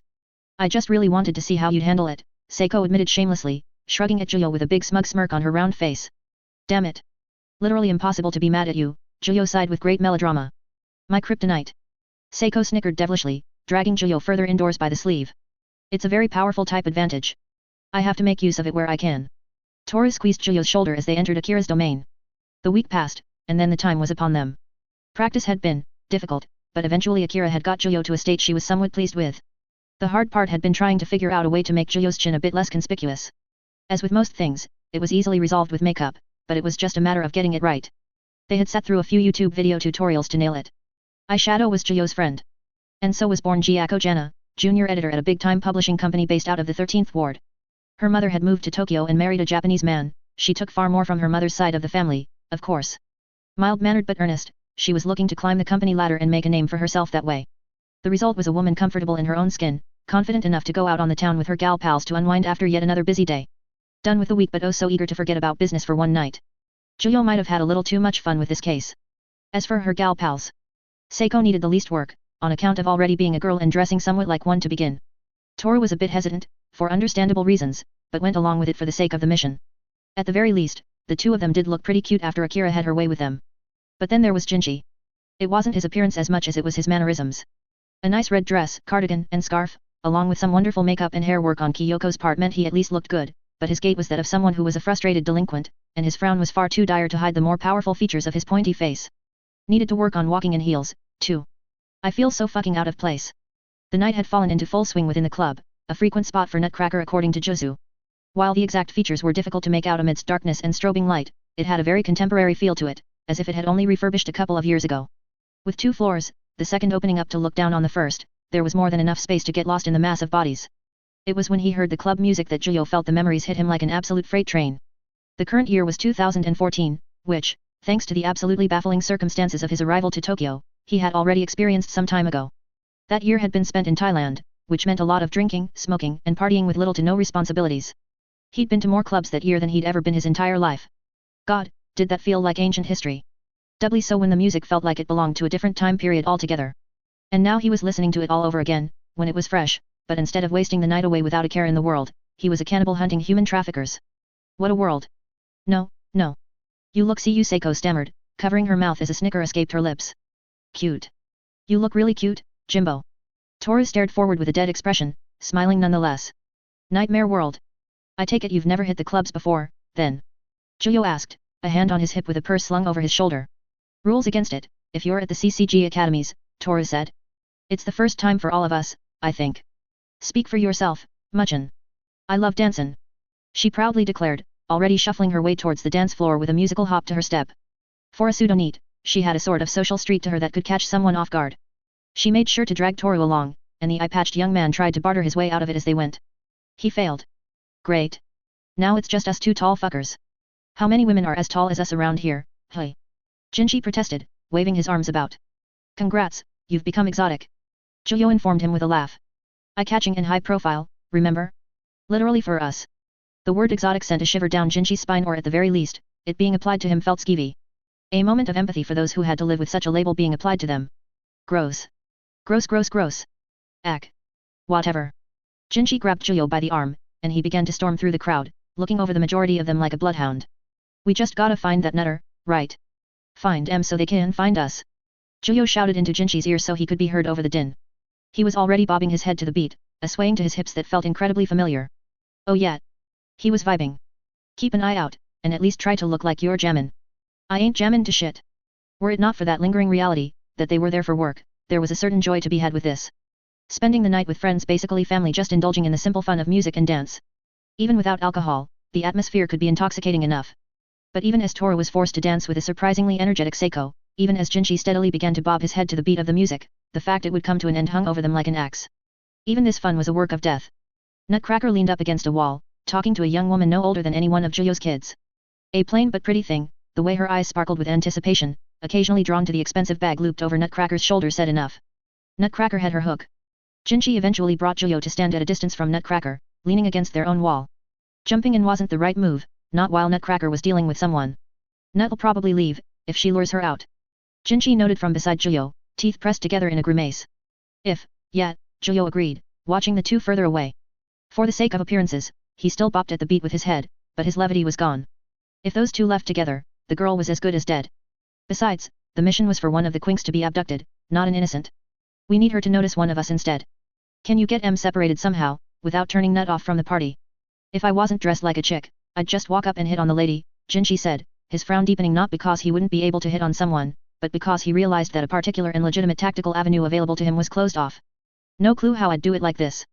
Too much uncertainty. Ain't the norm. I'll figure something out, though. Best to see if she's gonna try to leave with her first, though. She might be looking for something more specific tonight. Sounds Gucci. I'm gonna track down the other two, try and get them dancing more in this area, Juyo replied, gripping Jinchi's shoulder. I'll keep an eye this way, something goes down, just signal in my general direction. Before you go, I got a question. Juyo paused, giving him a look. What's up? I noticed something. About you, and Seiko. You don't go easy on her, but, you still kinda do. Not that I think you're wrong or anything, I'm just curious. Why? The foreigner blinked a few times, caught off guard by the question. His brows furrowed in thought, expression pensive. I haven't thought hard about it before. It was just something that came naturally, he admitted, scratching his cheek. But if I had to give a reason, she reminds me of how I was. Before I came to Tokyo, that is. The transition between that way of life, and this. Well, for me, it was harsh lesson after harsh lesson. Juyo let out a breath. I know what it can do to a person like her. It makes me, hesitant, to push harder. I don't want to completely coddle her, but it's like an instinct. Suppose that makes sense. She's come a long way. Sure, she ain't got her cocoon down yet, but she's not dead weight or anything, Jinchi said with a slight smile, nodding. Lot of weight, but not dead. Juyo snorted, lightly punching him in the shoulder. Agreed. Why do you ask, anyway? Just curious. No, we've all got our problems, is all. I got my sister to look after, Yuri's got his own head I guess, and Toru's a weenie trying to unweenie. But aside from being a bit lazy, I dunno what Seiko's got going on there. Me neither, Juyo admitted. She was a bit depressed at the start, but that seems to have faded. I know she only did this in the first place because of her mom, but none of it seemed complicated on the surface, you know. It's kinda worse, ain't it? Jinchi asked. He glanced at Juyo briefly before peering over the heads between them and Nutcracker. She was still talking with her potential mark. I'm not smart, or nothing. But that sounds kinda weird to me, you know? Like you don't just do this kinda thing. All the investigators I talked to you, Kyoko, Jozu, Nerima, Shiki, Akira. This ain't a life for the uncomplicated. That was actually a rather profound statement, as far as Juyo was concerned. Jinchi was absolutely right, of course. The names he mentioned were all either special class or on the fast track to that level, and no one at those levels was normal by any stretch of the imagination. This business of death demanded a great deal, and only a particular type of person could keep up with it all. A type of person that Seiko didn't demonstrate herself as, at least, not in the way Jinchi described. You're right. I had expected a bit more from her, after Serpent, he confided in Jinchi. Like how you and the other two clearly wanted to improve. But she didn't. Even after her showing in that fight. She just seemed unbothered, afterward. Only got hints of it in the immediate aftermath. I dunno. I feel like that ain't normal either. Like you'd either run away, or run at the next problem. She seems fine to just sit there. Like a rock, Jinchi said, carrying no resentment. He was fond of Seiko, they all were in their own ways, but he was clearly baffled by her too. Toru I get. Yuri I get. You I get. I don't get Seiko. Juyo nodded. Likewise. I hadn't thought much about it before, but that's a good point. He looked out over to the dance floor. If he squinted, he could find Seiko's tiny form flailing about, with Toru making an admirable attempt at keeping up with her. I'll think a bit more on it, now that I'm more aware of it. Might not even be a problem, but who knows in this line of work. Jinchi opened his mouth to continue on with that thought, only to find himself distracted by something. Uh-oh. Trouble. He nodded to the problem, grimacing again. Toru making a straight shot towards Nutcracker. The next few seconds passed slowly as it seemed as if Toru's interaction with Nutcracker took place at half the speed it actually did. Unable to hear what exactly was being said between the distance and the music, it looked like Toru, completely out of their regular character, had approached Nutcracker with all the eagerness of a ditz, getting close, leaning forward and talking at Nutcracker joyously, lacking any reservation. Nutcracker seemed more than happy to go along with it. Jinchi blinked with a downturned grin, not even trying to listen. He folded his arms. This is different. Yet. Zhuyo murmured, squinting at the sight before him. Had kinda figured Nutcracker would go after him rather than the other way around. I mean, saves us waiting around, right? Jinchi said, shrugging lightly. I suppose this way it doubles back around. It's such a blatant approach that it couldn't be a dove. True. I'll have to commend Toru when this is all over, Zhuyo agreed with a bob of his head. We'll wait just long enough to confirm they're leaving together, then we'll bug out. As if in response to Zhuyo's words, Toru suddenly turned away from Nutcracker, his single eye locking onto Jinchi and Zhuyo's location. With proud steps and swinging arms that did not at all speak of the Toru they knew, he approached rapidly, wading through the crowd. Whatever was said between them had Nutcracker take her leave, making for the exit alone. Once he was in front of the two, he snapped into a salute. In that instant, a sweating Seiko broke through the crowd, previously hidden by her diminutive height. She stumbled on over to the others, eventually falling onto Zhuyo with a blet. Sir. I have just been invited to a part-time job. Toru said with a volume that would make someone think Zhuyo was her drill sergeant. The young man's face was a tad on the flushed side too. I have also managed to perfectly acquire contact details and an address from the target. With this, we can infiltrate them. Perfectly. Sir. Seiko let out a cheer from Zhuyo's dress, her face buried in it. Good job, Muchin, but that was scary. She said, turning her head to the side. Zhuyo made an admirable attempt at not cringing at just how much sweat she was smearing all over his very nice outfit. Risk management was a key part of our education. Toru declared proudly, giving them all a thumbs up. Well then, I'm going to go dance. Victory dance. Seiko peeled herself away from Zhuyo to chase after the rapidly departing Toru, waving her arms about. Wait, I'll go. I wanna dance too.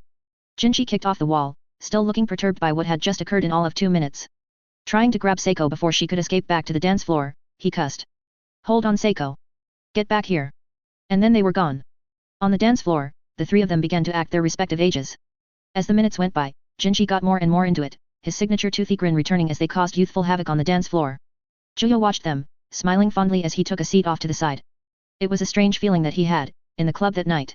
Pride in Toru for having exceeded his expectations, joy in seeing his children have a chance to just revel and unwind like the kids they were for once, and the nostalgia of a scene straight out of his memories, rewinding him to days long gone by.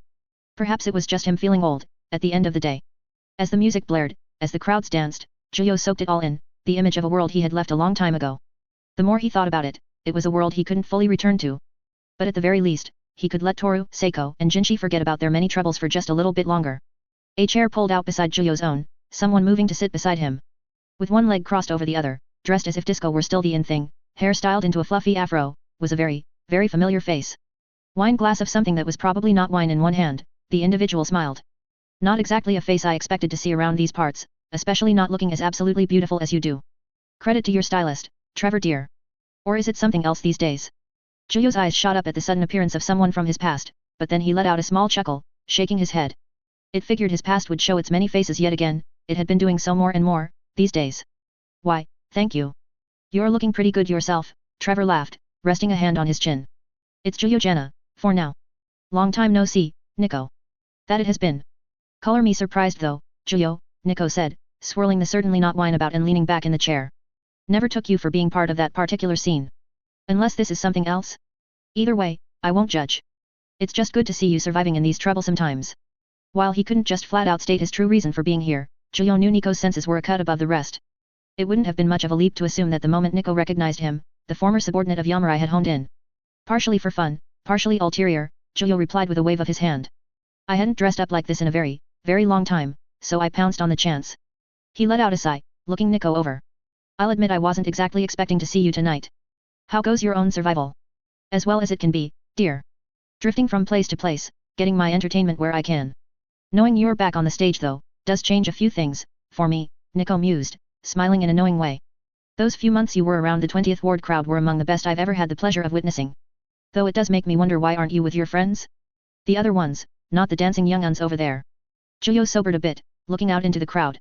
He tapped a finger against the table to the beat, the only part of him that was moving. Because where I am right now is where I need to be, to get what I want. It's not just my survival I'm worried about. He shrugged. I'm not the wild animal I was back then anymore. I learned my lesson. There was an edge to his tone, not directed at Nico, but toward something else. Himself, or his circumstances, perhaps. Not even he quite knew. Nico appraised Zhuyo, letting out an approving hum. That's good. Knowing what you want is a good first step towards getting what you want, after all. So many of us, myself included, sort of just drift about, umming and ahhing. Nico placed his palm on his cleft chin. Should I do this? Should I do that? What if it gets in the way of that? He shook his head. It's tedious. Either way, I figured I would drop by and say hello. I imagine that given your new name, you'd rather I kept this quiet. I'd appreciate it, Nico. I'll do the same for you, Julio replied with a nod his way. I won't ask too many questions, safer for both of us that way, but I do wish you the best. A shame our first meeting had to be such an ugly one. It was what it was, dear. Yamurai was a beast of a man, but he was one I was ultimately fond of. He had his gentler side, rare as it was. But maybe it's for the best that he's gone for everyone. Besides, I do not doubt you can get more use out of his half-formed Kakuja than he could. Nico moved to stand, patting Julio's shoulder as he did. Nothing ever dies, Julio. Things just move on. That's how I like to see it, at the very least. Another lesson I learned, Julio replied with a subdued smile on his bare face. The mention of Yamurai used to set him in a frothing rage, a rapid boiling point that manifested in barely restrained violence. Now, though, it was just there. Yamurai had never left him, and he never would, but his former torturer would never rule him again. You take care, Nico. The coming days are going to be unpleasant and brutal. If it's at all possible, I'd love for us to talk more freely, at the end of it all. Hopefully. Be careful out there, Julio. Nico waved over his shoulder at Julio as he moved over towards the set of stairs leading to the next floor of the club, where it looked like there were a few people waiting for him. Clubs. Loud, dark clubs. The perfect place for a ghoul to hide. Julio let out a breath, running a hand through his white hair. He no longer held a resentment toward Nico for refusing to release him those years ago. But it was still a shock to the system, seeing the former Aojirai tree member show up out of the blue, in such close proximity to the Quinks. He had gone over 2 years without seeing old faces. But now, like a domino effect, they were all appearing again and again. Nishiki, Toka, Yamo, Ito, and now Nico. Who else would show up tomorrow, or next week? He was walking a fine line, a dangerous balancing act, by meeting and seeing these people again. If the CCG knew he was having steadily regular contact with ghouls, and notorious ones at that, Julio needed to be more careful.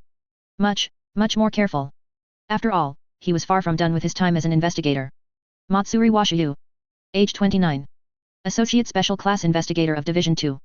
Sat at the end of a long, polished table with the emblem of the CCG hanging over him on the wall, the Washiyu heir stared at Julio and Juzu with a hawkish look, blank eyes seeming to disregard their presence as people seeing them more as objects.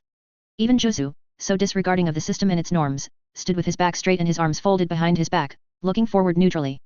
Was still in slippers, though. Sit, Matsuri said, gesturing to the 2 chairs at the other end of the table. Julio wordlessly complied, taking the seat beside Juzu. Present your findings.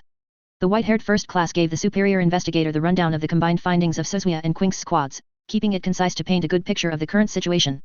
They knew of Nutcracker, her shopping lists, her patterns, and, thanks to Toru, they had a direct in for the Madam organization, such as it was. A lot of headway had been made, even with Yuri out of commission. And so that is where we currently stand, sir, Julio finished, hands clasped on the table. Matsuri had listened attentively, rubbing his cheekbone as he did so, letting out affirmative hums as Julio went through the details. MMH. The Quinks have done good work.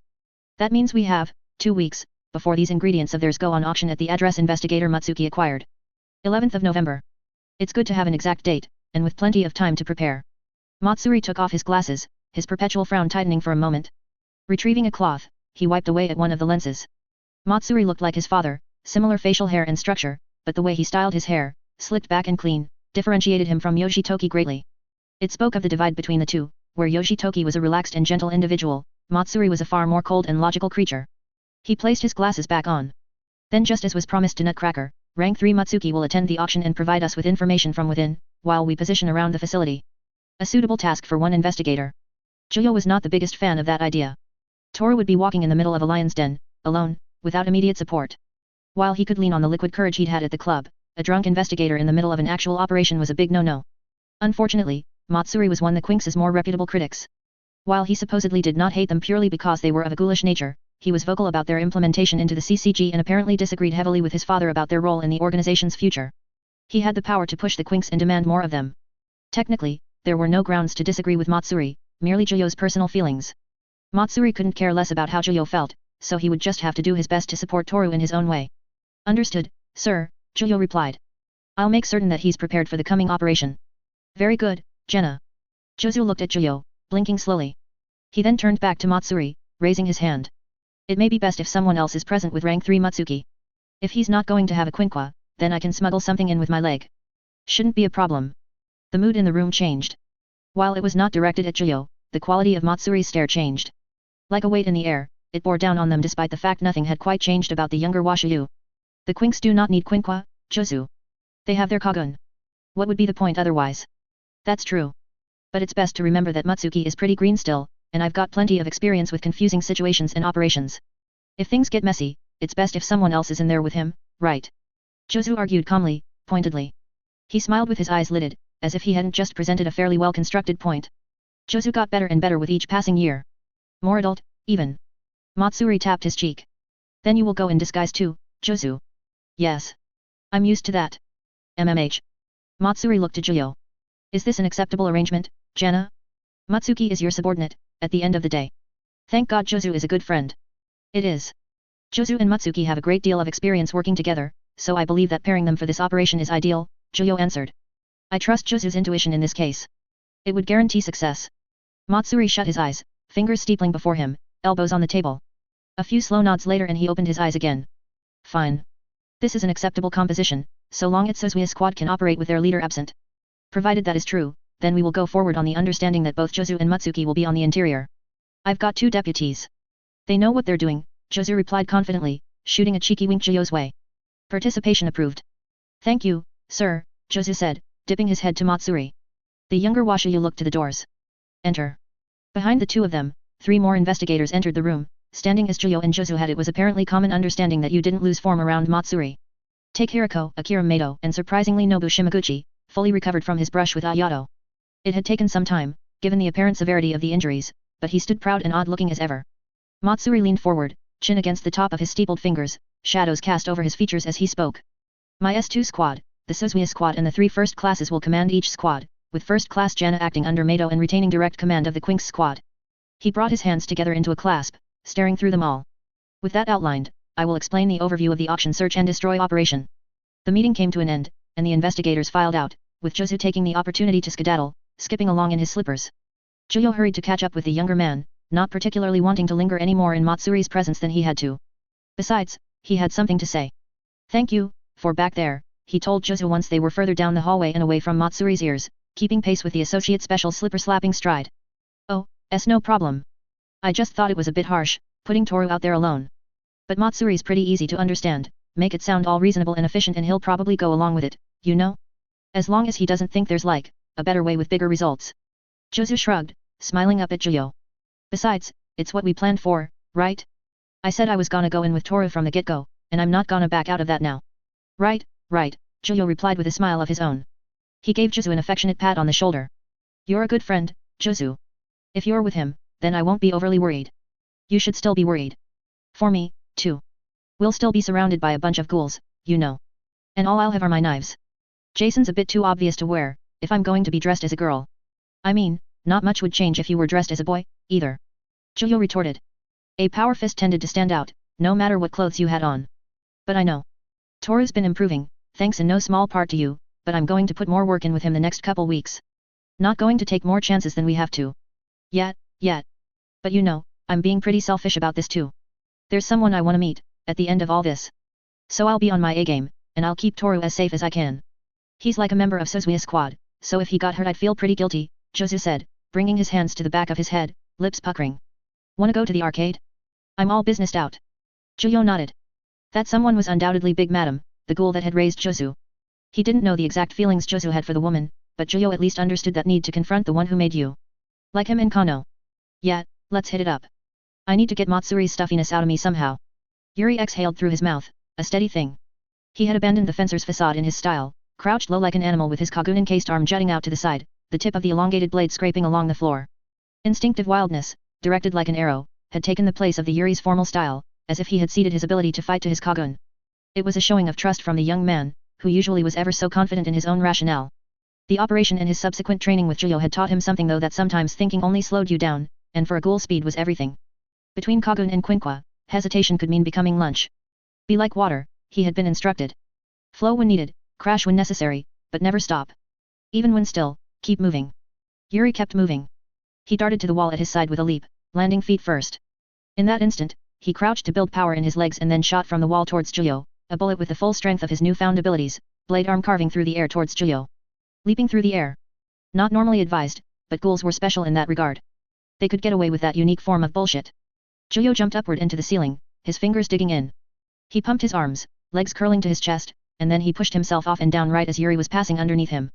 The legs shot straight downward, becoming ramrod pistons slamming down onto his student from above. Yuri let out a harsh wheeze, spittle flying from his mouth as Zhuyo's feet smashed into the curve of his back, sending him back down to the softened ground of the training room. Nonetheless, there was a notable creaking sound from the impact. More repair work, probably. Yuri's blade reshaped, flowing into a fluid form and slicing off his arm, the grey-red mass adjusting, and then the blade shot out towards Zhuyo, jutting out from Yuri's shoulder. Ho!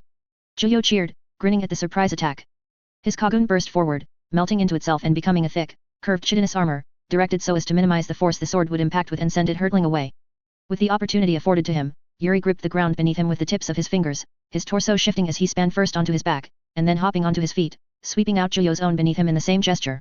A smooth breakdance-like technique. Zhuyo rolled with the swipe, letting himself fall, somewhat. The shield parted, becoming spidery legs that caught him before he hit the ground. Two provided balance, while the other two stabbed and lanced outward, layers of spikes protruding from their pulsing red flesh to provide further deterrence and prevent a follow-up. Yuri's eyes, dark on white and red on black, maintained a furious focus, the veins of his ghoul's eye extending out into his skin, creating vascular dents along the side of the socket. With his Kagun reformed around his arm, he drew it back. The shape began to change again, the crimson edge narrowing and growing shorter and shorter, retracting into the shell-like guard around his upper arm and shoulder. One foot went back. And then he stepped forward, shooting his arm out. The Kagun flowed outwards like a glowing red needle, condensed in on itself until it was one precise and penetrating weapon, several times longer than its usual form. It went through what was left of the shield, the tip lodging itself in Zhuyo's thigh. The fact that he got a hit in it all was significant progress. Zhuyo smiled. All of his Kagun's mass gave way, the shield and legs and spears melting backward. In one fluid motion of deconstruction and reconstruction, the entirety of his combat organ became a gargantuan, unavoidable tail, an immense trunk that slammed into Yuri's left with incredible force. Yuri retracted the needle blade, the condensed mass reforming into its original form to try and catch the tail with the flat, but it was a process of one too many steps, and the half-formed blade only served to cushion the blow somewhat. Yuri flew to the side, slamming into the dark padded wall and bouncing from it to the ground. Once again the wind left Yuri's lungs, this time accompanied by a quiet cuss. He tried to get back onto his feet, only for his Kagun to dissipate as he did so. Time up. Zhuyo stood up, dusting himself off as most of his Kagun retreated into his skin. One thin strand remained, shooting out and off to the side to grasp the water bottles there. He went over to his student, extending an open hand while offering a water bottle with the other. Tremendous progress, Yuri, he praised. You're starting to surprise me with how you're using your Kagun. Yuri took the extended hand, pulling himself up with Zhuyo's help. As the rush faded, so too did the ugly vascular patterns going along one side of his face. He did not guzzle down the water immediately, instead taking a careful sip. Kijima's unorthodox, but there's utility in how he thinks about combat. By any means necessary, and anything can be used to kill. No intended use is set in stone. It helped, for understanding what a Kagun is, Yuri said, picking his words carefully. It's easy to just use the first shape that comes to mind, but the strength of Kagun is that they're liquid muscle. Everything else is just a nice addition. Precisely. At the end of the day, a Kagun is limited by only two things, fuel and imagination, Zhuyo said with a nod. Even the labels of Rinkaku and Kaokaku can be broken down. You were able to ape a Nyokaku back there, and Serpent had turned his Baikaku into an ad hoc Kaokaku when we fought. I'm not surprised to hear that Shiki was able to give you ideas. He's always been an imaginative sort, letting him hit much higher than his weight class. To put it lightly. But there's still inherent qualities, I think. I can't exactly replicate a ranged attack, but I can make my blade longer so long as I move mass about. But when it comes to making projectiles, I'm out of luck. I could detach, maybe. Yuri mused, looking past Zhuyo as he lost himself in the possible applications. Though you'd need to be able to ensure that detached RC mass can respond to stimuli. Like a remote control, Zhuyo wondered, head tilting back slightly as he pondered the possibility. That should be worth testing out, at the very least. In that case, if it were able to respond, it'd be a matter of how many of your cells you pack into it. Let's see. His Kagun came out again, but that time as an amorphous mass that bulged from his back. It bubbled, and a significant chunk popped off and into his hand. Looking at the detached piece, which had a condensed, large amount of RC cells shoved into it, Zhuyo concentrated and tried to control its shape. It didn't move. Zhuyo sighed, then lobbed the missing mass back into his Kagun. Well, worth a shot. It'd probably take practice, if it was going to be a thing, Yuri said, looking unimpressed. After a moment his expression softened, returning to its neutral dead stare. Are we certain about letting Toru enter the auction? I'd be lying if I said I wasn't worried, Zhuyo admitted, running a hand through his white hair. So I'm going to put in more work to help him get prepared. I do trust Josu though, and if he's with Toru then I can at least trust he'll look out for him. What do you think? He has made progress, but his mental hang-ups are still a nuisance. He'll freeze, when put into the spotlight. Take into account whatever else could go wrong, and you've got a messy situation. Yuri answered honestly, though it was more of a grumble. But Jozu is an effective element. I don't doubt he'll figure something out. Juyo nodded. Toru managed to surprise me while you were away. While we were undercover, he put on quite the impressive mask of a ditzy, outgoing, flirtatious girl. There's something there that he knows how to utilize, even when he's forced to be, contrary, for lack of a better word. I don't believe you. Ask Jinchi and Seiko. We saw the whole thing, Juyo replied with a chuckle. Couldn't even believe what we were seeing. The look Yuri gave Juyo said that he wouldn't believe them either. Whatever the case, it'll be our first big operation. What's the hierarchy, in the event we get split up from you? You first, then Jinchi. However, there's the element of your recent surgery that needs to be considered, Juyo replied, setting his hands on his hips. Have you felt anything different yet, aside from the increased power? Smell, taste, and mental constitution seem to be no different, at least right now. If something was going to happen, I figure it'd be in an extreme situation. Nothing came out when we've been fighting, after all, Yuri said, massaging a palm with his thumb. Physical condition is fine. Soreness, but nothing to complain about. I'm good to be on the field. Juyo nodded. Just be mindful then. Ideally, securing Toru will be our first objective, but who knows how it will all unfold. It'll devolve into chaos the longer it lasts, as most big operations do, so focus on the people with you and what you see in front of you. If we go too long without seeing Toru, then he has priority. Understood. I don't know what Seiko will be doing, but I'm sure she can, bonk 1 or 2 ghouls on the head, I suppose. Yuri mumbled, shaking his head. Or use her shotgun. Which she didn't give up. Of course she didn't. She thinks she's dumb guy now, Juyo snorted. She needs the options anyway. His expression sobered a bit. That all said, everyone needs to be on their A-game for the operation. Ghouls from the restaurant aren't generally the most formidable opponents, but there's always a few wolves among the sheep. You never know when another serpent will show up out of the blue.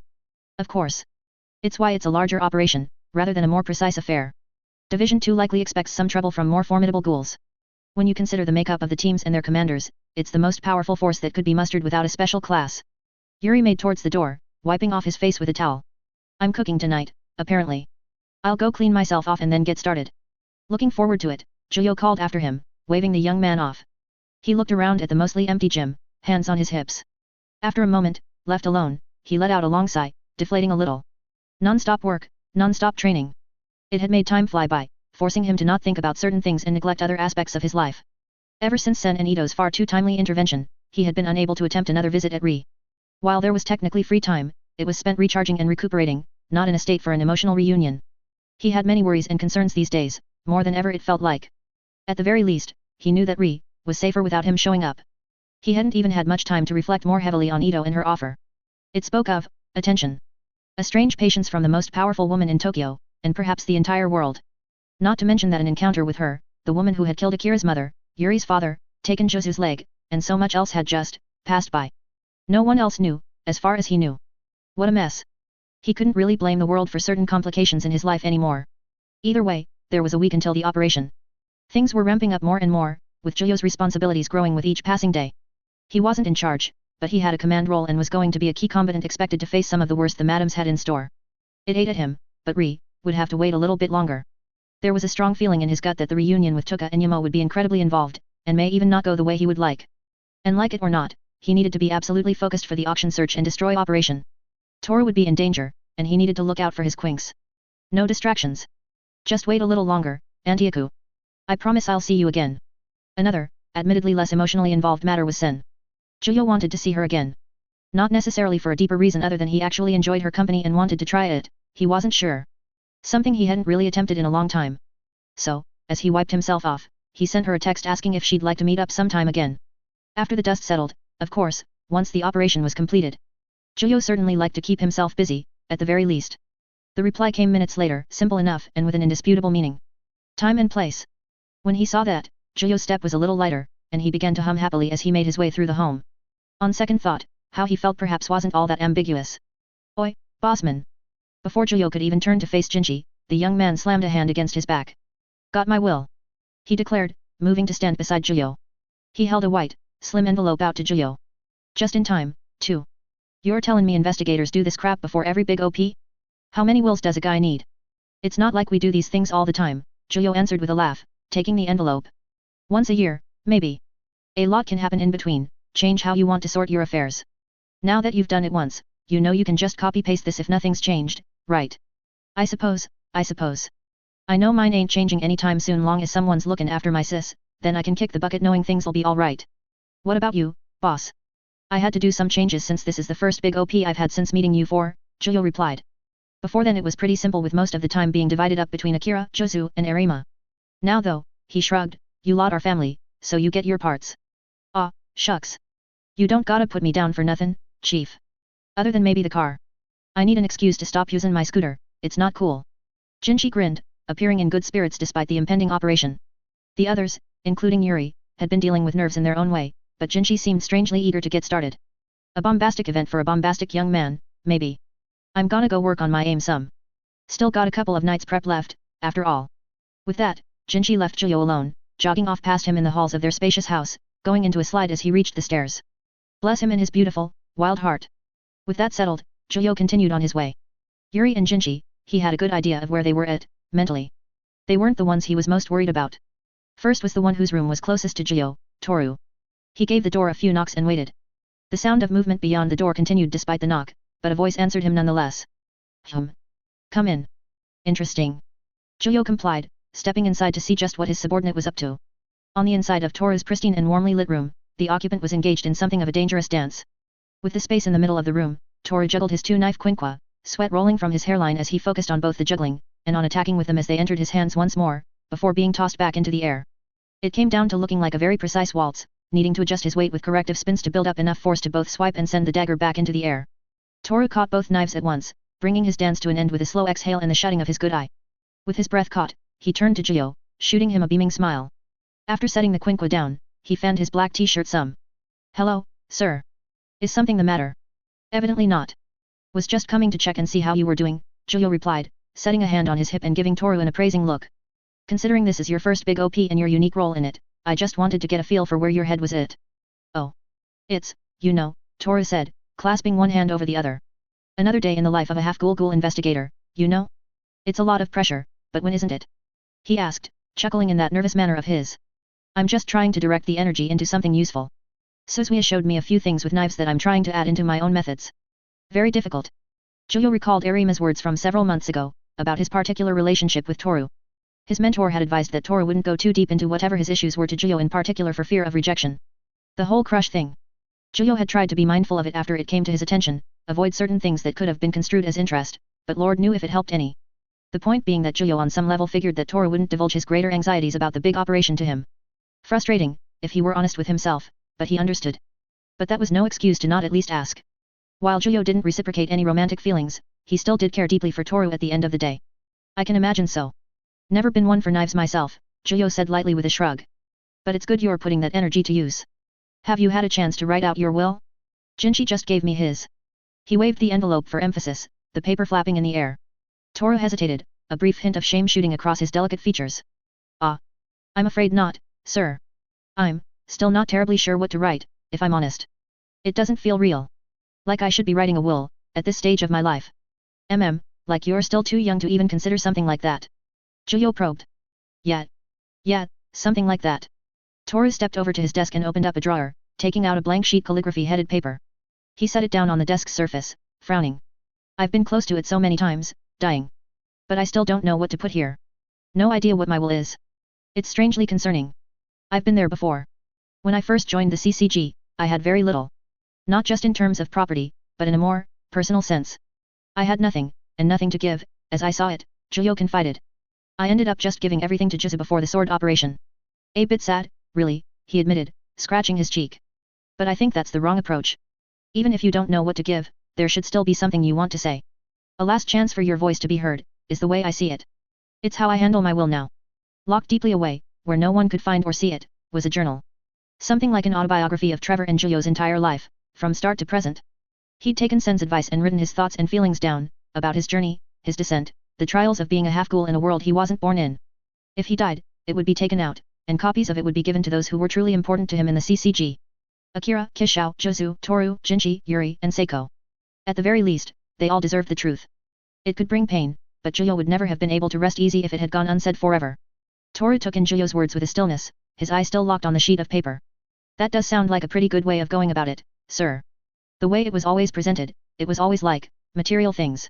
What you want to give, rather than what you want to be heard. But that sounds more doable, I think. He pressed his lips together, nodding. Material things aren't really my forte, sir. Money, belongings when I was younger all I really had were the clothes on my back and the food my father prepared in the microwave. In a lot of ways, I don't think I really moved past that point. I never spend, and I rarely ever buy new things unless I need to. So there's not much to give away, really. I could give out the money, but that still feels so, nothing. Then ask yourself this, if it's not the material, what do you value? Because that would be something far more meaningful you can impart to those you think should receive your will, whatever it may be, Giulio suggested. Right. Thank you, sir. Don't get me wrong, though. Toru snapped back around, giving Giulio a quick salute. I'm ready to do whatever the mission asks of me. Or, try. Blood's still a bit of a thing for me. If there's one thing I've learned about you since we've met, it's that you're not a quitter, Giulio assured him, giving Toru a pat on the shoulder. I know you'll put your all into the mission, and I'm looking forward to you proving yourself to me and everyone else. He moved to leave, turning toward the door. Until then, my door's always open. Need anything from me, just say the word. Toru looked after Giulio, a smile making its way back onto his face. Of course, sir. Thank you. Anytime. Giulio closed the door behind him, letting out a breath. That seemed to go well. At least he was able to ease some of Toru's burdens, which was the whole point. All that left was Seiko. There was no answer when he knocked, a pure silence other than the sound of collateral damage coming from Jinshi's training. His Kagun was no joke. He hummed, ignoring the cacophony of missiles flying on their first floor as he pulled out his phone and called her. It's not an anime. It's not an anime. The ringtone came from within. A thump followed. Did you land on your head again? Giulio called out, the sounds of Gundam ZZ blaring out through the door. No. Came the groggy reply. Like the noise of a sloth coming down from a tree, she dragged herself to the door and opened it, looking up at Giulio with sleepy and asymmetrically lidded eyes. Sleepy. She mumbled. It was late morning, after all. Pretty late for an investigator to still be sleeping, but Seiko was Seiko. She couldn't wake up early if she wanted. Alarms always failed. I'm starting to get wills, Giulio told her, flapping the envelope again. So I wanted to check in with you and see how you were doing, with the big OP coming up soon here. Seiko mumbled an answer, rubbing her eyes with an arm. I'm good. I figure if I just follow everyone else and hit what I'm told to hit, it'll be fine. Not like I can just dip out. That'd be nice, though. Alas, all hands on deck. I'm gonna need you to do a bit more than just follow orders, though, Giulio pointed out, poking her forehead. This is going to be a big fight, and there's a high chance we'll get separated in the chaos. You might end up having to make your own calls in the moment. I can do that too, sometimes. Remember the last time? I'm building my energy, storing all the power, in case I need to do something like that again. She yawned, waving a hand. I'll be with you guys. You'll probably mincemeat something before I can even react to it. But if I get the chance to help, I'll help, day. That lack of urgency that Jinshi had commented on. Giulio really had no idea how Seiko did it, especially after their encounter with Nishiki. Utterly unflappable. If Seiko were to be actually shaken, it might take an extreme that Giulio wanted to avoid at all costs. I know you will, Giulio told her, an affectionate smile on his face. Speaking of. How's your will coming along? Need it soon here. Hey? Oh. Don't need one. Fine. Giulio blinked, smile fading. Wha? It's kinda stupid. I don't like assuming I'm gonna die. Even if I do, my mom will get most of it anyway. Somehow. Seiko shrugged, looking very unfazed by her own words. It's the way the cookie crumbles, ma man. I'm not gonna die. None of us are. Giulio's expression sobered further. He wished he could have such faith. As much as he hated the possibility, he'd already learned just how quickly and easily you could lose everything. He didn't want Seiko to feel doubt, to lose her composure, but it felt dishonest to allow the delusion of security to not go unchallenged. She didn't seem to know the stakes of their lifestyle, even now. As much as I want the same, we only have so much control, Giulio told her. He wasn't speaking in a lecturing tone, but more of an open, emotional one. Not shaking, but filled with an old longing. I used to think the same way, but then I lost everything, and I've never gotten that back. I don't want you or the others to live afraid, but it's something you have to acknowledge. Life has a habit of reminding you that we're all mortal when you least want it to. After all, he'd lost everyone he loved the moment he woke up in Tokyo. And then again, in the Battle of Nerima Ward. Loss was a fact of life for him now. I'm not saying we're not mortal. I'm just saying I'll do everything I can to get us out of there alive. I'll rip open my back and hit my blood pouch thing with a shotgun if I've got to, ma man. I'm not writing a will, she said with a sleepy smile, her voice strangely calm. It was a gentle, friendly tone, but there was a definitive element to it that didn't suit Seiko. Perhaps that was the way she was broken. Every single one of them were, at the end of the day. It just manifested differently. Giulio let out a breath, some tension leaving him. If that's your decision, then I'll support it. Hopefully it won't all come to that. He rolled his shoulder, a popping sound coming from the bone. Try to get a few good licks in at least. I'm expecting a round of promotions after this, after all. Yeah, she cheered with no energy, slumping up against the door. More money. More food from street vendors. Seiko had her priorities. Whether they were set straight was another matter, but they were priorities. He chuckled and shook his head. I wish I could do the same. Anyway, I'll leave you to your energy storage. Come find me when you want more Wakamoman practice. Bonk, she said as she went to close the door. Will do. I'm trying to focus on dual-wielding Bokyuzatsu and Teikemi Kazuchi. Bonk, boom. Bonk, boom. Oh my god, you really named the shotgun Teikemi Kazuchi. Juyo muttered in awe. Heavy shots. First sumo. Gato gun. She declared, as if reading off the tagline of her shotgun. I'm going to ask them to make it less bad, though. See if I can get some Yokaku stuff done to it. Seiko pondered. Throw it Chichiyo's way and see what comes of it, Juyo suggested as he walked off. He always likes new projects. After the operation. Seiko said, finally closing the door and returning to her hibernation, leaving Juyo to himself. And so he'd done his part. His quinks were an odd gaggle, with all sorts of troubles and quirks. But they were all still good, at the end of the day. Those 4 kids, as much as 20-year-olds could be, were precious to him. Seiko's words did not provide a great deal of comfort, however. The quinks would not last forever, and it might very well be because of his own actions when things begin to tumble down. It wouldn't be during the upcoming operation, but in a future that wasn't as distant as it seemed. In the meantime, he had to do everything he could do to ensure those 4 would survive the future. While the quinks squad may end, that didn't mean Yuri, Jinchi, Toru, and Seiko had to end with it. 1 hour since they made contact with the mark. I don't like it. Naoto Hayashimura, first-class investigator, broke the silence over the officer line. During Juyo's previous operation, it was something he hadn't been privy to, but now that he was a leader in his own right the privilege had been provided to him. Hold, Hayashimura, Matsuri Washiyu said, distant and calm. The amount of time does not matter. You do not move until we have verification from either of the plants. Imagine if we barged into an actual civilian event with an army. Bad PR, don't think we'd be able to suppress that even if we tried, Take said, speaking up for the first time. But I suggest we move into position nonetheless, sir. On a potential green light, we should be ready to move. There was no hesitation in Matsuri's response, no pause of consideration. Authorized. The convoy will leave base in 2 minutes. While the last-minute arrangements were sorted out, 3 of Juyo's students sat across from him, huddled together with Seiko in the middle, leaning across onto Yuri. For his part, the usually stuffy young man did not seem opposed to it, if begrudgingly accepting. The transport revved, signaling that they were moments away from being on their way towards their next battle. Juyo got to see them in their operational equipment for the first time, the grey-black carapace-like torso armor with the white and black trimmed coats overlaid atop them. Jinchi naturally had to go with his brown coat, wearing it over his white coat. He was inseparable from that thing. They looked like proper investigators, despite the poor postures of the 2 goofy members of his squad. The way the armor filled out their coats and covered their necks made them appear ready like the Zero Squad when they were hunting. But they'd be going up against the madams, and whatever bodyguards they had hired.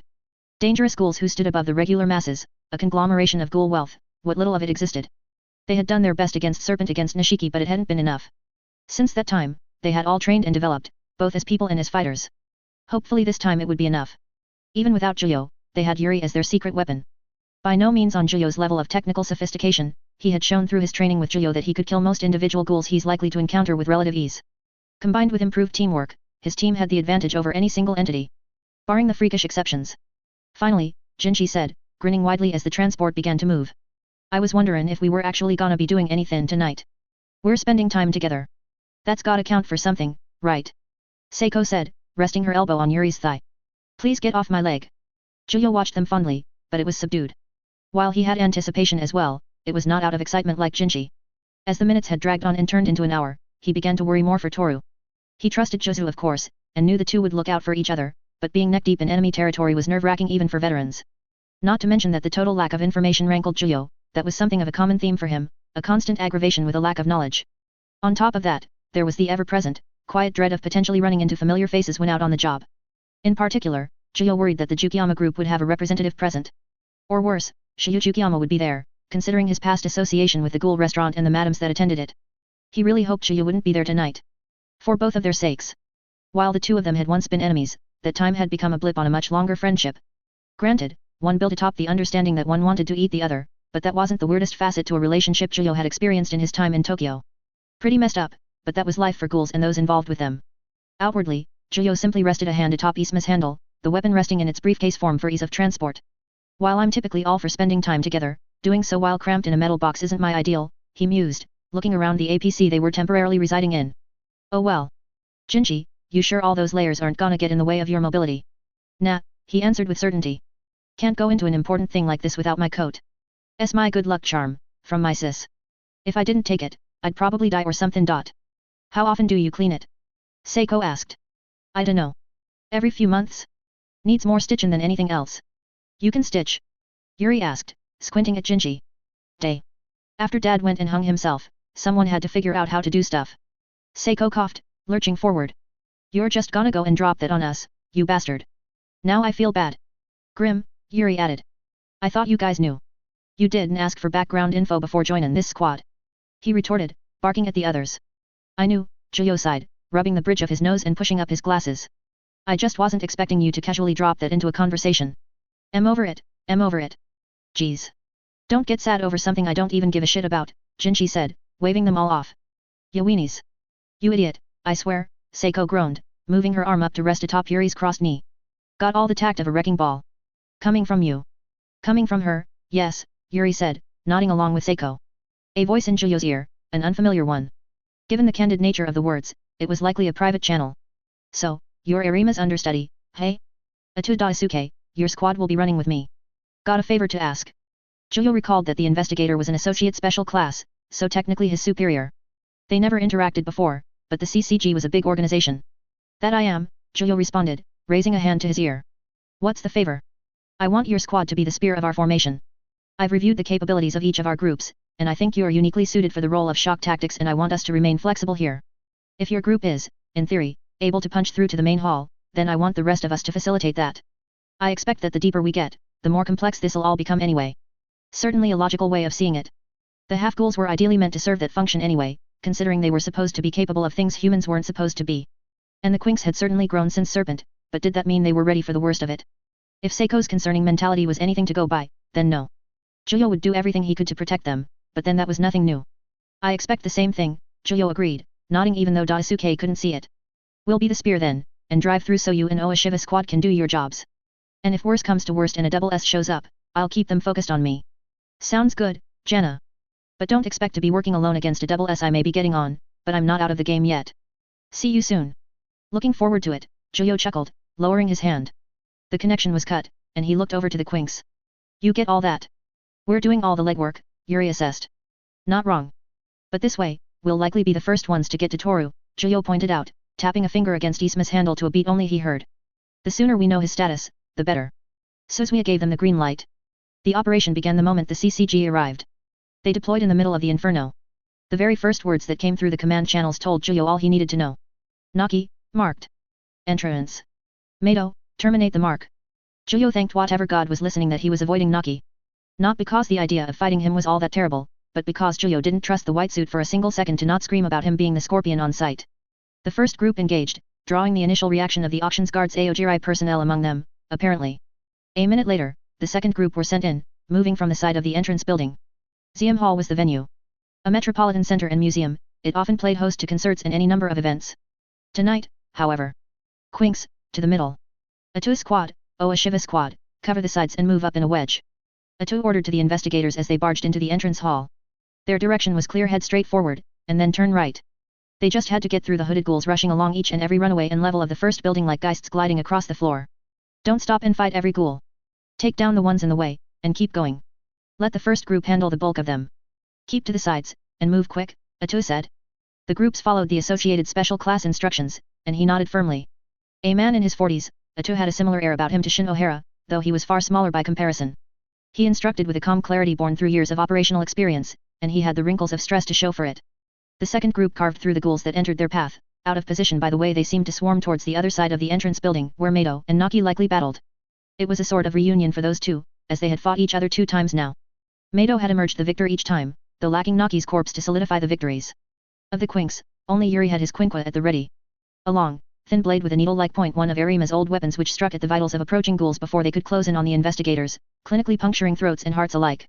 While he dealt with any stragglers, Juyo was left to deal with no small number of ghouls himself, both needing to kill and move at the same time, all the while ensuring he wasn't pulling away from their group. Isma flew through the bodies of his opponents, and they were quickly tossed aside like dirt from a shovel, clearing the way for their group alongside Yuri's precise movements. Holy shit, came a voice from behind Juyo, one of Oashiva's squad members. They said something between each other, watching Juyo work. A brief pause in the onslaught brought Atu's voice to Juyo. You move like him. Good work. The comparison again. We're always looking for the next Erima. The future he didn't want. Thank you, was all Juyo said, swiping off blood from Isma's shaft as he did so. Atu nodded to Jiyo before turning to look at Oa Shiva, a squat and smug-looking man with a dense-looking katana for a quinqua. He had skill to back up the smugness, at the very least. Orders from Washiyu. Oa Shiva squad, head to the administration building across from here. Get control of the CCTV and speaker systems. Quinks, we're going on ahead. Come on. The older gentleman broke back into a run, and his squad mates followed loyally. Each of them had been through the obscenely difficult conditioning that had become expected of investigators, each of them an exceptional athlete unto their own. If the CCG could teach anything, it's that even the most humble-looking individual could really be a secret powerhouse. The Quinks squad were not far behind, and as they moved they began to overtake Atu's squad. Atu looked over his shoulder and yelled. Kukiyama, don't be slow. Yes sir. Sorry sir. Juyo's sixth sense, his hard-earned battle experience, kicked in hard. Intense wind force, coming in from their side. No time. Incoming. Juyo shouted, grabbed the man directly in front of him and pumping his legs away from the freight train of force barreling their way. A pillar of force slammed into the wall to Juyo's side, just behind him. Along with it, came the sound of bones crushing and organs popping. Atu's subordinate Kukiyama died in the blink of an eye. The man Juyo warned fell to the floor, scrambling back up to his feet. Behind glasses, he shot Juyo a thankful look as the rest of the group came to a skidding halt, facing their enemy. A tall, bald man in a black turtleneck, large sunglasses covering his eyes. His head swiveled from side to side in strange twitches, his lips pursed in indignation. His arms were covered in pitch stone, two straight and smooth obsidian blocks protruding outwards like edged clubs. Kaukaku. Dual Kaukaku. That's the guy that was with Nutcracker. Jinchi hissed. Before any more could be said, the bald ghoul moved, and the investigator beside Juyo lost his torso. It went flying across the hall, entrails following its flight. A club arm swung across towards Juyo.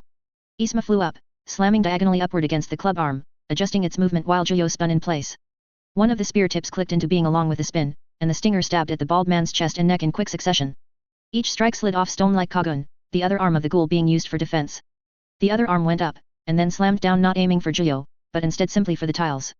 A shock went through the ground, upturning tiles in an outwards wave, sending dust and fragments up into the air. A toe came in, or rather, an arrow did. It lodged into the ghoul's shoulder with enough power to send him off to the side, and away from Juyo.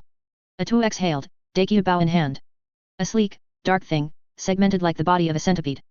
The arrows in his fingers thrummed with the crimson power of active RC cells. He nodded to Juyo. First class Jenna. Keep going. Matsuri Washiyu. Copy that, Juyo replied, returning it to his nod and moving to leave. His arm swung upward, beckoning his students onward. Quink's squad, forward. Atu's squad can handle this one. Really? Jinchi called out, teeth gritting together. But. Commander's orders, soldier. Keep going. We can manage one ghoul on our own, Atu said, drawing back another arrow and shutting an eye. The rest of his squad instantly fell into a practiced position, protecting their associate special class. Sides, he's big. Easy target. Jinchi swallowed. With a firm nod, he caught up with Juyo and the others. The sound of battle resumed behind them, Atu's bow quinqua creating high-pitched whines as the arrows tore through the air. It seemed like the world was igniting around them. More and more ghoul confirmations came through, designations Juyo had never heard of, A rates and even a few S. Clown survivors marked. SS rate faceless and undesignated are engaging Hirako and Shimaguchi squads. No matching record for undesignated. Female, brown hair, small, clown mask. The mention of clowns twigged Juyo. He didn't know anything about the girl, nor who faceless could have been, but, if they were in clown masks, they likely knew Suda. And Suda had been a patron of the restaurant. So many burning questions. They would have to go unasked for the time being. Juyo had to stay with his Quinks and find their one missing member. He would have to hope that something of use could be taken from whatever Hirako and Shimaguchi got out of the fight. Hopefully they'd be fine up against a double S and unknown entity. Through narrow hallways, they proceeded into the second building, the first of the central blocks. The sound of gunfire took primacy over all others as bureau investigators gave retreating investigators cover from behind the battle lines they had drawn. The entire building was surrounded by investigators, and the ghouls had nowhere to go. Which meant it was only a matter of time before they ran into Toru. On his knees, his bloodied white dress bearing signs of stab wounds, looking up at a remarkably attractive and androgynous ghoul with lavender hair. The ghoul's kagun, like blades of grass, waved about behind them, elegant and edged. The blades shot out towards Toru, a wide smile upon the ghoul's gentle features. It wasn't a blow to kill. It was one to remove Toru's limbs. Juyo's pupils became pinpricks. His expression twisted into something hateful and furious. His body became dedicated to one, simple, all-encompassing task. He took a step forward, closing the distance between him and Toru in less than a second. And then, with the mightiest swing he could muster, he slammed Isma right into the bastard that dared to take Toru away from him. The ghoul managed to glance at Juyo, and in that brief meeting of their eyes, managed to only just curve his body to the side, going with the blow. Though the air launched from the ghoul's body, sending them stumbling back, they were not nearly as harmed as they could have been. Then Yuri came in, using Juyo's shoulders as a launch pad, and kicking the ghoul right in the stomach.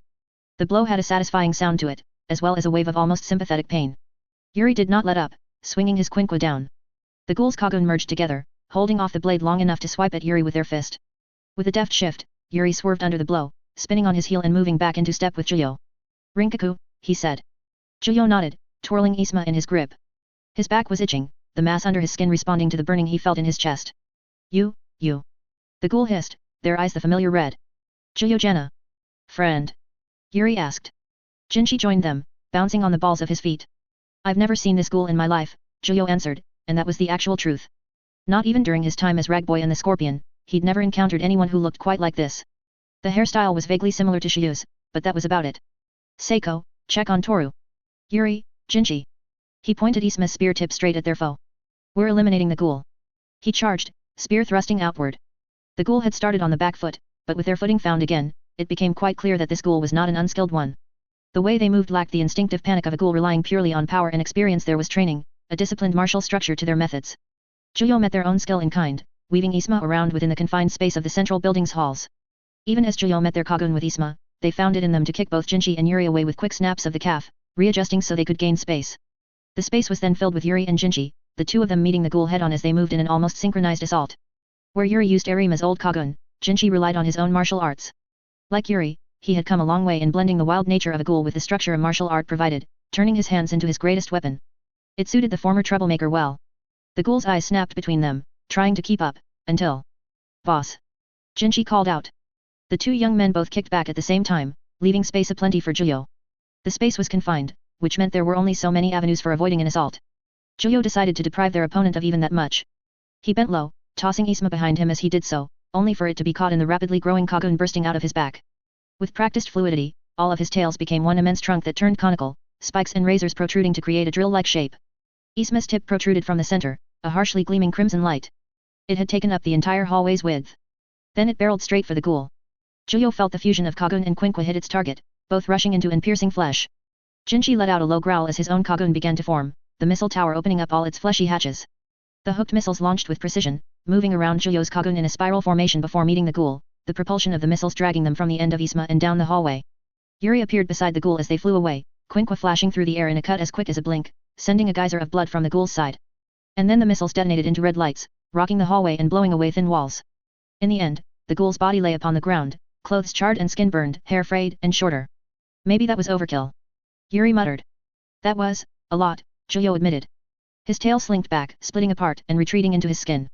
As it passed him by, a tendril returned Isma to his hands. But you never know with ghouls. He'd survived far worse, after all, and also.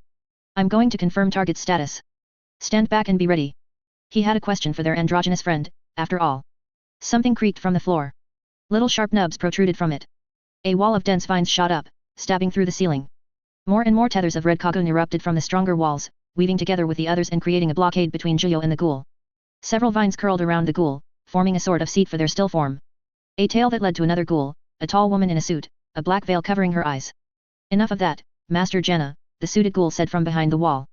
Please focus on the matter at hand. You have won the day. Good evening. The ghoul turned on her heel, hands behind her back as she gently cradled the defeated ghoul away. Juyo frowned, brows crinkling as they walked away. Master Jenna. Who on earth were those two? They clearly knew who he really was, and while one definitely hated his guts, the other had no hostility, as far as he could tell. He had something of an idea forming, but he tabled it for the moment. The woman was right, after all. We won't be able to cut through that in time to catch up, Juyo assessed, lowering Isma and turning around. We'll regroup and prepare to continue onward to our main objective.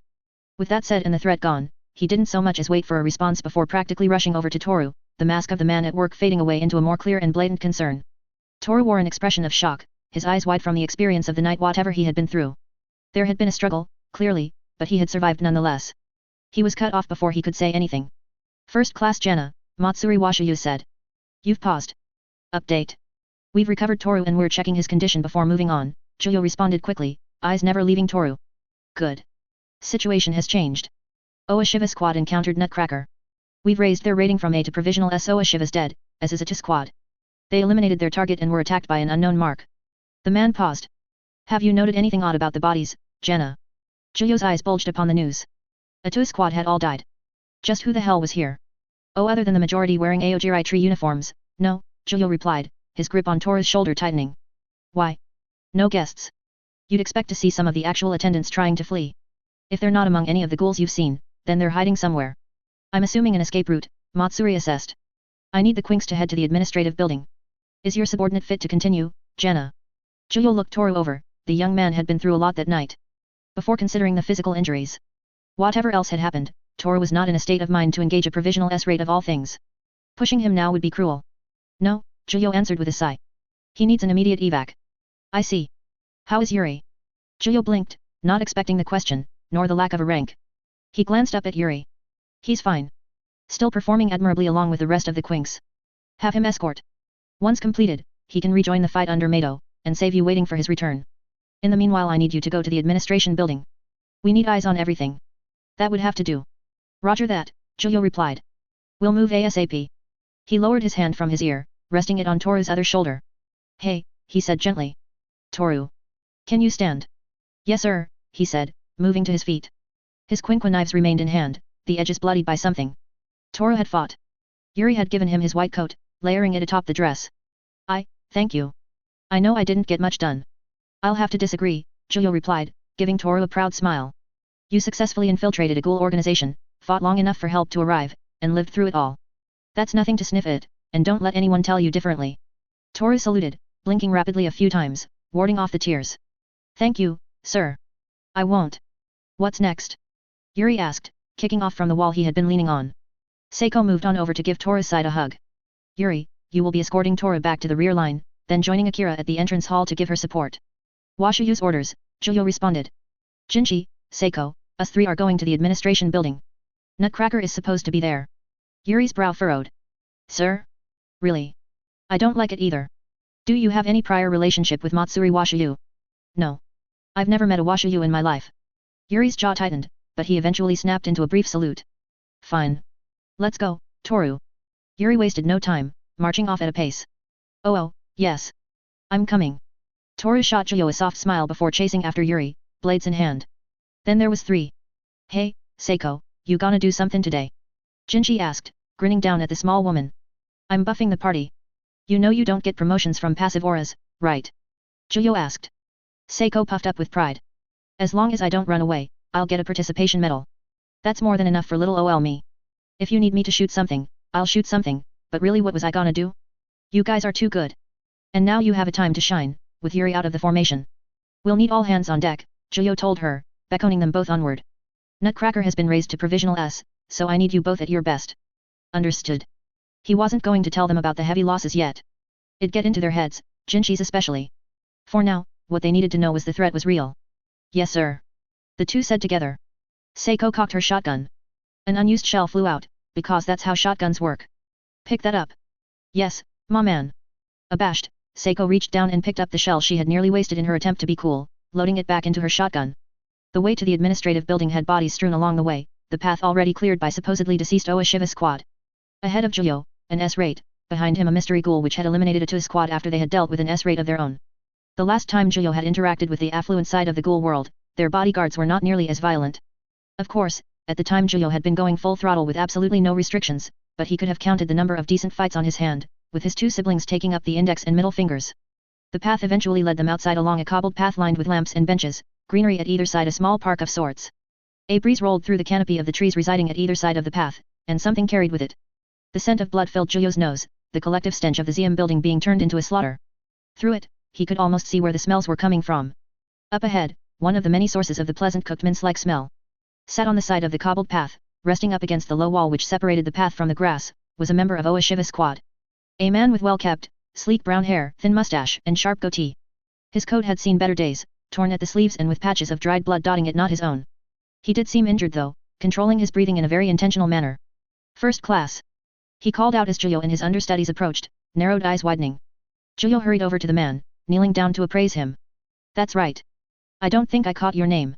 Oa Shiva's right-hand man, he recalled, but that was about it. Hayashimura, rank 1, he replied, already moving to try to get to his feet. With some effort, he managed it. He reached for his quinqua, hidden within the grass behind the wall a thin, yet jagged blade. One side had a clean edge, while the other appeared to be like teeth. Nutcrackers at the top of the admin building. Oa Shiva and my juniors are still up there, I think. The first class blinked in confusion, until it hit him. Hayashimura didn't know that his squad leader was already dead.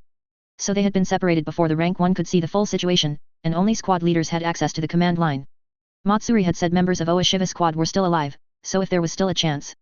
We're going up there now to provide support, Juyo told Hayashimura. You look a bit dinged up, but still good to go. Care to join us? I'll be good to go in a moment. Just, getting back into the game. Fell from a window canopy stopped the worst of it, but I think I've probably got a fracture or two somewhere in my body, he assessed calmly, nonetheless standing at the ready. Juyo was about to speak. He spun, eyes becoming pinpricks, Isma raised upward to block the something barreling straight for him, and only him. Dust parted. Jinchi fell back onto Seiko, and in that same instant, a figure garbed in black appeared. As Juyo raised Isma, a foot slammed into it. The amount of crushing force forced the Quinqua to press against Juyo. The split second where the kick met Isma dragged out, Juyo's mind quickly running through what was about to happen, his training with Nerima kicking in automatically, like a hidden portion of the mind that only activated under particular circumstances. Only when his life was genuinely in danger. When the advantages of his half-ghoul state would not mean anything. Juyo's eyes met his assailants. And then he slammed into the path, kicked down. Something snapped inside Juyo with a thick crack, the suddenness of the injury shocking him more than any actual pain he might have felt. He couldn't, stop to consider it, already rolling with the blow and getting back to his feet. His foe, he didn't recognize him at all. A manic, wide, black-lipped grin was plastered on a pale face with bulging, frenzied eyes. A ragged mop of white hair sat atop the enemy's head, peeking out from a hood, their posture hunched and barely containing the insane amount of power seeping out of the ghoul. Seriously? You stopped it? The wild-looking ghoul said with a big grin, sounding pleasantly surprised. It seemed the unknown assailant had made their appearance at last. Juyo raised Isma. All of you, he growled to the Quinks and Hayashimura, eyes never leaving the ghouls. Go. Jinchi stepped forward, his Kagun forming beneath his back. He bared his teeth, a mere step away from disobeying the order. Juyo. He called out. Hayashimura grabbed Jinchi by the shoulder, giving the younger man a forceful look before starting to drag him away from the inevitable conflict, Seiko following closely. He's a good kid. Jiu. Juyo. Jiu, the ghoul said, testing the name a few times with a finger to his dark lips, eyes drifting about absently. Ah. You're, TCH. He shook his head, hands going to his hips. So that's why she sent me here? That bitch, Ito, she's really directing something detestable, isn't she? The ghoul asked, letting out an unsettling titter from between clenched teeth. Ah, but not of that. I'm wondering how you taste. He moved, dashing towards Juyo. There would be time to think about Ito later. Now, there was only time to fight. Juyo's posture lowered, stance widening, Nerima's training taking over. Still in bow staff form, Isma was swung in a wide, vicious sweep just as the ghoul came within its radius. His mind buzzed, predicting all the counters he could think of that the ghoul may employ and accounting for them. None came. The ghoul took the blow, was sent off course to the side, and then readjusted. He pressed off a sandal, continuing with his single-minded approach. The wild look in his eyes was familiar, but the face was not. White hair. An oddly uncommon trait in ghouls. Juyo began to consider the implications even as he battered aside each straight charge. He didn't know who the ghoul was, but he was beginning to understand what they were. Juyo went for a different approach. Isma's stinger mode engaged, and he thrusted the Quinqua like a lance straight for the enemy's chest, or rather, the Kakuha right behind it. He ran the ghoul through, impaling him upon Isma with a remarkable amount of ease. The ghoul let out a wheeze, blood leaking from both the wound and, after a moment, his mouth oozing out from between brilliant teeth. This doesn't hurt at all, the ghoul said, quiet. He looked right at Juyo, his huffing titter resuming. Because I'm used to it. A single red on black eye, blood vessels protruding out around it. White ruptured from the ghoul's back, the position suggesting a Nyokaku, but the form was unlike one. Cancerous bone, layering on top of itself over and over, eventually forming a blade akin to a Kaukaku. As the blade formed, it became a snowy blur. Juyo dropped the ghoul at the same time he dropped his own arm. From the bicep down. Cursing, he leapt backward, mind frantically putting all of the incredibly unfortunate pieces together in rapid succession. The ghoul's Kagun roughly matched the Kagun of the non-killing owl. Yashimura. It even bore similarities to Ito's. Yashimura family Kagun were Yukaku, but went far beyond the limitations of the type. Aojirai tree had Kano. Ito had warned him that they were using Yashimura to create half-ghouls. This man was a former human, turned into a half-ghoul that was uncomfortably similar to Juyo's old self in many respects. Now, missing an arm and Isma, Juyo's eyes narrowed at the enemy. He needed to get the arm back, it'd take too long to grow on its own. His rinkaku bubbled and grew, ready to take on any and all shapes demanded of it. You're one of Kano's, then, Juyo replied, posture lowering. His remaining hand was splayed outward. Like me. First class Jenna. Continue to confront this mark. Provisional rating SS Hayashimura will confront Nutcracker with the remaining Quinks. Matsuri's voice. No support is currently available. However, if you require any data then it is at your disposal. One of that things, sure. That makes us, what? Cousins. The ghoul mused, pulling Isma out from its chest. He tossed the arm back to Zhuyo, grinning still. Catch. A strand of Kagun shot outward from Zhuyo's back, like a chameleon's tongue, grabbing the arm and slinging it back to the bleeding stump in one snappy movement. What a gentleman, Zhuyo drawled. Good to hear Kano's just as shitty as ever. Any chance I can get you to help me have him answer for his crimes? Between Kano and the Washiyu? I'll take Kano, thanks, the one I said, his grin fading. Besides.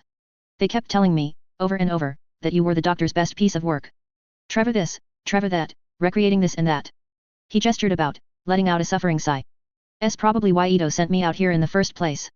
If I want to show that I ain't some second-place loser, then. The grin returned. The ghoul raised the hand that wasn't encased in bone like Kagun, and allowed it to rest on his face. He began to rake his black nails down his face, drawing blood. The blood wasn't normal, however. It instead began to shift on his skin, solidifying into a dark chitin-like mask. As he drew his nails across his skin, the mask came to engulf one half of his face, long and pointed like the beak of a hummingbird, only twisted and cracked. One eye cast in the shadow of the mask, the other exposed, he stared at Zhuyo with something akin to desire. Feeling lucky, number 1. Not only was he a Kano brand one eye, he was at least a half Kakuja on top of that. And not particularly, Zhuyo admitted, beads of sweat forming on his brow. For the first time in a very long time, Zhuyo actually feared for his life. How did Shin O'Hara do it? It wasn't that the half-ghoul had tricks, or any real technique. He was just overwhelming. Fast, strong, and with enough sense to plan its next moves out with Zhuyo's own responses in mind. Without his own Kakuja state to counter the surge of wild power that entailed, the outcome was as much determined. What absolutely did not help was the conspicuous absence of both Yamurai and Riz in Zhuyo's fractured mind. Of course Yamurai showed up when Nishiki, an actual friend of his, showed up, but not when confronted with what was essentially the third owl. Whenever Zhuyo thought he had a grip on his Kakuja, it slipped through his fingers yet again. Once more, Zhuyo felt as if he'd stunted his own growth in a severe manner since becoming an investigator. The owl's fingers dug into Zhuyo's throat, steadily choking him out, but not crushing his windpipe quite yet. It's not my fault I can't take over, the distant voice of Yamurai said into Zhuyo's ear. Though not real, though certainly a creation of his own battered mind, it sounded so real. You're protecting yourself. Sides, if I take control this time, can't promise I'll let go. It's a good ride, you know. Zhuyo grinned his teeth, hating himself for being unable to argue the point. Even now, even at death's door, he didn't want to lose himself again. Yamurai was a partner, but not one concerned with Zhuyo's actual values or morality. They were moving again. Zhuyo's body, battered numb by an onslaught of blows, a sensation that had eluded him since the day's training with Yamo, bounced off from surfaces, pulled by his hair in an inescapable grip. Their elevation changed. Through Zhuyo's eyes it was a visual mess, the world spinning as glass cracked underneath their movements. They were going up. And then Zhuyo went back down, smashing through something hard. Stone, or something like it. Once his fall ended, Zhuyo found himself indoors. Wood. He fell into wood. A momentary reprieve, long enough for the vision of the hole in the ceiling to reveal a starry sky, and the outline of the half-ghoul, still cloaked, still grinning behind a terrifying mask, the mask of the strongest among ghoul kind. Great little stage, isn't it? The half-ghoul said, jumping in after Zhuyo and landing beside him. He moved into a squat, looking down at him. How about a play? I've already got your lines for you. But before that, I got something funny to point out. He reached down, forcing Zhuyo to sit up by tugging on his tie. Even during operations, investigators were still expected to wear their office clothes beneath the combat armor. Something about public relations. I used to dress like this. Put on a suit and tie in the morning, kill ghouls by lunchtime, armor up at night. Then you know what happened? He asked, prodding Zhuyo's forehead. Some shitty cafe turned out to be run by ghouls, and my world went to hell. Didn't even get to write my will properly, I was so scared shitless at the idea of fighting the owl and his goons. But you know what they say. The half-ghoul stood, dragging Zhuyo up by his hair. The very action made Zhuyo's body tremble out of reflex, the many holes that had been punched through him becoming flaring points of agony. The half-ghoul hadn't even used his Kagun to tear Zhuyo apart bit by bit, only his hands. Not killing Zhuyo, simply playing with his food. Yamurai. It was Yamurai, all over again.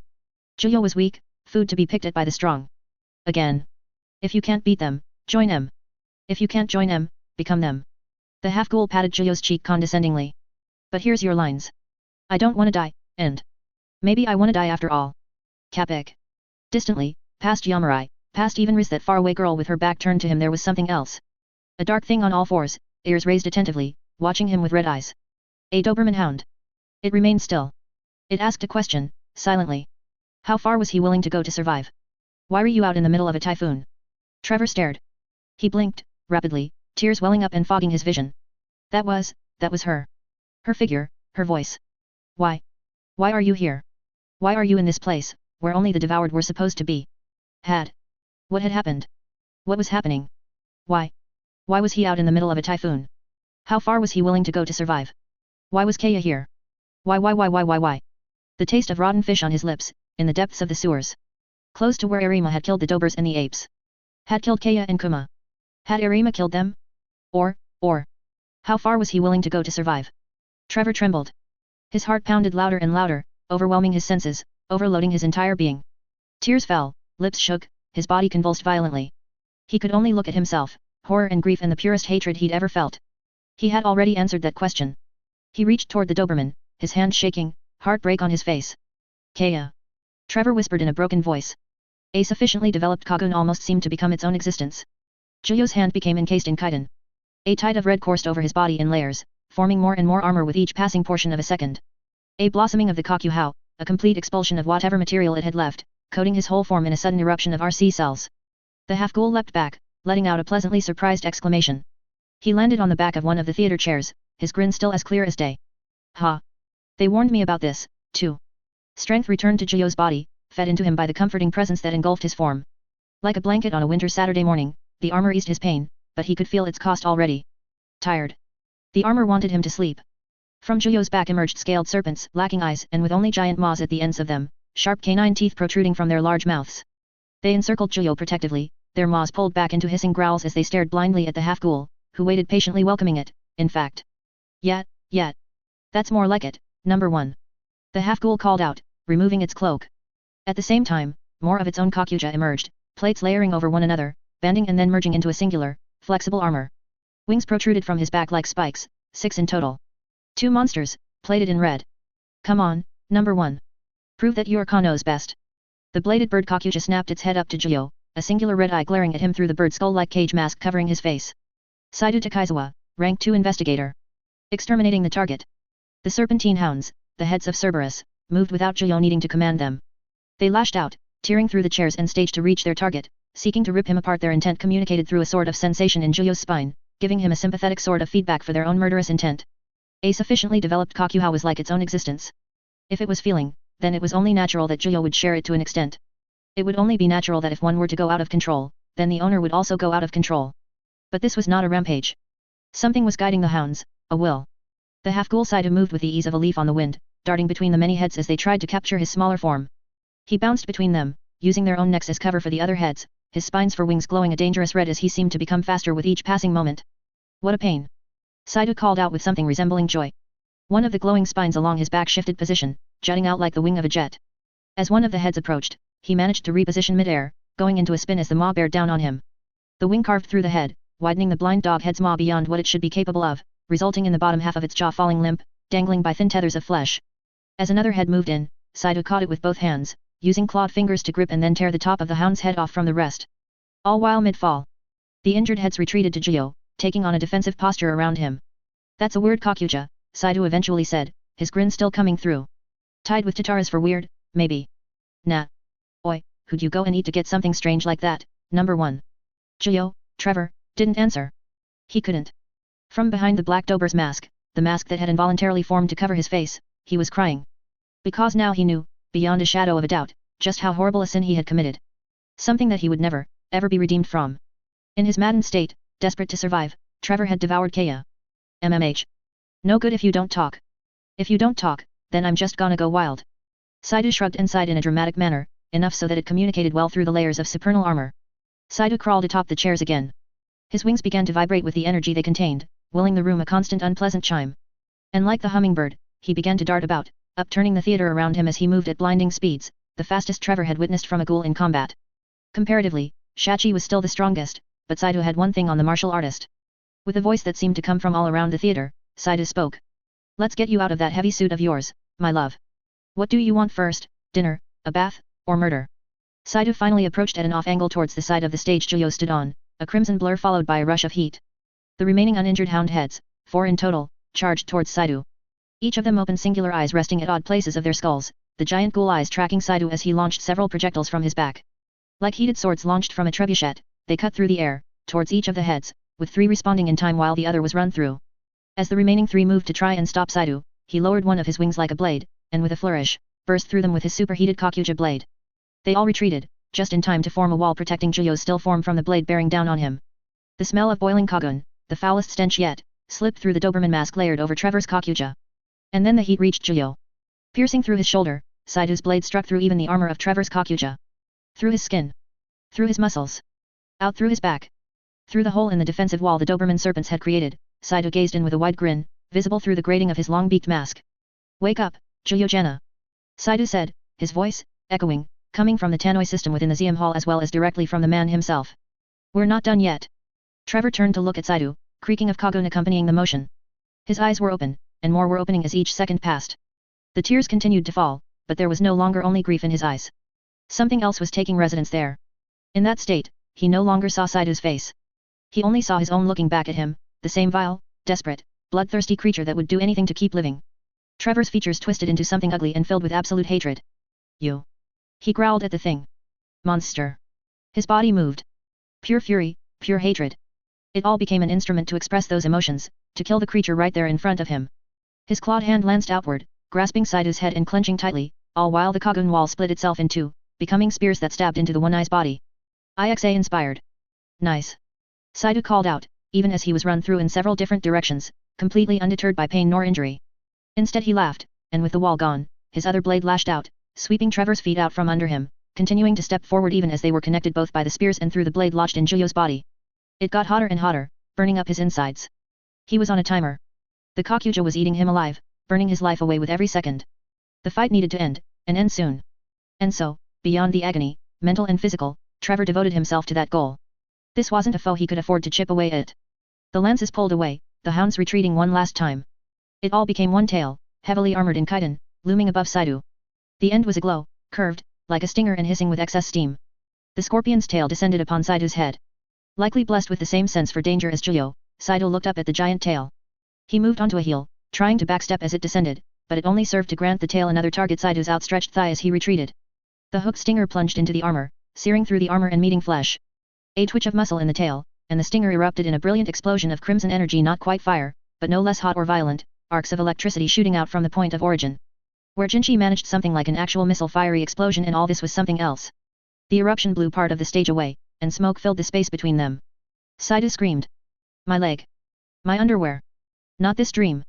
He called through the smoke, his form prone but still glowing with red light. Crystalline spikes broke the smoke. A torrent of them, unending.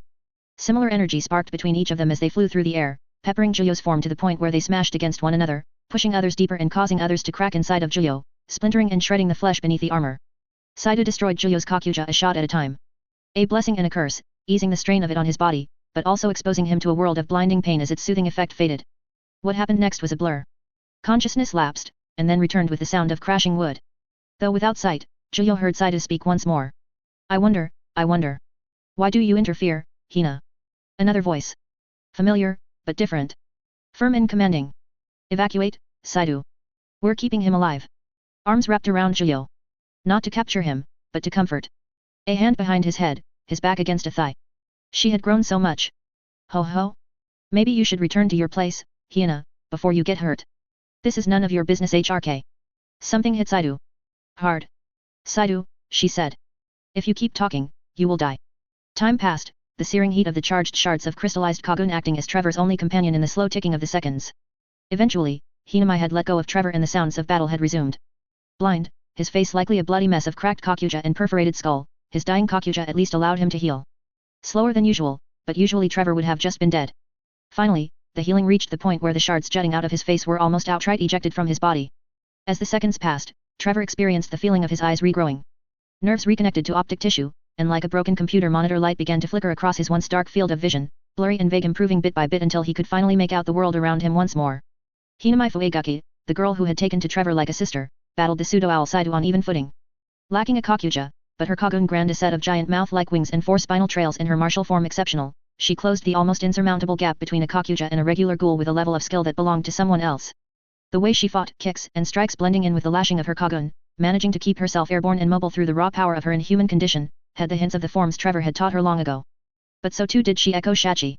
Toned arms, strong legs, and a resolve that most certainly was not there before. 3 years since they had seen each other. 3 long, long years. Hinamai had been the sole reason Trevor hadn't lost the will to live, that awful night in Nerima. Her memory was what he had desperately clung to feel as though there was still something worth living for in the world.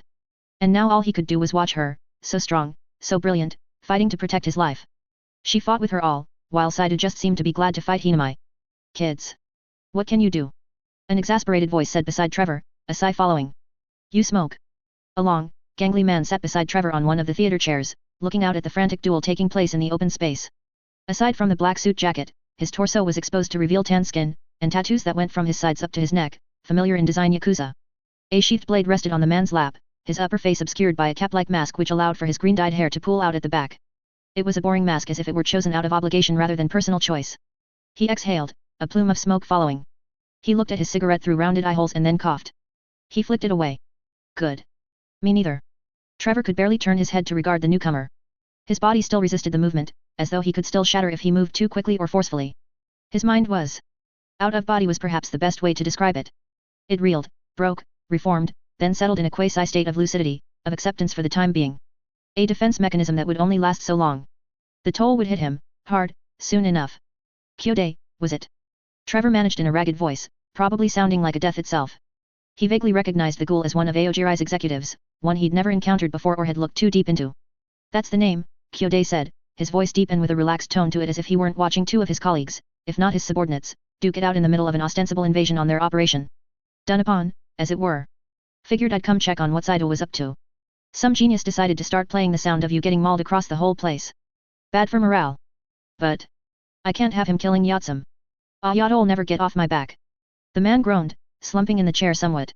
But this way, it buys you some time to patch up. Let them air their troubles. Lets me protect the escape route, everyone wins. Trevor let out a raspy groan, sagging deeper into the ground. He would have wiped his face if his arm wasn't still regrowing chunks of muscle. Someone had apparently broadcasted that entire beatdown, for all of the CCG to hear, for the Quinks to hear, which was of far more concern to him, which meant they thought he was either dead or dying. Just wonderful. At least he hadn't shouted his real name, or, had he? He couldn't remember. It was all a blur of agony and grief. Mighty charitable of you, Trevor grumbled, hacking out a cough and wincing at the rattling of his ribs. Yatsum. He coughed again, and it dawned on him. She'd taken a different name after joining Aogiri Tree? Oh, guess that's her name. Yat. S.A. pretty name. And you're welcome. Hate fighting. Hate being a ghoul. If I can resolve something without using my sword, I'll do just that. But. Kyode tut. He continued to look after the two ghouls as they fought. Saido was growing more erratic as Hinamai landed blows that would have been decisive in any other regard. Spinning heel to his face, followed by a carving lash of her Kagun. A four-way pummeling by her tails. Her wings seeming to reflect the Yokaku projectiles back at him. But he didn't flinch. He just grew wilder and wilder. Eventually, his words of mockery became a mad rambling, calls for family, for mercy, for love, for Akira? His Kakuja, while controlled initially, was evolving of its own volition. The more damage Hinamai did, the faster it grew, the more it adapted, shape-changing. The hummingbird-like mask instead took on the form of a cage, pressed up against Saido's blank-eyed face, RC cells drooling from his mouth as crimson sludge. The more he changed, the stronger he became. The more Hinamai was put onto the back foot.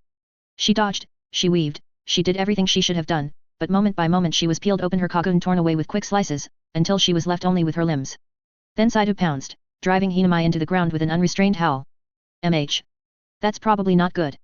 You in any shape to get up? Kyode asked, looking down at Trevor, who was already desperately trying to push himself up upon realizing how the fight was going, his eyes wide and outright manic at seeing Hinamai being torn and beaten down. Trevor managed to get up, the last of his Kakuja armor peeling away as it finished healing him. He ignored Kyode entirely, completely without regard for his own life, and pumped every last bit of his strength into the only move he could muster. "Ma man." The desperation in that voice, laden with tears. Seiko stood at the top of the back row, panting, her combat armor scuffed, shotgun and hammer in each hand. She gaped, a visage of grief, even if he wasn't dead. But she had probably seen enough to know that he had come close. Trevor, Juyo, it didn't matter anymore, grinned his teeth, hands balled into trembling fists. Damn it, damn it, damn it. Desperation. Weakness. Hinamai. Seiko. Threatened by a berserking Kakuja. There was only one option if he was going to keep them both alive.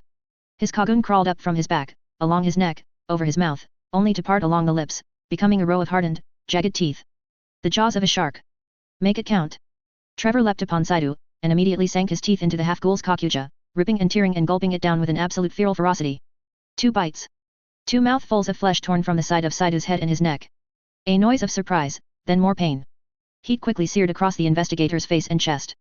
Blood covered one eye, blinding it as he flew to the side, through the air. Like the sands of a desert to water, his body devoured the flesh it was provided. The instant the second chunk got beyond the investigator's throat, he exploded with newfound energy. A brief second wind, enough for him to unleash his Kagun in full if only for a moment. Just like the old days, before he was medicated, before he put on the white coat. He had been going through life numb. To be a ghoul, to feel everything as one, unfettered, was a high in its own right. Saidu followed the investigator as he flew, bladed arm ready to swoop down. Trevor moved, finally, truly moved, out of the blade's way like flowing water, his own Kagun forming a cleaver that ripped through Saidu's arm. He dashed forward, along his enemy, the rest of his Kagun, his tails, becoming grasping claws that latched onto the crimson Kakuja, forcing Saidu to keep going. Then down. The investigator lifted himself up from the action of his Kagun sweeping downward, shoving Saidu deeper and deeper into the concrete. At the zenith of his ascent, he abruptly halted in place, just above Saidu. His legs became rigid, his heels facing straight down. In response to his will, half of his Kagun swirled around his legs, twisted into a wicked drill that hissed with the same energy as his stinger from earlier. The tails that were holding Saidu yanked, turning Trevor into a pile driver. The sensation of splattering flesh, cracking bone, and Kagun for both Saidu and Trevor. Through the cage of a mask, Saidu's maddened gaze looked up at Trevor with a manic determination, blood pouring from his mouth. Trevor's descent had taken him straight into a large spike, jutting out from Saidu's side another glowing hot wing, repositioned. It ran through Trevor's body, in the same way Trevor had stomped into Saidu's. Go ha! Saidu let out through the blood, finally seeming to feel something. Trevor probably made a similar noise, hacking up thick globules of blood as he did. He hacked and coughed, flopping down to the ground in a bloody heap. Just. Trevor wheezed, chest rising and falling raggedly. Fuck off already. Silence. Saidu began to rise. Slowly, uncertainty, but he rose. Panting, his Kakuja falling away steadily, the mad half-ghoul glared at Trevor. Shut up. Number 1. He shot back, moving to take a step towards the downed Trevor but stumbling to a knee. Fucking. Kyode was nowhere in sight. Like apparitions, white-coated figures moved into the room, hoods up. Orderly, they began to surround Hinamai. Another group moved towards Saidu, breaking into a sprint. Without order, but in a perfectly timed and spaced maneuver. The same sort Trevor had been trained in. Zero squad arrived, weapons drawn, shooting straight for the Kakuja. Saidu, apparently not so stupid that he could not recognize what was about to happen, who was about to show up, promptly sprouted more wings, weaker and closer to the shape of actual wings, and leapt back while firing a barrage of projectiles towards Zero squad, cussing all the while. Quickly flicking his head up to the opening in the roof, he spotted Kyode standing there. The Yakuza ghoul shrugged down at them. Kyode. You damn scaredy cat bastard. Saidu called after the executive as he landed on some lighting equipment, only to push back off it to jet towards the hole, making his exit. White-garbed figures moved to help Juyo sit up, smaller ones. They were bigger than they once were, at the very least. Past the shadow of their hoods, regarding the older investigator with worry, was the quiet younger Nerima, Yusa, and Haru's younger brother, Shio. Juyo. Shio let out, trying to lift him up from under his arm as Yusa took the other silently. I'm Juyo coughed, coming down from his temporary high with all the grace of a freight train. I'm fine, he managed, sounding and looking anything but. His attention honed in on Hinamai, surrounded by Zero squad. Without hesitation, he blurted out, don't kill her. All eyes turned to Juyo, if only for a moment. The sound of footsteps, clear as day. Their pacing perfect, the timing between them the exact same. Flawlessly cobbled shoes, meant for a day in the office, touching down with a business-like firmness. Through the entrance of the main hall stepped the man called Death. Nerima began to move down the steps between the rows, his weapon drawn, dripping with blood. Somehow, he managed to make the world around him go as white as his hair, as if he were the only thing in existence. Nerima and Hinamai, in the same room. Panic. Juyo was filled with panic. Nerima came to a stop halfway towards the base of the stage, where Hinamai sat on her knees, surrounded by some of the best investigators in existence. He glanced to Juyo from the corner of his sockets, one of his lenses coated in blood, obscuring one of his eyes. Juyo. He asked, requesting more from him. A reason to not kill Hinamai. Juyo gulped. I have questions for her. That need answering. He had to save Hinamai. He didn't care how it looked. He didn't care if he begged. She had to live. She's panels, never killed anyone. And she saved my life. I need to talk with her, Kishao. Nerima regarded Juyo. He finally turned to face his understudy in full, Ixa at his side. The way he stared at Juyo was inscrutable, neither questioning nor concerned. Whatever he was feeling remained eternally unknown. Yusa, Shio. Take first class Jana to the medical team. The rest of you, apprehend panels and deliver her to the containment team. File her under first class Jana's caseload, he instructed. At that, the man called Death turned and began to leave Zium Hall, as quickly as he had arrived. Juyo had been holding his breath without realizing. The exhale was long, his entire body feeling as though it were deflating. Before anything else, he gave Hinamai one more look. Her mask cracked in half, her eye wide with a mix of relief and God-given fear, she still looked like the girl he had met all those years ago. She followed Nerima's exit with her visible eye, swallowing, and then looked at Juyo. Their eyes met for but a second, before the Zero squad members surrounding her forced her up, and at Quinquapoint escorted her from the hall. Not even time for a word to be exchanged. Rough night? Xiao asked as silence returned to the hall. The two teenagers began to help Zhuyo towards the exit. To put it mildly, Zhuyo mumbled, now thoroughly without any sort of energy to him. The sudden adrenaline shot of Hinami's life in danger faded as quickly as it had appeared. Wasn't expecting you guys. There was a second operation. Secret. The auction OP was a distraction, kind of. To make Aojiri think we were out in force, bait out Totaro with a special convoy, then use Zero Squad and a few others to ambush them. Once that was done, we had orders to come here and reinforce. Xiao said, patting Zhuyo on the back and beaming up at him. You guys did good. Especially with there being an unknown double S around. Nutcracker went down, Big Madam's down, and we've identified a new threat. Hey. Zhuyo was a bit too dead in the head to offer much thoughtful discussion beyond the grunt. Best save the rest for the debrief, too beat to think. Zhuyo said, before blinking a couple times. He then swiveled his head around. Shit, Seiko. Seiko, you still here? Seiko popped up from behind a chair like a mole. Tears still flowed freely from her white eyes. A second later she crashed into Zhuyo, hugging his waist, her hammer and shotgun forgotten. Zhuyo couldn't exactly resist even if he wanted to, accepting the panicked embrace without hesitation. Wincing as he did so, he disengaged his arms from Xiao and Yusa to slowly wrap them around his surrogate daughter. It's okay, kiddo. I'm here. I'm here, he assured her. Hospital. For the first time in years, hospital. Luckily, this was a private CCG hospital. Small and for the immediate results of operations and other occupational hazards. Comfy, and not meant to be stayed in for long. Zhuyo had a nice room all to himself. A large television, cozy bed, nurses on call, and he still got his meat Lunchables. His first night there had been quiet. Cleaned up, then put into the standard generic patient clothing, he was soon tucked away and told to shut up and rest. No, you can't leave early. Half ghoul or no, you look terrible. The exact words of his current overseer. The next day, he awoke, to nothing. No panic, no scrutiny. Just a strangely peaceful environment in stark contrast to the chaos of the night before. Zhuyo sniffled, stiffly raising an arm to wipe at his eyes. Peace in the physical world did not translate into peace in the mental world. Without the chaos, without the objectives before his eyes, his mind wandered. No matter how hard he tried to avoid it, how hard he tried not to think about, his thoughts always returned to one thing, as though pulled by gravity. The Doberman in his mind. The black Dober mask that had formed from his Kakuja. Kaya Irimi. There was a void in his memory. After he had fought Amin, he was dying. Crawling through the sewers like a wretch, Yamurai and Riz pressing up against him. They wanted him to let them in. He fought against it, but it hadn't mattered. The thing inside him wanted to live, so it took over. Emptiness had followed. And then he'd woken up again, the taste of ghoul flesh on his lips and his wounds healed. He had been alone, entirely unaware of who he had eaten in order to survive. There were only so many ways to take that. Not just anyone showed up in the same space as Yamurai and Riz. Yet Kaya had been there, in a sense.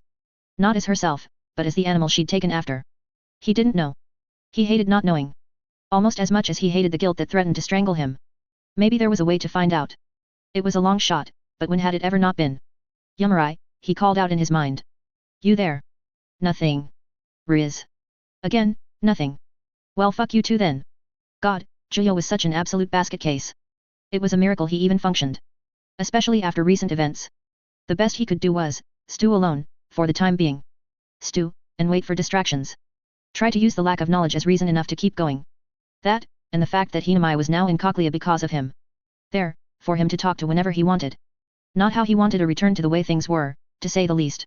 He doubted things would ever be like they used to be. There was no rush to give Zhuyo anything to do, it seemed. It was only when midday passed that he got his first visitor, Akira. Though she sported bags beneath her eyes, his friend mentor work wife somehow managed to look as wonderful and professional as ever, a hand on her hip once she parted the door. She stepped in with the clack of heels, smirking at Zhuyo. This is a first, as far as I'm aware. Even against that serpent fellow, you had enough in you to recover. How are you feeling? She moved to sit beside Zhuyo's bed, pulling up a simple plastic chair and crossing one leg over the other, hands resting on her knee. Haven't been in a hospital since I changed species, Zhuyo grumbled, shimmying a little where he laid in the bed. Feel about as good as I look. You. Could be better. That bloody Naki did not make that operation easy, as, stupid as he may seem. There's an idiotic resilience to him. Charming, were it not for the fact he's a ghoul, she said, brows raising. You took on a ghoul. Our mystery double S rate. Not a mystery. He even shouted his name at me, Zhuyo told her. Saidu Takaizawa. You know of him. Akira went to reply. The words died before she could find them, coming out as a croak. Her expression remained unchanged as she tried to catch up with Zhuyo's words, her lips finally shutting. Excuse me. Zhuyo blinked. He said he was Saidu Takaizawa, a former rank 2 investigator. He mentioned you a couple times. During his ramblings, he supplied quietly, watching Akira. Nigh unheard of, for her to be so thrown off guard. She actually looked vulnerable to his eyes. Akira attempted to recompose, her nose turning up as the ends of her lips quivered somewhat. Eventually her expression set into stone. Takaizawa, was it? It's a familiar name. We were in the academy together. Graduated together. He is meant to be dead. Missing in action during the 20th Ward operation. Suspected to have been killed by Tatara himself. She was putting up a front. It was obvious. Akira, Juyo murmured. They did to him what they did to me. Kano made him a half-ghoul, using the non-killing owl's Kaku how to do it. He's alive, but... He shook his head. But they messed him up. We'll treat him as a ghoul. Same as anyone else working with Aojirai. The law still applies, she said firmly, her expression unchanging. Though I do not know how to feel about telling the others about this. Haoji in particular. Akira shut her eyes, letting out a slow exhale from her nose, nostrils flaring. Include it in the report, when you get around to writing it. It's an important development, both due to the existence of an owl half-ghoul, and because of who it is. Juyo stared at her. His gaze was scrutinizing, but not out of suspicion. It was concern for a friend, plain and simple. Akira, he said again, pushing himself up. When you're a half-kakuja, your mind lets things slip. You say things, you say what matters most to you, what you define yourself by. And he said your name. Several times. He's not just a familiar name, is he? Even with that, he looked her over, it's pretty obvious. Saito Takaizawa was an annoying brat. Like a little brother I never wanted. He always wanted to do better than me, but never could. He always tried so hard, when I was just naturally more talented than him. You could say we were friends, on some level.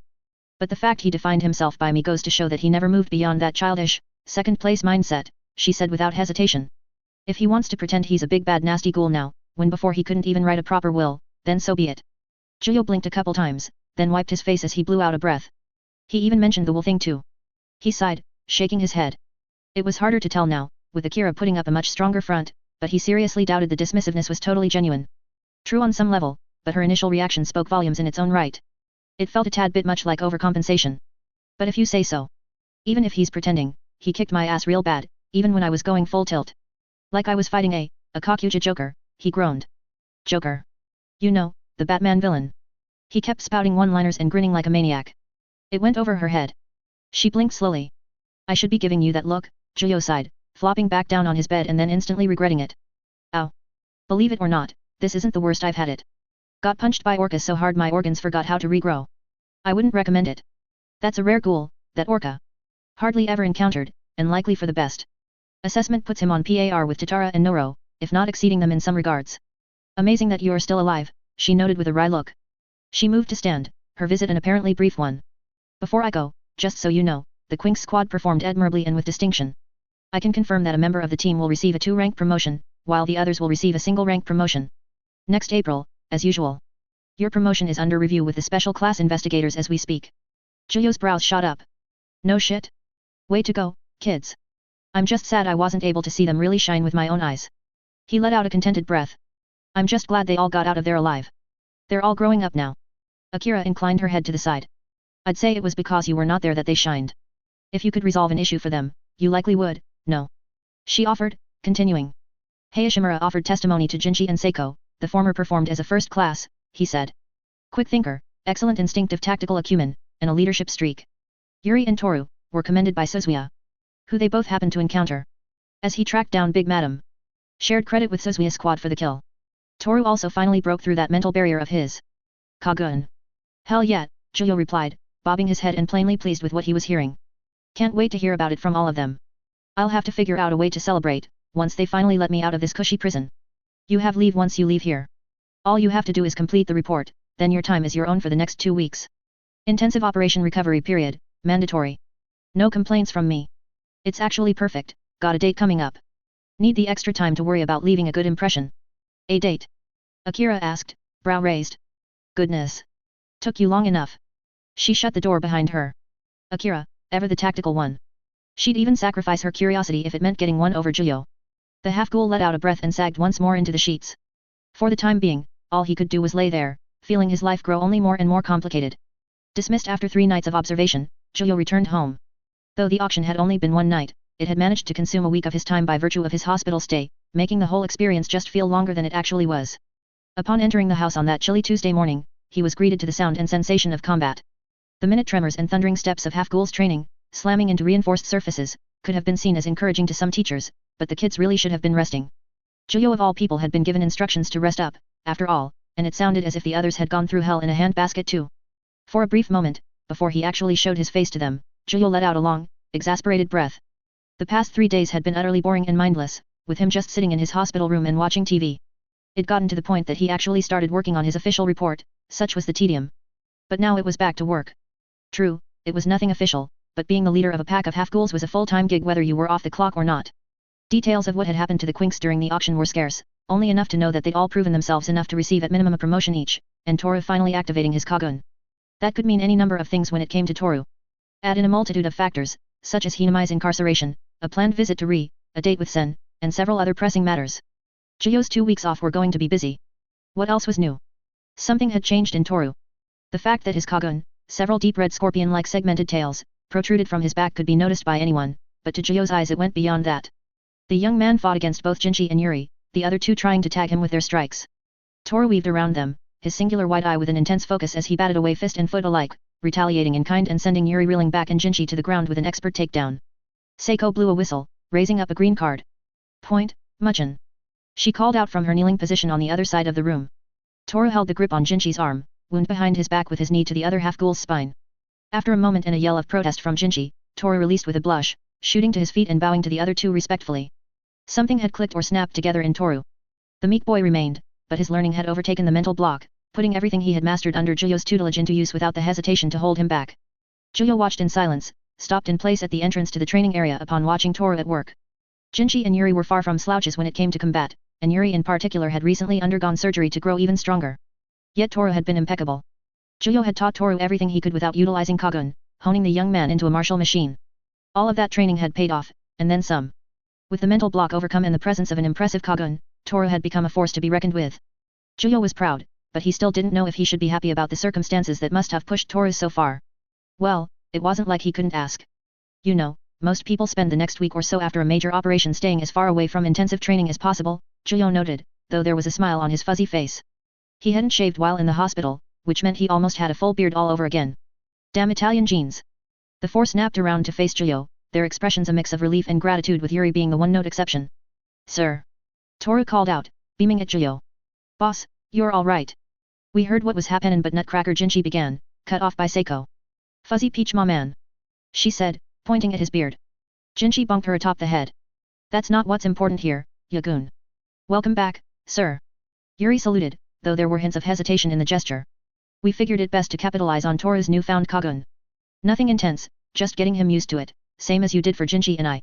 Toru nodded, stepping up to Juyo, his smile still in place. I didn't get to use it during the operation. It was a late development. So these two decided to give it a few tests. I'm grateful to have such caring teammates. Oi, cringe, Jinchi said, grinning at Toru nonetheless. Says you. Yuri muttered in that way of his, something he hadn't done in a while. Juyo nodded along. That's good, honestly, the sooner you get adapted to its use, the better. I still haven't been told completely about what you all went through during the operation, and I'd like to speak with you all individually to touch base, but from what Akira told me, I have plenty reason to be proud of all of you. He set his hands on his hips, beaming at the Quinks. I couldn't be happier to see you've all made progress after the operation. My only regret is not being able to see you all shine with my own eyes. Nobody followed up. There was glances away, and a general air of uncertainty about the praise. None of them felt as if they deserved it, despite there being near universal praise for their conduct from all who had seen them. Thank you sir, Toru said, breaking the silence. We still have a lot to learn, but I hope you'll continue to be patient with us. We wouldn't be alive without you. He saluted Juyo, and the others joined him, their backs straight. Juyo's expression sobered at their reactions. What on earth had happened to them? Had his own numbness to bloody, terrible conflict really gone so far? Juyo saluted the four of them. I'll always be patient with you. He lowered the salute. I'm going to go clean up. Expect me to approach each of you at some point for a debrief. It seems I'm missing some details. That's a good idea. I need a shower. Seiko groaned, scratching her side as she began to plod on off, passing Juyo with a pat on the arm. Yuri, go make breakfast. It's your turn. She called back over her shoulder. Yuri let out a suffering groan. It is never her turn. He muttered. When do you wish to speak? He asked Juyo. After you're done with breakfast, Juyo told him, half turning. Best we go through it as soon as possible. Yes sir. You two, get going. I'll start on breakfast after cleaning the mats, he said to Toru and Jinchi, rolling his shoulder. He moved to the wall cabinet in the corner of the training room, opening the sliding door, and taking out a mop and bucket. Thank you for your effort, Yuri, Toru said, bowing to the other quinks before dragging Jinchi out, just before something likely obscene and or stupid came out of his mouth. What a strange energy to come back to. It truly felt as though a threshold had been crossed for the quinks, and Juyo couldn't tell yet if it was for the better. Dash. Toru, as he stood before Juyo in his office, removed his eye patch. He folded it up neatly, placing it within the front pocket of his black button-up shirt. His constantly active Kokugan, the distinct red on black of a ghoul's eye, stared at him along with the gentle near silver of his human eye. He folded his hands behind his back, swallowing. Where would you like me to begin, sir? When you and Jozu left 1 hour prior to the operation's start, Juyo told him, hands folded on his lap. In other words, the very beginning. Toru nodded. After Associate Special Class Jozu and I entered Nutcracker's vehicle, we both lost consciousness. I believe they were circulating a sedative, as the next thing I recall is awakening in a small containment unit within the ZM building beneath the main stage. I think, he began, his words measured and considered. He had been given a few days to think about the series of events, after all. Upon awakening, I tried to contact the team in Associate Special Class Washiyu, but I couldn't get through. Jozu had the same problem, so I suspect something had happened in our handling which resulted in our communication devices breaking. They brought me onto the stage, where I tried to analyze the situation. While I don't have anything particularly useful to tell you, I can say that the clowns were the auctioneers, sir. They were led by the one called No Face.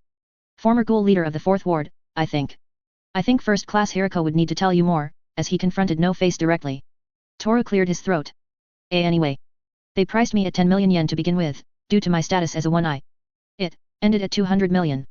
Juyo's expression changed from a blanch to a sputter of disbelief. 200.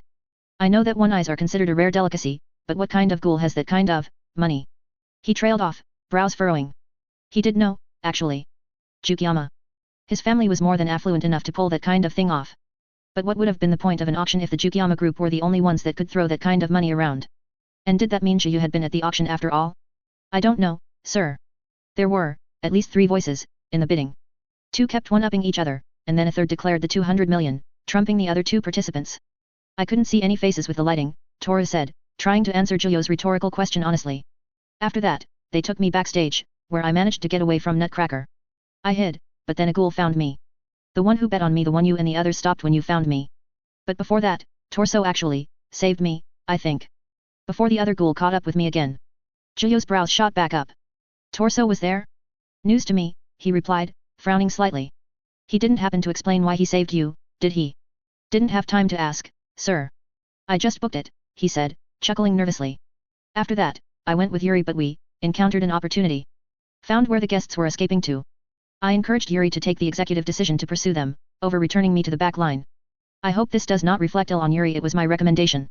According to official reports, there doesn't seem to be much reason to give either of you flack over it, Juyo responded, a finger tapping against his clasped hands. I'm inclined to give you and him the benefit of the doubt, but my feelings on the matter are going to be determined by what actually went down after that call was made. Toru swallowed, nodding. We identified Big Madam, and we engaged with her subordinates alongside Jozu. Or Yuri and Jozu did, I actually hid. Then Big Madam attacked Yuri, and began eating him. I was attacked by Big Madam's subordinates. Then Toru paused, hesitating. Rank 1 Yuri framed out. I think. He beat back Big Madam, and then killed her subordinates. When Big Madam recovered, she beat down Yuri again. I went to check on Yuri, but then he hit me. Threw me. He didn't mean to, but it happened. Then my Kogun activated from it. I talked Yuri out of that state. Then Jozu and his squad exterminated Big Madam. Juyo had gone completely still, the tapping of his fingers ceased. He stared at Toru, unblinking, for several long moments. So it had happened. Yuri had framed out after all. Something so noteworthy hadn't been mentioned in any reports, so Juyo had hoped the scenario had been avoided, but it seems Yuri hadn't been so lucky. It was supposed to be grounds for immediate termination. And yet, he'd come back from something that wasn't supposed to be recoverable from. No wonder Yuri had been hesitant. Juyo took a long, deep breath, closing his eyes. With the exhale, he opened them again. Who knows that Yuri framed out? He asked. Jozu and his squad, sir. And me. More people than he wanted to know, Juyo couldn't help but think. It would inevitably become part of a report, unless Jozu elected to show discretion. He'd already wanted to talk with Jozu about the operation beforehand, but now he had yet another reason. I see. Juyo went quiet for a few moments, considering something. So you saved Yuri's life, even after he attacked you. Another pause, then he dipped his head to his student. Whatever your feelings may be, I cannot thank you enough for talking him out of that state, Toru, he offered, a genuine relief, and even a small amount of vulnerability, in his voice. Toru saluted, smiling. He's like family, sir. I couldn't stand to see him like that. I just hope that it doesn't come back to bite him. I'll do everything in my power to keep that from happening, Zhuyo promised, lifting his head and putting on a small, fond smile. It's my responsibility to look after you all, especially when you fumble. Now that I know. He mused, clicking his tongue. I'll prepare for whatever comes our way. And I absolutely need to talk to Yuri about it. Need to know where his head's at now. If it means anything, he recovered quickly. He wasn't like that for very long. A minute, at most. But the effect was notable. He became a lot stronger, sir. Zhuyo nodded. I'd expect as much from a frame out. It allows for a Quinks to drastically raise their power, at a cost, not unlike a Kakuja, he said, voice growing quiet. Do you know if he bit anyone, right before or during? No, sir. He seemed far more concerned with killing Big Madam than eating. Toru said with certainty. I hesitate to say more. What he was saying was very personal. More and more like a Kakuja. Then I'll save the rest for him. Zhuyo let out a breath, sagging into his seat. So, what about you? How are you feeling, after all that happened? Sufficiently traumatized, sir, Toru said, a lighter tone to his voice. I'm kidding. Sorry. I feel okay, I feel lighter, you know? Like I've been living with a weight on my shoulders, but now I feel like I can move. It was scary, it hurt, but at the end of the day. I think I'm better for it, sir. Zhuyo watched Toru speak, taking in the sight. After a moment, he nodded. Then this may have been the best outcome for you, he noted with relief. I could never manufacture a situation like that for the sake of training you. This was something that could have only happened if I wasn't there to hold your hand through it, he admitted, shaking his head. All the same, he was smiling. I'm proud of you, Toru. For saving Yuri's life and showing how far you've come. I mean it. Toru cleared his throat, a red tint coming across his cheeks. He went to speak, but glanced down. He reached into his shirt pocket, taking the eye patch out again and placing it back on. Thank you, sir. How about you? I heard it wasn't an easy evening for you. No, it was not easy, Zhuyo answered slowly, smile fading. I heard that someone apparently broadcasted my fight. Did you hear that? We did, he said. It was concerning, but you were fine in the end. Back in time to see us fumble about. Like nothing really changed, I guess. Just, we're a bit more experienced, after that. I think Jinshi took it the hardest. How do you mean? Zhuyo asked. I think something happened, sir. He's been distant. Out there. He's weird, but it's the first time I'd say he's distracted. Zhuyo frowned. I see. Guess I'll find out when I speak with him. He's another circumstance where I've only heard praise for his actions that night, just like with the rest of you. But I'm getting a strong impression that none of you feel all that proud of yourselves. Toru frowned, hands moving behind his back. It was a messy night, sir. Exhausting and intense, and all we really did at the end of it was kill, Toru breathed out, his eye lidding. It's hard to feel proud when that's all it really seems like you did. We all understand that we're protecting humanity, our nation, and just common decency by doing what we're doing, but last night didn't feel human. It didn't feel decent. It just leaves you wondering, you know? What's the point? Again, Zhuyo went quiet. Toru's words reminded him of something. The same thing he'd felt for years, but had attempted to toss aside or forget for the sake of his own mind. That is a question I've had to ask myself ever since I became a one-eye, Zhuyo confided, his hands unclasping to lay flat on his legs. Violence after violence. The life of a ghoul and the life of an investigator, that's all it is. Violence, at the end of the day. So much of it that you can just get so utterly lost in it. He closed his eyes, seeing it all play out again. Devouring Yamurai, brutally killing the neon demon, threatening Madame A with torture. The hell of Antiocho's destruction. It's enough to hollow you out. Many ghouls and investigators try to shrug it off, even grow to like it, because of the necessity of it. You get accustomed to it, because that's just the way it is, right? Zhuyo wondered with a bitter smile, opening his eyes. I don't want it to ever feel decent to you, Toru. I want you to be happy that you can protect yourself and the people you care about, but never to feel that the violence is decent. That it is good. Take it from someone who's seen his fair share of hell. It's no way to live your life. Toru listened, his eye regaining the nervous yet focused energy it often held as Zhuyo spoke. He finally nodded again. Of course, sir. It was just a lot to take in, is all. What we do is a duty, after all. It's not for fun or enjoyment. He exhaled, shoulders slumping a little. Thank you. I'm glad you're well, sir. Oh, I am very, very far from well. Likewise, Zhuyo said instead. Was there anything else you wanted to bring up? No. No, I think that's all the strange and terrible events I can recall. Good, good, Zhuyo snorted lightly. You're dismissed then. Try to actually use the next 2 weeks to relax, alright. Sir, I've never relaxed once in my life. I'm not sure if you've noticed, but this nervous energy needs to be doing something. I've noticed. We'll get some Kagun training in at some point, anyway, Zhuyo assured him. My schedule's gonna be packed now, but just let me know when you wanna spar and I'll make time. I'll have to warn you. I'm apparently pretty good now, sir. I'd hope so, otherwise I'd seriously need to scold Yuri and Jinshi for falling so far behind. Yuri stood as he always did, hands behind him, back straight and seemingly ready to listen. Despite the second-hand reports Juyo had received, he seemed terribly normal despite what he had been through. Sir. Yuri, Juyo greeted, gesturing to the chair across from his desk. Take a seat, please.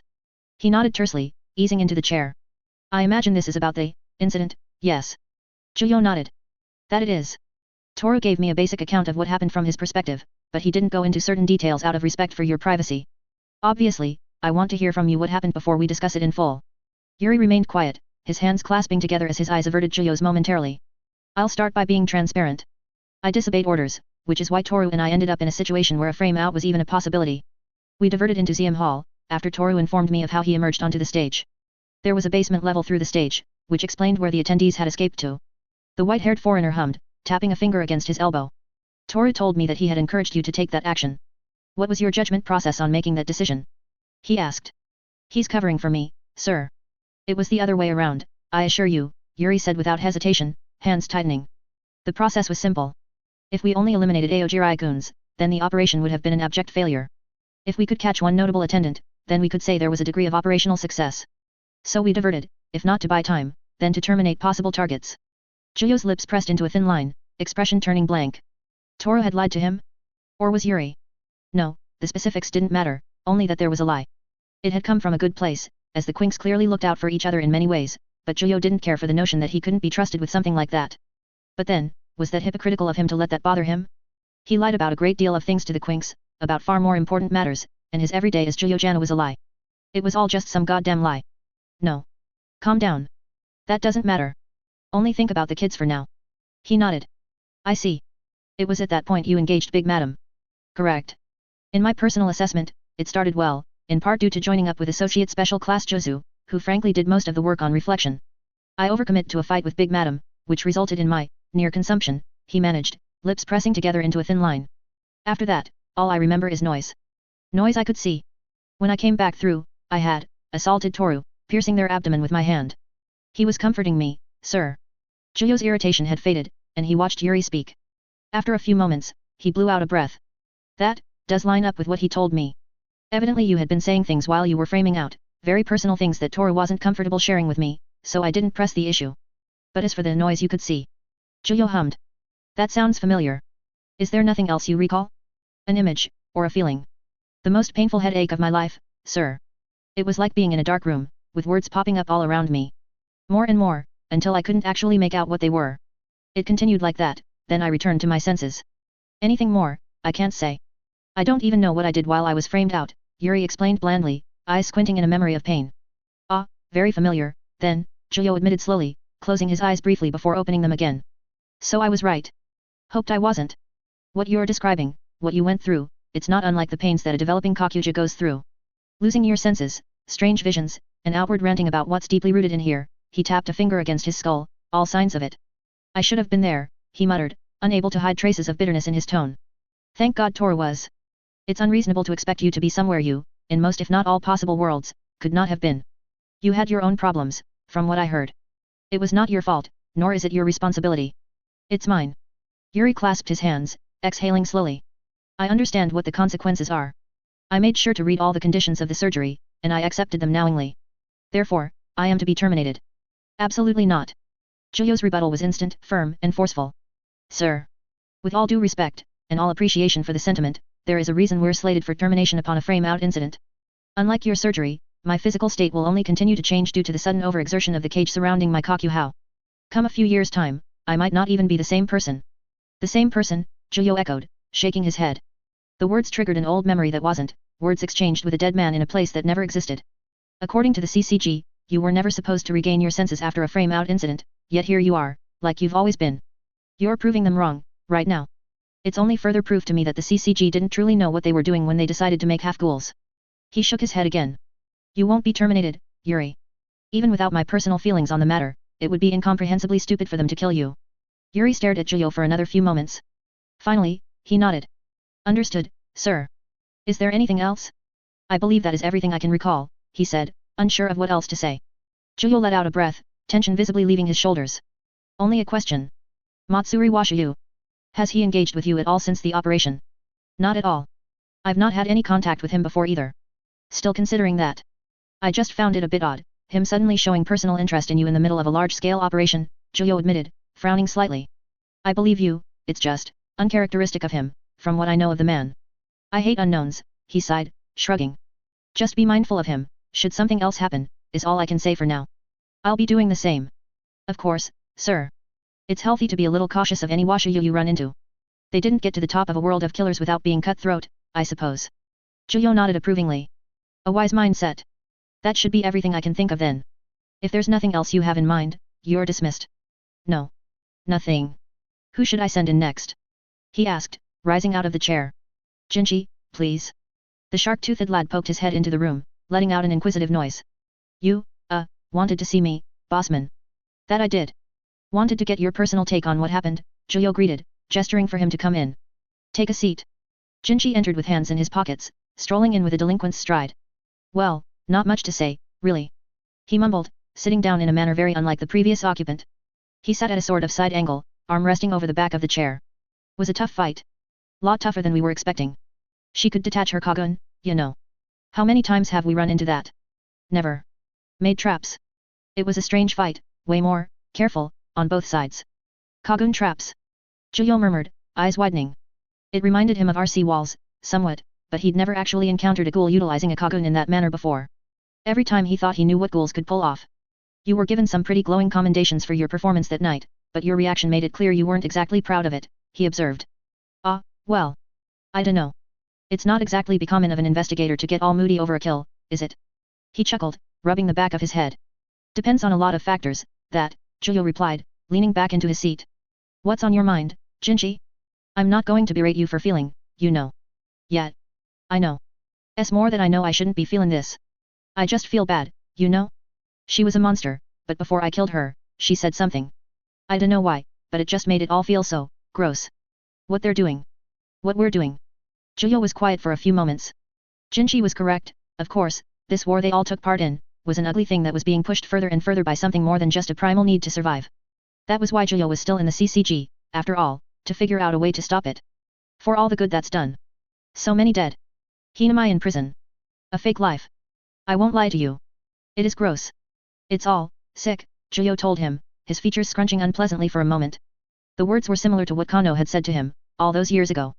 He hated echoing the man, but he couldn't deny the doctor being correct on that point. Everyone's got a different way to cope with it. Or ignore it. He shook his head. But you've seen it, and now you can't ignore it, nor do I want you to. Is it giving you doubts? Can't really say, Jinchi began, lips screwing up into a sneer not directed at Juyo, but more at himself. On one hand, I don't really ever want to kill a ghoul again. On the other, I want to work even harder now. I want to become the best, because of that first thing. Does that make sense? I think it might, yeah, Juyo said, expression pensive.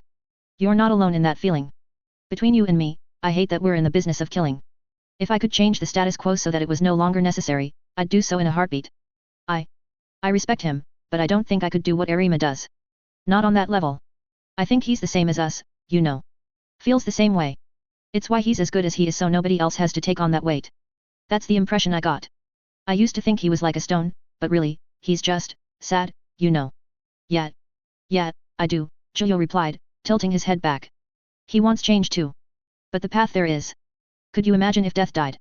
He trailed off, mouth closing. After a moment, he asked, what kind of world do you want to see, Jinchi? The young man gazed off, not exactly having an answer on hand for Juyo. To his credit, he looked to be putting some serious thought into it. This house. I'd like to see a world like this house. Juyo blinked, then lowered his head so that he could regard Jinchi. How do you mean? He asked. Well, it's like, look at all of us. We're a bunch of half-ghouls who just kind of vibe like regular people. Not really worrying about the whole eating people thing, even if it's something you gotta do one way or another. Our disagreements are pretty normal, like a family. Our dinners are like a family. Even if we're all so strange. As he spoke, a small, affectionate smile formed on Juyo's face. He nodded along. A bunch of weirdos that managed to find some peace, he murmured, a small chuckle on his lips. It's pretty miraculous, come to think of it. Miraculously normal. He nodded again. That's a good answer. Thanks. They're making Nutcracker into a quinqua for me. My first actual one. Forecast is that she's gonna be a really powerful one, like one of Nerima's. Chimera Kakuhao, and all that. Not sure if I can even bring myself to use it, though. He pondered, shifting in the chair so he was resting on his forearms, leaning forward. She really left an impression on you, hey, Juyo noted. My advice to you would be, to carry it with you. Whenever you look at it, you'll be reminded of how she made you feel. You can't undo that you took her life, but you can use the lesson she taught you. Way I see it, it'd be cruel to tuck her away somewhere, unused and forgotten. Something occurred to Juyo. And when it did occur, it hit him with all the grace and force of a speeding freight train. Everything he'd said about Nutcracker could be applied to Kaya. Static, Trevor, Juyo, Trevor, whatever he was had to. He gripped the armrests of his chair. He forced in a sharp inhale through the nose, and then the exhale. His vision was foggier than he remembered. His chest was hurting. Damn it. Not in front of Jinji. Get it together. Your name is Juyo Jana, first-class investigator and leader of Quink's squad. That's your name. That's who you are. You're supposed to be strong for them, you can't let them see. Help them, always, first and foremost. Boss. Jinji asked, breaking through the fog. You all right? Need me to get you anything? Juyo took a shaky breath, putting a hand over his mouth. He counted down, from 7, until the static faded. I'm. Another breath, then he shook his head. Sorry. Didn't mean to make you worry. My own fight that night was. He bit his lip, forcing something down, rough. Jinji regarded Juyo with a worried look, hesitating with his words. Something you want to talk about? Haven't heard what happened, other than that you fought that owl type. Juyo's hand remained over his mouth, and he could hear his heartbeat in his ears. Pounding, loud, demanding. He didn't know what to say, or how to say it, to someone who didn't know. He couldn't deny that he felt like a powder keg about to blow up at any moment. The forced silence and repression of so damn much had been tearing him apart before the revelation of Kaya and Hinami's imprisonment, but after. It was no longer a matter of if, but when. Nutcracker. The way you talk about her, reminded me of something a bit too close to home, Juyo admitted quietly. Something that I had to acknowledge in my fight, in a terrible way. He wiped at his eyes and sniffed. I'm still trying to figure it out, myself. Ah. Seems that night was a bit heavy for all of us, then. I won't pry or nothin', it's your business, if you wanna talk, though, I'm sure any one of us would be willing to listen. If not all of us at once, but that'd be pretty awkward. Like an intervention or something, he said lightly, grinning at Juyo in a wide and boyish manner. And I can't imagine Seiko giving an intervention. Should be the other way around. And like that, Jinji was able to elicit a subdued smile on Juyo's face. You're right on all counts, he allowed, adjusting his position. Thanks, Jinji. It's a story you'll hear someday, I promise that much. He let out a breath. Until then. I don't have anything else for you, aside from that suggestion regarding Nutcracker's quinqua. I'll keep it in mind. Still need to get it first, and that could take a while. Something about complexity, I dunno. Brain ain't made for all that science-sounding crap. All ghoul magic to me. He pushed the chair out as he stood, rolling his shoulders with the swing of his arms. Why ever hear people try to explain ghoul stuff? It's so insane I think just calling it ghoul magic is more sensical. That's probably better for your mental health, honestly, Juyo assured the young man. Don't sweat those little details, you'll go further with your ghoul stuff that way. Keep being an idiot. Got it, boss. That's right in my wheelhouse.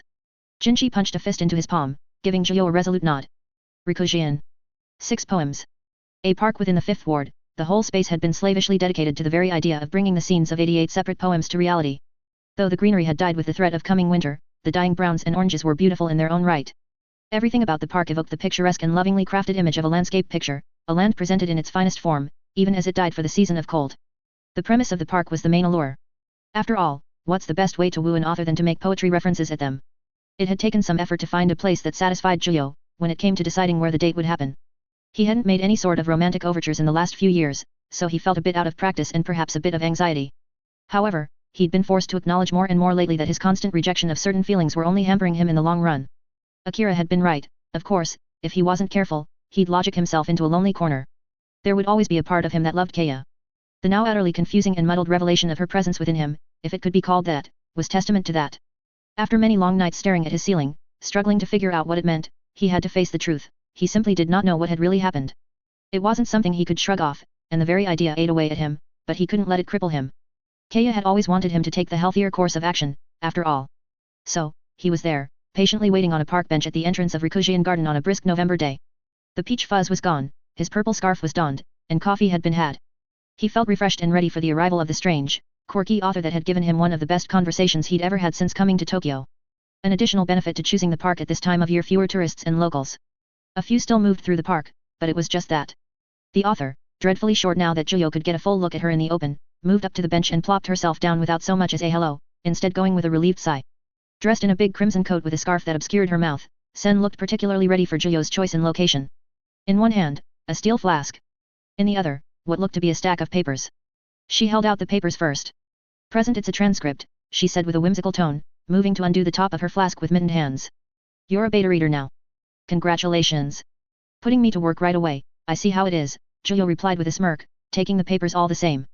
He adjusted his glasses, squinting at the stack. This that 10th grade work you mentioned before. Oh, no. This is just a collection of short stories, the actual 10th grade work is gonna be a whole thing, you'll see. Not beta reading for that one, I'm afraid. All in-house. Don't want to spoil the surprise of it, she said smugly, her smirk visible on the raising of her cheeks above the scarf. And it's not work if you enjoy it. Work is misery. Julio hummed. True. I guess I'll have to wring my hands and wait for your next entry in the Sen cinematic universe like everyone else, he chuckled, before looking over at her more fully, resting the papers on his lap. Red looks good on you, by the way. Never seen you wear it before. Sen patted her chest, nodding. I figured I'd go for something bold that suits the environment.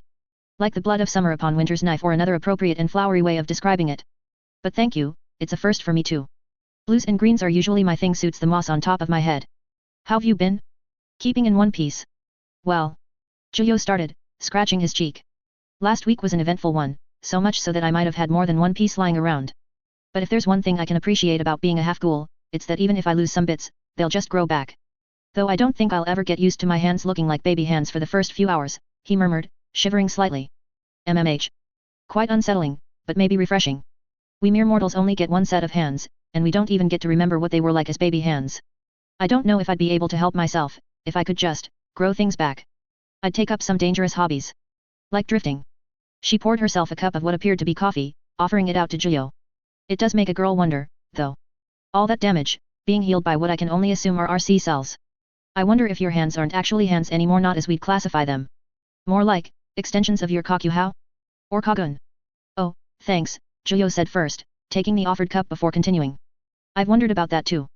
But then I noticed something. See here, he lifted his right hand, which held the cup, and then traced along the middle finger with his left. There's a scar running down this finger, one I got when I was still human. Got caught on a stray metal wire in a fence when I was a kiddo. And further down, he pointed at the back of his right hand, a burn scar, from when a bully put a heated coin there yaai back. No matter how many times I lose the hand, or whatever happens to it, those scars come back with it. I found it comforting, actually, he admitted. Even if it's not my first hand, or just an extension of something else, it still feels like me, you know. Sen leaned over to get a closer look, pushing up her glasses with both hands as she did so. She hummed inquisitively, tapping a lip. Sorry to bring up Miyamoto Musashi of all people, but I just remembered something he wrote about ghouls or ONI, as they were falsely identified. Man make manifest imagination through action. Demon make manifest imagination through being, she recalled, putting on a wizened tone as she did so. While the context was more to how men should fight ghouls in a martial and military context, I think there's some truth to it here. You regenerate as Julio, because that's the image of yourself which you hold. If the you in your head was vastly different, enough regeneration and you could look completely different. Maybe. Hey. That'd be. He trailed off, looking up at the skies above with a pensive expression. Actual shape-shifting. Wild. But I'm not too certain I could do that. Or that I'd want to, rather. He looked back down. I've changed quite a bit over the last few years, and I'll probably have to make more adaptations in the future, but I like still having the same scars as that little kid who had no idea what he was in for. Keeps me remembering where I started from. Or something like that. You get what I mean. She patted him on the arm. Don't worry, I'm not suggesting you change shape to look like a Byronic hero or anything. Just a thought I've had, is all. Now, I've got a question for you. Shoot, he encouraged, taking a sip. What made you ask little ol me out on a date? I figured you had other things going on in your life. Not that I'm not appreciative or flattered, but I am curious. Fair question, he admitted, lowering his cup. It's been a long while since I've done something like this. Kept telling myself that it wasn't for me, or that it'd be irresponsible, I guess. He sighed and shrugged. But I'm a bit tired of treating myself like a machine that just goes and does the fight thing, you know? Treat yourself like a sword, and that's all you'll be. I want to be more than that. He paused, and let out a small, sheepish laugh. And talking with you makes me think a lot, and you're really pretty. You're nice to be around, make me feel more alive. So I decided to shoot my shot and hope for the best. Good words. Good words. Some wisdom in there too, which I should probably take for myself, she said approvingly, making a grabbing gesture towards the cup. I think you like dangerous ladies. I'm not as dangerous as Ito, mind you, but there's a thrill to being someone in the know. A lot of power that comes with it too, which I fail to actually make use of. Ah, haha, I like my thrills, but Ito might be a bit too much for me, Julio admitted, handing her the cup. To put it mildly. But now I gotta ask in kind, why'd you accept? Silly question. We clearly get along, and you're an interesting fellow to boot. Forgive my utilitarian perspective on things, but I'd be a fool for not spending more time with the man at the heart of Tokyo's cannibalistic conniption. Add on that you're clearly a good boy at heart, and I've only got everything to gain by spending time with you. She took the cup with both hands, using it to nudge down her scarf and bring the rim to her lips. A sip and a satisfied hum later, she continued. The physique helps too. Oh. Well, thank you, Giulio replied, suddenly feeling a little more conscious of himself. Maybe a little puff of pride too. I'd say that's sufficient inquiry of motives then, he decided as he put the stack of papers in his satchel. I'll give these their due afterward. Until then, he stood up from the bench, then offered his hand to her, wanna be immersed in some poetry and natural splendor. Sen placed her hand in Giulio's, hopping to her feet with a cheeky smile. I've got a place in Ibaraki specifically for that, you know. Overlooking a forest. That's where most of my money went. Sounds nice. Never been there, myself, Giulio told her as they walked. Ito mentioned something like that too. Something about going there when this conniption gets settled. Considering that's a ways off yet, it'd be nice to see it before then, he mused. Haven't left Tokyo since I got here. Oi, she's talking about my place like it's hers. That freeloader. Sen griped, tutting. That's a damn shame. Tokyo's fine, but I like the smaller cities more. Tokyo's too. Tokyo. A pressure cooker of a city. Tell me about it, Giulio said with a put-upon sigh. Never been a fan of cities, Chicago was always dizzying back home. Tokyo's even crazier. But I do like a lot of the people here, not so oddly enough. A colorful character on every corner, feels like, he added with a chuckle. Not many people see that, you know. Most people would go to Osaka for that, but people like us with a toe or whole leg in the other side of the city get to enjoy the color that ghouls bring to the world. A whole culture existing beneath our own, one that feels far more than our own. Like a bunch of Americans under our nose, Sen mused, hands behind her back as she strolled along beside Giulio. Oh. Osaka. I think you'd like Osaka a lot. Oh yeah? Why so? People are probably more up your alley. It's like Tokyo, but the people are more open. Great retro game scene there, too. Lots to love about Osaka, but unfortunately Tokyo's where I work best. The pressure cooker is inspiring, at the end of the day. I'll have to check it out sometime, Giulio decided with a nod. But also, much like you, I'm rather tied to Tokyo as well. Although I'm not inspired so much as, invested. Wouldn't feel great to just dip out of town after getting so thoroughly entangled, you know. It'd be a bit rude. You've got kids, right? She asked, looking across and up at him. 4 of them. Not by blood, but they might as well be, Giulio answered, smiling fondly. Brings its own stress, but I like being a parent. And hey, you'll probably meet them sooner than later. Was gonna ask if you wanted to come to our little Christmas party. You'd probably be the only non-investigator there though, fair warning. She glanced up to the grey sky, threatening snow in the near future. Never been to a Christmas party before, believe it or not. I've always sort of associated it with corporate greed and mass lethargy. I guess I could stop on by, sure. Introduce myself to the kids. Heck yeah, Giulio grinned, pumping a fist briefly. It did occur to him that her statement had a startling amount of meet the new mom energy to it. And there was the matter of Toru. He'd really have to figure out how to handle that beforehand. If it could at all be handled delicately, he'd pounce on the opportunity. Probably consult Akira. The whole easing out method wasn't exactly a guarantee, least of all because Giulio didn't really know how he was supposed to do that. We'll get there when we get there, but that's still a little ways off. I know you mentioned you had some family, also not blood related, do anything in particular with them? Not much. Dad's pretty ill these days, not much in the way of conversation. He gets on with his day, but I'll be lucky to get a hello out of him. Still really nice to me, but it's different these days. When we spend time together, we usually just sit and watch something. Think he likes it that way, keeps it nice and simple, she explained, her smile taking on a different quality. Doesn't go out much for that reason. He was always more of a recluse anyway. Gotcha.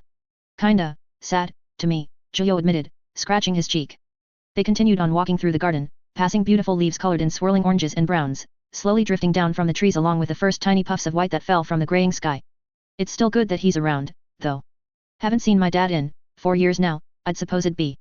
He blew out a breath, thin vapors dissipating into the cold air. His eyes briefly turned glossy, but then he blinked and shook his head, clearing his throat. Ah, that took a sad turn for a second there. My bad, hard not to think about him sometimes. Fine. These things, dates and stuff, don't always have to be about happy stuff. If it's about learning, then it's best we're honest with each other. We're not completely happy people, after all. Your family in America. Chicago area. Mom, Dad, got a little brother and sister too. Get along well for the most part, lots of shared interests, thankfully. We'd all watch Star Wars, Lord of the Rings, Avatar, nature documentaries together, he recalled, smiling again. Dad was always the calm one, Mom had that, Sicilian rage about her sometimes, he admitted with a shake of his head and a chuckle. Not in a bad way, really, she just cared. A lot. Not looking forward to having to explain the white hair to her, he added, reaching up to twirl a silvery curly lock on his head. Tell her it's all the wisdom you've gained. It's a symbol of sagely experience. What's there to be mad at? Besides, it looks pretty cool. Like a protagonist from one of those cartoons. Or a video game. A true mother would appreciate that her son is now in charge of his own multimedia franchise, Sen said as if it were the most obvious thing in the world. Take anything I say regarding mothers with a pinch of salt. Never had one. Julio laughed at that, shaking his head. Marketability might not be her biggest concern in the moment. Why is your hair white? Who hurt you? Tell me so I can kick their ass. Have you been eating well? Stuff like that, he explained. That's my experience with mom stuff, anyway. Either way, that's a far-off concern. The less involved she and the rest of them are in this cannibalistic conniption, the better. Ignorance is bliss, I suppose. Tokyo's a microcosm of the world, in a sense. What happens here ripples out across the world, at least when it comes to ghoulery. Keep up with what's happening in the US? She asked. As far as he knew, his family wasn't truly there, not in the US she was referring to, anyway. The problems of a world with ghouls were utterly alien to them, like they'd been to him initially. He wanted it to stay that way. Somewhat similar to what's going on here, from what I saw. Ghouls rising up, gaining more confidence. Even have their own version of Aojirai, Bleeding Oak, I think it's called, Julio recalled. Shares a similar backstory to Aojirai, too. Remnants of a Chinese ghoul group fled there, helped create a new organization using the tactics they gained in their homeland. The legacy of the Qi Shilian. The vanguard of ghoul liberation, crushed before it could reach its zenith. The human nightmare. People don't talk about Hao Ji much. Seems like a quiet guy. But that act alone stopping Qi Shilian's revolution puts him as one of the most influential men of the past 100 years. Who knows how different things would be if a ghoul revolution succeeded. I think it would have only hastened the path we're already on. Human governments are steadily getting more and more desperate with the increasing legitimization of ghouls. Aojirai tree is pulling off what was thought to be impossible, after all. Unfortunately, that's only leading to growing fear, rather than acknowledging that ghouls are, you know, people that should be treated as such. Julio blew out another breath. It's something I'm trying to work on. Use my liminal state in a way that isn't just violence to show them that. Jury's still out on making any sort of progress on that front, though.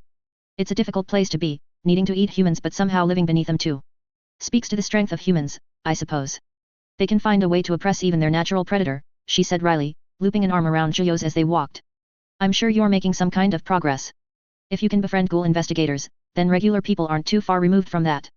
Just keep doing what you're doing, and you'll see the fruit of your labors. Julio did feel a bit warmer at that. He smiled, accepting the contact happily. Just call me Izanagi, the father of a brave new world where everyone can get along with each other finally. He leaned closer to her, speaking in a conspiratorial whisper.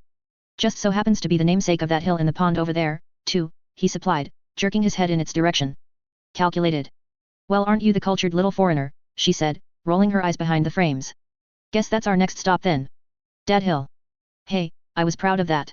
Japanese folklore was never in my wheelhouse before the other day, you know. Pride cometh before the fall. I don't know if that's particularly relevant here, but it's rare I get to say it. So don't trip on your way up, Mr. Japanese folklore knowledge haver. Sen scoffed, tugging Julio along as they worked their way towards the hill. As far as first dates went, Julio thought it was going pretty well. He was having a good time with a fascinating woman, he felt comfortable, and she seemed to be enjoying their time as well. It was a reprieve from feeling like a weapon, like a minion of the CCG, and that was precious. Afterward, he'd return to that world, take care of the Quinks, train, figure out just how on earth he was going to get Hinamai out of prison, those problems and many more. For now though, he could at least go on a date. And try to ignore the shadow of Kaya that was left in her absence. Behold. Decorations. Seiko swept her arms to one side, gesturing to her efforts, lowered into a ridiculous-looking horse stance. She had in fact managed to decorate the Christmas tree. All 1/3 of it. Though the base had been sufficiently glitzed up, dressed in baubles and the likes, glistening with slowly blinking lights, crowded with festive energy, but everything above the base was barren. Seiko was too short to reach anything higher. Julio did a dainty golf clap, appraising her work even as crimson hands slid their way out of his back, already working to decorate the rest of the tree. Proud of you as always. You beat last year's record. It was Christmas Eve at the Quinks household, which meant preparations for the upcoming party. An annual tradition, as much a tradition could be on its 3rd year of existence, where the Quinks, Nerima, Akira, Zero Squad, Jozu, and whoever was willing to make an appearance from Suzuya Squad were all invited to spend the holidays in a way vaguely similar to normal people.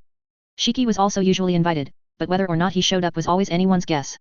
Something about how his humor wasn't suitable for children, or the like. It had been over a month since his first date with Sen, during which nothing in particular happened aside from a couple more dates here and there. Julio couldn't visit Hinamai, as it turned out, as an Aojirai tree ghoul, she was under lockdown in a way that prevented even him from going, while she was being interrogated. No torture, mercifully, but the CCG treated Aogiri members differently from the rest. Especially those ranked SS. He hadn't visited Ri, yet either. There was a small sort of dread there, anticipating the reunion while carrying the knowledge that his actions had led to Hinamai being captured. He knew that the only other result would have been her death, but to say that situation's increasing complications ate at him. However, he could only use that feeling for so long as an excuse. He'd have to face Tuka and Yamo eventually. Soon. Until then, party prep. That means. I've grown. Seiko said, bringing a hand to her chin and smirking. Excellent. This year was a massive success. But you've put on weight, Jinshi said blandly, hands in his pockets. Isn't that the opposite of what you wanted? Muscle is heavier than fat. It's called a gainful loss, Jinbo. I guess that makes sense, Jinshi admitted shrugging. He dragged a step ladder over to Seiko, setting it up beside the Christmas tree. Here. For the rest of it, you damn kappa. Sir. Could I get a hand? Toru called from the kitchen space, overseeing the preparations for dinner. It wasn't going to be a small event by any stretch of the imagination, requiring quantities of food one might expect from a party back home. Luckily there was plenty of space, and more than enough seating between the dining table and the living space. I need to go run some errands before everyone shows up. Oh, sure thing, Juyo replied, his Kagun slinking away as he disengaged from Seiko and Jinshi and walked over to join Toru in the kitchen. What can I help with? I think I've got everything for the pecan pie, if you could make a start on that. And chop up some carrot too. I think, 3 will do. Toru said, mostly to himself towards the end. The young man made quick count of what was set out on the kitchen top, mouthing numbers to himself. It'll have to do. I need to go get turkey. And eggs. A lot of eggs. In a very un-Toru move, the young man had not bought the turkey ahead of time. Is that all right? It shouldn't take too long. Distracted lately, maybe? No, it's fine, do what you gotta do, Juyo assured him, going through the motions as Toru had instructed him. The white-haired man was nowhere near a cook on his green-haired subordinate's level, but he at the very least picked up a few things over the years. I'm a bit surprised this seemed to sneak up on you is all. Ah, it's been a busy month. Practice is different now. Like I can properly lose myself in it. I kept procrastinating and focusing on getting used to my Kagun. Toru gently placed a hand on Juyo's arm, giving him a gentle smile, absent of the usual nerves. I'm fine. I'm not distracted by anything insidious, before you think that. Well, so long as it's nothing quite so terrible, Juyo replied jokingly, turning his gaze away to appraise the carrots. He felt conscious of the contact in a way he probably wouldn't have a year ago, aware as he was of Toru's feelings for him. He'd tried to act in a way that lacked reciprocation on that level, but Lord knew if it worked. Sen was going to show up at the party, she'd said. At the very least, Akira knew he was going on dates, and the Quinks had to have noticed him going out more. By the end of the day, there'd be a bit of a shift in dynamics. It had to happen at some point. Don't worry about the home front for now. Worst comes to worst, I'll ask Yuri for support.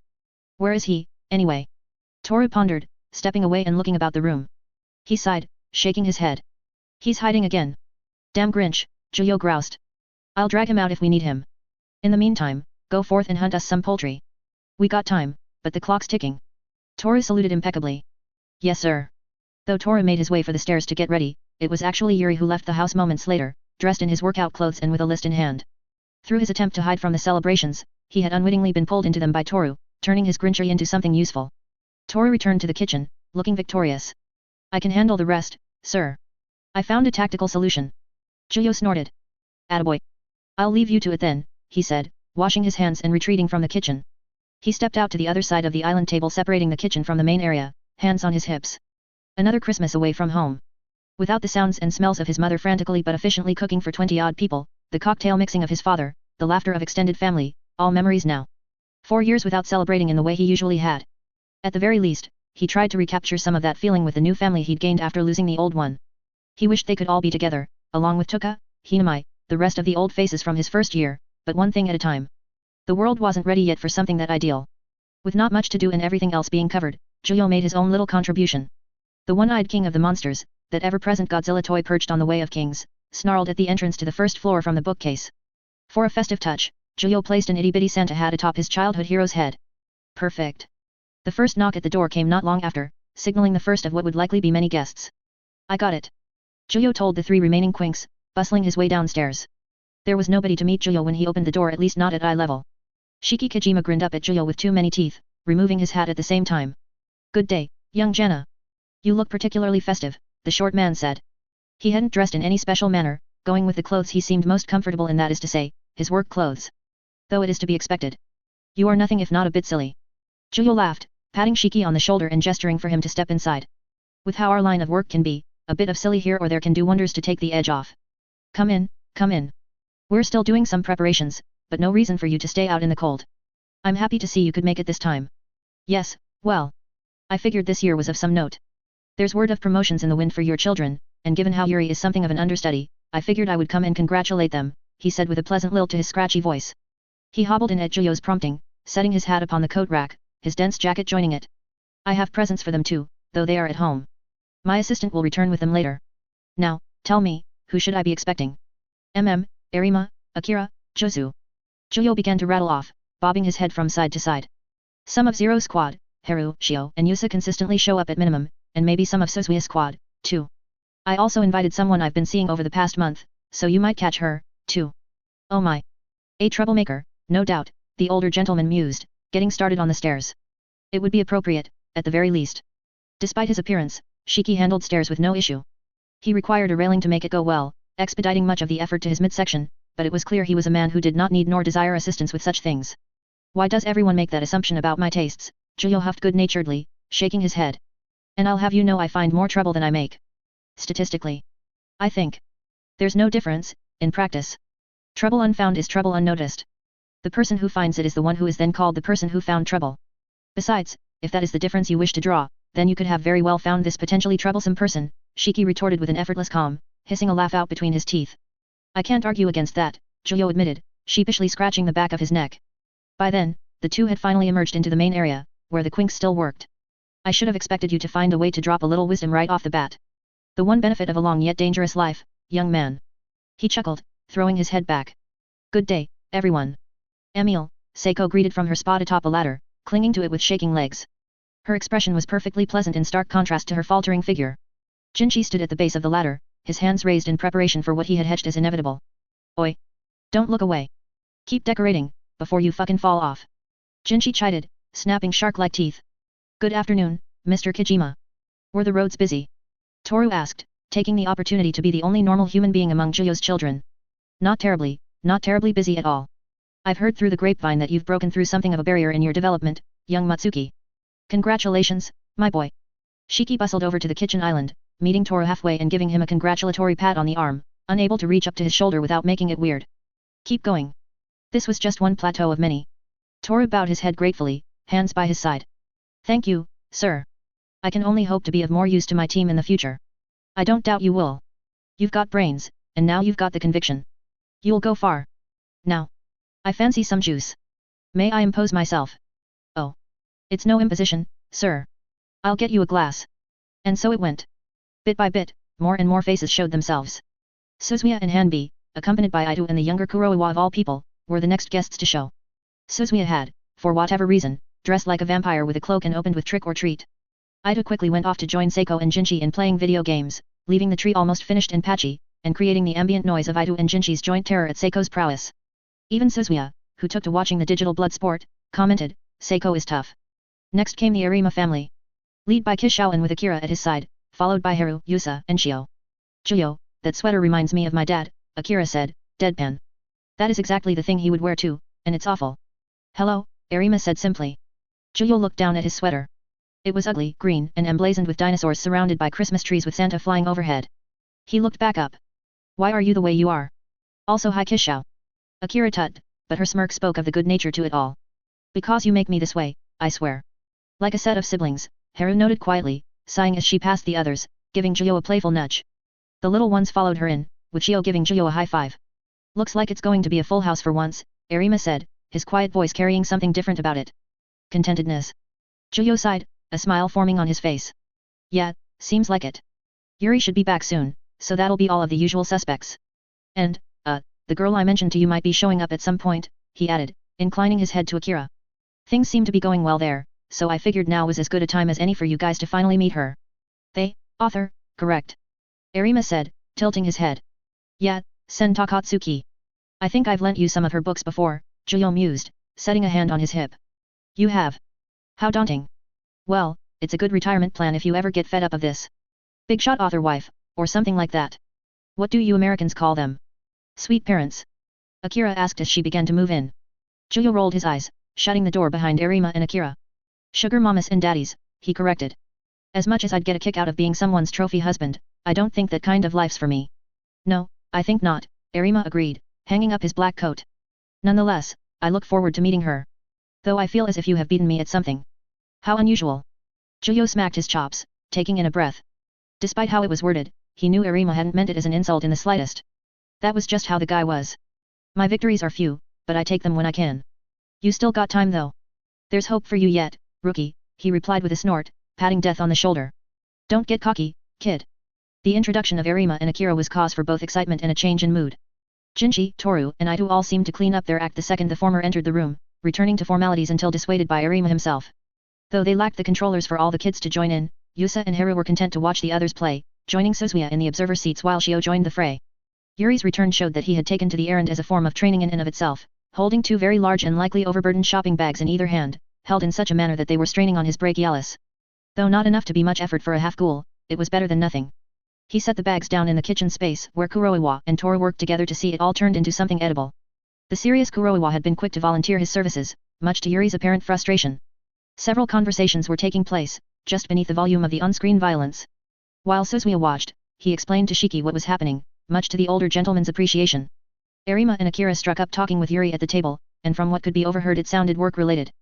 Hanbi and Haru, with the quiet and observant Yusa, seemed to connect over gardening of all things. Giulio had, for better or worse, created something of a home. It had been an instinctive move on his part, he knew. When he had first joined the CCG, he had been far more dour, quietly fatigued on a deep level and resigned to the notion that he was effectively a dog on a leash. But somehow, even while still in that state, he had gradually reached out more and more, connecting with the many strange but good people had met in his time with the CCG. Whether it was due to a desperate need for a family unit, or to distance himself from the miserable failures of his past, who knew? Perhaps a mix of both. But looking at them all now, he understood Nerima's contentment. Not a single person in that household shared blood, but they had shed blood together, worked together, and in some cases were closer than any blood-related family member could be. It reminded him of Antioku. A melancholy feeling. It made him not want to look further into the future. To pretend his greater goals and dreams didn't exist. To just stay in this place forever. Even though he knew it would have to end eventually, that didn't mean he couldn't enjoy it while it lasted. The point of Christmas wasn't the exchanging of gifts or obligatory courtesies, to him. It was to dedicate time to what you cared about. That was what his parents had taught him. Even if they couldn't be here, they could be present through his actions. He really did seem to spend much of his holidays reflecting. A bad habit. Either way, he joined the gaggle of people around the TV, sitting beside Jozu and Shiki while the children played and shouted at each other. Together, they all waited for the veritable feast cooked by Toru and Kuroiwa's hands. It smelled like roadkill left out in Nevada sun, assaulting Giulio's senses. That meant it was probably going to be pretty good, even if he wouldn't be able to enjoy it himself. One more knock at the door, a musical thing. And here we go. I got it, Giulio called, hopping over the couch and bustling to the door. To his surprise, there was a burst of anxiety and excitement in him at the sound. It felt like two worlds were about to finally collide and he was uncertain about the result. Giulio received a reminder of how strange Sen could be. The short woman beamed up at him expectantly, an oversized sweater covering the top of her body. Green and with white patterns, the truly eye-catching thing was the giant face of Mike Tyson wearing a Christmas hat on the front, with the words Merry Christmas above him. I see we are of the same mind, she noted wryly. Giulio blinked, then laughed heartily. Oh God, you're amazing, he declared. I love it. Glad you could make it. She waved her sleeve-covered hands. Glad to be here. Is this too much? Have you got people you don't want to embarrass around? She asked, gesturing to the sweater. Her hair was messy than ever, likely due to the fact she put the ugly thing on. Well, it's pretty much all co-workers upstairs, but they know what they're in for with me involved, Giulio admitted, scratching his cheek and distinctly recalling Shiki's earlier words. Goofy stuff is kind of expected at this point. So I don't need to be a respectable member of society. Got it. She hopped in, kicking her shoes off in an expert motion. She stuck her nose to the air, getting a noseful of the scent of cooking turkey, letting out an approving hum. Good. I could eat a horse and a half. Not that it'd be a good idea eating that much horse would ruin your digestive activity for a week. You talk with the sagely wisdom of someone that actually made the attempt, Giulio chuckled, closing the door behind her to keep the cold from leaking in. I'll have to take your word for it, everything upstairs smells like roadkill to my poor nose. Nose plugs. She suggested with a downward quirk of her lips and raised brows, wiggling them. You'd look silly, but it'd work. She offered her hand out to him in a most bold and daring gesture. To avoid pretty much any and all confusion, it seemed. Considered it, but I decided to just huff coffee vapors at the dinner table. I look like an addict, but it beats sounding all nasally when I try to talk, Giulio replied while intentionally sounding nasally for that last part, taking her hand while also leaning down to give her a quick kiss. Reciprocated in the most corny manner, she let out Aimwa on their parting. A world of difference from the relatively stoic Irimi, Sen seemed more than happy to lean into the goofy side of it all. Maybe for the intent of being a bit embarrassing, but Zhuyo had quickly shown that he didn't really care about such things, and neither did she. Well then. Time to introduce me to the familia. That it is. I imagine you got worlds of experience with meeting an onslaught of new faces after all those book signings, Zhuyo said confidently, guiding her in. On the ground floor, they were surrounded by a small factory's worth of exercise equipment and training rooms, which made for an interesting first impression for all newcomers. It gave the air of welcome to the dojo right before being smacked by overwhelming domesticity upstairs. Sen made note of the gym area as they passed, leaning back to take in the facilities with a whistle. What, you training the national wrestling team down here? Was that turkey or sweat I smelled? Getting hit by Jinchi can make you feel like you're getting cooked, come to think of it. Zhuyo mused, tapping a finger against his chin. And Nat, all this is, just for 4 people. Half-ghouls need lots of room to flap their wings like the beautiful peacocks they are. I suppose that's one way of describing a Kagun. Less intimidating and more actually dangerous, though. Before long, Sen and Zhuyo were facing an entire room, their eyes looking to the entrance of the living kitchen space. A general mood of curiosity seemed to be coming from them, regarding Sen specifically. She was no investigator, after all. Wah. Lion's Den. Zhuyo lightly bumped her with his elbow. Ahem. Everyone, this is Sen Takatsuki, Zhuyo introduced to everyone in the room, which just so happened to include 2 special investigators, an associate special, a bunch of first classes and rank 1s, and a pack of half-ghouls. He looked down at their held hands, and then back up at one of the formidable gatherings of humans on the planet and spoke incredibly gracefully. Also, we're dating. You may know me from such things as a number of television game shows. I also wrote a few books. And yet, we're dating. She swung Zhuyo's hand a bit, smiling at the collected group of investigators.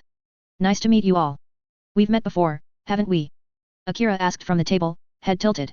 With investigator Amin. You were doing research for a novel. Sen looked over at Akira, blinking. She leaned forward, lips pursing together and eyes squinting. After a moment, she snapped her fingers. We have.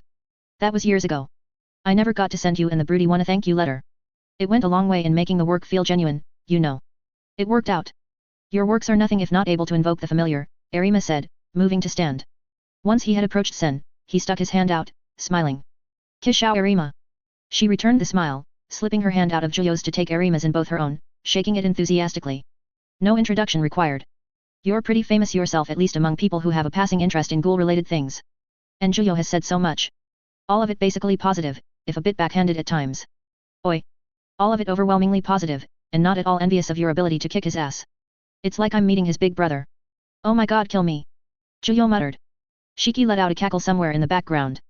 Later, dear, she said soothingly to Zhuyo. I'm glad that I was able to make a positive impression. As a forewarning, I cannot discuss too much about my work, if you are looking for any further inspiration. The others, Barharu, Yusa, and Shio over there, do not have such restrictions. Would you like to be introduced individually? I thrive in one-on-one conversation. In groups I just tend to go quiet, so, yes. If you'd be so kind. She performed an excessive curtsy. I'd love to be able to pick the brains of Zhuyo's nearest and dearest. Especially that one. She nodded to Suzuya. The stitched-up young man perked, eyes wide. Yes, you. You don't get to look that interesting and escape creative scrutiny. Well, that seemed to be as good a start as any. People getting along at a little of Zhuyo's expense was hardly new nor an issue. He had admittedly been anxious about Sen and Nerima meeting, especially considering the subject matter of their first, long conversation in that coffee shop almost a year ago. Thankfully, they seemed to be fine. But there was definitely one particularly nagging feeling that he knew wouldn't be so easily dismissed. One by one, he appraised each of his quinks to gauge their first reactions to the news. Jinchi, shocked, but accepting. Seiko, all for it, thumbs up and everything. Yuri, not giving a shit. Toru, smiling. Very forced. Very obviously putting on a front. Yeah, that about all checked out. Perfect timing, Ms. Takatsuki, Tekomi Kuroiwa said, his serious, heavy-browed expression set upon the room. The long wait is over. Dinner is ready to be served. Kishao never participated in vices, at least not in view of anyone else. Whether it was due to a dislike of drink and smoke, or out of an intent, or a mix of the two, one would be more likely to spot an extinct species than see the man partake of anything questionable. So he settled with juice. Christmas or no, it was just another day for Kishao. The dinner wound down into a peaceful evening, with the youngest among them taking up the living space, acting in a manner recognizable to actual young people for once, with Sen overseeing them. That is to say that she was as engaged with their conversations as any one of them. Kishao busied himself with cleaning, somehow managing to look the practiced master even while making circles with a sponge. He paused occasionally to wipe off his hands and drink some of the aforementioned juice before getting right back to it. Good news for the quinks, Zhuyo. Good but unconfirmed news, if you're at all interested, he began, spinning a plate on a finger in a flashy manner. To anyone who had known Kishao long enough, he had his moments of vanity. When you say things like that, you know you got me hooked, Zhuyo replied with a snort, drying off what tableware needed it at Kishao's side. Lay it on me. Expansion of the Quinks. The second generation has been passed across the table, and tests are likely to be taking place sooner rather than later. At least 4 more members, with potential for an expanded role of the Quinks in general. With the others being promoted, I suppose it allows for recruitment to be justified. Zhuyo's bushy white brows shot up at the news. No kidding. He murmured rhetorically, pausing in his kitchen duties. That's, you know, I'd always figured more would be coming in at some point, but for some reason I've never given the idea much thought before. That's great, though. It means all of the Quinks' hard work is paying off, he remarked fondly. Qixiao hummed in agreement, sliding a cup over to Zhuyo. The director called me in for advice on how to proceed on the project. I suggested the Quinks become more of a school than a squad. Yuri, Jinchi, and Toru are at the point where I think we would both be comfortable in conducting a spread of investigations, though they would still be based here. It was just a suggestion, however. My word is hardly absolute. No, but it does carry a lot of weight, Zhuyo replied, bobbing his head along to Qixiao's words. A school, hey. The word triggered an old memory, back from when he'd first woken up in Tokyo and heard of ghouls.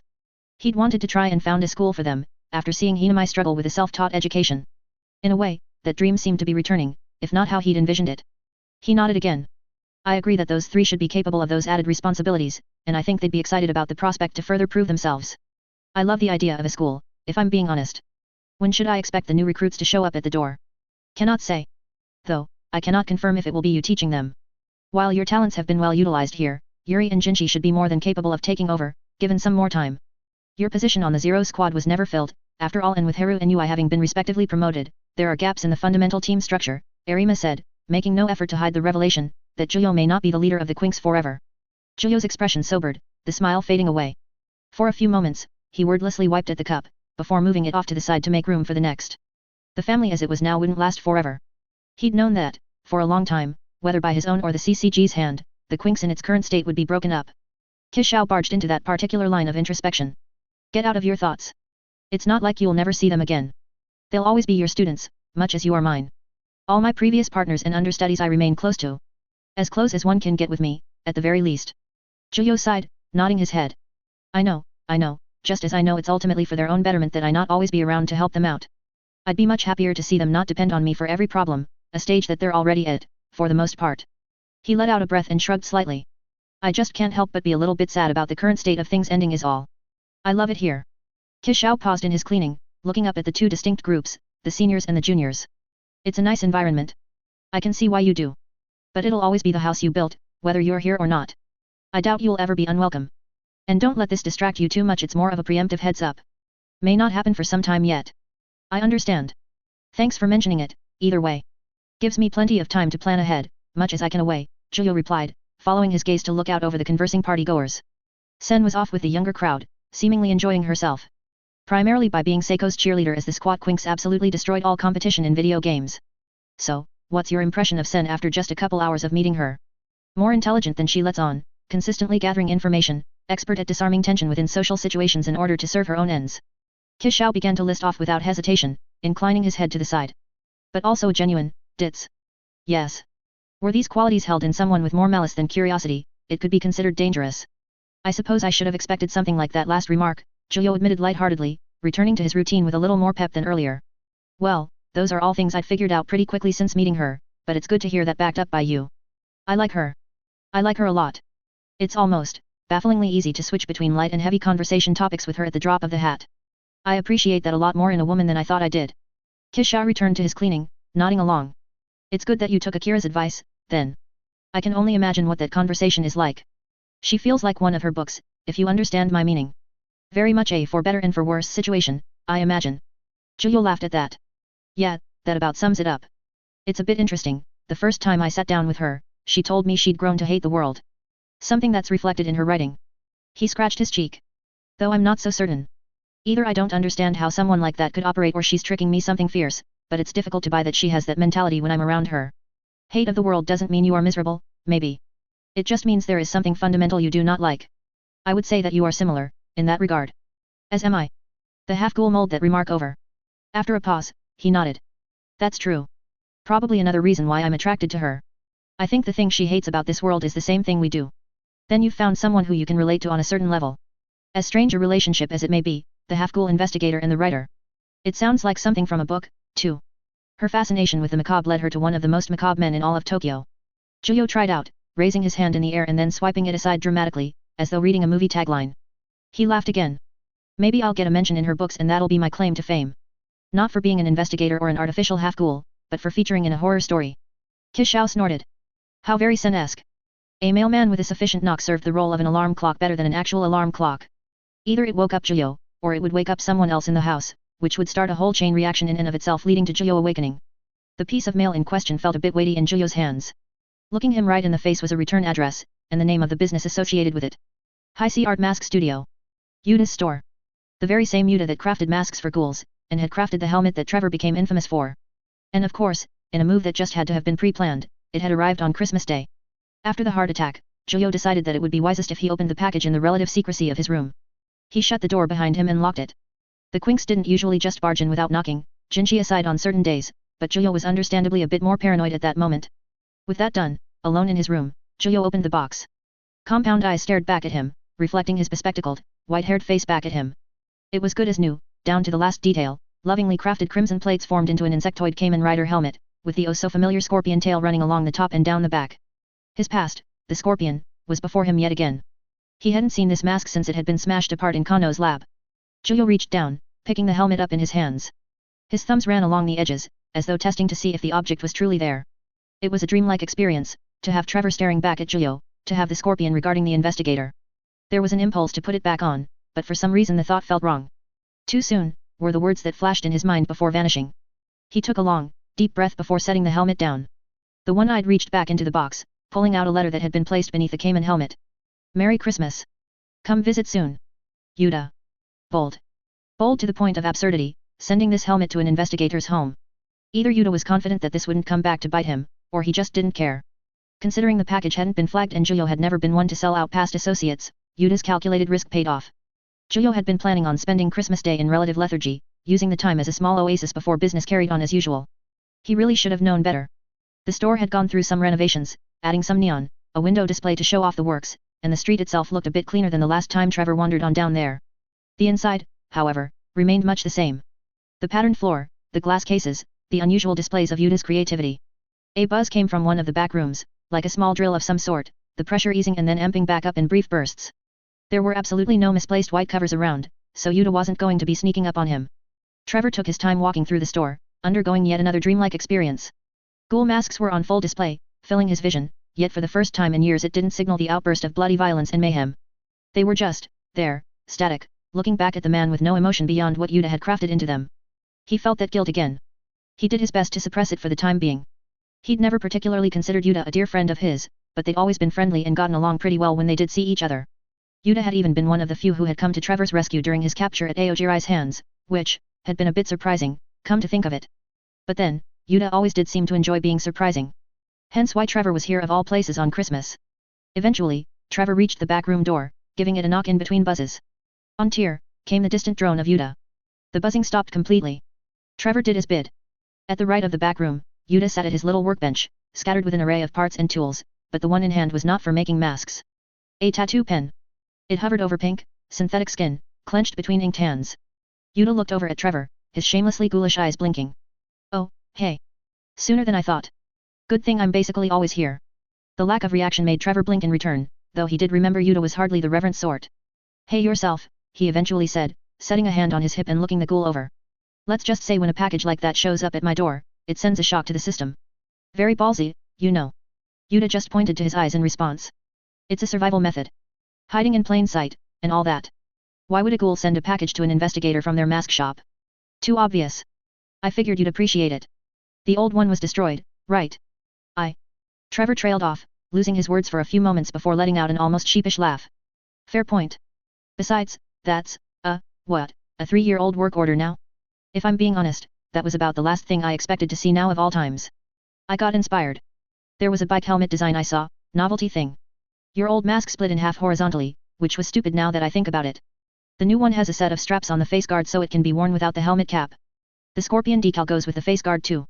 I wasn't just going to send you the same thing. It was Christmas, after all, Yuda said as if it were completely normal. But yeah, 3 years. Good to see you're doing okay. I've been keeping up through Iteri. Okay is a word for it, I suppose, Trevor answered, putting his hands in his pockets. Well, you could be dead. Well, yeah, Trevor replied with an eye roll. Good to see you're doing alright as well. I've had a bit of a necessary information blackout for all this time, though. You doing good? And Idari doing good, while I'm at it. I'm fine. Just doing what I do. Idari's bored, but that's expected. Unless there's something really dramatic happening, she's whining. I actually wanted to talk to you about something kind of serious, if you're okay with me ambushing you with that. I mean, I came here figuring you sent the helmet for more reasons than just a hey how's it going, Trevor replied. Go for it. Yuta got up, and then gestured to a sort of chair bench, inclined for the back but with a length to support the legs. Fancy a tattoo while we're at it? Can always get rid of it if you don't like it. I'm expanding my services, helps keep people off my back. Trevor shook his head, waving with his hand. Appreciate the offer, but I'll have to pass this time. Fair enough. In that case. Yuta flung something towards Trevor, launched from the worktop. Have some food. Not much fat on you. Not good. Trevor caught it on reflex, his senses immediately overwhelmed by the powerful scent of human meat. Not slop. Not the cochlea Lunchables he had been forced to slurp down at mealtime. Not the carefully regulated, highly monitored, bare essential nutrients that the CCG allowed for him to continue fighting for them. For the first time in 3 years, Trevor had been given actual meat. The CCG monitored his RC levels on a monthly basis, ensuring that if he ever slipped up in a meaningful way, they'd know and respond accordingly. This much shouldn't be enough to trip any figurative wires. And besides, it was a fact of his life that he'd had to accept. Trevor ate humans to live. Until that was no longer necessary, he had no choice but to eat, or starve to death. Trevor didn't want to die, and he needed to be stronger to face the future. So he ate. It's about Yamo and Tuka, Yuta began, finding his way back to his work desk and planting himself back down on the chair. I heard you saw them. Trevor paused in his chewing at the mention of those two, looking over at Yuta. I did. I was a bit shocked, but thankfully Tuka played it cool and that got my head back on straight. No doves should be looking their way. It's not the doves. It's them. Yuta picked the pen back up and began to buzz away once again, speaking over the noise. They're both stupid dudes. Not surprising. They're related, after all, but they're stupid in different ways. I think you'd make them more stupid. Not because you're stupid, but because you're like, unfinished business, I guess. How did Yamo react when he saw you? The one eye's frown deepened as Yuta spoke, but he answered, he just, stared at me. Then, when I was talking with my subordinates, he just abruptly plopped down across from me, looked me in the eyes, like he was looking for something. Then he up and left without saying a word. Yeah. See? Stupid guy. Look, I won't beat around. I'm pretty direct, I think. Seeing them's a bad idea. Not because of anything you did, or you would do, but because they'd do something. And right now, they've got it pretty good. Their own Antioku, really. I like them. I want them to stay safe and stay less stupid. Idari and I haven't been keeping them informed specifically because of what Yamo might do. Yuta paused the buzzing, looking over at Trevor again, his ghoulish eyes locked onto Trevor's own. Unless you're willing to abandon the CCG and leave all that behind, and rejoin our side of the world, you're putting them in danger. You're the institution now, Trevor. Trevor pursed his lips, clearly unhappy, but his lack of immediate retort said plenty about how he had to acknowledge the truth of Yuta's words. He was, undeniably, in deep with the CCG, regardless of the circumstances of his joining and his overarching goals. He'd made a family, and was trusted, and was far from the abused pawn he'd used to be. There was security there, and a future. A future built on ghoul corpses. How much do they know? He asked. And what is this stupid thing you think they'd do if I showed up at Ri, as Trevor and not Juyo? They know you're alive as an investigator. And if you showed up as Trevor and not the investigator, then she'd want you back in her life. It's like, if you saw your blood family in front of you. I can't exactly stop you, but you know. I'm pretty good at surviving. Got a nose for this kind of stuff. I see, Trevor murmured quietly. The meat was done with, and his hands were folded across his chest. He was silent for some time, soaking in the information. Would Tuka really accept him back, after spending 3 years away as an investigator, knowingly doing so? Even with Hinamai still locked away because he'd put her in a situation where... No, he hadn't forced her to do anything. Hinamai made her choice of her own free will, because they saw each other as family. But it was Trevor's responsibility now to make sure she stayed alive, and would live to see the sunlight again. There will come a day when I come back to this side, fully, Trevor eventually said. But it won't be for a while yet. Although... An idea appeared in his head, a chance to break the deadlock that he and Iba had hit when it came to their information gathering. It might be shorter, if you're willing. You wouldn't happen to know anything about a group called V, would you? Ah. The manager's old bosses. Creepy guys in black hats. Paler than me. Know a bit, but not much. What sort of stuff do you want to know? Yuta asked, reclining back into the chair. Whoever might be a member, what they want, anything, really, Trevor admitted. Part of why I stuck with the CCG was to try and figure out what their deal is, but I've hit a wall. It's some real Genyosha stuff. Secret societies and all that. Kyuzan the manager is the only guy I really know who had direct involvement with them. He never talked about them, but I got a few bits out of them. Related to the Washayu in some way, which is kind of funny. I'm a distant relative of the Washayu, you know. Wait, what? Trevor immediately uttered. Relative? Like, blood-related? But you're a ghoul. And they're. He narrowed his eyes. That couldn't be. They're supposed to be human. Yet, well, they are. But how much do you know about the underground? And the ghouls there? Yuta asked, clearly not expecting to go this direction with the conversation himself. Not much. Rumors of a city, and some of the tribes work with Aojirai. But that's it. MMH. The last confirmed king, the underground king, was Washuyu related. Half ghoul. The Nagaraj, they called him. Serpent King. I guess he must have boned at some point, and then his kid boned somebody else, and so on. This real old lady I met said I looked like him, which is how we figured that bit out. Hey, well, alright then, Trevor said, scratching the back of his neck. Okay, so V and Washuyu are connected somehow, do you know what they want? Dunno. All I've got is what Kyuzan told me. He was basically the muscle, went after people they wanted him to go after. Cleaned up loose ends. Never saw a pattern in the kinds of people, but I guess they got involved with V somehow. Makes me wonder how, though. Yuta mused, rocking back on the chair a little. All my experience tells me to keep the hell away from them, though. Dangerous stuff, Trev. That it is. Unfortunately, one of my bad habits is shoving my face into dangerous stuff, Trevor admitted, though he didn't look all that sheepish for once. Hence why you called me here in the first place. I get it. Going back to Tuka and Yamo will just drag them back into the same mess that destroyed Antioku. I'm not going to risk their lives needlessly. Even if it feels like coddling. You hang out with Kishao Nerima. Keeping children from an apex predator isn't coddling. I was never planning on doing something that stupid, Trevor sighed.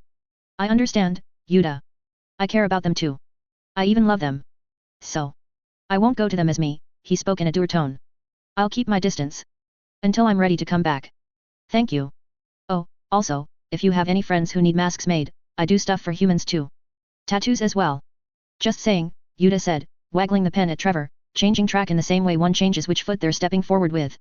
Yes, I'll shill for you when I can, Trevor promised, shaking his head at the ghoul. I'm a returning customer all of a sudden again, it's the least I can do. Hey, it's not like you became someone else in 3 years. You're still my customer. Interrogation permissions are strictly guarded for Aojirai-related ghouls, these days. It was not easy work, convincing my superiors, but here you have it, the warden said, hands folded behind his back as he led Juyo down to one of the lower levels of Cochlea. Not as deep as the veritable underworld Donato lived in, but still fairly tucked away. With 2 scars at either side of his mouth and a bowl haircut, the warden made for an unusual-looking character, as seemed to be mandatory within the upper echelons of the CCG. Though only an associate special class, the warden held as much influence as any special class investigator due to the raw importance of his work keeping every ghoul in Cochlea locked up and keeping the schedule running. Given the difficulty everyone else had, I suppose it was only a matter of time before you got your shot, Jenna. The warden, Shin, stood to the side before one of the heavy-duty cell doors. Similar to Donato's own, the cell served as both an interrogation room and a holding space, ensuring that the transfer of the ghoul would not be necessary. How long will you need? Papers say 20 minutes, but I shall look the other way if you need a few minutes more. Juyo regarded the door for a few moments, feeling as though he were in a surreal dream. It had taken over 2 months for him to be allowed to visit Hinamai. Despite her being officially placed under his caseload, he hadn't been given first dibs, so to speak, to see her. He was not one of the CCG's dedicated interrogators, after all, and he wasn't technically an Aojirai specialist on top of that. Despite the seemingly long period of time, the warden had indeed allowed him to cut ahead a fair number of people. It was a favor, and a big one. Juyo would remember that. At most, it should be a half hour. I truly appreciate this, sir, Juyo answered, inclining his white-haired head to Shin. Think nothing of it, Jenna. It's partly selfish, given that somehow no progress has been made with this ghoul in particular. Though I'm not involved in that particular process, it is nonetheless frustrating to see it happen under my roof. He nodded to Juyo, turning on the ball of his foot and making for the way they had come. I'll check in half an hour. He called back. Juyo watched the older man leave, then turned back to the door. He wouldn't be able to speak freely with her like he wanted. The prison cells were constantly monitored, every motion and word caught and recorded. Juyo had steadily gained more and more sway within the CCG, but he most certainly didn't have the kind of soft power that allowed him to flagrantly disable that level of procedure. But even though he wouldn't be able to be Trevor as he would like to be around her, he came to see her all the same. The thought of her was the one thing that had kept him from willingly accepting death at the hands of Nerima, after all. So, for now, he would be Juyo, an investigator that didn't understand why a ghoul had saved him. Weird to be on the other side of that equation. No wonder Amin had been rattled. With a deep breath, Juyo opened the door and stepped inside. The sheer white lights destroyed any potential shadow in the room, illuminating every inch of space for the duration of the interrogation. The interrogator had less space in this particular room, compared to Donato's own, providing the ghoul with more space to actually live, and the benefit of that showed. Much as Juyo had, Hinamai took to books in her imprisonment. A few of them lay stacked about her side of the glass. Hinamai herself looked, not much different, in truth. Taller, more mature, certainly no longer the shy child she once was, but she still instantly registered as Hinamai. Brown hair tended to neatly, even while confined, showing only minor signs of dishevelment, her expression as soft as the day he had last seen her as Trevor, the face of someone who truly did not belong in the side of the world she was on. She sat patiently, dressed in the bland grey of the Cochlea inmate uniform, her eyes unfaltering as Julio entered. She bowed her head politely in greeting. It took a moment for Julio to return the gesture. The sight of her, right there, in front of him, made him want to scream, to shatter the glass between them and take her far, far away from this place. She didn't belong in Cochlea. She was supposed to be free. But such an action would be profoundly, insanely stupid. Outright suicidal. A brief thrill, followed by an inevitable death for both of them. Eventually, she would be free. Just now. Though Julio did feel like he had a better idea of what Yuta meant regarding Tuka and Yumo. It was a powerful temptation, seeing someone you loved in a place they didn't want to be. Julio bowed his own head, shutting the door behind him. Good day, panels, he greeted as he walked over to take a seat in front of the glass wall between them. I'm Julio. We met a couple months ago, briefly. I recall, she said gently, nodding. Do we need to pretend? She asked quietly, leaning forward a little while looking up at a camera. God bless Hinamai and her big brain. He nodded minutely, careful to hide his reaction. However, it was difficult to suppress the gratitude on his face from seeing her catch on so quickly. With his confirmation she leaned back, folding her hands together on her lap. The auction, yes. You, likely have some questions. Though I have not answered any prior, so I wonder why you think this will be any different, she said, brows furrowing, a confident statement that felt alien coming from the mouth of Hinamai. I'm a bit of an optimist, you see. It can lead to taking courses of action that a lot of people might see as foolish, but if it works, Julio replied, leaning back as well. After all, you fought a supposed comrade, Saito Takaizawa, in the middle of a battle with the CCG. Although we're apparently calling him Tial now. He adjusted his glasses. You'll have to understand why anyone would be curious about that. Takaizawa is troubled, she said, dipping her head somewhat, but not breaking eye contact. He doesn't know when enough is enough. Someone has to rein him in, if the other executives are not present. He had his fun. No need to draw it out. MMH. He certainly gave the impression of a mad dog during our encounter, Julio said with a nod. I looked into him a bit after that, since he was before my time. By all accounts, a nice guy, if a bit clumsy. Brown-haired, too. The contrast was stark, to say the least. Whatever happened to him afterward, it must have truly put him through the ringer. A bit of genuine lamentation leaked into his tone at that last part. It was difficult not to sympathize to an extent. Based on all the evidence, Aojirai Tree had tried to mold him into a second Trevor, one that would fight for them, which meant recreating the circumstances behind Trevor's own development. Evidently, that meant torture. A great deal of torture. Seriously, why would Ito ever think Trevor could condone that? Possibly. I'm not told of the details, on that front. I do wonder how much of it is him putting on a show, given some moments, but he is nonetheless a troubled young man, she said with a clarity beyond her years, lips pressing into a thin line. Not that I defend his actions. He's far gone. The least I could have done for him was to kick him out of making it worse. Indeed. Given your record, I honestly didn't expect you to defend what he's done, Julio replied, adjusting in his seat. In fact, the two of you couldn't be more different from what I see. He seems to take a lot of joy in killing, laughing all the while you, avoid killing at all costs. We don't have a single case of you taking a life, no matter how much the other party might be trying to take yours. Why is that? There is more to ensuring a peaceful end than not killing. If others continue to do so, then my lack of killing is meaningless, Hinamai said. But, it goes without saying that Takaizawa is stronger than his frame would suggest. That it does.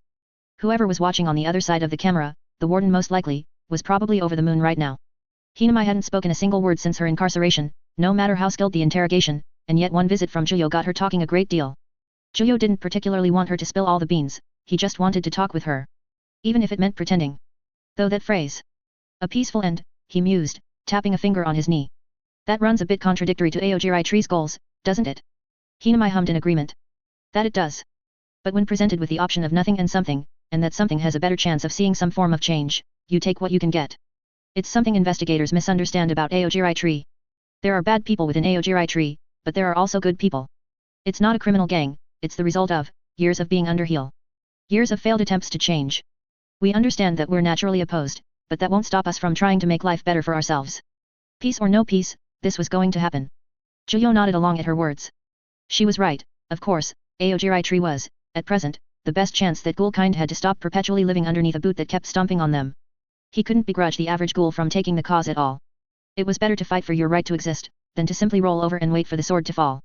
There are people, humans, and a few ghouls, who compare what we do to other struggles around the world. But it's not the same. Humans stepping upon humans is meaningless, because they're just humans. Anyone with a brain can see that such plights are because of silly, arbitrary things. Ghouls and humans are different. Our conflict isn't arbitrary. It may very well be necessary, unless something changes, she elaborated, sounding fairly heated for once in her life. I don't agree with Ito. I don't like the violence. But I understand it ours and yours. At that, Juyo was silent for a few moments.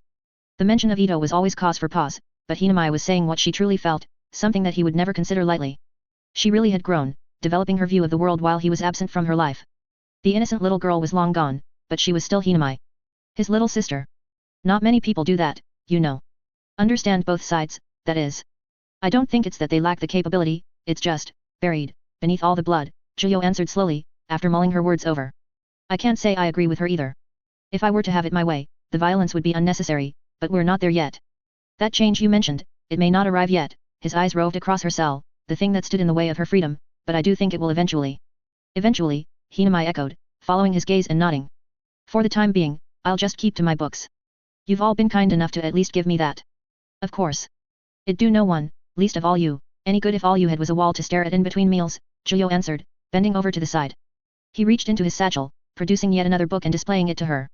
The Way of Kings, a bit of a favorite of mine, he told her. If I can get another visit, I could bring something you'd personally request. Hinamai stared at the cover, a smile encroaching upon her face. Pretty cover, she said, giving an affirmative noise. I've got no requests. Though, if Sentakatsuki releases anything, I wouldn't mind reading it.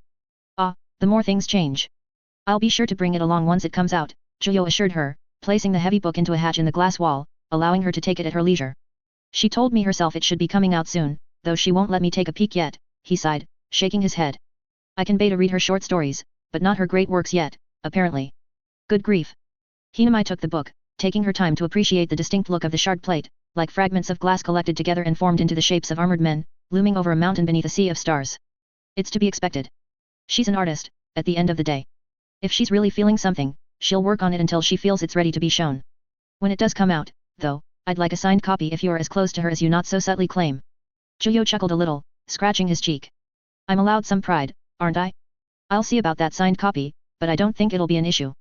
Least I can do for a fellow fan. He checked the time. Getting close. He could already tell he was slipping dangerously close to familiarity that would have been considered detrimental to the reason for his visit. Until then, I'll have to take my leave, Juyo told her, moving for the door. Thank you for talking with me, Panels. It was more than my superiors were expecting, considering. Hinamai let out a scoff, shaking her head. Everyone else was rude. If they had conducted themselves a little better, maybe I would have been more inclined to talk, she said, a coy smile on her face. An absolute lie. She wasn't going to say diddly squat. Fine by Juyo. That basically meant that if the CCG wanted Hinamai to say anything at all, they'd have to rely on him to get so much as a peep. As close to an ideal situation as they could have. Juyo smiled back, though there was a smirkish energy about it. I'll have to pass that along then. Can't let that level of unprofessionalism slide, after all. He hung at the door, his hand on the knob. The cameras were facing both of them. He still had to pretend. So he turned back to look at her, suppressing the loving look he wished to give her, and said, Be seeing you, Panels. Until next time. She raised her hand in farewell, her smile fading as he left, the Way of Kings in her other hand. The lights grew less intense as he left, returning to a more manageable dim. The door closed behind him, and the sound of several mechanisms locking into place followed, locks on top of locks. The warden stood ready at the end of the hallways leading to Hinamai's cell, hands behind his back again. He gave Juyo a nod. Sir. She was quite willing to talk with me, as it turned out, Juyo told him. Looks like we've had a breakthrough in progress. MMH. Most unusual, but not terribly surprising. You do have something of a rapport with ghouls, and for good reason.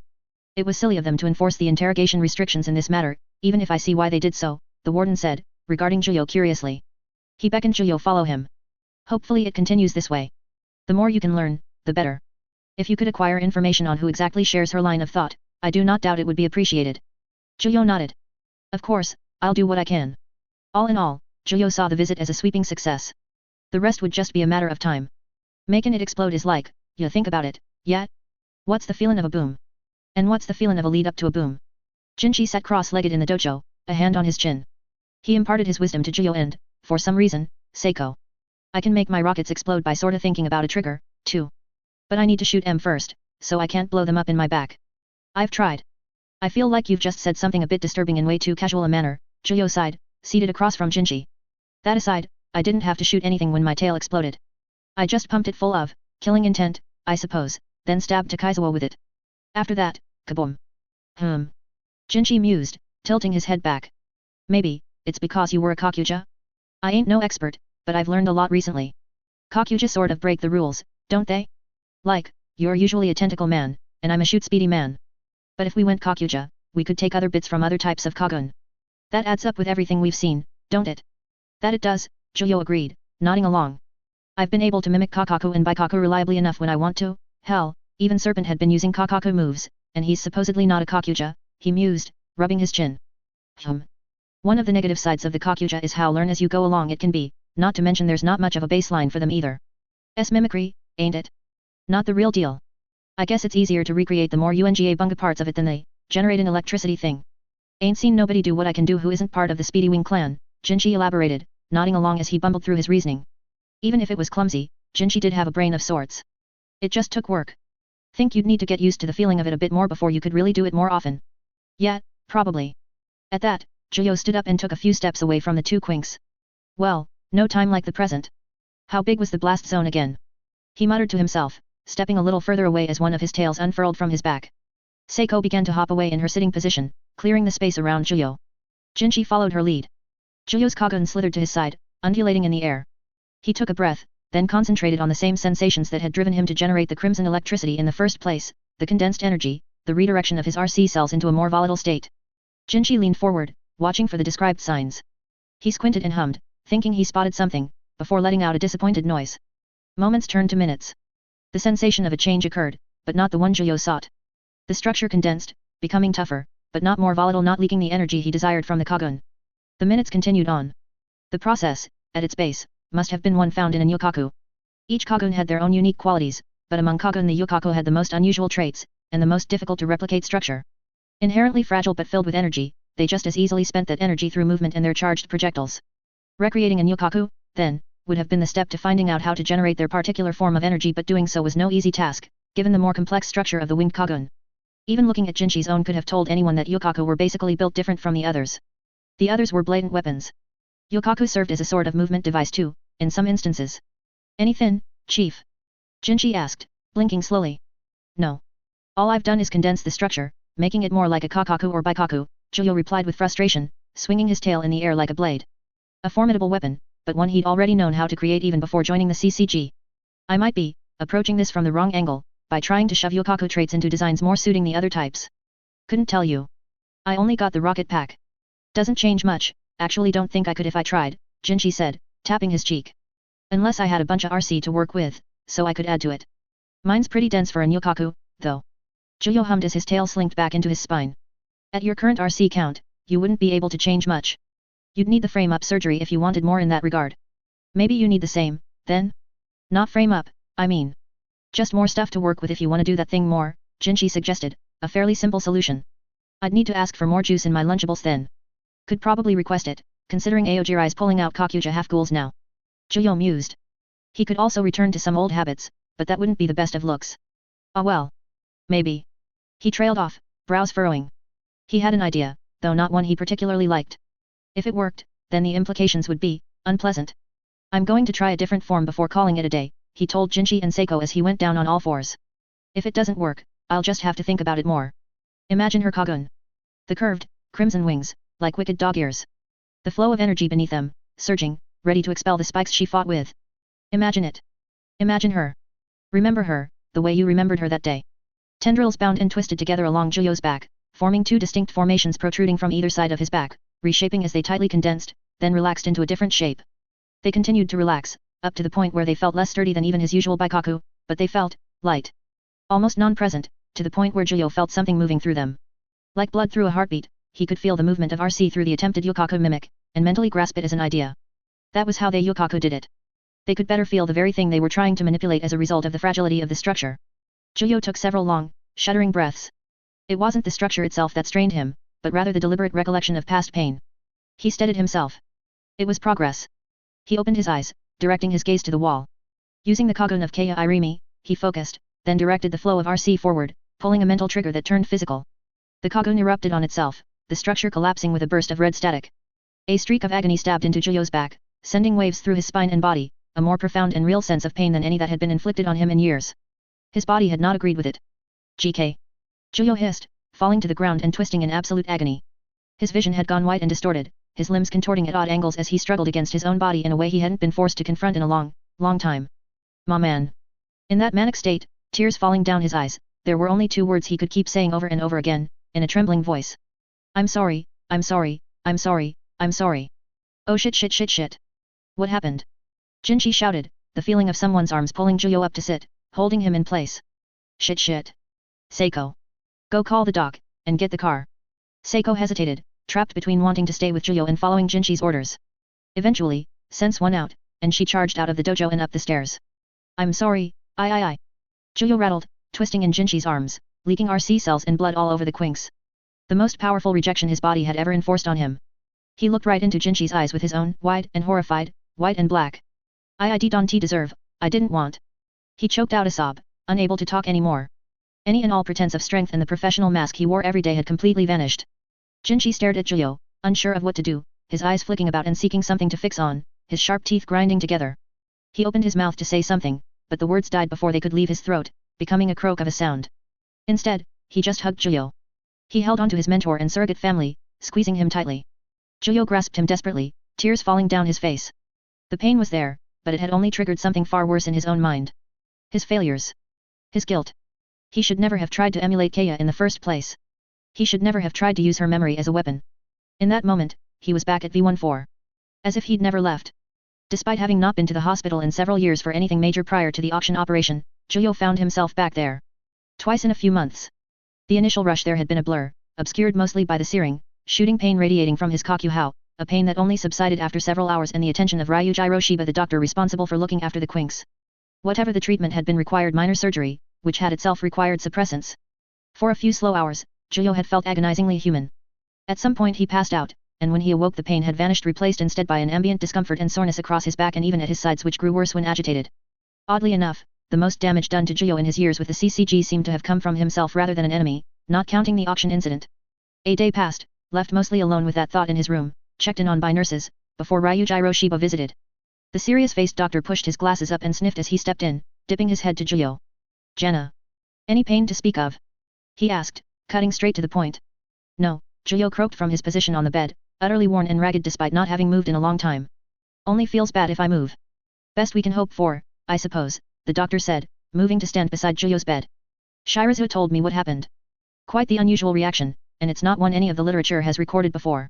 Left me quite unsure of how to proceed with the injury." "You were trying to replicate the currents of a nyokaku." Zhuyo took a breath. "Yeah, mimicry. Like how I've been able to do with the other types. I tried using the shape they usually have, and then tried to shoot with it. Then it exploded." Dr. Shiba let out a rumble, his mustache wiggling from side to side in consideration. "I'd say that on a basic level, you succeeded. I cannot think of any reason for a kakuhao to rupture beyond a bad crossing of the proverbial wires in the process which creates the yokaku's uniquely abundant and volatile energy," he said. Shiba reached out, pulling over a chair and sitting, hands clasping together as he leaned forward. "Which speaks to the possibility of what you are doing, but what you attempted may require the structure of a nyokaku kakuhao to execute through to completion. While you have the latent ability to generate similar energy if pushed, it's like having a dam without a means of allowing the water to be processed. It spills over and breaks the dam itself. It's a matter of biomechanics," he explained, drumming a finger on the back of his hand. "That's the theory. As for yourself, we've installed a cage around your kakuhao for the time being, restricting its expansion until it can break down the cage itself. In the quinks we'd call this a frame out, but given that you've basically been in that state since day one, it's not quite the same. It's the expectation. The cage is just there for medicinal reasons." Zhuyo's eyes widened at the news, the discomfort in his back and sides suddenly made clear.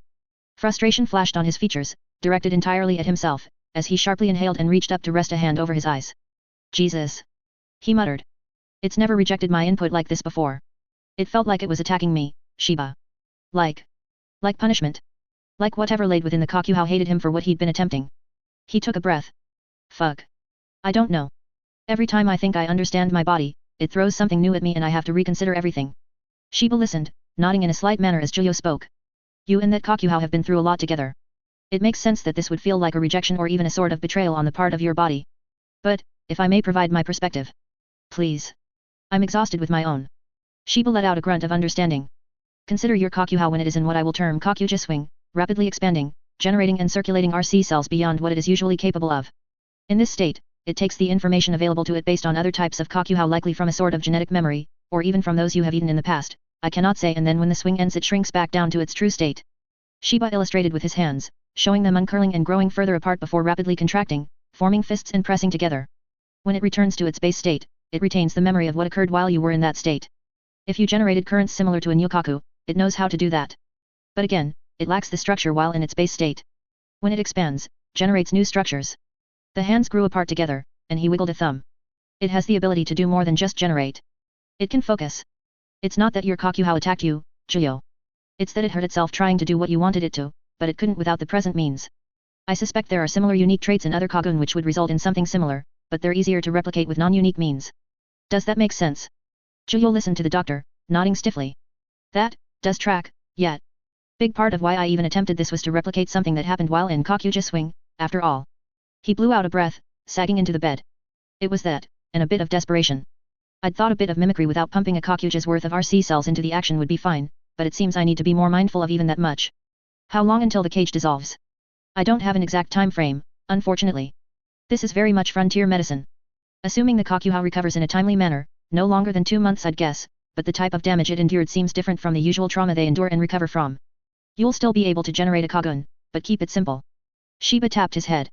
There's nothing stopping you from making more complex structures, but try to avoid it. It's all up here, after all. Ha. I suppose so, Juyo replied without much in the way of mirth. He wasn't going to be attempting another Yukaku anytime soon. Especially not her kind. The agony and the guilt had done their work to his head, and a part of him never wanted to consider the option ever again. It felt dirty. Even if it was more a matter of biomechanics, he still felt as though he'd committed a transgression. Soiling her memory. I'll try to take it easy until then. When will I be free to go home? We'll keep you in for one more night for observation, but tomorrow you'll be free to go. I've already contacted Shirazu, he'll pick you up. He shouldn't be driving, mind you, but if it was good enough to get you here, Shiba noted wryly, pushing his glasses up. Anything you want in the meanwhile, Jenna. A book, TV, anything to keep me distracted would be appreciated, Juyo answered with a sigh. Oh, my phone too please, wherever that ended up. Wish I could tell you. Book it is, then. Genre. You got a favorite?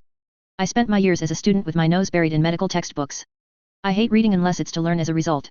Unless you're particularly interested in changing career paths. Shiba said, raising a brow. Ah, no, that's a pass for me. Fantasy, please, Juyo hastily answered. I'll see what I can dig up. A clean, black car honked its horn as Juyo left the hospital. Shirazu waved at him from the window, parked up on the pavement. Juyo gave a small wave back, slight smile on his face at the sight of Jinchi as he made his way over. He opened the door, sliding into the passenger seat with a grunt. Hey, was his eloquent greeting. Jinchi grinned, turning the keys as Juyo made himself comfortable. Hey. Why feeling good, chief? Was one hell of a warm-up injury. Don't feel like I got magma coursing through my veins anymore, so that's good, Juyo replied, using the headrest behind him and letting out a sigh. How's the home front? Oh, you know. Toru got all fluffed up, Seiko got a bit frazzled by it, Yuri's doing his thing. Otherwise? Clean as it can get, all things considered. You've been through worse shit, after all. What did the doc say? Jinchi said, pulling away from the hospital. He actually seemed to be a competent enough driver, even though he only had the license for a scooter. He was a bit flummoxed, it seems. Long story short, to him it looked like I'd tried to do something that'd really only work while in Kakuja mode, Juyo answered in a tired voice. Too much complexity or some such. He had to install a cage around my Kakuhou to ease the expansion and have less irritation as it recovers. Should dissolve on its own in a couple months, give or take. Dissolve in metal don't sound good, but I ain't a doctor. Maybe's got vitamins in it, or something, Jinchi pondered, keeping his eyes to the road. Guess you'll be taking it easy for that time, huh? Shouldn't be a problem. Leave any dirty work to us. I'll do that. Don't really need to hold your hands so much anymore anyways. Juyo let out a long exhale, shutting his eyes. Did I say anything, while it happened, and on the ride to the hospital? He asked tentatively. NNH. Mostly just cryin'. Saying you're sorry. Dunno what over, though. Not gonna pry none, considering you were in pain. We say and think weird shit when we're at that point, Jinchi said, his grin turning upside down. Yeah, that we do. Juyo opened his eyes again, rolling his neck. Thanks, Jinchi. You bring my phone with you? A couple days going dark in this day and age just means a message pileup. Jinchi took a hand from the wheel, reaching down into the compartment on his door. He flicked the phone across to Juyo. I just never look at M. Works for me. How in character, Juyo chuckled as he checked the phone over. Work stuff, Kishao and Akira asking what was going on, same from the Quinks. Sen asking Brew what? He huffed again and went to work responding. He was going to do his best to make the most of the cool-down period. Life had a dirty habit of wrecking him when he least expected it, but the least he could do was enjoy the times between traumatizing and violent episodes however he could. Sen Takatsuki lived like a goddamn animal. Her justification for this, of course, rested in the fact she lived her life as a creator. Spending most of your day writing and researching left little time for organization beyond the organization that could be found on a Google document outlining her next idea. There was some truth in this. She did work very hard, despite her outwards appearance. She could vanish for days at a time and return with a torrent of information about something weird. One time she went radio silent for a week and then sent Juyo a message detailing how cool Sirium Korean wrestling is. Her research in that instance had her going out of Tokyo to speak to several expats about the sport, and to observe matches. At the drop of a hat, she did that. This left her two-level apartment looking like a student had taken up residence at all points in time. Cans of coffee and other sugary drinks in various states of opened and unopened, water bottles, books, DVDs, video games, it was all there in some form of stack or collection, spread out across the lower floor of Sen's apartment. It grew worse the closer one got to her workspace on the lower floor, beside a window which looked out over Tokyo Shinjuku, to be precise. It suited her in her eclectic ways. Bloody messy, though. The woman in question remained stuck to the several monitors she had set up atop a low-floor desk, a large cushion her chair. In a red shirt and shorts, her hair tied back messily, she worked with a fervor, looking through what appeared to be academic articles on Japanese prison policy and taking out slices as she went. She only paused to throw a chip into her mouth to join another, forming a duck-like bill for a moment before taking them both completely into her mouth, crunching away. Ghouls have the strangest and most nonsensical physiology, she said as she worked, looking back at Juyo briefly. The fact you can just explode like that speaks to some sort of twisted intelligent design. Tell me about it, Juyo grumbled, laid flat on the couch with one leg propped up and the other resting on a knee. I've wondered a fair bit of how ghouls even came about. One of the more exciting and messed up ideas was that a group of humans in ye old times had somehow pissed off some god and cursed them, along with their descendants. He blew out a breath. Or something like that. I mean, that's totally to be expected, right? Go back far enough and everything bad that happens to humans is because someone pissed off a god. Back when people still called this place Ashihara no Nakitsukuni, I bet they blamed the conquests of the Yamato people on gods. Same with ghouls, Sen said, turning back to the screen. It also fits into a sort of mythological archetype we cooked up for ourselves. Human do bad, human gets marked by God with bad thing. Cain and Abel, for example. Juyo hummed along, his hanging foot bobbing to some beat only he was hearing. It'd certainly make for a good cautionary tale, were the circumstances entirely fictional. Thou shalt not devour thy kin, and here's why. Seems like something Ishtar would do, if we make assumptions based on theories of where ghouls came from initially, he mused. How about you? Got any theories of your own? Aliens, she said quite simply, looking back at Juyo with a particularly smug look. It's about as likely as gods, if not more so. But if I'm being serious. She pulled herself away from her reading station, delving a hand into a pile of stuff, and retrieved a book. She patted the cover. Divergent Tribes and Recombinant Occurrences. I don't think ghouls were anything like they are today, originally. Go back a few 100,000 years and you've probably just got people who eat other people and are maybe a bit stronger. But as has been recorded, ghoul capabilities do grow quite quickly, depending on their circumstances. Enough repeated duress in ideal situations, and whatever made them stronger turns into the same thing that gives them kagun. He peered at the cover, adjusting his glasses as he did so. Reminds me of Steinhen's theory. Ghoul parasitic activity, I think it's called. Does a lot to explain the biological arms race that's going on these days. Organized military efforts makes ghouls stronger, which led to quinquo development, which led to ghouls getting even stronger, and so it goes. A beast that feeds itself if there ever was one. She tossed the book away into, somewhere, not particularly concerned with its location. Boy gotta eat his supper somehow. But enough about that, way too abstract when you just recovered from having your back turned inside out. You gonna try it again at some point? She asked, finally turning her whole body around to face Juyo, her legs crossed on the cushion. Not in that precise way, no, Juyo responded, rubbing at his temple for a few moments. Current theory is that best results come out while I'm kakuja-ing out, and that's not exactly something I can just test out every morning in the dojo. He blew out a breath. I managed to get the form and feel the flow of RC cells like how I think a Nyukaku would, at least. Besides, I'd rather avoid that experience again if I can help it. Haven't hurt that bad in damn near 4 years now. Avoidance is a valid tactic. Not to mention, you've got your promotion coming up. Get your shiny new rank and maybe a medal or two to go with it. Can't have you bleeding out your back while you're being a good little salute man, she said, mocking a salute and leaning backwards, almost to the point of falling back from her cushion. Does the pay raise mean I can expect some gifts? What, my sugar mama isn't satisfied with the pleasure of my company. Juyo huffed with a little, good-natured smile. The only sugar I got is in these cans. The rest of it is invested, she said with a wag of her finger, smirking. Which while smart in the long run, does leave me living on Family Mart lunches. Playing the long con is perfectly valid, Juyo chuckled, rolling his neck and getting a crack for his treble. You want something nice? Sure, I'll surprise you one of these days. When's your birthday, anyway? 3rd of July. Summer baby, reflecting my sunny nature, she said, framing her face with her hands. But it need not be on my birthday. I generally don't celebrate it, work doesn't stop for it, after all. But I'm joking either way, if I wanted someone to get me gifts I'd go to some of these social events and hook up with some loaded guy. Not my style. Relieving to hear. Glad you're willing to settle for this poor cannibal that gets his arms chopped off and explodes his own back on accident, Julio replied, sitting up and reclining against the back of the couch, arms sprawled out on the top. You say I like dangerous women, but I think we're both guilty of similar tastes here. I have never once claimed that I am not somewhat fond of danger. I know exactly what I get into, Mr. Jenna, she shot back with a finger gun. You don't grow up a poor aspiring writer without learning to love the risks. And I'd say the same goes for you, at this point. Correctamundo. Coasting through life stopped feeling like an option to me a long time ago, Julio answered, smile widening. Can't say I'm a fan of the pain, but everything's got a price, I suppose. Taking risks yields more rewards than just sitting and waiting for things to happen at you. Until that risk bites you in the ass, at the very least. Not had it happen to me yet, but the threat of it is enough. Sen hopped to her feet, stretching her arms out above her head and letting out a strained noise, going onto the tips of her toes. She let out Aga when she finished, slouching. I've been reading for too long. Body seized up. Am getting old, Julio. Stretches, something to limber up? I'm good at massages, or was back in the day, Julio offered, leaning forward slightly. Big fan of M myself. Hell, why not? Got a topic for you, though. How often do you think about home? Julio blinked, smile faltering for a moment. Back in America. Yet. I don't think about home much, don't really have one in that respect, but I figure you've still got somewhere outside of this horrid super city, she said, moving over to the couch and throwing herself onto it with crossed legs. If I'm not working, then a bit often, Julio answered honestly, resting his elbows on his knees. Hard not to. Pretty easy to draw parallels, I suppose, between here and there, he swiped a finger vertically through the air in front of him, though that might be more my longing than anything else. Their faces just kinda pop up in my head, if I see something that reminds me of them. It's worse during the holidays. He blew out a breath. Sen nodded, tilting her head to the side. Still here, though. Guess there must be some sort of appeal to it. I'd have been out of here before the sunrise. You planning on sticking around? Julio didn't answer that right away. His situation was baffling even by the standards of a world with ghouls in it. He hadn't divulged the truth to anyone, not even Kaya. Only Yoshimura and Toka had an inkling, when he told them he didn't know what ghouls were.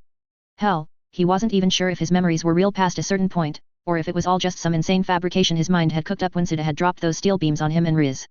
What a fucking mess. I don't see myself leaving this town for a long time yet, he eventually told her, looking over at Sen. I miss my family and love them, but this is where I want to be. Too much, unfinished business, he said, echoing Yuda's own words. Not leaving until I'm satisfied. Whatever that might mean. And what does the life of Giuliano look like when you are finished? What happens with us, for example? She asked, continuing to prod Giulio for answers. It was kind of just how she acted, at the end of the day. I'm not sure. The way things are going, I expect a lot of change. Violent change to the way things are, he predicted, scratching his cheek. Though I do expect that by the end of it all, I'll want to go by Trevor again. The name my parents gave me. As for what that means for us, he said, facing her more fully. Well, a long while down the road, I want a family of my own. Kids, even, to try and raise right. If things kept going well between us and the timing felt right, well, I'd ask if you wanted the same. Sen hummed, mulling his words over. Well, I don't know about kids. I think they'd dull my edge, you know what I mean? But at the same time, it'd be an interesting experience. I'm just not terribly sure that this, she gestured to her apartment, makes for good parent material. At least not conventional parent. Very much a matter of wait and see. Yet, I'm not exactly in the right place to make that leap either. Hence why I had no plans on pushing that kind of thing on you now of all times, Giulio told her, leaning back a little. I was never really one to just date and fool around, even back in college. Don't look down on those that do, but it's just not for me. Either way, I'm more than happy to wait and see, since you're ridiculously pleasant to be around. Even during these interrogations of yours, he added with a chuckle. It's how I've come so far. The writing game's as much about PR as it is your actual ability to write, you know. Loads of better writers than me out there, they just don't have the ability to woo a publisher. She let out a self-satisfied chuckle, puffing up. She hopped around until her back was to Gio, and thumbed to her shoulders. Get to work. I'll count this as a gift. Hi, Gio droned, cracking his knuckles and resting them on her shoulders. As he began to press down, he spoke.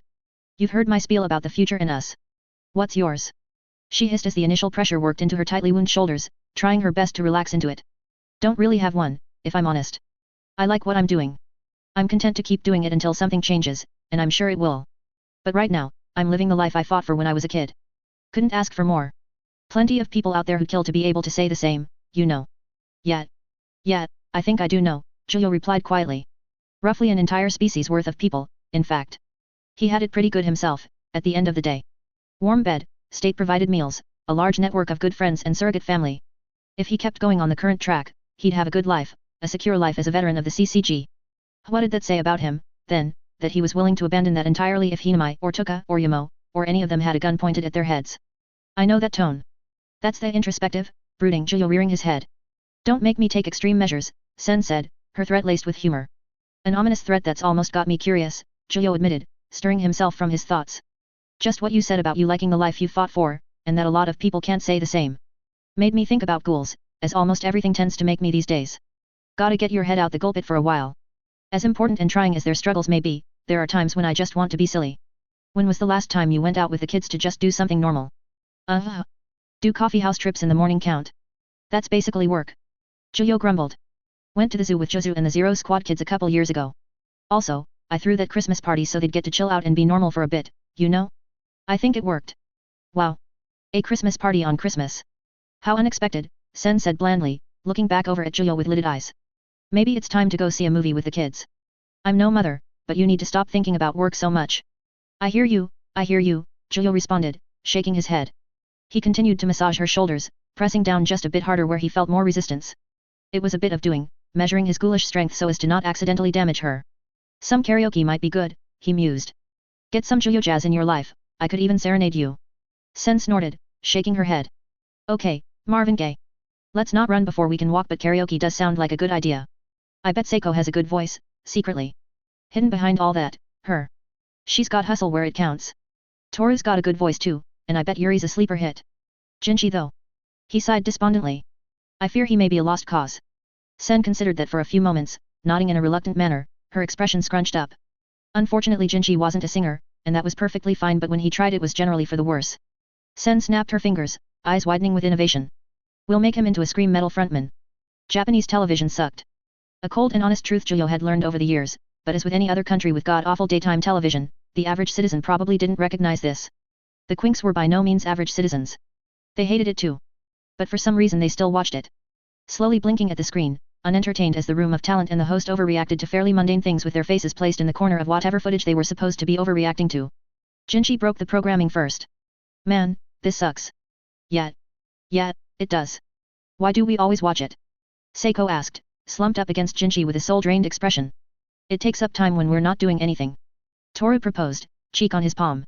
Maybe we should do something about it. Yuri, the most productive of them, just stared at the other Quinks. From the kitchen space, he raised his brow. You idiots. Juyo, for his part, was laid out in his recliner, a book plopped on his face. He hated daytime television back home, and he hated it now, and he would always hate it. How his mom and sister managed to do it had been a greater mystery to him. I'm gonna melt into the goddamn chair if we keep doing this, the foreigner rumbled, reaching up to remove the book. With a kerclunk, the recliner eased back into its default position, allowing Juyo to regard his exceedingly bored charges. I feel a sudden and powerful urge for karaoke. Yuri's gaze snapped to Juyo with nothing short of a seething fury, a tick on his forehead. He went to open his mouth to protest. Jinchi threw his arms up. Fuck it, why not? He said, beating Yuri to the punch. I don't think that's something we've done before. Which is weird, cause I used to go all the time before I met you guys. Cannot say I've ever partaken, Toru said, his nervous chuckle showing itself for the first time in a while. Never really, had any friends to do it with. Seiko shook her head. Sad. Each of them turned to Seiko, each terribly aware of the lack of awareness in Seiko's singular word. But Seiko, you're a loser, Jinchi said, somehow careful and concerned in his observation. You tellin' us that you've been to karaoke with buds before. Seiko sat upright, running a hand through her hair before cupping her chin. Well, you know. Seiko was considered the apple in the eye of my old classmates. Liar, Yuri said, putting a cup away. You've told us you only ever stuck around your brother. It's not a lie. It's tactical. Jinchi shook his head. Stop engagin', she'll give us the run around until we give up. Seiko puffed up with undeserved pride, patting Jinchi on the arm. Very wise, Jinbo. Very wise. Sounds like we have a new plan. If we keep talking like this we'll never move, Juyo observed, forcing himself out of the chair with the doddest of dad groans. He set his hands on his hips. Been a few years since I've done it myself, but it's always a hoot and a holler. Time to put my 6-year-old voice lessons back into practice. Toru blinked, surprised at that tidbit of information. You used to sing, sir? I don't think that ever came up. Probably dad's songs. Judas Priest or something, Jinchi said, scratching his head. What's even a dad song? Juyo wondered rhetorically, shaking his head. And yes, I used to sing. Back in ancient times, about 6 or so years ago, I joined a music fraternity in college despite not studying any music. That meant a lot of singing, so I had to practice to keep up. Apparently I was a half-decent bass. I got no idea what the hell any of that meant. Music fraternity? Whatever. Americans are weird, Jinchi replied, getting up and using Seiko's head as a support to do so, squishing her down into the couch. Juyo's response was to point an accusing finger at the absolutely horrendous daytime television still playing in front of them. Jinchi snorted. Okay, stinky. Dang kids not appreciating cultural exchange these days, Juyo groused dramatically, stepping over to pry Seiko from her newfound grotto in the couch. Come on, let's get to. He cut himself off, frowning slightly. You're stuck, dear. Seiko looked up from her couch cavern, expression blank. Pull. Yuri took the bullet and went first, a tactical move twofold. Not only did he get his turn out of the way, but he also tried to set the mood. Unfortunately for him, his apparent hidden singing voice did little to stop Jinchi and Seiko's energy, and Toru seemed pleasantly surprised and charmed by Yuri's voice. Ray Charles's Am I Blue, of all things. His English wasn't half bad, and his manner seemed to momentarily transform the booth into a smoky jazz bar. All he lacked was a piano to play for himself. The more surprising thing was that these Japanese karaoke machines even had Ray Charles on them. As good a showing as it was, Yuri quickly got off the stage, handing off to Seiko as she hopped onto her feet. She selected her song, nodding to herself. She leaned into the microphone, a smirk on her face. This one's dedicated to all the tough guys who just love to sing. The music started with no lead-up, upbeat and high energy, breaking through the somber mood Yuri had set like a truck through a wall. And then Seiko began to sing, awful and unrestrained. I honestly love you. Let me tell this to you. And I'm sure you love me. It's going to get through. Let's look for a glass slipper that fits you. Toru, once again, looked charmed. He clapped along with Seiko's singing, a wide smile on his face as the short goblin of a girl really got into it, even twirling about her part of the booth and pumping her arms when she could. Whoever marries her is absolutely cursed and blessed, Jinchi muttered to the others. Two sides of the same coin, those things, Yuri said in return, deadpan in his supporting claps. At least he was supporting her. Though cursed is certainly appropriate. Toru elbowed Yuri, leveling him with an uncharacteristic glare, a tick on his forehead, all contrasted by the sickly sweet smile on his face. Don't ruin her fun, Yuri. Yuri went to say something, and then thought better of it. He swallowed. Sure. The more Seiko got into it, the more she owned the space with her movements, culminating in an effortless backflip, a move she had learned from Juyo into a sitting position. Juyo hooped at the sight, his heart soaring with pride for her perfect form and definitely necessary use of half-ghoul power. An S-rank clear, for sure. She dangled the microphone out, her smirk still in place. Karaoke legend Ultramax. Beat that. Jinchi shot to his feet at the challenge, pumping his fists and grinning like a madman. Alright. I'll show you how to pump your pipes, squirt. He snagged the microphone away from Seiko, and went about selecting his song. And then he began to yell in fairly awful English. Feeling my soul on fire. I'm a fighting animal. Just feel the beating of my heart. I'm a fighter. I'm a drifter. I'll show you. How below. Gotta beat you, make me high. Through the night to the light. Well. He certainly had pipes, if not the best sounding ones.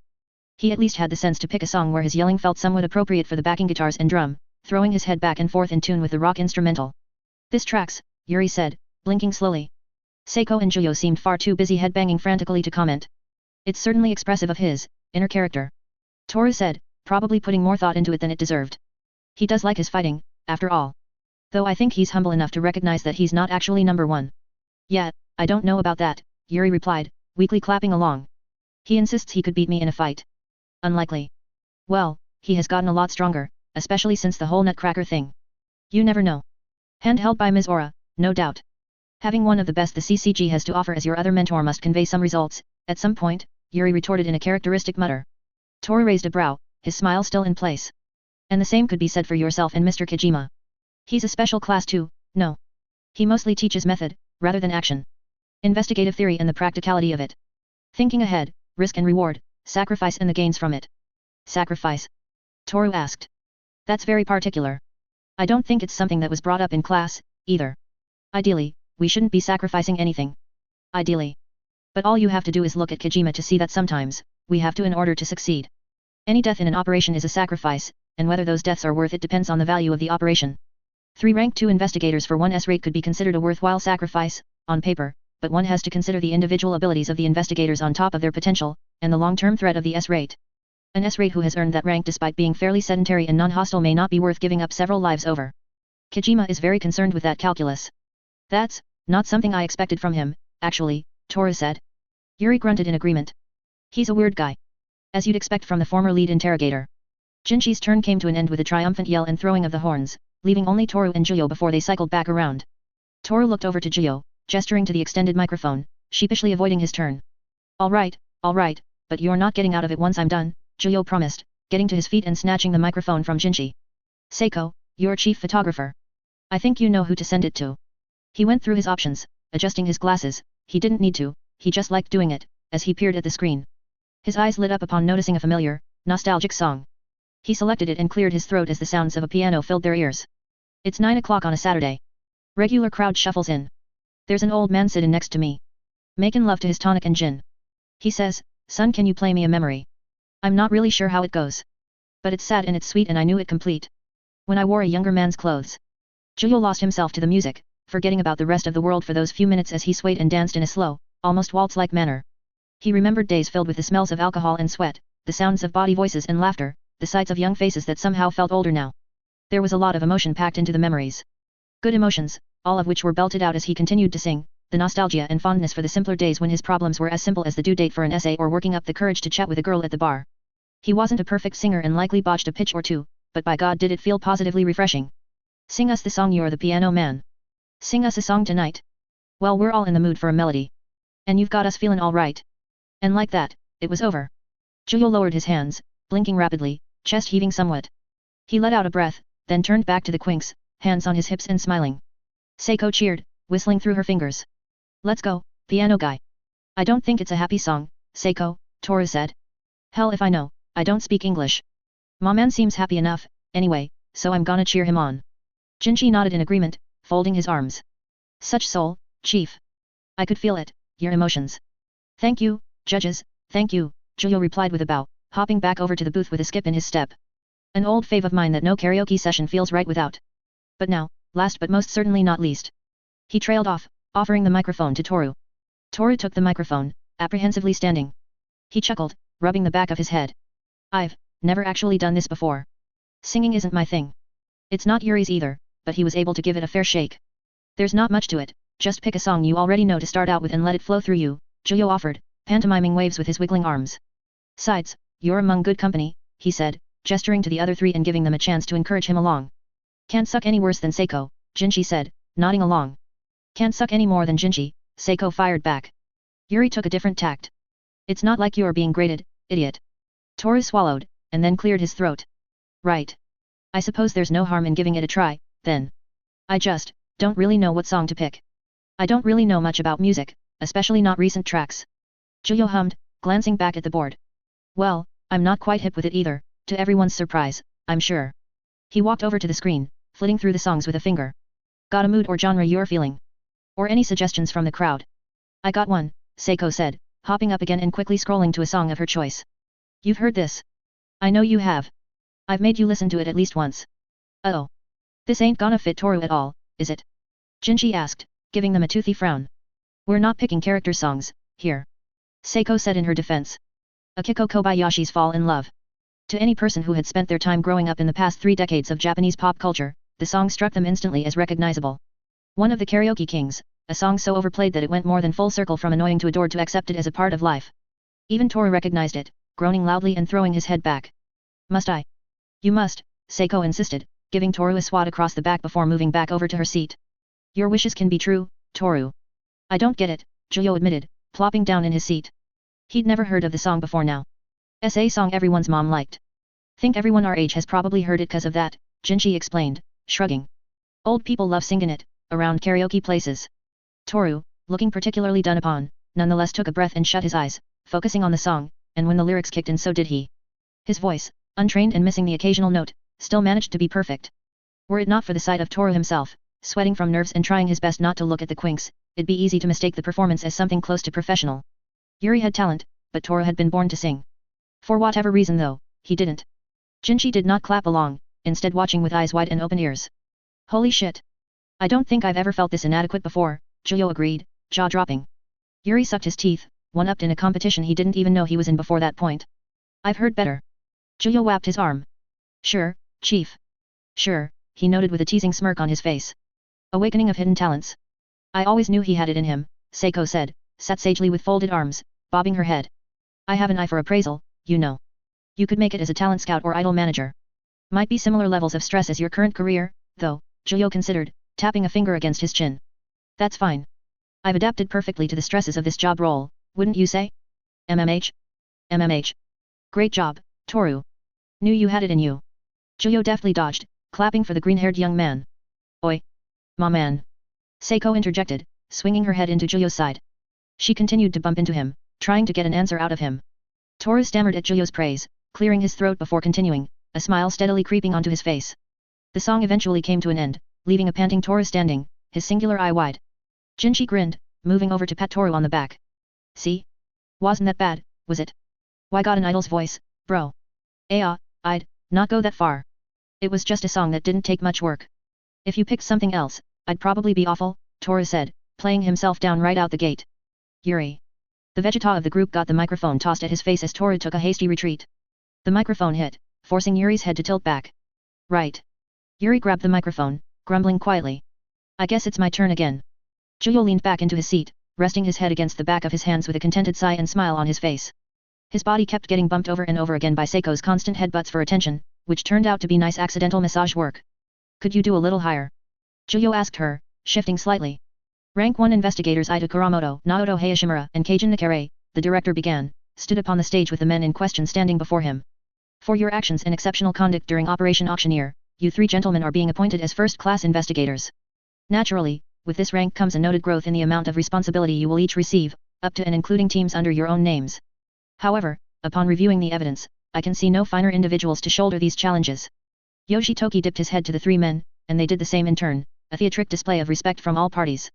A brief round of applause for the three new officers of the CCG as they departed the stage, and then the next group was prompted up by a sharp-looking woman in the standardized formal attire all investigators were expected to wear at such events, a pristine white military jacket with golden epaulets, a black shirt beneath and white slacks which matched the jacket. The next group consisted of only two people. Two people Juyo knew well. Jinchi Shirazu and Seiko Yanibayashi. Poor Jinchi did not at all look ready to be stood in front of a crowd and the director of the CCG, his expression strained and his posture rigid, while Seiko seemed to be more than happy to be there, looking exceedingly pleased about something. Jinchi Shirazu and Seiko Yanibayashi.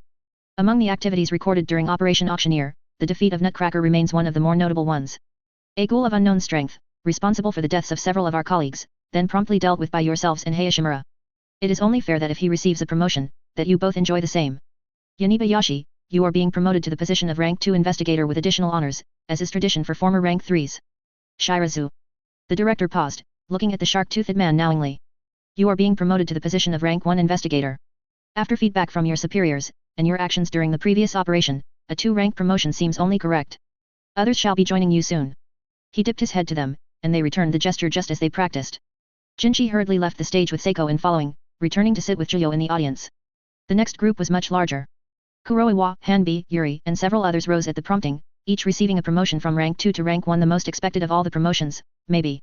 Kuroiwa in particular had gone above and beyond during the operation, apparently barehanded wrestling and then killing a ghoul who was with the clowns by breaking their neck.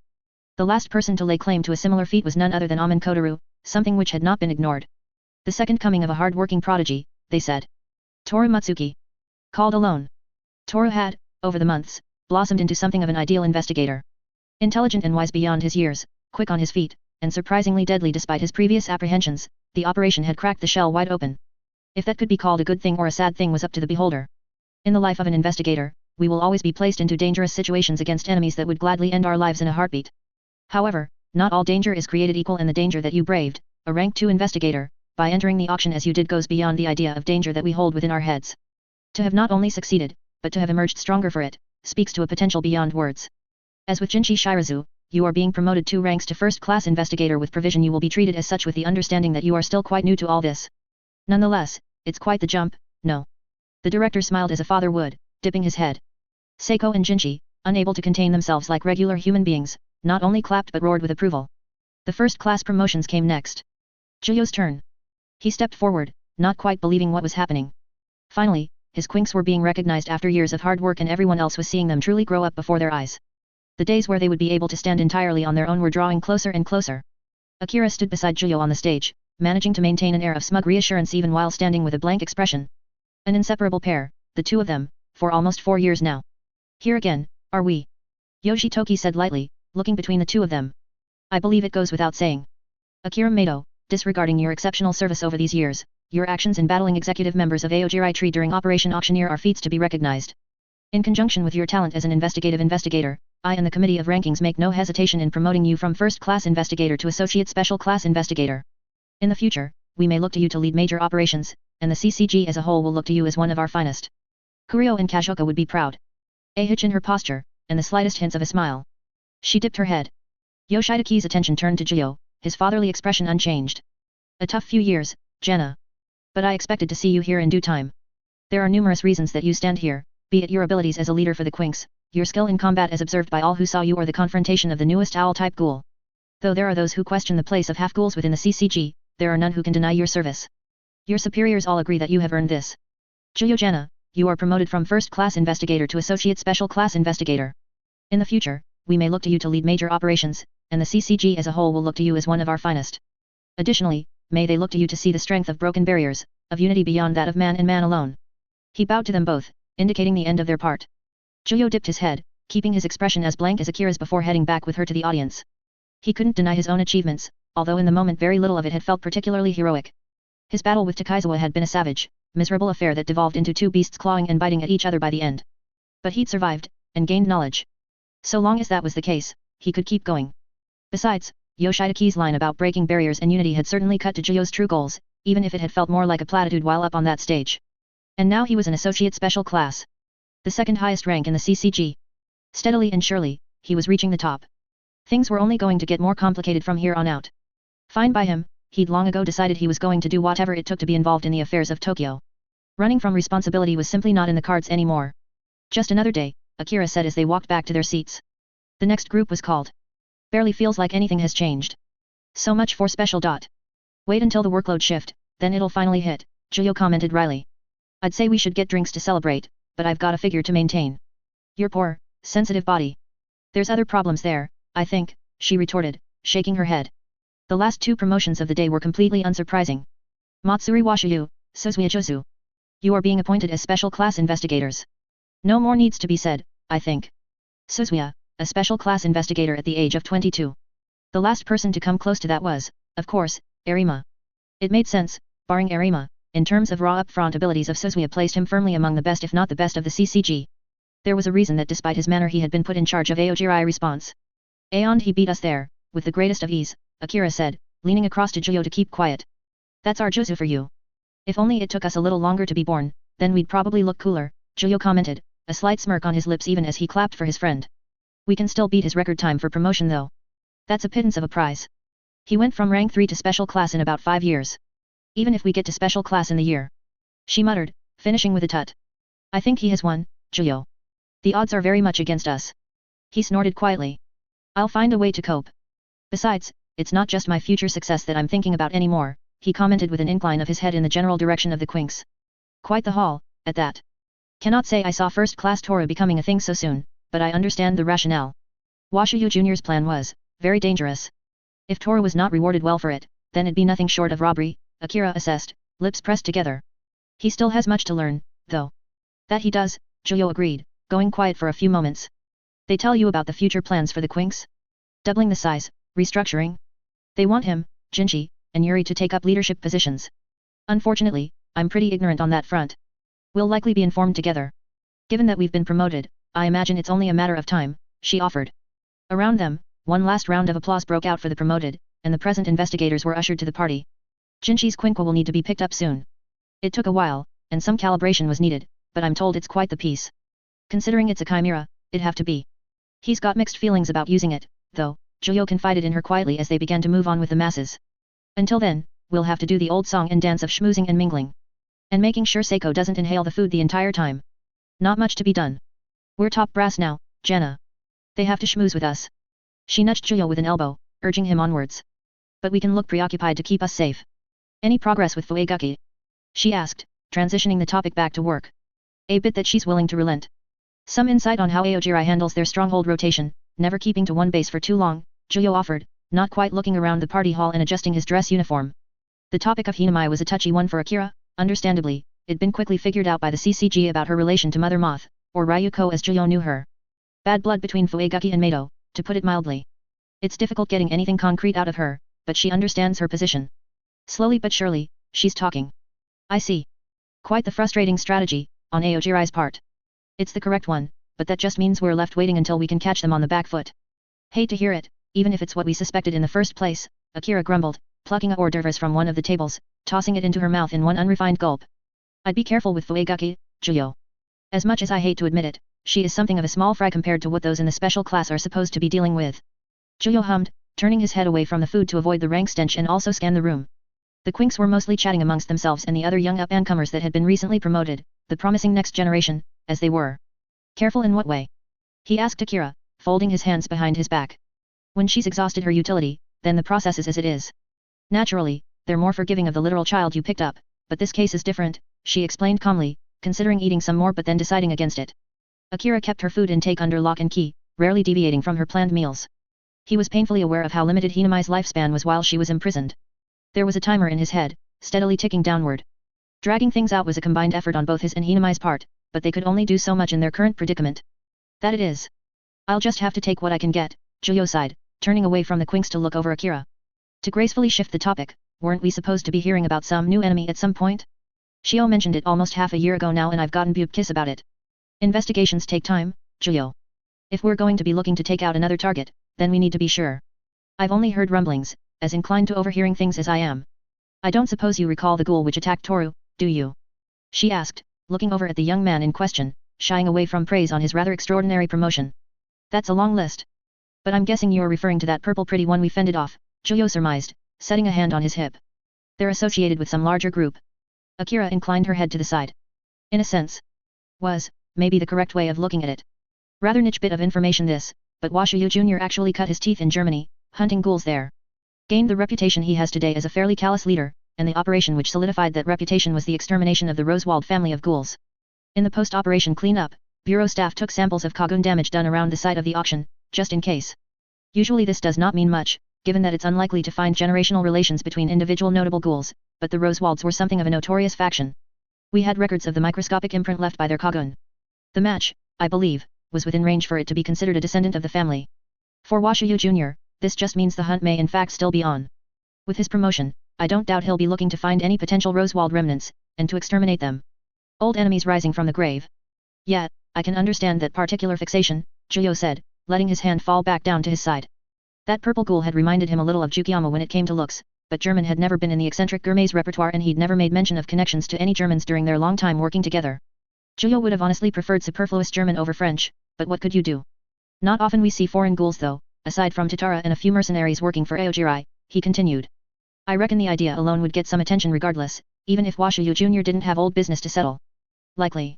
And given that Washiyu Jr. is himself a fresh special class, I do not doubt he'll take the opportunity to try and prove himself worthy as the next potential director. In that same vein, he'll likely look to other newer faces to assist him not out of solidarity, but because we have the momentum of success and youth. We're more likely to look positively upon him if he gives us good roles, and if we look positively upon him then that reflects in his bid for directorship, Akira explained with a cold, analytical tone, the one she took when she had taken someone's measure in full, and proceeded to pick them apart for her own information. Do we want him to be the next director, though? Juyo asked, his voice growing quieter so only she could hear him properly. It was safe to say he didn't particularly care for Matsuri, both as a person and how he conducted himself as an investigator. Over Yoshitoki? No. I'm quite fond of that man, oddly enough. But I believe Matsuri is capable if not palatable. Despite everything, he seems to have taken to your Quinks, given your success. He was adverse at first, no. He was one of our more vocal critics and he's changed his tune, yes, Juyo conceded. But something in me just bristles when I'm talking to him. It reminds me of when I was still being hunted by other ghouls. That's the Washiyu for you, I suppose. Generations of killers, one after the other. From what I understand, Yoshitaki's the exception, in that he's a decent man on top of being one of the best we have. Akira snorted, clearly none too fond of the Washiyu monopoly on the CCG herself. It's a twisted little monarchy they've got for themselves, but they at least make an effort to earn that crown. And what a crown it is. Juyo looked around the room, filled to the brim with investigators all gathered together in their dress uniforms. All of the pomp and circumstance, a brief time where killers could look fancy and noble, like the knights they could be likened to. All this talk of climbing ladders and promotions has me wondering. What's your endgame, Akira? I know you're gunning for special class, but I figure there's more to it. I figured it'd be obvious, after everything. I want to kill the owl, Akira freely admitted, folding her arms and crossing a leg. Or at least participate in the killing of the owl. Any of them, all of them, I don't particularly care. Owls are symbols, and that symbol set me on this path, and it set my father on his too. Once that's done.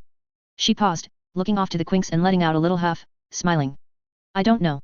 If I was a cornier sort, I'd say settle down. Try my hand at what my father did by himself, raising new life. But the man I would have settled down with is long gone. Juyo went quiet.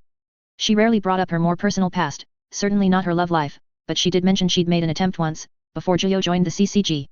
Considering the timeline of everything and who he knew she'd been associated with, he could only see two options. One more likely than the other. Amen. He guessed. That obvious?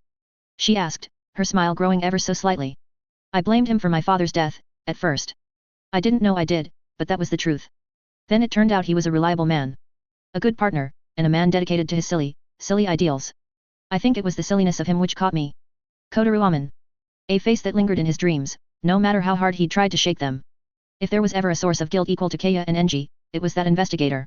A hero of justice if there ever was one, Juyo said, his shoulders slacking slightly. I didn't think that was your particular type, if I'm being honest, but I do see the appeal. I just wish that he caught himself, pressing his lips together. Well, I wish I got to know him better. He was an absolute buffoon who couldn't tell a joke from a statement. Earnest to a fault, serious as a bullet wound, but supportive to his colleagues and frankly one of the most promising investigators I've ever seen. You'd have got along, I think. In that two-man comedy act kind of way. Juyo snorted. I do love playing out my bits. Nerima's the closest I can get to that, and Yuri's too stubborn to even play along most of the time. Ah well, he sighed. It's good to hear that about him, though. It was something I'd wonder about a lot, while on the other side. How he was when he wasn't, you know. Doing his thing. Musclehead. Worked out and talked about working out. I am absolutely serious when I say he was a buffoon, just one that happened to also be incredibly smart, she said with a roll of her eyes. He judged me for my strict ways, but the man was stricter on himself and fun than I ever could be. What a Batman, Juyo huffed in amusement. And please tell me you get that one, otherwise you are truly beyond saving. That's the great power, great responsibility guy, right? Oh, honey, no.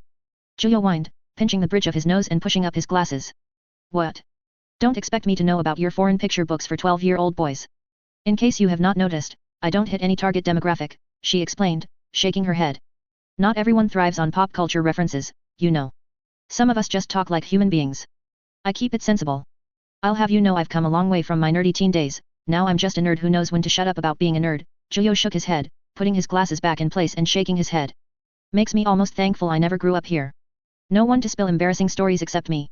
I'm sure when we figure out a way to get you whiskey you'll spill them of your own volition. All it takes is one breakthrough, she warned, a mischievous glint in her eyes. Maybe I should stop shoving money at R&D to get me drinking again, Juyo responded wearily, regarding Akira as if she were a predator on the prowl, which she absolutely was.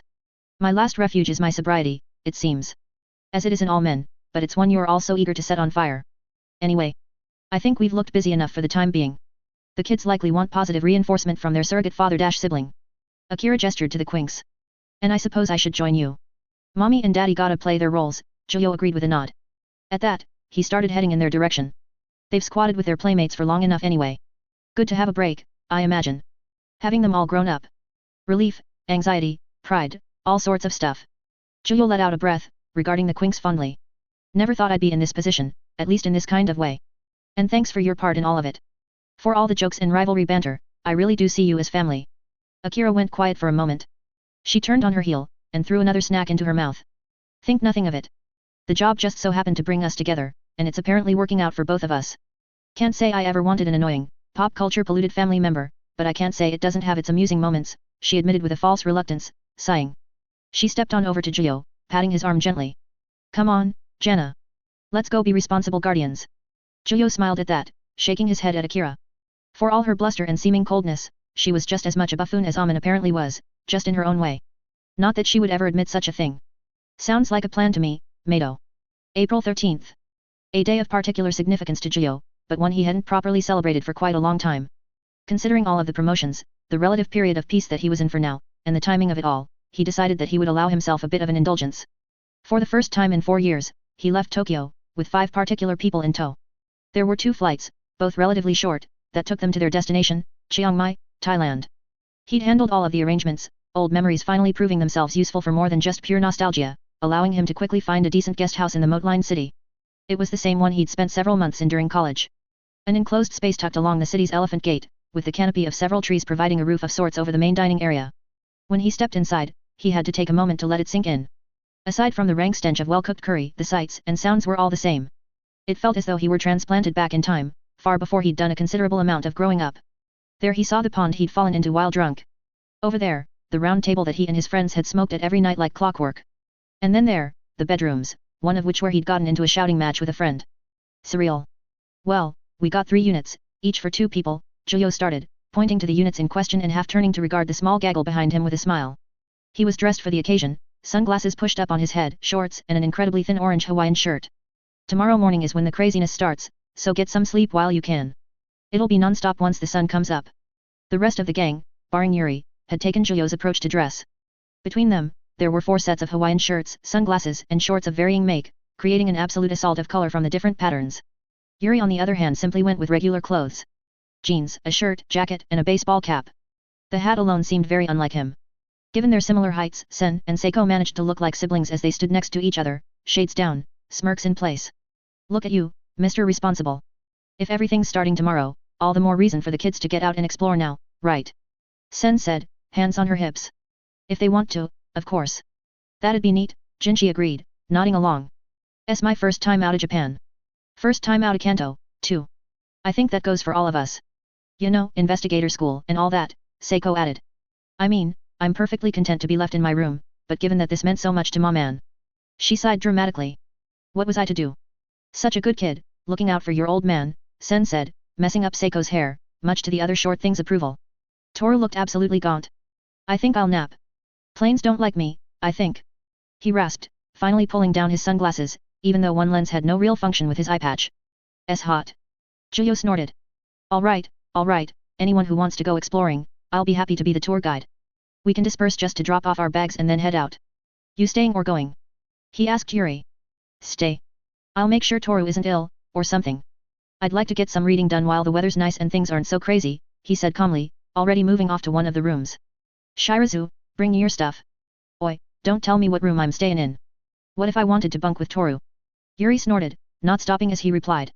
You snore. I'm an expert at ignoring all noises you make. It's the most sensible option. Well, he's not wrong, Julio admitted, scratching the back of his neck. He hefted his things, along with Sen's, and made his way to their room. Oh, and you might find lizards in your rooms, but don't worry, they don't bite. Not that it actually hurt most of us anyway. Can we keep one? Seiko asked as they left.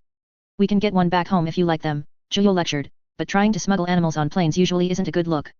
Criminal, I think. Toru added as he shambled off to his and Seiko's room. It's criminal that I can't pick up a lizard and keep it as a pal because of fake borders. Sen sighed, taking off her wide brim hat as they entered their room for the weekend.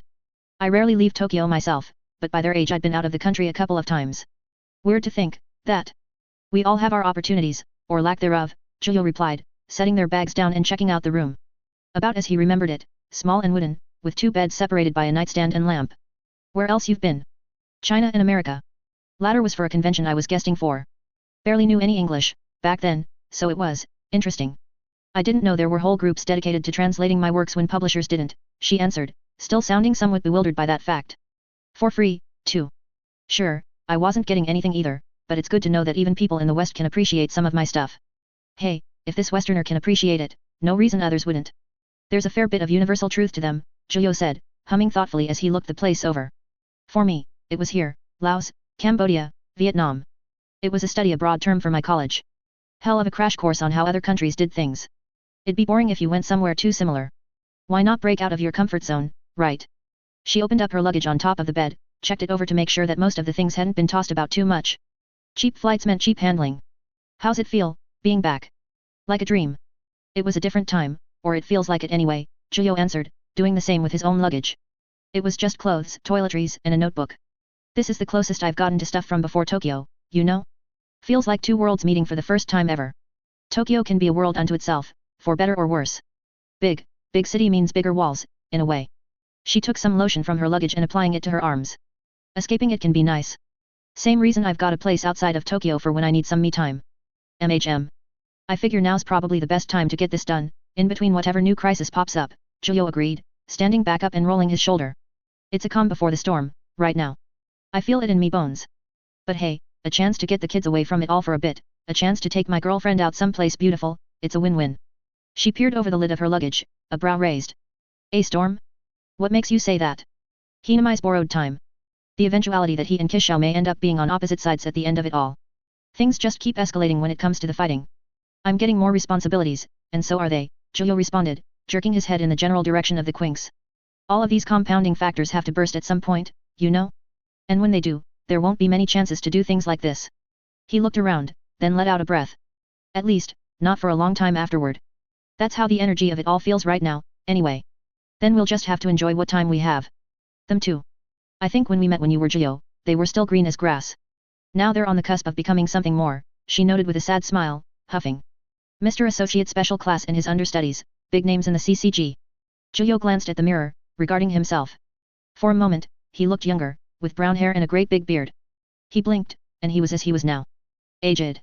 All the more reason for them to have this silly little adventure while they can, he said, turning his gaze away from the mirror and walking over to Sen.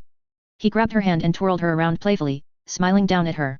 Now Kmen, the reminiscence and lamentations of the future and past get enough spotlight. Tour guide Jen is coming out to play. She played along, leaning into the twirl with an elegant spin on the ball of her foot, smirking as she was prone to. Show us the world while it's still here. Sen pulled her shades back down, and was ready to go. Where to first, tour guide? Dash. The next day, morning. The low din of an entire city's worth of cheers and laughter served as an alarm clock for the 5 travelers, and Julio was quick to be roused. He moved with an excitable, almost childish energy, putting on a tank top and shorts at the super speed afforded a half ghoul. Breakfast was a hasty affair, just enough to give them all the energy to start the day. Then, they were all assembled at the front. The Quinks in particular looked they were about to begin an operation, while Sen was just happy to be there. Julio displayed an array of items, plastic buckets and super soakers of differing sizes, all bright and vivid. Welcome to Songkran, the Buddhist water-throwing festival. Choose your weapon, Julio directed. Seiko went for 2 pistols, spinning them on her fingers before crossing her arms into an X, a menacing glint in her eyes. Yuri went for a more elegant weapon. A long rifle, high-pressure pump action, low volume but with a nasty squirt and good range. He rested it against his shoulder after testing the sights, nodding. Jinchi picked up the biggest thing on the table. A twin-linked Gatling super soaker. It hooked up to a miniature tank which he wore on his back, a wide grin splitting his face, a bandolier of ice-cold water balloons strapped across his bare chest, dark paint drawn across his torso and face. That left Toru with the cannon. All ranges covered, a perfect formation for throwing water as efficiently as possible. Sen went with a bucket. Julio grinned, twirling his own bucket around. Your mission objective, blast M. And if you get separated from the pack, just grab a local, get sprayed in the face, and ask Chong Pouk. They'll point you back here. And without further ado. He spun around, swiping his arm out and pointing towards the door. Attack. The mission began. The second the group left the gates of their abode, the entire street of moist combatants turned to them, they got blasted. The sun set on drowned bedlam. The streets empty, left devastated by the battle that had left buckets and the carcasses of water balloons everywhere. The operation came to an end, and they stumbled back into their abode, drenched. That was intense. Toru muttered as he slumped onto the first chair he came into contact with at the round table. People do this every year. I saw people using tactics to take out ghouls. I saw it, man, Jinchi said, as if nobody believed him when he said it. They was backing them into corners and blasting them from the back of elephants. I suppose humanity must have managed before Quinqua somehow, Yuri added. War never changes. All they do is switch the ammo, Julio replied sagely, sagging into his chair. His every motion let out a small squelch from his positively drenched body. So how many here got by little old ladies with hoses? There was a small, sadistic quirk of his lips, showing he'd deliberately neglected to mention one of the more nefarious agents during Songkran. First corner, we got hit, Yuri said with some reluctance, none too happy that they got jumped. Should have stayed aware, young one. I managed to avoid it, Sen said, not at all humble as he placed her fingers on her chest, her hair covering her face. As much experience as you all have, navigating chaos is a skill in and of itself. They had hoses, Seiko whined, her hair tied back, white shirt dragging down. We can't avoid that. Improve yourself, don't blame the winner. Still though, you all displayed remarkable courage in the face of terrible odds when we got into a shootout with that herd of Aussies, Julio praised, reclining and resting his head against his hands. So, how does everyone rate their first Songkran? Moist, Yuri said, deadpan as ever. He shook himself off like a grumpy dog. Dope. I'm down to do it again. Can make it an annual thing, you know. Jinchi said, more than eager to keep going. He was not at all tired from a day of running about in the middle of an extended shootout. Maybe even make a sport out of it. Rewards for the one to get the most blasts in on someone. I'd win, Seiko said, setting her pistols down on the table. Make it a game, and I'll blow you out of the, ahem. She looked at everyone, eyes lidded, smirking. Water. Julio spat and chortled, her delivery of the absolutely terrible joke throwing him entirely off guard. So this is what you've been teaching them, Sen muttered, shaking her head. Turning them into monsters. Some of us are better at resisting his influence than others, Yuri said, nodding to Toru who let out a grunt of agreement. Someone has to be the adult, after all. Adulthood is just learning to balance responsibility with goofiness, Julio retorted, wiping his bare chin as though he were a sage. He then raised both hands to either side. After all, I taught you how to fight and tell terrible jokes, and I brought you all to this place where such lessons could be used for the most silly reasons, he stated, bringing his hands together. Harmony. Miyagi-Do. Seiko said, bobbing her head in understanding. I see, I see. So this was a squad exercise too. Yeah, why not? They had used what amounted to military tactics during a citywide water gun fight, after all. Not that it gave them that much of an edge over decades-long veterans of the festival. Taking credit for the lessons that old ladies stocking corners taught, Yuri muttered. A big part of leadership is faking that you know what you're doing, Sen said, wagging her finger. Juyo's getting pretty good at it, don't you think? Delegation is just a fancy way of saying fake it till you make it, Juyo replied with a wink. Besides, those old ladies taught me hard lessons just like they taught you. They're basically your grand senseis. Toru cupped his chin. When put like that, he understood clearly. Oi, this is funny and all, but when's the food? Jinchi nearly demanded of them all, hands planting onto the table. We've been running around all day. Easy, easy, Juyo soothed, before raising a hand and waving it toward one of the guest house workers. Sawash de crap. The woman smiled and nodded, bringing over laminated menus. The elderly Tai's eyes glinted when she spied Seiko's weapons on the table, and she slightly turned her hip to display a holstered pistol of her own. Seiko met the older woman's eyes, squinting. She thumbed her pistols in consideration, before simply showing the server the pistols. Empty. No trouble here today. The woman nodded, her face the picture of utmost gravity, before the illusion was broken by her wide smile and guffawing laughter. She placed the menus on the table and hobbled off, waving back as she left. Everyone got a piece, Jinchi said, looking over the menu. Serious business. When it's part of the local culture, you've got to be ready for troublesome tourists, Sen pointed out. Ready to put a squirt between someone's eyes. Probably because of the Australians, Seiko said, slumping onto the table once the pressure was gone. They suck. No honor. Preach. Vigilante justice is the only remedy, Juyo nodded, pushing his own menu aside. Sadly a useless thing to him. Oh, the green and yellow curry dishes are really good, from what I remember. Yuri, all that spice would be right up your alley. I'll consider it. Given that you failed to inform us of the elderly assault squads, I do not know if I trust your directions, however, Yuri replied, looking over the menu as if he understood what was on there. You wouldn't have learned anything if I spoiled it for you, Juyo huffed, shaking his head. Everything I do is to help you all out, you know. I'll take your word for it. Fine. Green and yellow it is. And what about the rest of us? Any recommendations? Sen asked, sitting on the arm of Juyo's chair, one leg crossing over the other. Juyo hummed, looking the menu over. There's the classic pad thai that's always a solid bet. There's the, oh, cool, they still have the quail egg omelets here, he noted with a raised brow. I remember really digging the roasted duck too, and you can count on all of the seafood being fresh. Any of that sound your speed? Sen inhaled through her teeth, nodding. Pad thai. That sounds good. Jinchi's onto something, it does make you hungry. I wonder how many calories I've burned today. Seiko muttered, eyes shutting as she blobbed out on the table. It was at least a 9-hour battle. So probably a lot, Juyo mused, before reclining more and glancing Toru's way. Toru, what are you feeling, spicy, sweet? Now's the time to be a bit adventurous. Well, sweet, maybe. I'm not terribly picky. As long as it's made well, I don't think I'll complain, Toru chuckled, scratching his cheek as he was put into focus. I'll have to defer to your wisdom here, sir. I see, I see. In that case, Juyo pressed a finger on the menu, pointing to one of the items. This is a sweet stir-fry chicken and pineapples with some other bits and bobs thrown in. A delight to the senses. Pineapple? Don't you like that stuff, Toru? Jinchi asked, leaning back a little. Sounds up your aisle. Sweet stir-fry. Toru considered before letting out an affirmative noise. I'll go for that then. Gimme chicken, Seiko said quite simply. We'll get you the whole hen. Jinchi, how about you? I had dried crickets and silkworms once while I was here. Juyo suggested leadingly. Hit me the foo funk up, he declared, quickly correcting his language in front of Sen. Good boy. I'll eat some damn bugs. They fried or something. Nah. Just dried up, got a good crunch to them. Best with sauce. Like me a crunch. He gnashed his sharp teeth, grinning. Sure. Bugs it is. More of an actual vacation compared to their karaoke time, to put it mildly. They'd all earned it, after everything they went through, and what the future undoubtedly held for each and every one of them. If Aojirai Tree didn't do something first, then it was entirely possible that Juyo would be the source of the coming storm. After all, Akira's warning had made it entirely clear, Hinamai would eventually be executed if she stayed in Kaguya.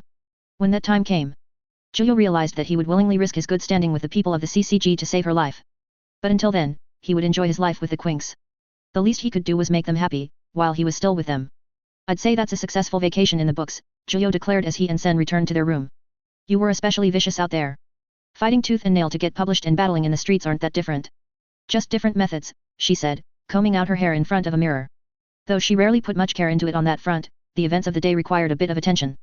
You did as any one of us could have expected, veteran of the wars. You get what you wanted out of today. Just about. There's one last thing I wanted to do, however, Zhuyo replied, walking up to Sen and resting a hand on her shoulder. I want to show you something, out there. Fancy a quick sojourn back out? As long as there's no old women with water cannons. Zhuyo laughed. Don't worry, no more deceptions. Dash. In a bridal carry, Zhuyo held Sen as he hopped over the rooftops of Chiang Mai.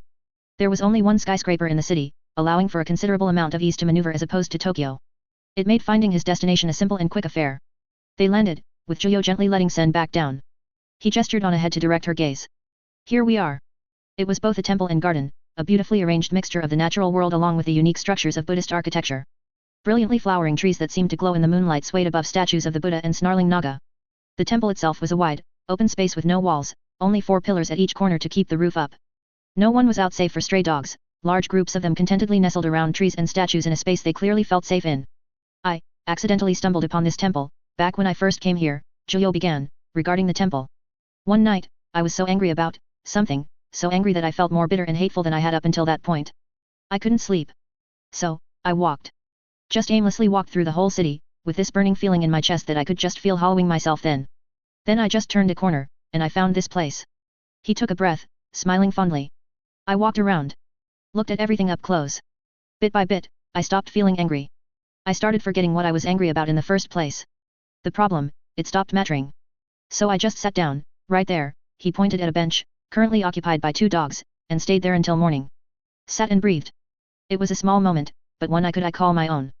For the first time ever, I didn't have to rely on someone to talk me down. It's hard to describe. But I just know that I wanted you to see this place, and to visit it before things change again. She listened, seemingly fixated by the sight of the statues, her eyes locked on them in the moonlight, her blinking slowing down. The Naga is a benevolent killer of men, she finally said, the hints of a smile on her face. Permitted only to bite those with evil souls, or those to whom it would be a mercy. Dangerous but necessary, they are the hand that gives and takes away, guardians of the threshold of life and death. Sen looked up at Zhuyo, a hint of something in her eyes. She reached out to take his hand in her own, squeezing it. It sounds like you crossed your own threshold, in this place.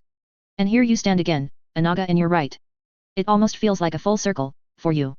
Zhuyo nodded, features softening as he squeezed her hand back. A Naga. It's never something I imagined myself to be, but here we are. I keep thinking about who I was before Tokyo, and who I am now. It's the same person, just adapted. The same kid who needed the Naga and ended up becoming one. He sighed, eyes soaking in the sights of the temple. I needed to see how far I've come. This is the closest I'll get to that. And I realized I wanted you to see it for yourself. Words are one thing, but seeing it is another. You should write, she said quietly, lifting her other hand up to rest on his bicep. I think I've told you that before, but you should write. What you've seen, what you've been through, it's an experience that only you have. And putting it all to paper is another way of seeing it. Another way to close the circle, before moving on to the next. He took a long, deep breath, his shoulders slacking. Yeah. You're right. I probably should. Zhuyo turned to look at her, smiling slightly. No, I will. It's a promise. At that, he leaned down to kiss her fully. Sen's hand quickly moved from Zhuyo's arm to the back of his head, burying itself in his pale hair, and keeping him firmly in place, pushing herself up on her tiptoes all the while, holding him to his kiss for as long as she could, the sound of crickets replacing their words. A promise sealed beneath the eyes of Buddha and the serpent. For all the uneasiness which he caused, Matsuri Washuyo kept a clean ship. Demanding efficiency at every turn, the threat of a proverbial guillotine hung over all who he worked with. Investigators were eager to please the younger Washuyo, if only not to get on his bad side. In meeting room 14, there seemed to be a distance between himself and the others at the polished square table. Even though all the sides were even, the side he sat at almost felt like it stretched out from Zhuyo, the newly appointed special class eyes peering over his steepled fingers. The others in the room, Akira, Shimaguchi, and 2 others whom Zhuyo was not terribly familiar, looked to the special class as he laid out the case. Recently, there have been a spat of mass abductions due to a frequently appearing ghoul gang, one previously unrecorded. Several investigators have caught them in the act so far, and managed to report on the incidents. While this is useful, the more interesting phase comes from Exhibits 104.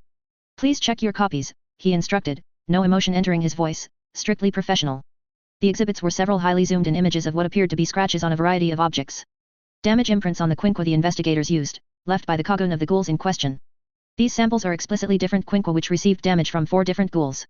These imprints share a striking resemblance to Exhibit 5. He lifted up his own copy of the 5th image for all to see, and then raised up one of the other exhibits. Striking resemblance. Only this one, he shook. Exhibit 5, is an imprint I requested from Germany, from a case over 10 years ago involving the Roswalds. I am sure that to those gathered, no introduction is required beyond what is readily accessible to each of you. He set the images down. However, these are not the same. They only look the same. I ran each of these samples through comparative analysis, and they found that there is, on average, a match of 109 points. That's a 27% match between Exhibit 5, and 1 through 4. Zhuyo knew that made the connection a bit dicey as far as hard numbers went. For siblings, a match could be around 50%, with twins being around 90%.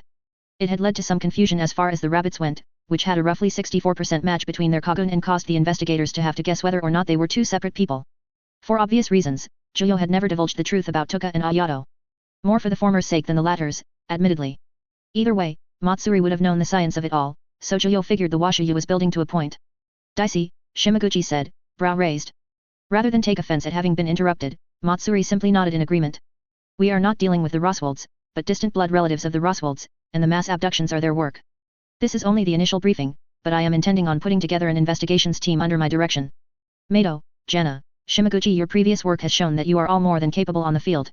I'm requesting to borrow your strength in this matter. Akira shut her eyes momentarily, and then nodded.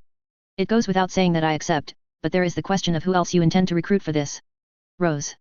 Operation Rose, he clarified, pushing up his glasses. I have put out offers to 2 special class investigators and their respective teams, both of which you are familiar with. You too, Jana. It is simply a matter of waiting to see if they accept. We'll be meeting 2 days from now whether they do or do not, in order to organize our efforts. Any questions? Off the top of his head, Zhuyo knew that when it came to special class investigators, he was the closest to Kishao, Jozu, and Shiki. It was doubtful that Kishao would play a direct hand in an operation on this level, and Jozu was firmly allocated to anti-Aojirai missions with the madams out of the picture. That left Shiki. There was a chance that Kori would be involved, the other student of Kishao that had been promoted to special class. Well, he'd know for certain in 2 days either way. About the mass abductions, Zhuyo spoke up, looking from his exhibits to Matsuri. Is there any pattern, or has it thus far been seemingly indiscriminate? None that we can discern. There is a trend of office workers, but that is because of an increased potential for isolation in the later hours of the night, not due to any preference on their part, I believe, Matsuri surmised. Good question, Jana. However, this group does appear to know their way around avoiding blatant patterns. Zhuyo nodded. They're avoiding the mistakes of previous groups, then. The madams were much easier to figure out in comparison, he commented, rubbing his chin. No further questions until the meeting, on my part. You have my support in this as well, of course. Very good. Shimaguchi. Work's work. Not much else to be said, is there? The first-class investigator said, shrugging lightly. Excellent. Once we get started, we will be working at a pace. I intend for investigations to take no longer than a month, with an operation at the end if necessary. Each of you and your respective squads must be on point, both for their own sakes and for the sake of the CCG as a whole. We are entering strange times, and having those others can look to for excellence is important in any structure. 2 days from now, the S1 meeting room. Dismissed. Everyone moved to leave at that. As was typically the case, Zhuyo and Akira left together, walking down the hallway with just the 2 of them. A month, hi, Zhuyo commented, scratching the back of his neck. Giving me torso flashbacks. How so? Akira asked as they walked, holding her files to her front. Torso was far less interesting than this. More so the timetable is all. A month with only this much to go on. Zhuyo shrugged. But then, our crew this time is going to be a bit more stacked, so I suppose that's to be expected. Going off what Washiyu hinted at, sounds like at least Shiki might be involved. I would not be terribly surprised. Given Washiyu's MO, he's picking from the up-and-coming. While Shiki's by no means the newest of the special class investigators, he's the one with the most to prove. That leaves Ui or Suzuya as the second, if we assume this is the framework he is operating under, Akira said, looking at Zhuyo from the corners of her eyes. I believe we should expect more of this timetabled work in the future. Anything that leaves us distracted from Aojirai is just that, a distraction. The more bodies available to deal with them at any one time, the better. Which will only make more and more ghouls just that desperate to avoid the boot. Ain't that the truth? I'll make sure the Quinks understand what's expected of them this time around. They're growing fast, but this level of operation will be a new beast for them. Can't exactly banter with Washiyu Jr. in the room. Isn't that the truth? What a buzzkill, she muttered dryly. As much as I hate to say it, you have corrupted me in that regard. An impish quirk of his lips and light nudge of his elbow. What can I say? I bring out the best in people. Work that magic on Matsuri and then I'll consider it a redeemable trait. Good luck. She smirked back at him, knowing that some tasks were just impossible. I'll leave you to it, Zhuyo. Bring your A-game. Zhuyo rolled his eyes. Challenge not accepted. See you in a bit, Akira. The meeting room of the S1 was surprisingly humble this time around, indicating a change in leadership from whoever ran the show before. Fairly small and unfurnished aside from a hexagonal table, 2 chairs per side, and some whiteboards, the most exciting thing about the room was the view overlooking Tokyo from the upper reaches of the CCG HQ and the emblazoned banner at the front of the room. In all other respects, it remained a perfectly passable meeting room one could find in any other office, strange table phone in the middle and everything. The Quinks, living up to their promise to be good, managed to get there first. Jinchi had even left his beloved coat behind, opting instead for a more official, form-fitting suit jacket. He seemed to chafe under it, but he nonetheless cleaned up pretty well for a shark-toothed savage of a boy. He looked the part of an investigator. Then my online friend was like, "Hey Seiko, why do you have my AK?" Seiko said, in the middle of regaling a disinterested Yuri with a story about something involving her video game addiction. "So that's why I shot that American bastard in the face." She looked over to Juyo. "No offense, ma man. We suck sometimes, it's fine," Juyo admitted with a shrug. "Don't talk to me," Yuri said firmly, transitioning into a mutter under his breath. "Because I don't know about video games." "Online friend," Jinchi said from the side, eyebrow quirked. Yuri decided to completely disengage, looking at Juyo. "I didn't expect us to be so early. We probably could have stopped for coffee. I figured at least one other squad would be here by now," Juyo wondered, brows furrowed. 10 minutes since they arrived and still no one else had yet to show up. Probably could have, but oh well. We'll just have to grab something on the way home. This should take roughly an hour at most. As if prompted by Juyo's words, the first of their colleagues entered the room. A familiar, somewhat unsettling, but friendly face to Juyo and the Quinks. The squat man walked in sheepishly, hand on his hat and a grin on his face. Behind him, a rather pretty young man followed. Pale skin, midnight hair and a beauty mark on the right side of his face, just beneath his eye. "Good morning, children. I see I'm not terribly late, then," Shiki said, hobbling over to the table. "Apologies for the wait. Furuta got us stuck in traffic. Well, what can I say? I didn't expect a road closure for the straight shot going to the office," the soft-looking young man said, letting out a nervous chuckle similar to Toru's own. "But silver linings, sir. We got here before everyone else, bar the Quinks." "Oh, hello Yuri. It's been a while." Yuri squinted, a vessel popping out from the side of his forehead. "Nimura," he hissed. The other Quinks looked at him, surprised at the barely restrained disdain. Jinchi spoke up. "Hey? What's that about? He's annoying. Different kind of annoying than you. But annoying." Shiki let out a hissing laugh. "Be nice, young Yuri. He's still your colleague, at the end of the day. Professionalism, no." Yuri, for all his curmudgeon, grunted in a conceding manner, folding his arms and leaning back against a pillar. Odd for Yuri to react like that in the middle of the office. Juyo would have to ask for more details later. Either way, the white-haired young man stood up and walked over to Furuta, giving Yuri a pat on the shoulder as he went. "I don't believe we've met before." "Juyo-jana," he greeted, offering the black-haired subordinate of Shiki a hand and a smile. "Strange how we've never bumped into each other up until now, considering everything, but oh well." Furuta took the hand, nodding along with Juyo's words. Right. I like to stick to the back, when Shiki allows me. Unfortunately, I apparently make good bait, not that I'm griping or anything." "Not dead yet," he said with all the forced gusto of someone trying to get through a day of work. "It's nice to finally meet you, Jenna. Shiki's fairly fond of you, likes talking about the time you threw him." Shiki did not deny it. "It was very fun. Anytime you want to give the maneuver another shot, just let me know," Juyo offered with a chuckle. "And likewise, Furuta. As someone who apparently smells good to ghouls, I can sympathize with the bait part," he added with a tap of his nose and a wink. "But you've made it this far, which means you're doing something right." "Well, I wouldn't go that far. I'm surviving," Furuta chuckled, smiling in a genuinely pleasant manner. As Shiki sat down at a chair, Furuta nodded to Juyo and joined the senior investigator on the chair beside him. The next squad joined them soon after, not led by a special class, but nonetheless by a familiar face. There was an odd contrast to it, seeing the smaller frame of Ito leading a group of 4 jacked Yakuza-looking men. "Hiriko's squad, minus Hiriko. You.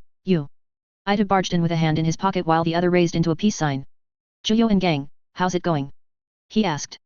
The 4 huge dudes in Hiriko's squad looked about appraisingly, as if looking for threats. As 2 of them passed Toru, they pat him on the shoulder. "Hey, Eyepatch. Heard you got first class." "That's pretty cool, man," one of them said in a neutral tone. The other nodded. "We didn't see that coming. Underestimated you the first time around, but we'll be relying on you next time, got it?" Toru, for his part, seemed very unsure of what to do with all of this. The first time Toru met Hiriko's squad, he seemed a bit intimidated by all the serious-looking jacked-up men, minus Ito. Thanks," he stammered, smiling nervously. "No prob. Keep it up, chief." The 2 moved off to join the rest of the jacked dudes. Toru looked over at Juyo, looking equal parts confused and pleased, lips parted into a smile. It was a smile Juyo returned, giving him a proud thumbs up. "It's all paying off now," he told Toru quietly, as the low din of other smaller conversations steadily filled the room. "You've earned your spot here. Not quite used to it, is all. It doesn't feel like anything has quite changed yet, sir," Toru said pleasantly, soaking in the praise nonetheless. Shimaguchi eventually filtered in by himself, making no effort to talk to anyone before he sat down at the table, immediately looking at some paperwork he brought with him. Out of everyone present, he seemed to be the most normal, just a man doing the 9 to 5. Not long after, a couple of representatives from Akira's squads, the ones she now managed, joined them. And then the final member of Matsuri's hand-picked operatives entered, flanked by 2 investigators, immediately taking control of the meeting. "Good morning, everyone," Yui said, arm across his front as he bowed politely to everyone in that gentlemanly way of his. "As per Matsuri Washuyu's order, I will be the one commanding this operation. S1 Squad Leader, Kori Yui. Nice to meet you, if we haven't already met." He inclined his head specifically towards Juyo and Shiki, and then marched his way to the front of the room. He flicked his hand to one of his accompanying investigators, a fellow Juyo was aware of but not really met. Taishi Fura, first-class investigator and Nerima's first partner within the CCG, wandered off to grab the white bowards, dragging them behind him as he joined Yui at the front. The other investigator, despite getting a look from Yui which told her specifically not to do what she was about to do, moved up to the Quinks, Juyo in particular. Haru smirked. "Associate Special Class. How you've grown. Oy vey. Had to happen eventually, right?" Juyo responded, unable to contain his smile and standing up to give her a quick hug. "Finally working together after, what, a couple years." She squeezed him with an uncanny amount of strength, even going as far as to lift him a little. "Mostly muscle, not much brain with Haru, as good as an investigator as she was. I knew. Kori's been so busy with all his stuff, that we've not had a chance to cooperate on anything. It sucks, because I know he thinks you're some kind of rival. Working together would be the perfect competition. Haru. Sit down and be quiet. We're starting soon," Yui said firmly, nodding to their set of chairs. As he'd be leading the meeting, Yui forewent sitting. "And ignore her, Jenna. Rivalry isn't necessary between students of the same school," he said softly, waving off Haru's words. He went about sticking images to the whiteboard with board magnets, drawing connections between them. "Anyway, if we're all here, I suppose I'll get us started." Juyo retook his seat, shooting Haru a knowing wink as she went off to take her spot. Back to business. Once he was finished with the setup, he turned around to face the room of investigators, smiling in that professional manner of his, ever the ideal subordinate. While S2 and S3 squads have their full attention fixed on Aojirai Tree, it falls to the S1 squad to eliminate any potential threats to their operations. Foreign influences, rival ghoul infrastructures aside from Aojirai Tree, individual actors that draw the eye of the CCG, and more. For the purpose of Operation Rose, Special Investigator Matsuri Washuyu has seen that you are all to be part of the S1 squad until all Rose-aligned targets are destroyed. Yui's smile grew further, and he dipped his head to the gathered Shimaguchi Squad, Mado Squads, Ida Squad, Kijima Force, and Quinks Squad. Welcome to Special Operations Group 1. Something felt different about this operation. The Quinks could feel it, shown in how their individual manners were supplanted by an intense focus as Yui went on to talk, outlining the details of their mission. The last operation had felt like many squads operating loosely around the command of Matsuri, each with their own distinct ways of doing things. The S1 squad was not that. For all their size and collective experience, Yui expected nothing less than utter precision from each of them. No matter their team, everyone was expected to be able to work with any other member of the squad at the drop of the hat. No barriers between teams, just the mission. Investigators often spoke of the prestige of being part of one of the special operations groups, the 4 groups which collected the strongest investigators in the CCG, both veterans and upcoming, for the highest value and highest risk operations. Though their target was not Aojirai, the message was clear. The CCG was done messing around with small fry and distractions. Now Juyo and the Quinks were firmly at the heart of it all. It was only going to get crazier and crazier from here on out. How much longer would it keep going? And how much longer would Juyo be sitting at these tables? He didn't know. What he did know, however, that Operation Rose was going to signal a greater change, a feeling down in his gut. In what form, he didn't know, but it would come. He looked around the room, taking in all of the faces. Many friends, some acquaintances, some strangers. Which ones would survive the operation? Which wouldn't? It was at that moment that Juyo felt a weight on him. The weight of the rank Associate Special Class and what it meant. If he carried on much further in the CCG, would there be no turning back? Just like how the CCG had decided it was done with distractions, Juyo realized that he needed to cut his own distractions down. There was still so much he didn't know, so many things he needed to do. He needed to know what V was, how they were connected to the Washuyu, he needed to prepare for his inevitable clash with Ito, perhaps even Kishao, an insidious part of his mind reminded him, and he needed to figure out how to save Hinamai. And far more besides. You're a man now, boy. Act like it. Juyo was going to do just that. The Quinks collectively exhaled as they left the meeting room, the 1 hour taking more energy than any one of them could have anticipated. Matsuri and Yui weren't terribly different in terms of expectations, but Yui certainly had his benefits over Matsuri. Yui was sort of nice, for starters. Hey, is this what special classes put up with all the time? Jinchi asked Juyo as they all left. Coffee. They needed coffee. Brains fried. How'd you do it? I picked up a habit of honing on keywords, things I know are typically most important. You try to soak in every little detail, nothing will stick, Juyo advised, taking his glasses off briefly to wipe at his eyes. The minutiae is all written down, anyway. Can just read it afterward. You're taught that in the academy, Jinchi, Tori reminded him, a gentle chide in his tone. I took plenty of notes, so don't worry. You too, Seiko. Yeah. Seiko said, the inflection of a deflating balloon. Papa Tora's responsible. Please don't call me that. I'm not even older than you, Tori replied, cringing. Up here you are. I think you're probably the most mature out of all of us, Seiko said, tapping her head. Tori looked like he wanted to deny it, but after a moment he looked off to the side and sighed. Can't say you're wrong. I'm plenty mature, Jinchi said, hands in his pockets. You can't appreciate the ways in which I am. You do look after your sister, Tori pointed out, glad to divert attention away from himself. Yuri remained quiet, probably glad to not be in the middle of that particular conversation. You're all getting more mature in your own ways. Seiko even stayed awake the whole time. Brings a tear to my eye, it does, Juyo stated, wiping away a tear that wasn't there. And without coffee, no less. Seiko pow. She half exclaimed, throwing her arms up. It wasn't boring or anything. It was just a lot. Sort of turned it into a game, you know? Trying to figure out what I needed to remember, who's who, what's what. Didn't do too well, though, but it's all practice. I'm probably just not cut out for this kinda stuff. I mean, Kyoko says I'm pretty good at all this stuff, but I don't see it. Give me something to punch, Jinchi said, rubbing the back of his head. When it ain't that, I feel like I'm out of place. You are, Yuri slipped in. Kyoko doesn't give undue praise.